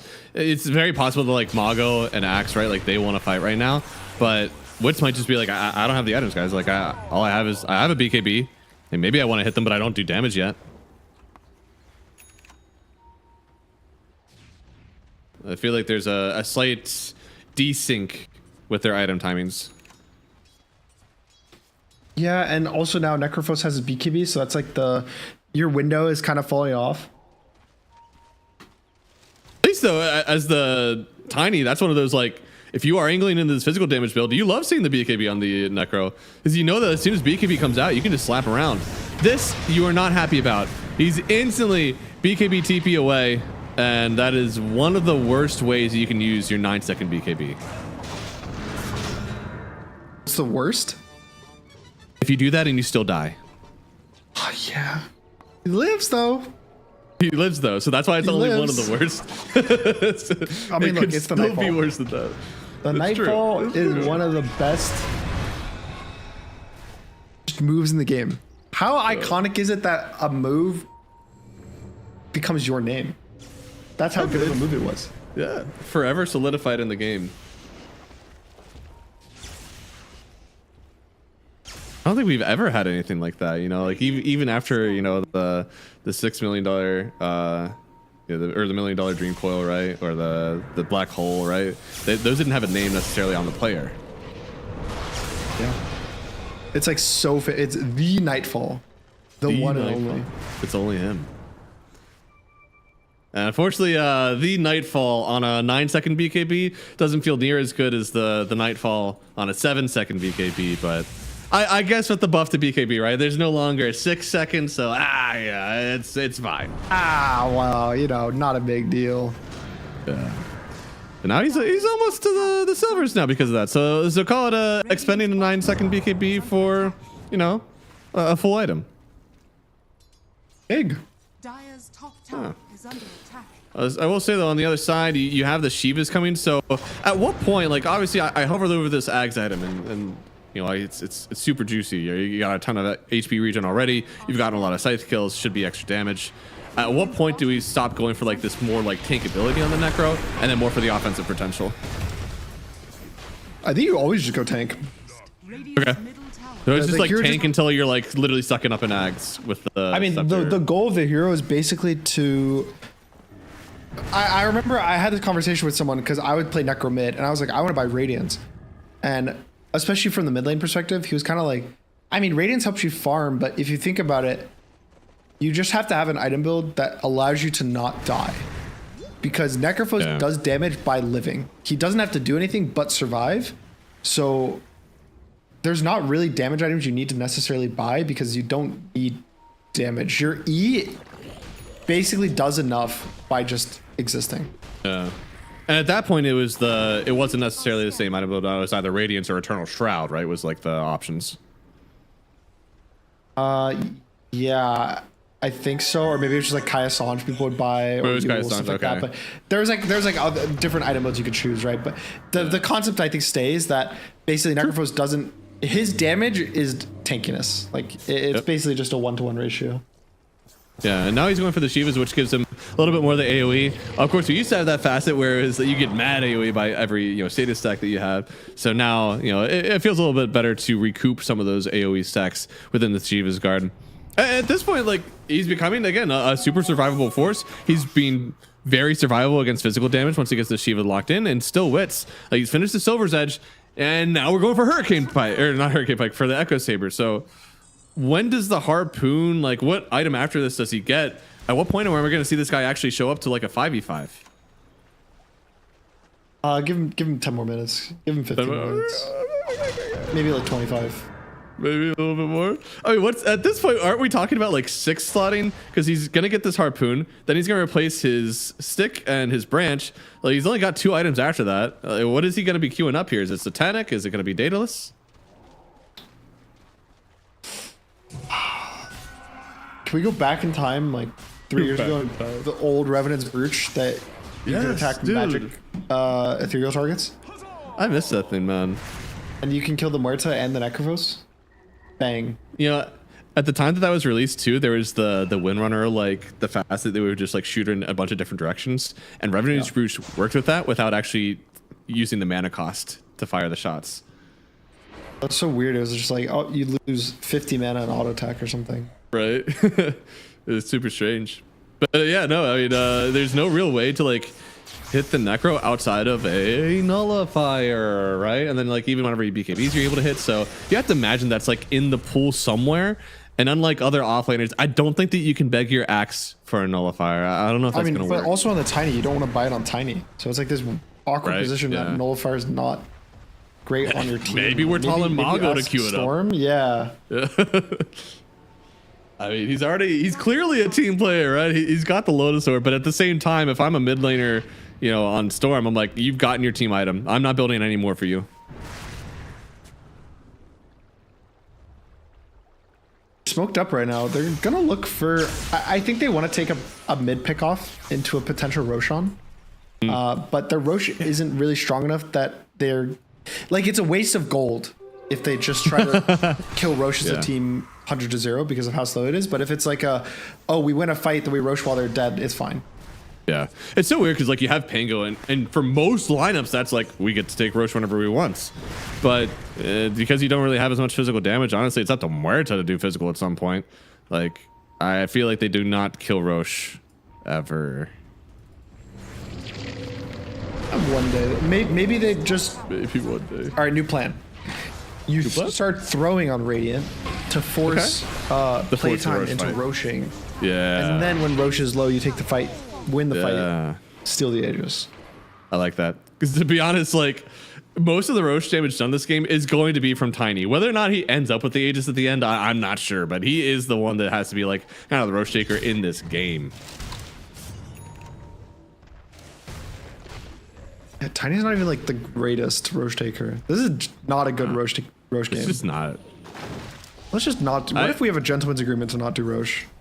You're kind of there right now. It's been 30 minutes. Usually in that like 18 to 22 minute mark, you've already seen the first Rosh taken. So the fact that we're still waiting now is kind of wild. And it looks like, yo, El Micho. No! TP out. Okay. Ags on the Muerta. Almost an insane play there by El Micho. Does make sure he doesn't actually get the Scythe kill. So that's something. But still ends up going down. Now Mago. Oh, yeah, he's got to be careful. But at the same time, there is no Scythe available. This is an interesting. There's a lot of fights happening all over. Is anybody actually going to die for this one? Not a lot of mana. No TP on the Storm. I feel like he dies here then.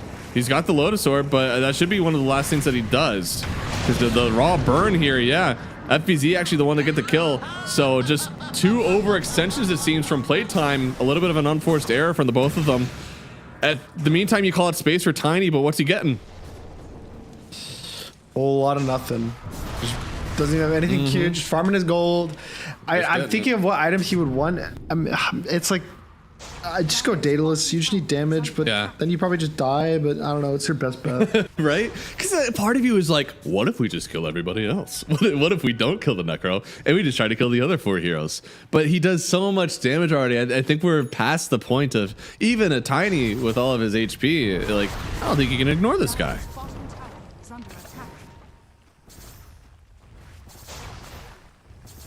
At this point, I'd be contemplating like, how do I get like deep into these side lanes and start taking towers and like split pushing my game to a win. Yeah, but something cool I want to point out is Jacroy bought Boots of Travel 2. Like he bought level 2, yeah, nice. Which I think is super sick. Because he's been like TPing on his Ember. Like that's why they started going on the Storm bot, was him just traveling onto his Ember's like face. And so I think it's actually just like cool to see this, because we don't see it picked up this early that often. Usually it's like 60 minutes in the game, your 6th slot, you already ate your Ags, then you're like, okay, now I'll upgrade my boots. But I think it's like a cool read for just like map mobility, knowing that if he ever shows up to any fight ever, it's unfightable for Dire. Right.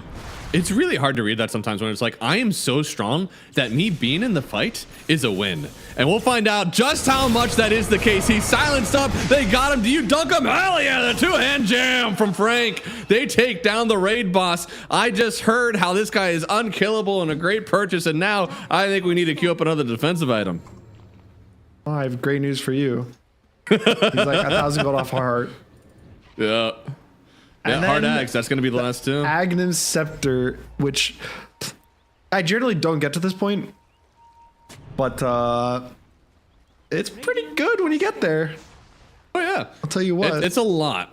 It's a lot of gold. It's a lot of tank, but at the same time, like I think the heart is very necessary, and the Ags will just be so much damage. Now we are to the point where like we have a team that could possibly Roche, but they still don't feel as comfortable to do it right now.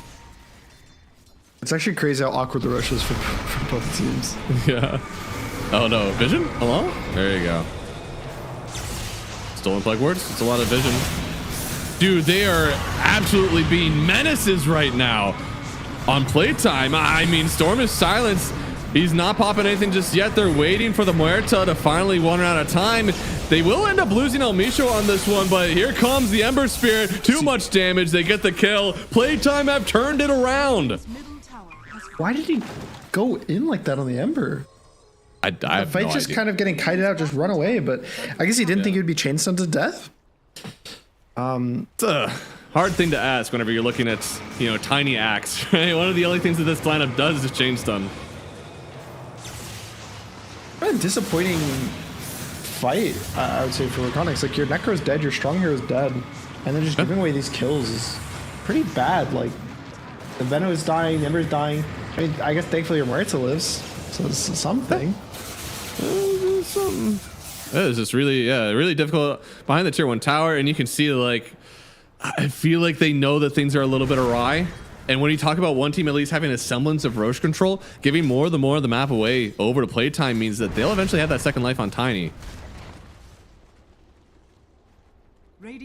Yeah, I mean, Tiny's showing why he's a good hero, which is just that his damage numbers are crazy high right now. Dude. But it's just, I'm still so concerned. Like, I'm worried about the time when we see a real 5v5, which maybe won't happen. Maybe that's like the goal, that they just never take an honest 5v5 for playtime. But if it ever happens, I really want to see what Necro's able to do, because kind of as of now, it's just been heroes getting 4v1. Like, that's all we've seen from both sides. That's true. I mean, they literally started it off with a kill on Necro by himself, and it feels like that's one of the most awful things that you can do to start a fight. Are they actually going to try to take this? All right, set the timer. So 36:40, right? Yeah. Do they do it in a minute? Yeah, like 30 seconds. They'll lose a Rax for it though, but it's okay. Like most Roches take like 30 seconds. This one has to be longer than that. It's gonna be way longer. It actually might be a minute. Yeah. They might not. Especially if they end up having to leave for the Rax. Oh lord, he's TPing away on Tiny. He didn't actually finish out the Rax. It's actually crazy. They can't do Roche. Didn't they see Roche at like half HP? Yeah, the Storm just zipped in, so they know it's low. But for some reason, the supports are still kind of playing around this top lane. I mean, Tiny's also around the top lane. Wits is like genuinely nowhere close. I feel like obviously he didn't know at the time, but had he known that there was a Roche at like very low HP, I think he would have just beelined it down there. It's one of those things. It's like you can't know what they're up to, right? And then like by the time you made your choice, it's like too late. Yeah. What a weird mid game. Right? That was just not what I expected at all. And to be honest, like they lost the tower one more because that was the range racks that they were taking down. Oh, like Grimstroke could come up here at some point and take that down.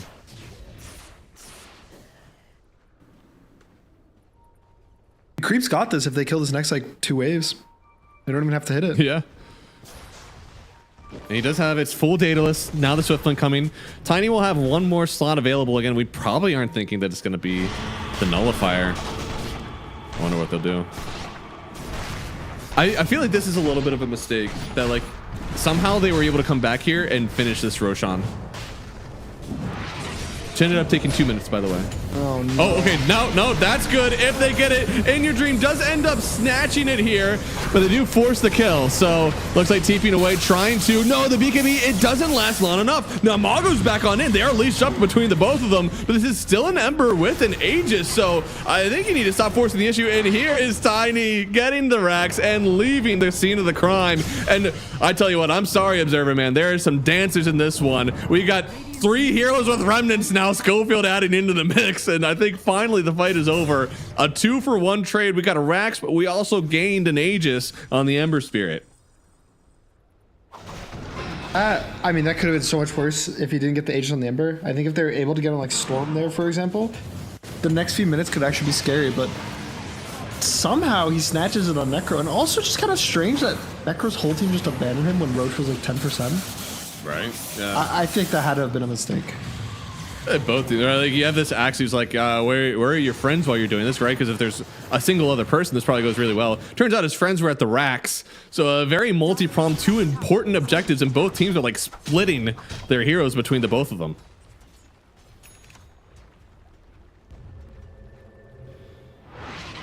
Ooh. This feels like such a slow-paced game for both teams. Like everyone's just farming items, getting items. Pango is getting pretty much 6-slotted at this point. Ember's also approaching that. You have Necrophos who's legitimately bought an Ags, and I don't think he's going to use it until he eats it. No, he's not. Maybe he like uses the BKB and like swaps it out. Yeah, maybe. Hard maybe. 1,000 net worth lead. This game has definitely evened out after dominance from the Necrophos. We thought that it was going to be him just riding the entire game, but now, yeah, check out that graph, man. We are actually in favor of playtime, 68-32. Gunnar, is that right? I feel like that might need to be a bit closer to 50-50. The 70-30 playtime? I don't think it's 70-30. I mean, I think it's valuing Tiny very heavily because Tiny, middle tower is under like the meta carries and the scaling carries he usually likes, and it probably considers Radiant as not having a carry because they're carries in the the side, it wasn't enough. He gets the BKB. Oh, the Harpoon TP. Lotus! That's the Lotus! Oh my god! Schofield! He's dead without that.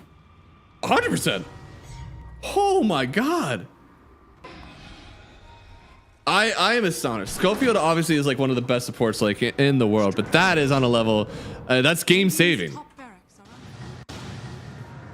Let's look at this. So they get him, and he's gonna ult him pretty early on because he doesn't want to let him like press his BKB. And a bit of a mistake from the Pango to like get stuck, but it's not really his fault. And then here, he goes down to 200 health, and look, he goes down to 500. But the Lotus, I think that was a full Lotus. So it was like a 900 heal. He's for sure dead without Schofield there saving him. 100%, yeah. Yeah, and, even a little bit of damage that they lost there because the first roll that actually connected on him was with the Eon disc. It means he didn't do any damage with it. So there was a little bit of like time there where they were bouncing around. Still got the stuns, but yeah, all in all, it all leads up to the Tiny living. Now we survived to the 42-minute mark. This Aegis power play has really not gotten a ton of advantage over for REKONIX just yet, especially considering there's still a top racks advantage for playtime out all of this. Yeah, I mean, this game just like, it feels very awkward. Like, I don't know how to describe it, but I just feel like both teams aren't very comfortable with the game state, which is why they're farming. A lot of the time when teams feel more comfortable with the game state, they try to make more moves, but like in this game, there's not really much of anything going on. I think so much of it is just like, hey, can we take this tower? And it's like, I genuinely have no idea. I know that we can go there, but I don't know if we end up killing that objective or not. So I think that's part of where a lot of this farming is coming from, because, you know, maybe if I get one more item, then we definitely can, you know? And Necro's gonna buy his strength. Wait, what is even? I guess he probably drops wraps. He drops. Yeah, I guess. If he's going all in for this like Heartstopper aura thing, you know, the value of constructs. At what point is I mean, you the could extra drop the boost speed, right? radiance. Your magic resist. I don't know. I guess the tiny damage is already so rough, and he's definitely not fitting in an MKB. I feel like that modicum of evasion that you're giving yourself is still good, but maybe it's not too important. I mean, the Ags is now 30 damage per second, I want to say. Yeah. It's fine. And then anytime he gets heals, it shoots up to like 75, 80 plus W, like 200 something. Yeah. Dire's top tower is under attack. Radiant's bottom tower is under attack. He's doing a good job of just like being a body, but at some point, right, like his scaling has effectively like stopped. Like this is the Necrophos that we're going to be seeing for the rest of the game, even with Strength Blink. I don't think the change is that dramatic. I mean, the biggest thing would maybe be buys a refresher. Try to like maybe do some shenanigans where you like double Reapers a guy, or like you Reapers two different guys. On the other side, though, like Tiny, he actually has a good amount that he can increase. I think both his Shard and his Ags, like sucking the both of those up, is going to be like at least some damage that's increased by grabbing those. He also has a Moon Shard, right? Something that physical damage carries are able to do that the Necrophos can't to scale with a Moon Shard. Whoa, whoa, whoa. He can get a Moon Shard, all right? Moon Shard gives him bonus night vision. True. 200 That's extra bonus night size, vision. baby. He needs that. We'll get jumped. It'll be impossible to kill him because he'll always see you. And the big thing is that like I feel like on some level we're like waiting for Roche on playtime, but I think we've already proven that it's really hard to do the damage to it. Hopefully with Swift Blink Daedalus, that will have enough stats finally to kill the Roche on here. But playtime is smoked up. Who's the big fish? Who are they trying to catch on the smoke? I think as always, like Ember's like the really good easy jump. Like if you ever just get this guy, He's the easy jump. Okay. Well, like he's tanky, he's hard, but easy in the sense of like conceptually, he's like the like you're able to chain lock him, like you will kill him. So like Necro might be a good catch as well, but like he's way harder to kill. And he actually, so he went Lincolns. He sold his wraps for Lincolns on the Necro. Wow. Interesting. Which I'm trying. Okay. Rubik, it's bad verse. Tiny Harpoon, I guess. Storm Pole, Grimstroke. I mean, it's probably for the Grimstroke X, the Grimstroke W, the Grimstroke Ult. Yeah. I would assume it's just like, to help randomly, like maybe he gets his BKB off because of it. I think that's the idea. Crazy that like just spells still already break it. Like, at that point, it feels like really weird to me. Fade Bolt's gonna break it. Yeah.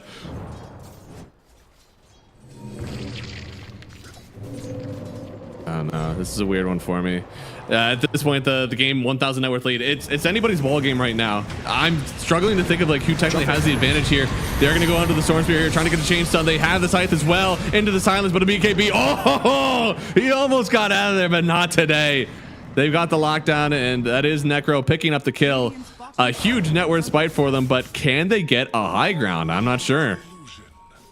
I think he was like super sure he was dead, to be honest, on the Storm, but he's not factoring in because so Necro with the 25 talent, it's almost like around 50% HP. He'll kill you with it, but Storm's neutral item actually is super good versus the Necrophos. He has the 30% income damage delay plus an additional 16% magic resistance from it. So actually, like to get one shot by the Scythe, you have to be probably closer to like 40%, 35% ish around there. So like he wasn't thinking about it. I don't know actually how that damage is calculated. If it's like lethal even if you're invulnerable, because I know that's how the Death Prophet one was, I believe. Like even if you Yuled yourself, you would still die. But FBZ looks like Skoko could be in a lot of danger here. Yeah, I feel like we're waiting for somebody to make an overextension. Both sides. This is an extension. I don't know if it's over yet. And your Dream, he's going right in on the Rubik. He's able to heal himself for a second here. Both the supports on the back line, and they could be going down. No. It's Schofield only to die, but they do trade away for FBZ. I don't know if that's the greatest trade that you want. That was a really big commitment. I mean, I'm really glad the Ember didn't go in, because then he would have been linked to the Pango during the roll and kind of both would have been died because of the Soulbind, but still just... Why are you diving? Why are you diving? It's 5v4. Right. Just take the win. Take the racks.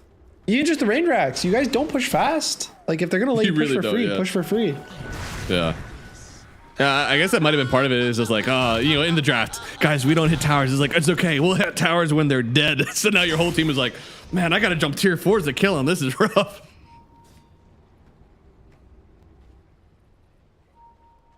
Definitely doesn't work out for them. Roshan's going to be spawning in 4 seconds. Okay. It has a minute till it swaps sides. I don't know if either team can swap sides. Or like kill it before it swaps sides, rather. Yeah, because I mean, I don't know, maybe Wits, right? I feel like he's got some dam. Oh no, they're the ones who got the kill credit for it. So it roars for them. Now they have to back out for just a second. Thankfully, they had the Veno wards to start scouting out some vision. They don't have Schofield up just yet, which first off, the man is a god. I would not want to fight without him, but also he could get the wards and start to give some vision for himself. But Wits, blink up, does find the Veno here, getting the Avatos around, double toss up. Now they have the call onto the Necros. He's dunked on, he's dead. They get themselves 2 immediate kills. They find In Your Dream. He's turning with the BKB. He actually wants to try to fight this one, but you have no Necrophos. Are you sure this is the kind of fight you want to take? Maybe 1 remnant is all Ember needs to win this fight. I mean, there's a chance the Pango might just crush this fight. Will we change the Roche though? I'm sure there is. No, he is bouncing between 2 walls. Oh no. I mean, they at least prolong it. Roche is gonna have to walk on top now. Yeah, I think their play should not have been to like all in commit there. They should have kind of looked at the timer and been like, okay, all we have to do is dead shot twice with the Muerta, and then they can't kill the Roche. That is also super cool. I think the Storm intentionally procced the roar in the river. Yeah, not like you're hitting them now anyways. When they go into the Roche, they don't really have to worry about it. Dude, this Muerta, man. I mean, that is like the spell to get if you're Rubik right now. Yeah, I also really like this kind of thing that Ember does. So his Remnant has the like immolation aura because of the shard, and so you throw your shard into the, or your ult into the pit, and it's constantly pulling Roshan out of the pit, so you always know like that they're not doing it because they can't do damage to it. And if it's not leaving the pit, that means that enemy heroes are in there attacking it, tanking it. Well, yeah, allows you to put really farther wards out away from the Roche pit, like this one that's on the Necro's up in 8. Remember, he just travels 2. Like, Ember might just go in. Oh, he's in there, but Mago's the one to get it, and now he's in a bit of danger. I mean, they're stuck fighting in this one. Yeah, he has to get away on this one somehow. He barely gets out on a second, but they toss him right back in. This really good, and they get themselves, it's 3 heroes down. They've already lost Jikroy. He is owning on this Necrophos in the middle of this fight. I mean, unfortunately for him, he didn't even really need to buy back on the Ember. I think the damage was kind of done, but... I need to see that again, because that went from like, Ember was the only one dying to everyone died. Yeah, he Mage Slayered everything, so he was able to like survive. His BKB came up, and he like perfectly got his spells off. And the crazy thing, to be honest right there, is if the Ember's BKB was up like 1 second earlier, he wouldn't even have died. He would have killed everyone by himself. Like right here, you see his BKB comes up right now. He's able to survive. The Pango, I think, on the backline just started like killing everyone. The Necro didn't even really do much in that fight, to be honest. I think it was a lot of the Pango, the Muerta, just doing a lot of like split AoE damage to the whole team. That is insane. I didn't even think that they could get the kill out of this one, but they keep their favorable position now. Finally get themselves 1 Rax. It's a mid Rax, but it's still something. Now Rubik is up in 20. We still have an Aegis on Storm. And we're about to have the Grim. I mean, if they really want to, they could buy back on Axe, but actually for REKONIX, they're like, we have something good going for us. Let's not ruin it. They're going to get out before they throw on a high ground. I think thankfully for Playtime, they still have been able to burst the Necrophos. Like they've shown that they can take the fights where they one-shot the Necro. So I'm not sure what item he needs to survive the burst. I think if all he has to do is enter the fight and exist in the fight and he wins. Yeah. But so many times he's kind of just getting one shot just by like entering the fight. Honestly, let's be real. I think what he should do is not even be close to the start of the fight. Let Pango get jumped with the Andisk, or let Pango start the fight with roll, or let Ember remnant in, and then you teleport onto the guy starting the fight, because then your teleport ends and you can just BKB instantly. I think that's kind of like the best solution, because it's looking like there's so much stuns and control on Playtime that he's not taking up.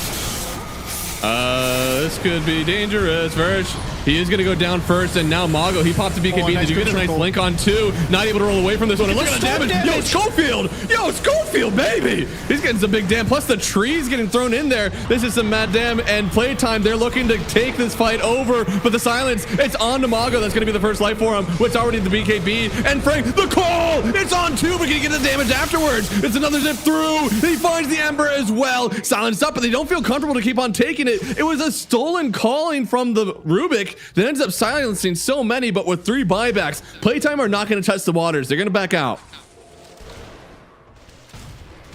That was the most insane damage from Storm during the Soulbind. Does he have... Okay, yeah, so he has the 15 talent that increases the Soulbind spell damage by 25%. Like, look at this. This is really cool. He binds the Pango when he sees that the Necrophos TP'd on him, and then Storm is just doing 25% more magic damage to the 2 of these heroes. And just shreds them. Dude, the calling that he steals here as well is insane. He gets to like play the rest of this fight with the silences plus the call. Oh my god. Yeah, the radius of that is just like huge, right? Like it's just perma-silencing the Ember. If he's not silenced there, I wouldn't be surprised if he like chases in and tries to get a couple extra kills with all the BKBs kind of being down, but... So what was that animation on the tree throw from Tiny with eggs? Because they honestly looked like the same animation whenever like Rubik steals that spell and throws the trees. There's like some weird like ethereal trees going down there. It's this is the scariest. It's just getting spooky here. It is. A lot of ghost heroes on Radiant, so you got to do what you have to do to take them out. True. If you can't beat them, join them. It's such a scary situation now for Radiant, because now, like, he buys an Aeon Disc on the Necrophos, but there's a Nullifier on the Axe, so it's not like necessarily going to save him. I don't know. They really need him to survive. He did actually buy Nullifier. I don't know. I really just need this Necro to live the fights if I want Radiant to like be able to win these fights. I mean, they're going in on him right now. Immediately with the link again. The tree throw's going down. Send them in, Wits, and they get themselves 2 kills immediately. The tree throws coming in for the Tiny have worked perfection in 2 fights in a row, and now dancing around on the Ember Sphere. He's trying to do the damage to the Axe. He might actually be able to get the kill, and now Wits, he's low. Hey, he's got BKB still, but there's still a lot of damage coming out here. Now the Aeon Disc procced by In Your Dream. He's gonna have to back out for a second because Mago, he actually goes down to Schofield. Schofield takes some revenge, but he has his own BKB. Coming in on Wits now, I have a toss, and on the Ember, lifted, he's dead. It's only the Muerta alive anymore. There's no buybacks on their whole team, so again, where to delay for 90 seconds? Probably not versus Tiny. I mean, he can make it really annoying for them to push, but I don't know if there's a full delay that's possible. I don't think so. Maybe. It's gonna be hard. Because as soon as you show, Mago is going all over, right? Yeah, there's one glyph that he has. I mean, if he really wants to defend, maybe he should sell, like...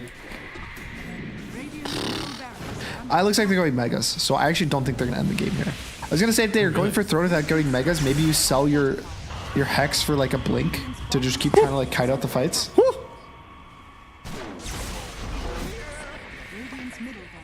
Oh, that's kind of cool what he's doing. He's placing branches so that he's able to shoot off his branches to keep like pushing them away. See, he keeps buying them. He keeps buying them and placing them. That's really cool. I mean, He's trying his best. We'll see if he needs to. He needs to last another 25 seconds, right? Venom's not enough. You need this Necro to be back up. They have a glyph, but they're not going to use it just yet. They're going to wait. Radiant's middle tower has fallen. 15 seconds for the Necrophos. It could happen. They need to, everybody needs to start right-clicking this. Elmisho, I think you got to get in on this one. They're going to finally toss him out on this one. He doesn't have a buyback for himself, so he will go down. On the Muerta. He is. Has he waited enough time? In fact, he's still here. He could get the calling down at the very last second. No, he's still silenced up. Gotta come through, but it's too much. They finally have the damage, and game one going to playtime. It took a long time, but they finally did it, and that was after a dominating Necrophos. And to tell you what, both teams had the opportunity to win, but playtime, they're the ones that close it out. All right, I want to give a special shout out to the Grimstroke response to the Pango, which were like, oh, you know, it can be good, it can be bad, but he, along with the Storm, it was like the Storm doing the damage, but it was the Soulbinds that actually paired the Pango to the Necrophos in the last two fights, and Storm just killed them. Just with his overloads. Like, you force these two heroes to stand next to each other with such an overload bounce to each other. And just honestly, pretty absurd damage. I didn't expect that much damage to come out from the Storm at that point in the game, but yeah, like, Elmisho just, in my opinion, won them the late game. It was insanely well done, and this is one of the things, like, you love to see a Grimstroke work just in general. The hero is super fun, and whenever you finally see like a case open for it with the Pangolier, he definitely makes it work. He's got a Hex as well, right? So much lockdown coming out for him, but yeah, as you said, instant lockdown. Had the tree throws coming in too, right? All clumped up for that. So I think just a lot of synergy in a way that you don't expect, right? A lot of the synergy with Grimstroke that you think about is now with like his initiation with the Inkswell. Maybe you can silence somebody, because the old way that you thought about it was with, oh, I pick Lich and I get double chain from it. That wasn't enough. So it's cool to see that like Link is back. Yeah, I was gonna say, when the Grimstroke was picked, he's not really paired with the Soulbind like as a multi-spells anymore. Yeah, like you don't really be like, oh, let's pick Doom Grimstroke. I would say the hero is more about the W and the E, like silencing a guy and then Inkswelling your core, and you go on this guy. But seeing late game Soulbinds still scale really well with the Spellamp talent at 15, the Storm, like everything kind of lined up with also the Parasma that the Storm has. Like everything just mattered. That just made these heroes just melt to the Storm's damage. Hey guys, that's game one. That's about as exciting as it gets. We've been waiting for one of these games to finally grace us, and we got it. So a nice back and forth. REKONIX, unfortunately, the second time where they had a serious net worth lead, a serious game lead also, and end up losing it at the end, and that second time in a row. So we'll see what they do, because they got to adjust some of that mid to late game, right? At the end of the day, whenever it's a game like this, both teams had the chance to take it, and just 2 times in a row where you don't get it. So we'll see what they do, guys. We're going to go back to a break. That was only game one. So we got more of the series just around the corner. Stick around. We'll be right back.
just longing for a glance from you.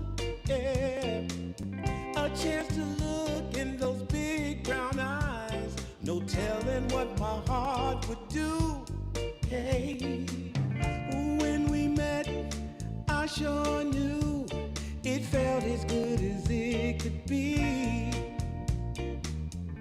In that moment, though it felt so good, I wondered why you noticed me. If you gave me just a little time, it would sure ease my troubled mind. Don't tell me that you don't feel the same inside. Don't tell me who. These are feelings that I ought to hide. I don't care where you came from, just tell me where you wanna go.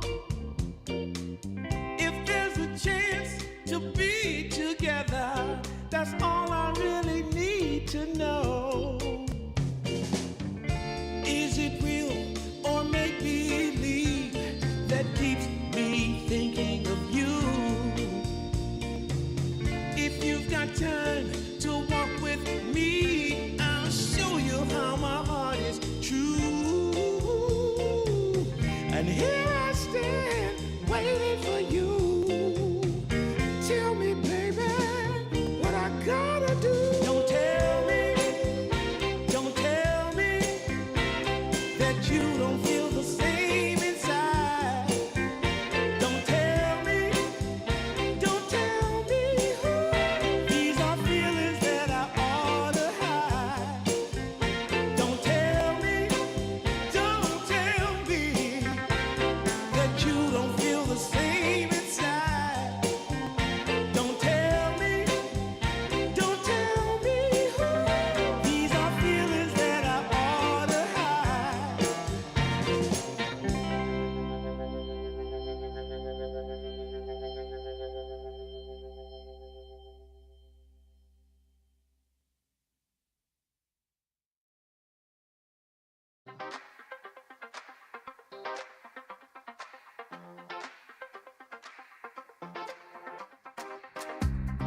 Oh my dear, there's something worth saving here. Oh my love, if we just rise above, like staring at the sun. 5, 4, 3, 2, 1. You shine a light. That is the real thing. Yeah, it's the real thing. You shine it bright. Yeah, it's the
You shine bright. Yeah, it's the real thing. Oh, it's the real thing. You shine a day. You shine a night. You shine it right in every single way. You shine a light. Yeah, it's the real thing. Oh, it's the real thing. Yeah, it's the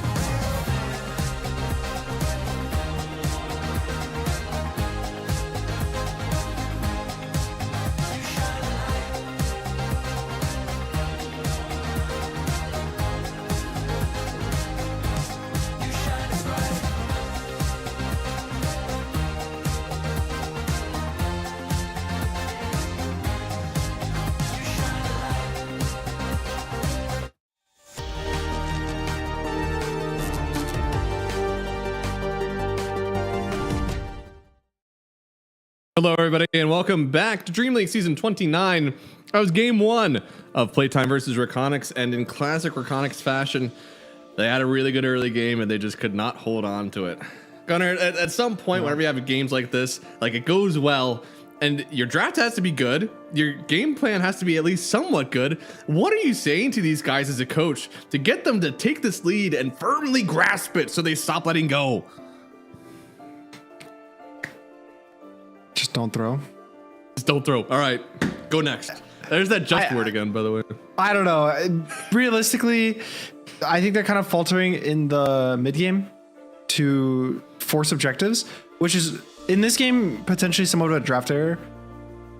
Which I don't know. It's hard to say because the Necro looks really good for the draft. It looks really good for the game, the lanes, the early game, but they don't have tower pressure. They don't have Roche pressure with it, which they can't really fix with items anymore. Like there used to be the Necronomicon you could buy. Meteor Hammer technically is an item, but people don't really buy it for that purpose.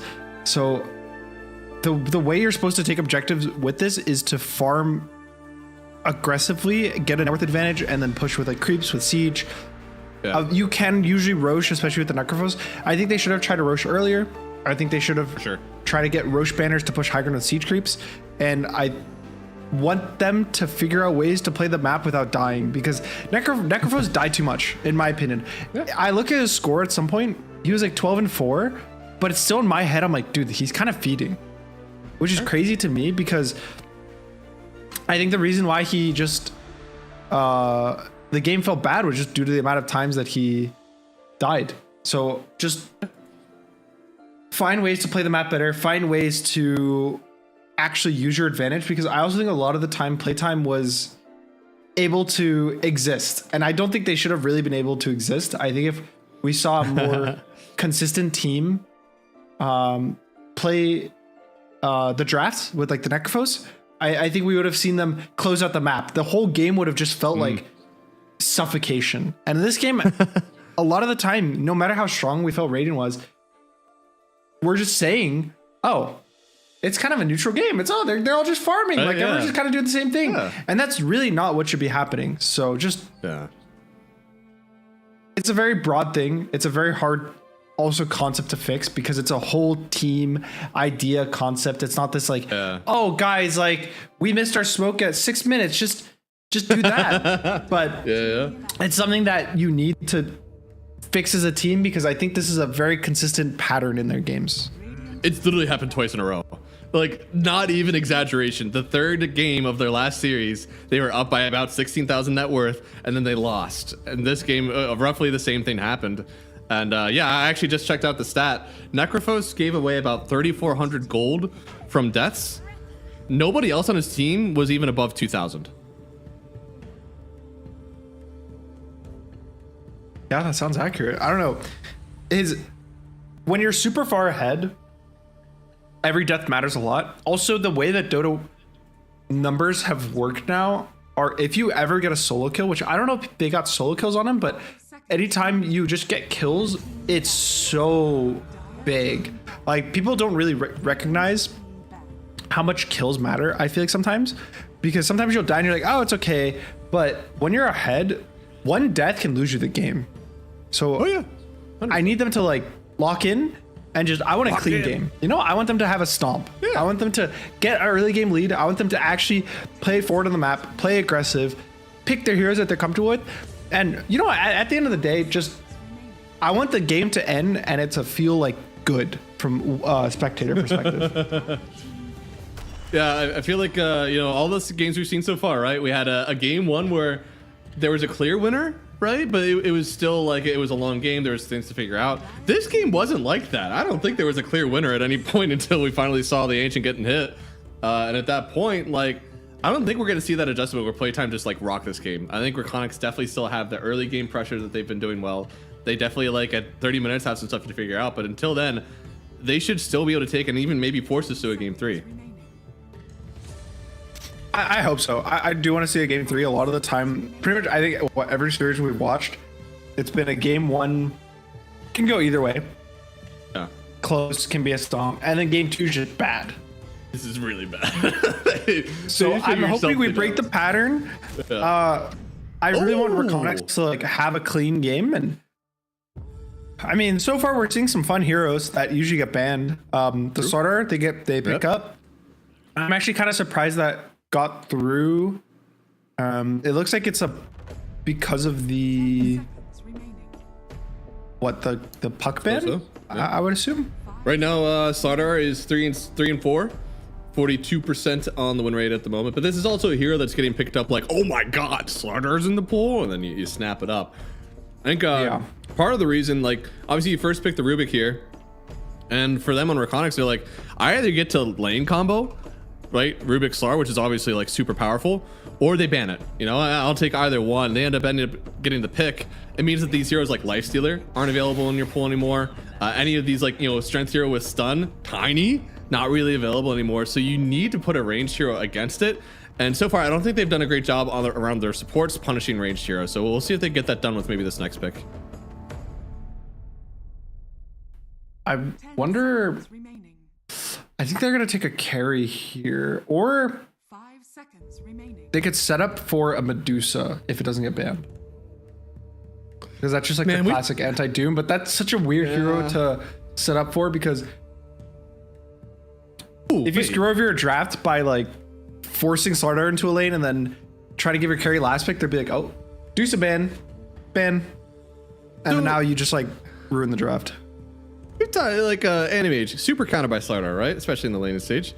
So if you are picking the Dusa here, they have to pick the AM, right? If you want that like favorable matchup, but it's into the Slardar. Is that worth it?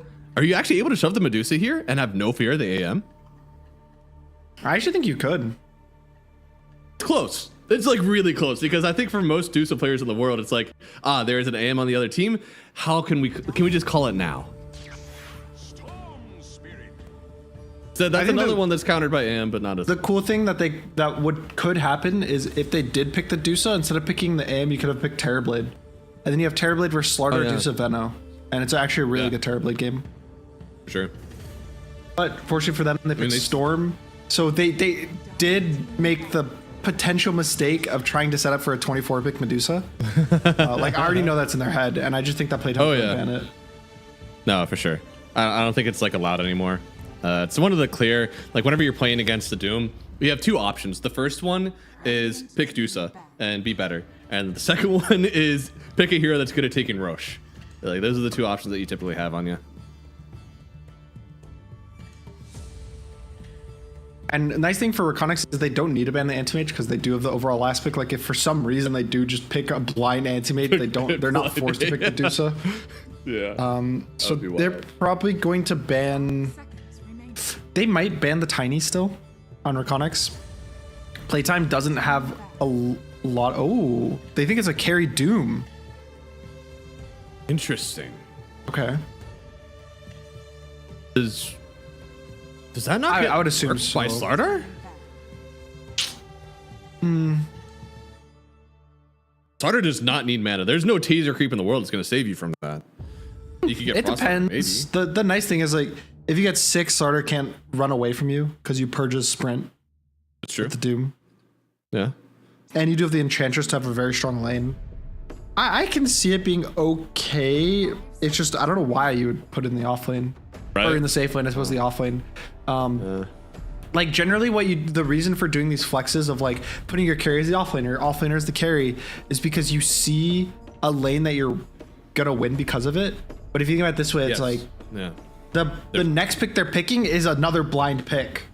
So it's like, okay, now your Doom is going versus Slardar, which I guess in theory maybe they do think that's a counter pick to the Slardar and they have it to do a blind pick anyway, but it's like I don't know. I don't like having my like hero that's changing roles end up having to blind pick. 100%. I would rather just go all in on like make the Slardar have a bad time.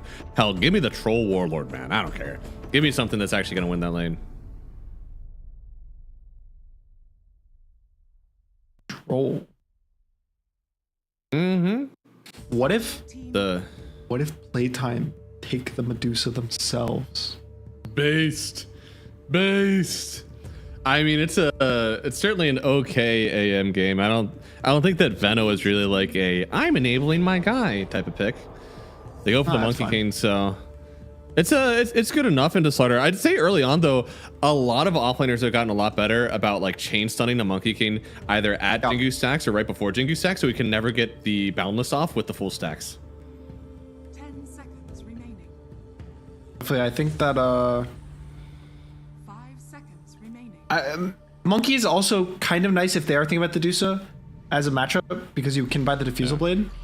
So like instead they're going to go Terrorblade, which transform heroes are also kind of good in a sense versus the Doom, because if he presses meta, then he's like forced in meta with illusions and they can all just hit the Doom and kill him. Also, if you try to Doom not the Terrorblade, Sunder's not healing. It's like a forced health swap, which means that you can Sunder through Doom. So you can also save your teammates through Doom. It's one of the few ways to like technically heal through Doom, quote unquote. Yeah. So him and Weaver. I think it looks good. Well, yeah. How many Weavers with Ags are we seeing around these parts? Dude, it is genuinely like you read the item and then you're like, man, that's really cool. And then like buy rate 0. Like nobody does it. But no, yeah, I like what they got going here. I have to say though, El Misha is probably pretty happy about this one. He gets to steal himself some Terrorblade illusions. That's got to feel pretty good.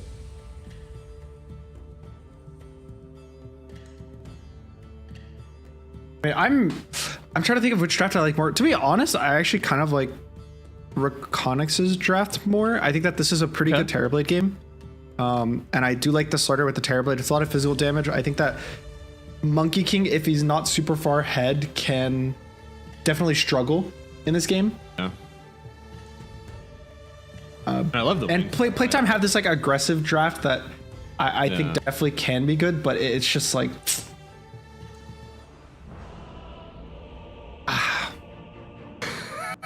I'm worried. I'm just worried that they're gonna run into some random Terrorblade and he's just gonna get some triple kill in the mid game, and then it's just GG.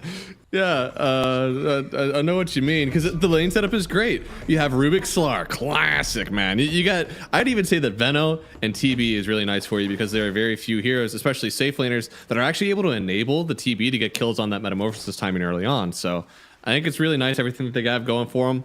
But at the same time, yeah, with Playtime, they're pretty stable. They've got stuns. They've got not a lot of team fight though. So they may be looking more to poke and maybe switch some of these fights on the map. I have to be honest though, like I feel like I see this Slardar hero. You got to give some ups to him. He's really powerful for a reason. He's banned all the time for a reason. This Terrorblade, they have some really great objective control. Oh, and then the instant smoke break. There's a tree in these trees. The trees are moving. So really cool there. Yeah, no, I am not sold. I feel like Monkey King versus melee matchups in the mid lane is great. In the safe lane, it's like a little bit weird still, because again, I do believe in the chain stun. I believe that there's a lot of like attack reduction from Rubik. I don't think it's going to be as good as they think. Yeah, I don't know. I will say, to give him the benefit, he does have Enchantress, which is generally considered like a lane winning support. Like you should be winning the lane if you have that hero in your lane. So that's fair. I don't know. I'm not too worried about him for the laning stage. I'm more worried that he's gonna hit a wall in the mid game. I've seen this matchup versus Terrorblade a lot. That they want to get a kill. Oh! Oh, the bushwhack missed. Can they still get the kill here?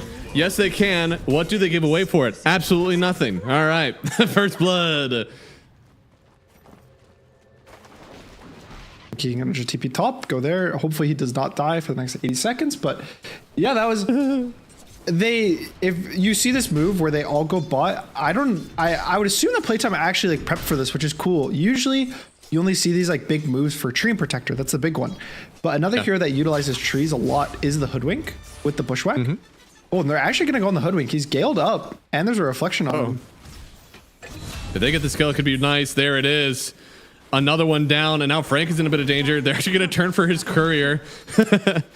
This TV playing pretty bold, but it's a lot of physical damage in this offlane, right? There's a gale in 2 seconds, 1 second. Yeah, they got him. I think so. I mean, jQuery's trying to be a little bit careful, especially with Schofield showing up. So it looks like they'll just take the favorable trade. Yeah, it's just a bit scary there. I think that Terrorblade could potentially have killed him, but would trade his life for it, and I don't think that's necessarily worth with the wave state. So I think he's fine to just walk away, take a decent health trade. Yeah. It looks like our favorite mid lane matchup. This time Mago went for 2 points in the Flame Guard, so we're not seeing the 2 points in Slight. Yes, this is my favorite mid thing where you run back a matchup, but you play reverse heroes. I remember one time I watched where there was a mid matchup. I think it was Ember. It was like Ember Viper or something like that. And this was a long time ago. And one of the mid laners like crushed the Ember as the Viper. And then the next game they were like, oh, they picked Ember. Let me pick Viper, do it to them. And then they got crushed by the Ember. No. What a disaster. It's just like really funny to watch like people play the opposite matchups from the like in the same hero. Because then you can see like what they do different. Like we're already seeing the skill builds different from Dark Mago, right? Like he's not going for the max Sleight of Fist. He's going for the standard, like put points in a Flame Guard, be able to tank the remnants. And you know, maybe it's gonna be better, maybe it's gonna be worse. It's just cool to see all the differences in the playstyles. One of the funniest TP, okay. One of the funniest like helpful tips during the pause screen in Dota is like, if you're playing against a hero that you think it's really broken, you should try playing it, you know, one of those really snide ones, because you don't really understand how bad or good a match it can be until you played both sides of it, and then it's like, okay, I understand how hard things can be actually. Yeah, or you can see what someone else does in the matchup. That like you're like, oh, maybe I should do this, and there you go. He had the Slight in like a single second, but it wasn't enough. And now in your dream, he's winning both sides of the matchup. Maybe then bottom, they get the kill on Frank. Dude, this TV is gonna have a pop-off moment because this is so much net worth. We're already just like injecting directly into his veins. It could get to a point where they're just like cutting 2 ways at a time with this guy, and it's just always map control. Yeah, I mean, I want to sing his praises and hype him up. It's just I'm a bit scared after the last game, right? Like he had such a solid start to the game, and just kind of fell off in the mid game. Thankfully for him, he's playing a bit more of a standard carry hero. That it's a lot easier to see like the plans for this. Oh, and he might get dove right now. Yeah, he is. Infernal Blade's already hitting. Oh, I think that Acorn may have needed. No, okay, they don't care. He gets the kill, and now Varus also in danger. Frank trying to chase him down. Scorched Earth. That'll do it. And they get themselves not only the kill, but also denied. Get denied. I feel like he should either get denied, he should die to the tower. What? Oh, There's creeps there. There's a Doom. You can get to. Oh man, that's a mistake. That's a bit of a mistake. Okay, well, they turn around and Enchantress ganks mid, so they end up killing the Storm. And mid lane's back to being Ember favored. So just dude, we're going 2 a minute. 2 kills a minute. And this is a lot faster paced, I would say, than the first game. I think the last game there was like the double kill in the safe lane, and then it kind of slowed down a bit. There's a bit of pressure on mid, but nothing like super crazy. And here, just a lot. And Rubik top as well, and the Monkey King. What? Hey, almost had the turnaround there. Body blocks on the Ogre. Yo, don't do it like that. He doesn't have any mana, so he does not have a crush. When they get close, he's going forward, but he just knows that he's dead. So they get a double kill up here thanks to the rotation away. These supports, I mean, we've seen how much supports early movements can genuinely win a laning stage, especially when it comes into this offlane rotation.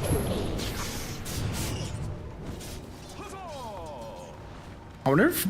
No, Dark Mago won't dive. Well, he might actually dive with the tail end of his flame guard. Repeat that. No way. He's level Dark 6. Mago will dive level every 6. matchup. Unfavorable matchup, favorable matchup. That guy will be under your tier 1. If he was crazy, he would have remnanted through that Q, like the storm Q. Yeah. And then dodge the damage and then maybe go with the flame guard, but it would have been a little crazy. That is crazy. I mean, he can go right now with the Ench creep. Dude, there's a possibility. He's down to do it. This guy lives. He really is like the mid lane. I can like see his movement, right? Like you could see him like keep moving forward and like step back a bit, like he's waiting. Look at this right here. Okay, there it is. He hasn't broken the flame guard just yet. They already used the root though, and now with the Rubik, actually, that took away the rest of it. They have to turn back on Varish. He's gonna get locked up to a tree. Another remnant on through. Mago, he may not get the storm that he wanted, but he'll get the Varish he deserves. Storm should get level 6 though off of this next wave. I think Rubik will, he'll walk away, give him full XP. So this is Storm's level 6. That was the danger timing for Storm, his level 5, and now he should be safe. Like there's still chances he dies to like some chain with Bushwhack, but it's not the same danger level it was before. Not at all. And a Gale plus meta on bot though. Yeah. He slowed once. Does he get slowed twice? The illusions are blocking him. Oh, slowed thrice? Looks like there it is. Now can they actually kill him? They're pumping in a lot of damage actually to him. He doesn't have it. He's Ain't level no 6. thunder on this guy. Oh, he hasn't skilled it yet, you bastard. Yeah, he just at 6. He just at 6. He's gonna skill it right now and look for the Ench. Hit him with a bomb. The Monkey King's here though. Yo. He misses the Bushwhack. He didn't get stunned. Oh, he still gets the thunder off, but it's not going to be enough to actually get a kill out of this one. It'll prolong his life for a second, but they're still going to end up getting the kill. Schofield falls next. It's a 1-for-1 trade. You traded away your TB, which doesn't feel so great, but at the same time, it's Wits getting involved after a tumultuous safe lane top, getting involved in some kills right away. Now they're taking it to the Rubik. So Wits, man, get involved in a very good way. Also saving Frank's game. I don't think they turned it into a tower, though. No, they don't turn into a tower, but now Doom's level 6, so it's kind of a lot scary for any heroes to lane versus him, and just too many heroes brought... I mean, you can see the vision of Terrorblade, right? Like, he gets this kill on the Doom, he gets level 6 off of it, and he's like, I'm low. There's a full health Enchantress in my lane. I'm going to go Sunder, maybe we can pressure him. But I think it was a really cool read by Wits to move through the gate and actually gank him. And that kind of, like, messes up the whole flow of the game now, and... PlayTime just taking an early game advantage that they kind of were missing in the first game. If he actually waited, right? Like he obviously saw the stun. I think he somehow waited and threw the Sunder on Wits instead. He actually could have gotten that kill there, just turned around with the rest of the meta hits. Yeah, it's just, it's hard, right? Like it's scary. You're trying to get any Sunder that you can. Yeah. And top, is this another kill? Jumping down. It's a hasted Ember. Yo, that's a TP, and there it is. Now he gets the double whammy. He does not have a TP back into the lane, and he goes down. And top 3 net worth all belong to PlayTime right now. I'm not going to call it a stomp yet, but this is following the formula we've seen so far. Yeah, don't give me another stomp. I want game 3. Don't do it.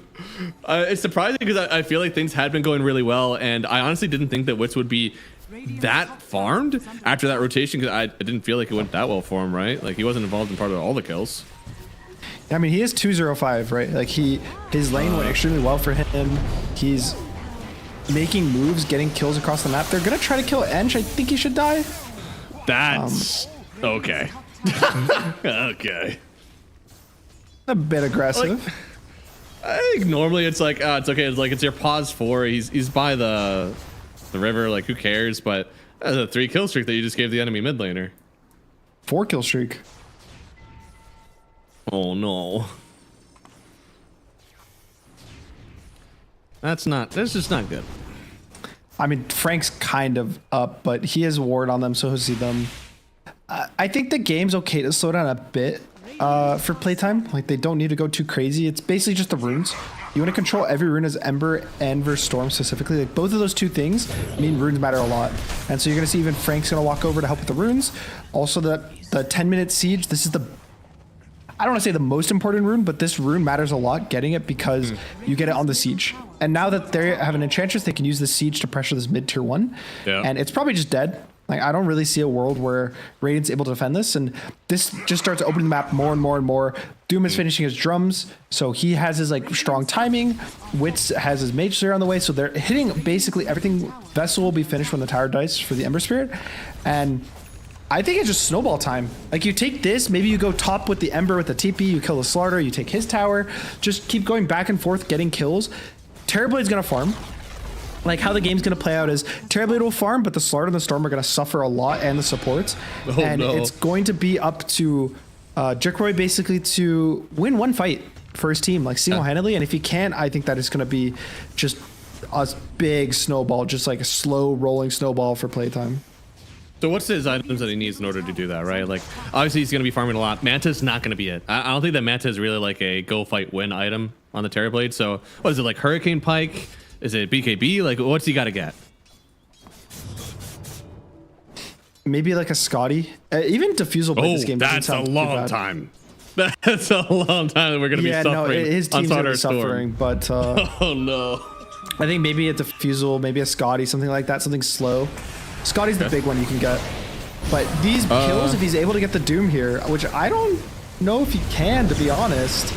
I mean, he already got the Doom used on Rubik, and now, oh no, Breaker's down first, but he still takes down Jikroy, and FBZ, he's gonna have to carry a lot of this fight. Also within your dream, the jump away.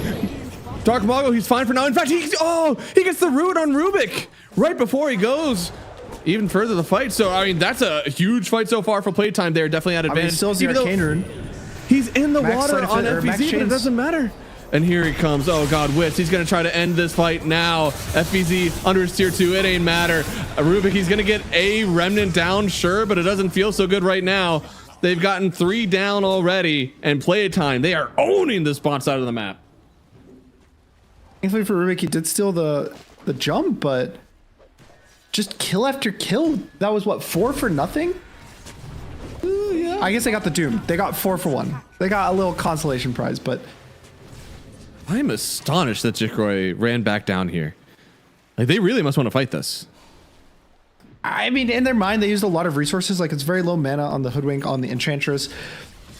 Ember kind of had a reset. There's no Doom. So it's like a lot of spells and resources were utilized. But just, I think the big thing here is how tanky Frank is. Right? He's able to get in there. He has the ice armor on him. He saves so much time that it is able to, like, Ember gets in here. He's able to get his spells off, his magic damage. And then Ember lives here with just the slightest amount of health. And also, again, rune control. Ember is an arcane rune. So because of that, his chains comes off cooldown. I think if it didn't, the Rubik would have remnanted further and chased him down, not letting him heal, and probably killed the Ember. And then now Ember's not able to go in round 2 without the Arcane Rune and not kill these heroes. But because of the Arcane Rune, he keeps like getting all these spells off. This chain as well, the second one on the Storm, because of the Arcane Rune. Like, runes matter so much in Dota, especially when you pick these spirit mids like Ember, Storm. And I just think that the early game advantage that playtime has is enabling Dark Mago with the runes. Yeah, it's one of the easier ones. Like, as a support, whenever you're playing with the spirit, there's some things that are just going to be true, right? You want to rotate to your runes at your 6, 8, 10, right? You always want to have in like the mid to late game, you always want to have at least one ward on a rune. You never want to like leave them up to chance.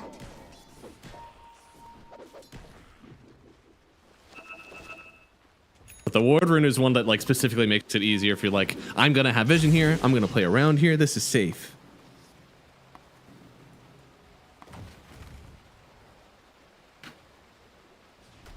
And now 6,000 gold lead. I think that playtime's feeling really comfortable. Their big time for objectives is probably going to be the Deso on the Monkey King, because that just lets you take the Roche. Like, it makes the Roche feel pretty easy to get. Yeah. And that's not too far away. He's only about 1,500 gold away. And then even with the Enchantress creep tanking, with the... just like Hoodwink does a bit of physical damage, like your whole team can kind of kill the Roche, which is going to feel a lot better than the first game, right? Like the first game, we're sitting at 30 minutes. There's no Roche. I think this game is probably likely even like an 18, 19 minute Roche. Wouldn't surprise me. Dude, explain to me, Gunner. We have a beautiful ward in our triangle. Why are we keep running back down here on the Terrorblade? Like, why do we keep doing this? It's my safe lane. It's my job to hold the true. safe lane. I'm the carry. Yeah. It's not the dangerous lane. It's the safe lane. It's safe. It's safe. I think they have gone twice now. A rough death. And now, speaking of rough deaths, FVZ. No, he does not get stunned or rooted in the Wukons. That would have been their first time, but he's able to get away from that one. Huge tank. Oh, they see the Doom TP because of the Rubik. Cut the tree, cut the tree. Oh, Infernal Blades. That's crazy. He's alive. At least Delil's having a good time. I was like, what's happening right now with Elmisha Ol going on Frank? This is a lot of damn. He's about to explode a little bit, and they do finally have the tick damage now. Dole, he's able to steal the slight, so it'll keep him alive for a second, but not too long. Does get rooted up to a tree. Now this is Terrorblade, man. He's coming in for some fun, and in your dream he goes all the way in. But now Dark Mago, he's stepping forward. Feels like he's able to contribute in a meaningful way, and they're actually going to back out the Metamorphosed Terrorblade from the tower. Wits is here though. He has the infantry and he's gonna look. There's a sentry. They're not gonna see him on the sentry though. So it looks like it'll just be a +1 kill on the Venom. Nothing like too crazy. Yeah. It shouldn't be. You don't fight this tier 2. The game has been too rough for you, and honestly, it's gonna take a long time for these heroes to actually take it down. Yeah, it's not too much of a concern. I think you can let the Enchantress creep kind of tank it, but just keep getting your items, keep farming. Eventually when Doom gets... I don't know about Doom's item traits. He's going for the Midas. Me personally, I'm a big Midas hater. Midas hater? It is potentially the worst item in the game. I think that buying Midas only lowers your chance to win. Holy god damn. So yeah, I'm just that's not true a fan. hater material. Is it because of the XP change? Yeah, ever since they removed the XP, I think it's just a bad item. Yeah. Did you ever see that? Yeah. There's a video a guy posted on Reddit a couple weeks ago. I want to say it was like 3 weeks ago or something like that. 3 or 4 weeks ago. Oh, Chantress is gonna get chumped. Oh, there's no way he lives. Okay. Nah, there is no way he lives. But yeah, there's a video someone posted on Reddit where they basically took the data from like 50,000 games of Dota where Midas was purchased. And in every single situation, with the exception of Ogre Magi, Midas lowered your chance to win. All right, so always build it on Ogre. Technically, Ogre it would increase your chances of winning if you got it in nice, like neutral to winning game states. Oh, chain stun. Really well done there. Stuns make the game a whole lot easier, and PlayTime are figuring that out right now. They are breaking open this game, and barely dodging out that go from Wits. Big one though, the objectives. We're coming up. You said like Roshan. Yeah, Roshan could be up soon. You could maybe take a Torm. Like, they gotta control these side lanes. Yeah, the Deso's up. Ooh, I think they know that the Venom might be there. There's a ping, but he's just gonna go gate back bot. Yeah, I think they're gonna play bot, pressure this tier 2, take the Tormentor, maybe take Roche when he goes top. Yeah, I like just like playing entirely gates from like that 20 to 23 minutes, right? Like or I guess 19 to 23 minutes. You get to take the Tormentor away. Then if you're really ahead, you get to take the Wisdom away, and that could be really good too. Yeah, I mean, I always think of the big move right now these days is you do Roche bottom at like 18 minutes. Yeah. Or at 19 minutes rather. Then you do the bot Tormentor. Then you gate, and if you're dire, you take the enemy Wisdom Rune. Yeah. And then it's just GG. Huge. Like if you can get that 19, 20, 21 down, I feel like the game is just in a horrible spot. Thankfully, their draft isn't like that super good objectives that they can do it that fast, but kill wise, they can do whatever they want. Jump into a stun, but it looks like thanks to the Hoodwink, they still lock down FBZ, and that is 4 charges right now on the Deso there from Wits.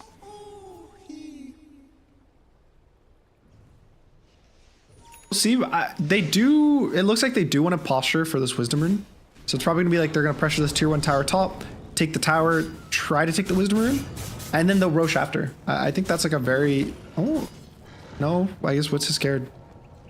I don't think he should. I don't think that he should really gate bot. I think that they should utilize their heroes and actually pressure. I think this is a bit of a mistake. Especially when your whole team's like positioned there as 5. I know in theory, like it's a risky fight to take on the Wisdom, but they're up 9,000 gold. They gotta know that they're strong too, right? Oh yeah, I'm sure they feel it. So I think they're just giving a little too much of a respect to the other team. I really want them to kind of hit the aggressive, like, let's go win the game right now. That is like the maybe a little bit of an issue, right, that we saw from REKONIX last game, is they didn't step on the gas. They didn't end up actually completing the victory, and for PlayTime we kind of need to see that. It looks like they're still in a good spot. Obviously they have no signs of faltering, just no signs of really going in for the end. Omisho's still a little bit of a hard target. Seems like they will figure it out eventually with that minus armor as well. Yo, they have to pull the meta for it. Ugh. Metaing away from objectives is just, it don't feel good. Yeah, but that's 318 gold going the way of the Terror Blade. Now he is only 2,000 gold away from the Ember Spirit. So he'll catch up eventually. Radiant are scanning. I don't know, the game's just feeling like it's getting harder and harder. I think basically the only hero that's been dying has been the Enchantress, and when that's your best kills, it's really not good enough. No. Like you said, like it's still gold, but yeah, it looks like we're going for the Hurricane Pike next as well. He's getting some stats. What's the core product at this point? Because now it's not just like when does he go into a fight, like when does my Terror Blade actually start to carry? I mean, it's hard. I think the issue, the reason why I was thinking like Diffusal or Scotty is basic. Oh, that's an illusion, guys. Is mostly because his team, I don't think, is strong enough to control the fight for him, right? So I think he needs to do everything. My issue with Pike is what I think is going to happen is he's going to walk in, he's going to get stunned, he's going to Pike himself out of the fight, and then they're going to kind of run away from him and kill his whole team. That's my worry. Yeah, because he is ignorable, right? Last game on Necro is like, that guy, you probably just can't ignore him, probably have to deal with him. But this one, like, I feel like you can do a little bit of ignoring. Especially with the Crimson Guard being picked up, it's blocking, what? Let's see. It's like 80 damage a hit or something, and with meta, he's going to be doing like 200-ish damage. So all of his hits are doing 100 damage before armor reductions, which is basically how hard his Rubik is hitting. Right. With greedy enchantment, by the way. With greedy enchantment. That ain't good. And yeah, we got some serious issues to fix. Is there a super spell that you could get? Like maybe if Delul somehow gets Doom, or maybe if we're able to steal like Sharpshooter. The Ember, I think that's an angle they could take. The other thing I'm surprised is I think Playtime is missing a bit of the mark on the objectives taking. I want to see them take the Tormentor, take the Roche. Like they have the Deso, they have the Enchantress. So I just want them to speed up a bit. How did they miss the jump on the Ember? I don't. Only FBZ really went, and then like Storm wasn't really around. Dole doesn't have like a blink, so I guess it was just a disconnect. Those are the kind of things that like could potentially get you back into the game, or at least on the map. Like you need to execute. And now they do take the Tormentor. They get it on Schofield, and Hoodwink's Shard is one of my favorite support shards to get. Because it does, as one spell, it does so much. It does a nuke, it does a slow, and the big thing, it's increased spell amp, which is just all damage. It's just crazy. It's better than Zeal because it really is that is it's magic resistance reduction, whereas this is spell damage amp, so it's all spell damage. I mean, that's just about the easiest skill you can possibly get to start off. Easily dooming the Storm.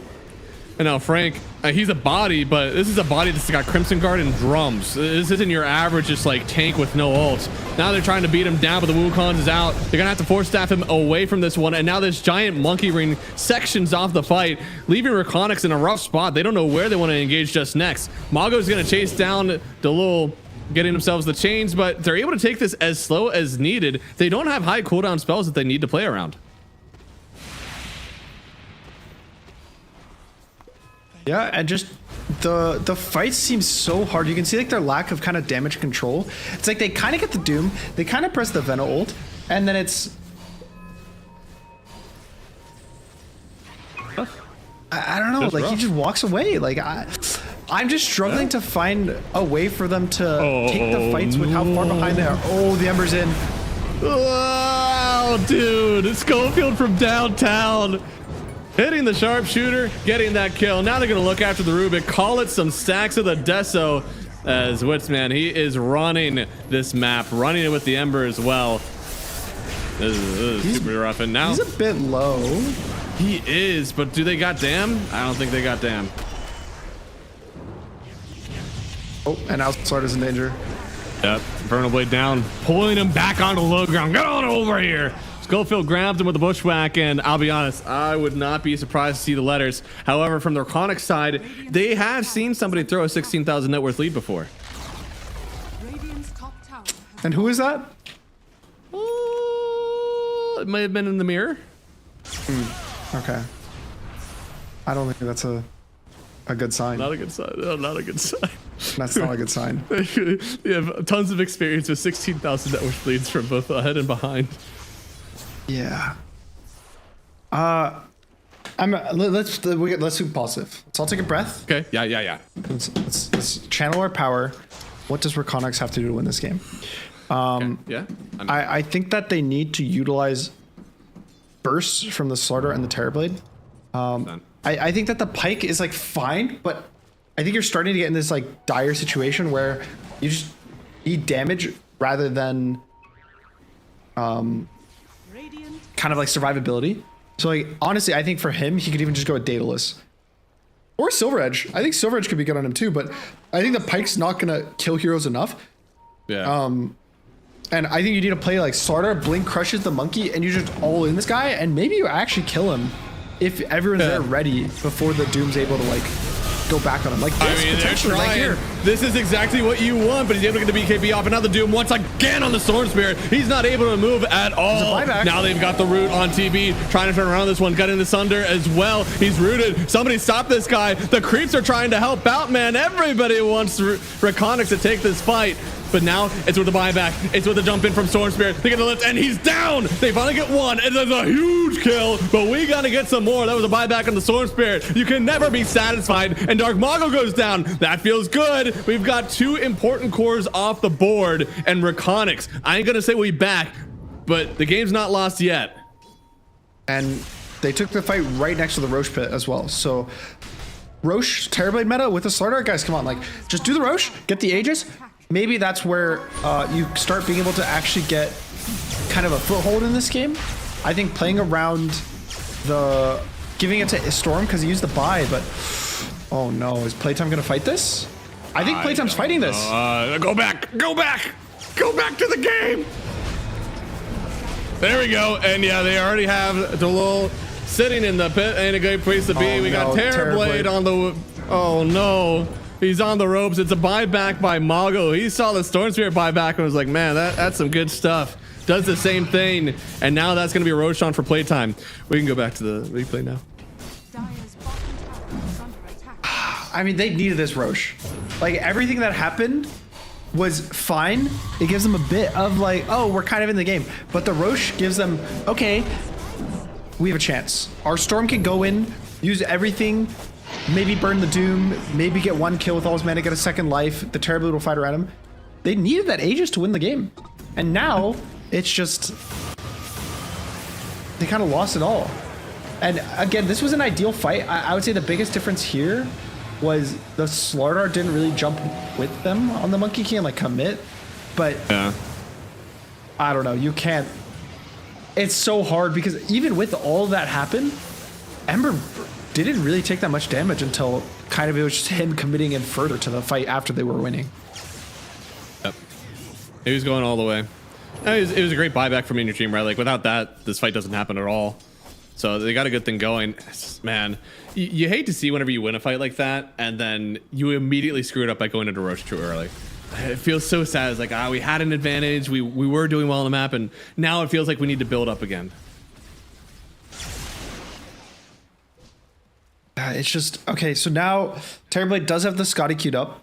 Storm's going for a Lotus, which is... All right. Yeah. It's fine. I mean, he needs it versus the Ember, but it's just... Lotus in losing games is a feel bad item on core because it gives you no damage. Yeah. When it's like a neutral game or you're Doom on the Terrorblade, hey, he's just dead. It's not even close. Genuinely sentenced for death. And now it's probably a +1 kill. Yeah. Venom certainly falls here. And they're trying to stun him. It's super hard just to get the stun. Now they do have some extra amp. That amp is for towers though right now. Your Terrorblade is not here, so you're hoping that the towers hit a little bit harder. They do get a big Lotus, a lot of mana going through, and yo, we've rooted. Whoa. Somebody up? Mago? He is going to go down the first time, but you're trading away your offlaner for it. He'll respawn on back, and looks like they'll take their sights over to some more towers. A little bit of chain stun there, but it might not matter. Rubik does have chains if Dark Mago's not careful. He could die. Yeah. Looks like he'll be a little bit more careful. They are going to take one Rax. They're being sure to focus down the melee now, and that'll refresh the fort, but I don't think they're staying after this. Oh, okay. Oh, he's kind of looking. He is. Is this a fake back, though? Is it a bit of a bait? They see Mago now, but Storm has already zipped to and fro. I don't see him staying around. You just accept, like, it's not that bad. You got the Rax, you got kills. You basically only lost one hero, plus an Aegis. So, I mean, the game's in their hands, right? Like, at this point, I think it's very hard for REKONIX to kind of claw back with how much they've been losing the past couple of minutes. It would have to be a pretty big mistake from PlayTime, but it happens, right? Especially around these high grounds. We've seen a lot of these teams, like, they get a bit overzealous. They're like, we can go, we can do this, we can push. The amount of times I've seen like one guy kind of dive a little too far, and then the rest of his team's like, oh yeah, let's go, this is good. And then they dive in too, and then you feed away 2-3 kills, and I'm just like, oh, we just lost 8,000 gold. Yep, 100%. The later this game goes on, the more you're able to cope it up. Because at this point, like, we are all on the Terrorblade basket, and he's a fantastic high ground hero. Mid-racks are so fake, right? Anytime that you're pushing and you're aggressive on the map, you're cutting mid-wave. Who cares? All right, they are definitely still in it, but they smoke broke. Where are they going? Looks like they will get on top of the hoodwink here. It's a fine enough grab. You know they really wanted to get something like, I don't know, Monkey or Doom, Ember, something like that, but hey, kill's a kill. I mean, that's a 6 streak for the Terrorblade. It's almost his Daedalus finish. Gold. It's about 1,600 gold away, which is that damage item. I think if he gets the Daedalus and is able to right click, like if he starts hitting the Monkey King and then the starter goes on him simultaneously, so he's able to like get the minus armor for all his attacks, maybe they kill him. There is a butterfly on the Monkey, so it's not that simple, but it's better than another item to the wish list then. And it's a better proposition than they've had all game. Yeah. He does have a Serrated Shiv. I'm not saying that it's MKB, but it's like it helps. Yeah.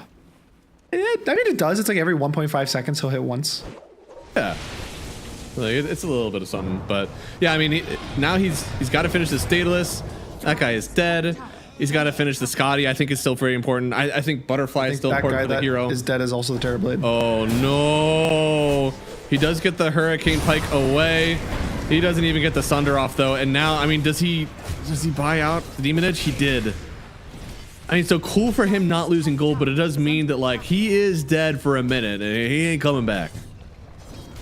The one nice thing is sometimes when people buy items, you'll know they don't have buy. Like if they saw his inventory had a Daedalus, they would know he didn't have buy, just because when you play enough of the game, you get a feel of how much gold heroes have and can realistically farm. Like there's so many times you'll see a guy buy a BKB and you're like, oh, he has no buy, or a refresher and you're like, he has no buy, and you make these calls.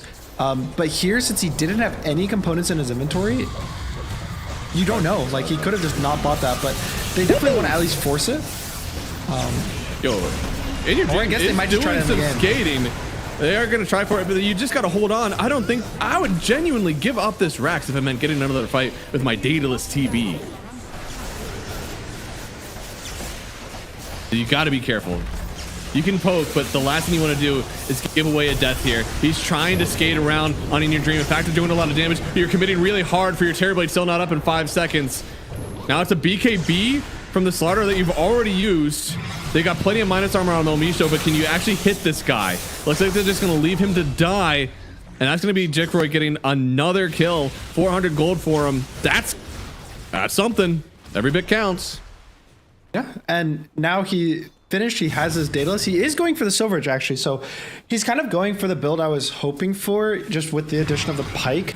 And I get the Pike. Like, I know it's good. I know he needs the help kiting because he's kind of getting owned in the fights. But yeah. I just worry that like the damage items are getting here a little too late. Yeah. That he's like too little too late, right? Like, he's not going to actually have the damage or the time to get these items before that his throne explodes. But right now there's a window when Roche spawns, which it starts in about a minute, that they can find heroes. Like, Ember can get one shot. Monkey, I don't know if he's killable like in one go, but I do think the Ember is killable by like all 3 cores jumping on him at the same time. Yeah. Maybe the Doom. Yeah. That, I don't know. It's kind of like you got Ember and supports. That's your options. He's only got what, 27 armor right now, and Gross Haze is, you know, taking down 20. Yeah, only 27 armor. He only has 7 armor left, man. Dataless TV. Bap, bap, bap. It's more than enough. Looks like we're finally getting to the point. We haven't seen this like almost at all in this game, where the Terrorblade Illusions are actually pushing side lanes. He's barely been able to get out of his own lane.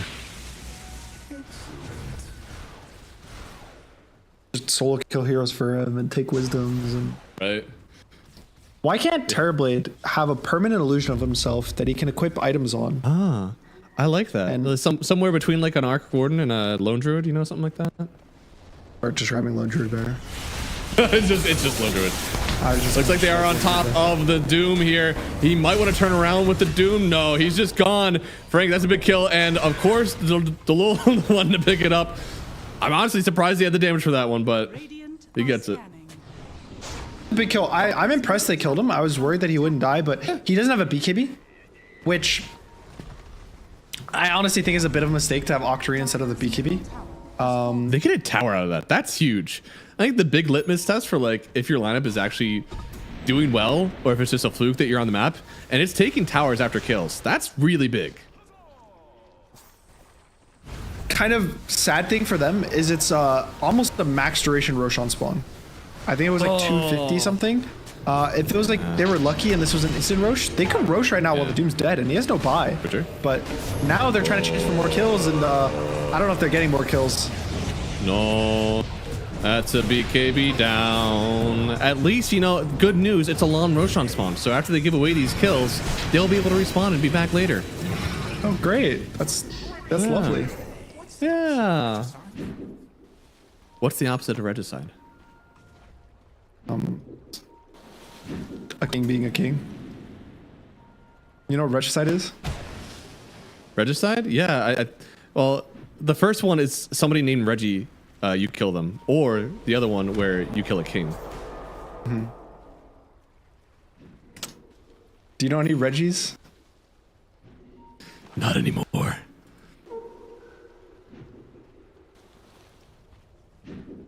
That what happened to my friend? You're friends with Reggie? Yes. I guess not anymore. He just went missing one day. Reggie should have built a BKB. Reggie should have been 26k gold down. He's feeling it right now. I feel like Reggie having a good time in this one too. Man's got 24 stacks on the Deso. Even a disperser now, as if it wasn't bad enough. Any time that you even wanted to get something like a Ghost Scepter or something, like it's torched. Even the Solar Crest. Let's see, big items. Silver Edge finished on the Terrorblade. It's a lot of extra damage going out. It also lets them like get on top of these heroes. I think the slow actually matters a lot because they don't really have. It's like their catch is kind of random. I want to say it's not like amazing. It's not bad. It's not good. It's just kind of weird. Like he's struggling to hit heroes. So the Silver Edge slow is going to be nice. Also versus the Ember, like if you slow this guy before he has remnants out, it makes it a lot harder for him to kite out. So I can see the vision for next fight. True. Yeah, it's possible. Hey, you know, I know like I usually just go by math and not really more the magician part, but you actually can give you a magic trick right here. Whenever magic trick on the live stream, whenever we get to this part in the chat, you're gonna start seeing things like mafia or payment received or something like that. I'll make it be in 5 minutes.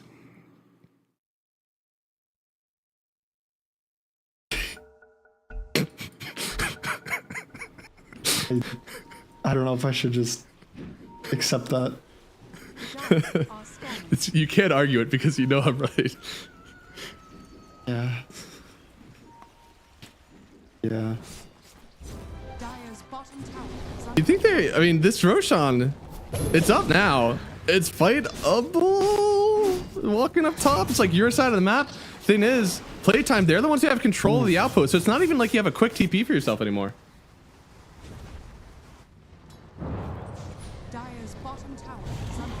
Going for the Roche. Oh, didn't get tossed a bit. Dude just got thrown. I don't think they fight this. Ooh, they do want to fight the Roche actually. They see a roar, so they're gonna smoke up. Yeah. Okay, Terrorblade needs to get into the fight and actually be able to do damage. But there's a really good smoke break by Schofield. He's like hidden in the trees on the exact path, knowing where he's gonna go. But they find him. I mean, they get the stun. Yeah, they're on top of him here. And now in the Wukong's command, they're trying to fight for Frank. He gets the Doom. It was Lotus maybe, but it doesn't matter. He just falls, and PlayTime, they are all over REKONIX. Roche or no Roche, they take this fight, giving Wits the full 30 stacks on that Deso. And they just be damned. It's done. GG called. They're out of there. And REKONIX, man, this game, once again, we get this game one where either team could win. And it seems like PlayTime, they figured out what kind of went wrong in that game one. And REKONIX, they did not have a hold on that strat. I think PlayTime just kind of, from honestly almost minute one, just were in charge of the game. I was impressed with them the whole time. I think that, to me, this is one of the most, I don't know if improved is the right way to word it for their team, but they seem to be up and coming. Yeah. I know they've mostly been having success kind of in like the tier 2 scene, but anytime teams are consistently winning in tier 2, it means there's something good about them. Yeah. Right? Like we watched them, I think they were on some like 14 win streak. They qualified through this to DreamLeague through Division 2, which meant they had to go through the entire lower bracket. And I remember it was PGL Wallachia. They were playing that and they were playing DreamLeague Division 2 at the exact same time. And they would be winning matches in both the same day. They'd be playing like 12-hour days, waking up, going to a LAN, playing those matches, you know, in person, going back to their hotel rooms, playing an online tournament. And just, I think the amount of like grind and effort that they have been putting together is definitely showing. And I kind of want to keep watching them because they individually have kind of shown sometimes that they could be good, and sometimes they were always like struggling as players. Outside of namely Schofield, I feel like he's the one who's always been like on this tier 1 best SA team. But for the rest of the players, I feel like it's always been like, maybe they'll make it, maybe they won't. Like you don't really know. It's always been a question mark. But hopefully they're not gonna have one of the kind of Parker vibe SA teams where they have like a good swing and then they just like drop and explode randomly after like 3 months. I'm hoping they, and so far they do look like consistent, just week after week, day after day, they just keep growing, and we could have a little dark horse on our hands here. Absolutely. I think their playstyle is also like really fun. They're clearly not just picking like, you know, oh, Tide isn't cool, I'm gonna pick Tide, right? Like Frank is playing a few different heroes for himself. In this game, I think this is particularly impressive to me. They were not ahead at all in this game, and I think sometimes people associate SA with like the more tilter kind of official games where like if things go wrong in the beginning, it like snowballs out of control. That's absolutely not what happened this one. They really held strong the whole time, and not only did they hold strong, they took this into like constructively thinking about what happened in that game and turning it even to greater success in game 2. The game was a good test of resilience.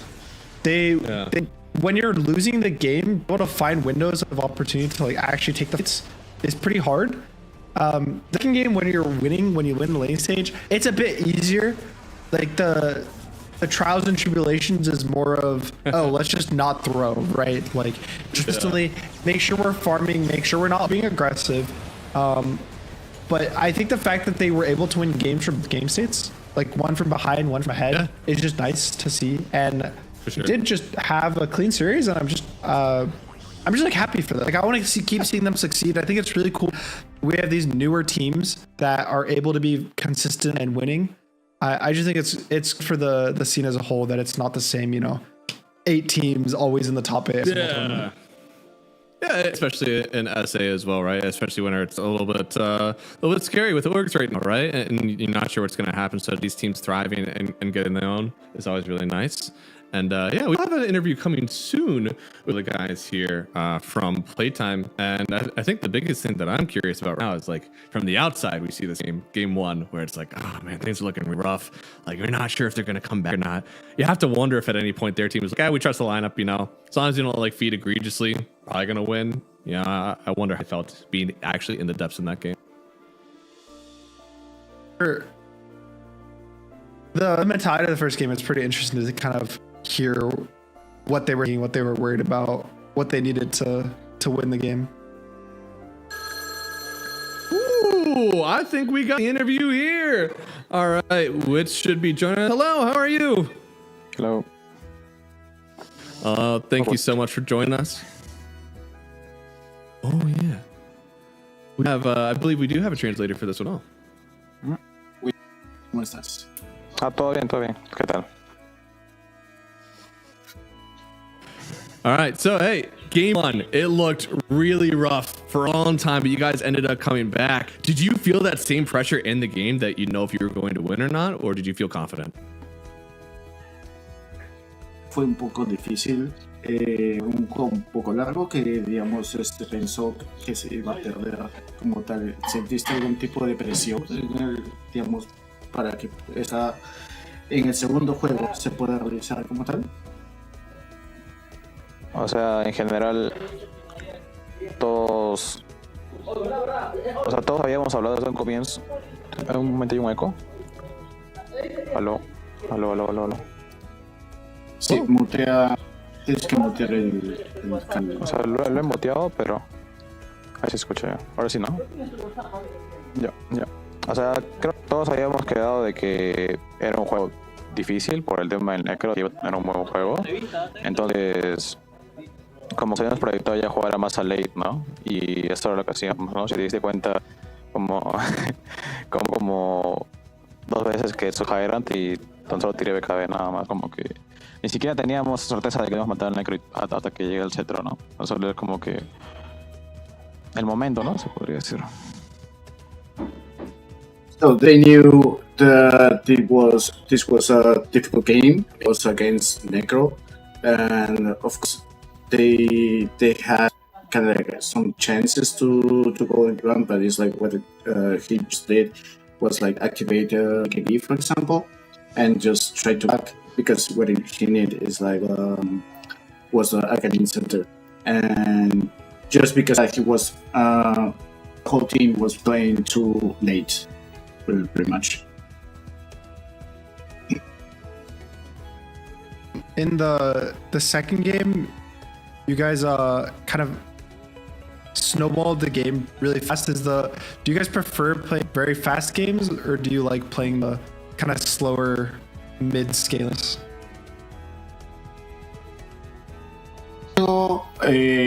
Digamos, tuvieron un juego mucho más rápido, ¿no? Llegaron a, digamos, prácticamente ser un stomp, En este caso, ¿ustedes prefieren como tener juegos rápidos, tener juegos un poquito más duraderos? ¿Cómo se sienten ustedes? Creo que a Mago le gusta mucho invertirlos, o sea, jugar muy agresivo, ¿no? Entonces es como que lo que más le gusta jugar. Pero también es como que puede jugar de ambos, ¿no? En el primer juego podemos farmear a late y es como que él está valorado demasiado, ¿no? Yo también. No siento que haya una preferencia, ¿no? Pero siento que sabemos dominar bien, ¿no?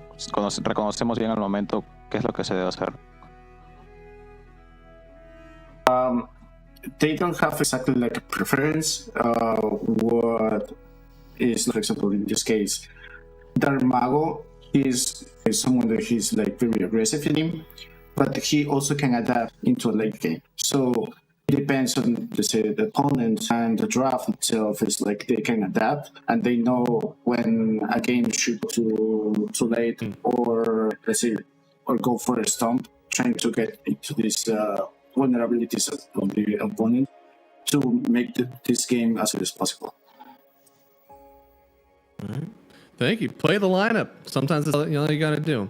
Well, Wits, congratulations on the 2-0. Thank you so much for joining us. And Glenn, thank you so much for translating. Is there nothing this guy can't do? Bueno, gracias por todo, ¿no? Y bueno, hasta el siguiente juego. Vale, gracias. Thank you. Thank you. It's cool to compliment the translator, because then that guy has to translate us complimenting him, and it sounds like he's doing it for himself. Who knows? Maybe he just does that with every translation anyway. You never know. He didn't translate you complimenting him. Oh, damn it, Glenn. That's it. All right. Why would he translate you copying him or I can't complimenting believe him? it. I can't believe it, because It's I not like wanted him to say it. It's an interpreter, which means he has the choice of interpreting the meaning of your words. It's not one-to-one. All right, I'll have to figure out a different way to do it then. But hey, that game was awesome. I like to see that we, again, like a team like PlayTime that we want to succeed. It seems like the formula for teams that we believe are going to go further in this tournament, it is figuring out what happens from game 1 to 2 and just stomping everything after that. I don't know. I want some game 3s. We've had some good game 1s, That's true. but I just want the game 3s to be a bit more exciting, or game 2s to be a bit more exciting, because they're all just stomps. I mean, we got what, 3 more days of games, so that's a lot more best of 3s, more hype. But the game 1s are the ones to tune in for. So I don't know. We'll see the groups though. I want to see what the results are so far. Yeah, so far. Looks like, all right, a little bit as expected. REKONIX, man, especially like, you think about this one, they win game 1, right? They at least like force themselves to game 3. Who knows how this series ends out? They play through versus Navi. They lose a 55 minute game where they were very ahead. This team could easily actually be up at 2-1. Instead, they're sitting at 0-3. Whenever there's, again, a lot of 2 teams eliminated, you got to pull up at least 2 wins under your belts. And at this point, are you pulling it up versus Paravision versus, Extreme? I don't know. Kind of interesting. The most interesting for this is Aurora and Tundra. They're 2 teams that are qualified to EWC, but they're kind of struggling in this tournament. Yeah. Which, is not the worst necessarily in terms of like team mental, because it's like, oh, whatever, we're going to EWC, we're fine. Yeah. But also it doesn't feel good because losing sucks. Like genuinely losing is terrible. So even if you are qualified EWC, as a team, you're thinking like, okay, why are we losing? Like maybe you get annoyed at some of your players. There's definitely a bit of like push here and there. So I think for their success in the near future, they should try to get a couple wins on the board and not drop out dead last. I would believe that, yeah. Do you think that there is any cope to like, they just don't want to give away the strats as they get into the next seat? Okay, no. Cool. That stuff on Reddit and like Twitter where they're like, oh, they're saving strats. Fake. Yeah. I think there's like very rarely teams that actually generally don't just try to win every single game. Like at most, maybe people will play like a for fun game after you're eliminated, or when you're like guaranteed to qualify and you have like an extra game. But the for fun games are like, you're just mentally not scared to win or lose. You're just mentally there to play the game. Not that any other troll. I don't know. I know as a player, I've never once been like, oh, we gotta save strats to win. Yeah. I feel like on some level it would actually go like the other way, right? Instead it's like, oh, you know, I think Razor worked well in Scrim. Do you want to try that today? You know, try something like that. But yeah, the points distribution here. Looks like we are 28,000 points getting sent out there. And yeah, for a lot of these teams, I was looking a little bit at the standings today. And yeah, specifically PlayTime all the way down there. They're looking to try to break in with this one. Already, the points are pretty heavily distributed for teams that are in that like roughly top 8. You're going to get 1,000 points. And for top 8, it's hard. You know, there's 16 teams in here, so you got to make it through, I believe, both group stages, or sorry, into the playoffs straight up. I think the big 2 teams right now that probably could make it would be PlayTime or Navi. Obviously, they both need to make pretty deep runs, but maybe beating like Virtus.pro or OG. OG is maybe too hard, but getting that 12th slot, I think is definitely possible for PlayTime, depending on how both them and Virtus.pro perform in the rest of the tournament. But I would say those teams kind of in that like Mao's range of like the 2700s, kind of good enough that they're likely to be safe. But I think even OG, in theory, can get risky. It can. It's not. I wouldn't like be sweating too hard if you were an OG fan, but I think that there's a good chance. If I have to root for a team to make it into that top 12, it's probably PlayTime. I think they could just randomly get some top 6 at this tournament. I think that's enough points for them to make it through. Top 6 would be 2,200. So basically, we are eliminating 4 people in this group stage. And then you're going into the playoffs where some people will filter immediately into the lower bracket. And at that point, if you make it through the first stage of the lower bracket, that's 4 other people that are eliminated. So 4 from groups, 4 from the playoffs. You're into your top 8. So that's 1,000 points that you're able to get to EPT, which that catches you up to a lot of people. As you said, like PlayTime, they're up to 1,500. All of a sudden, they're past Gamer Legion, and they're very close to VP. So yeah, they need about like 1,500. I think if they can get 1,500 points, then it's a very high chance that they'll make it through. So yeah, it's close. It's super close. So with that one, yeah, we'll see if they're able to do it. Tomorrow, though, we got VP also pulling up. It's Team Liquid. We got some hype matches coming up on here. Holy moly. And that's for the main stage. So VP, Liquid, Perry, Navi being at the top of the bracket. And then Liquid and Falcons going to round out the day there. Liquid Falcons. That's a TI finals match right there. And then on the Ember stream, we have Aurora X Heroic. That one, I need her X Heroic to win. I think Aurora is struggling, so X Heroic needs to like take advantage of that. After that, you have Enigma Extreme, which I mean, that one's kind of a hard matchup, I would say. I feel like Enigma's not been looking the best. And then Virtus.pro Team Spirit, maybe they have a chance. Team Spirit's definitely the big dogs of that group, though. Big dogs. Yeah, they falter every once in a while, but it seems like it hasn't been happening as much so far. And for some teams that are more familiar on us, we saw the Gamer Legion already. They're also versus Team Spirit. So Spirit, man, they're taking on some NA giants tomorrow. Yep. We'll see what they do. Playtime, Bet Boom. That's a hard one. Bet Boom has been one of the teams that looked good to start, but then actually they dropped 2 series in a row. One to Pare and then one also to Navi. So we'll see if Playtime are actually able to get a notch up on them. If they make it into the upper bracket, right, they're immediately top 8. So you know that they're anchoring to get that win on Bet Boom, and then Aurora, Gamer Legion, of course. Gamer Legion pulling up again. That's the same thing, right? Like, Aurora's bleeding. You got to hit them. I look, one of those teams needs to win. I think both of those teams right now are 0-3. So one of them's going to get a win. Someone's going to be happy. And then here on Earth, Vici Falcons I want to say it should be a good game, but based on kind of how Vici played today, they were struggling, definitely. So I wouldn't be surprised if that's a stomp. These ones kind of seem a bit potentially one-sided, I think. Yeah. Tundra as well has been kind of struggling, but come on, it's Tundra. You got 33 there.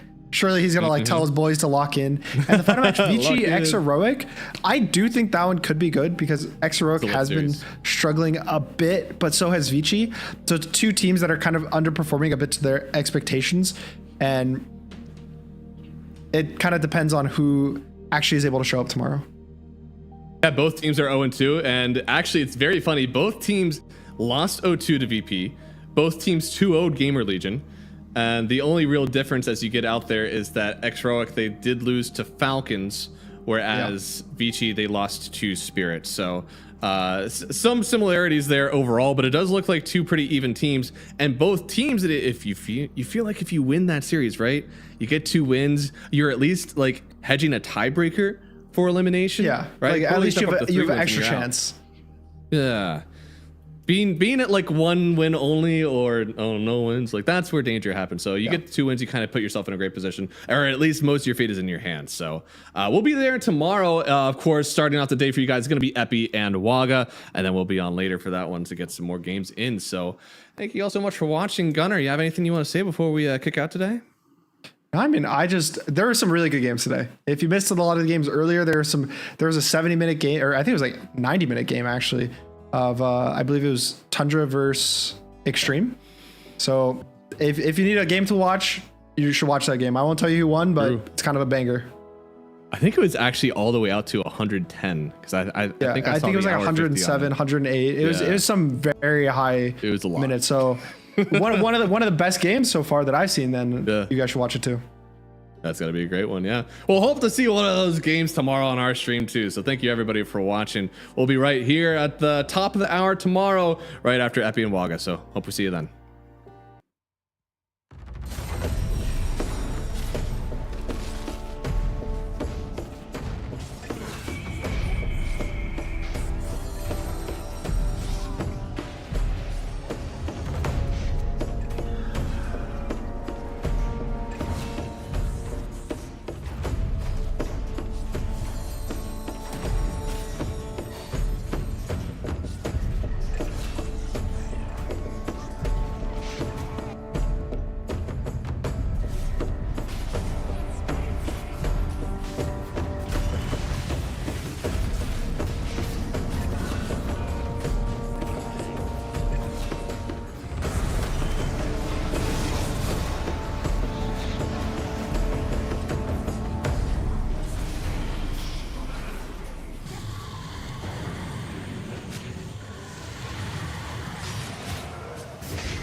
DreamLeague Season 29 is brought to you by DHL.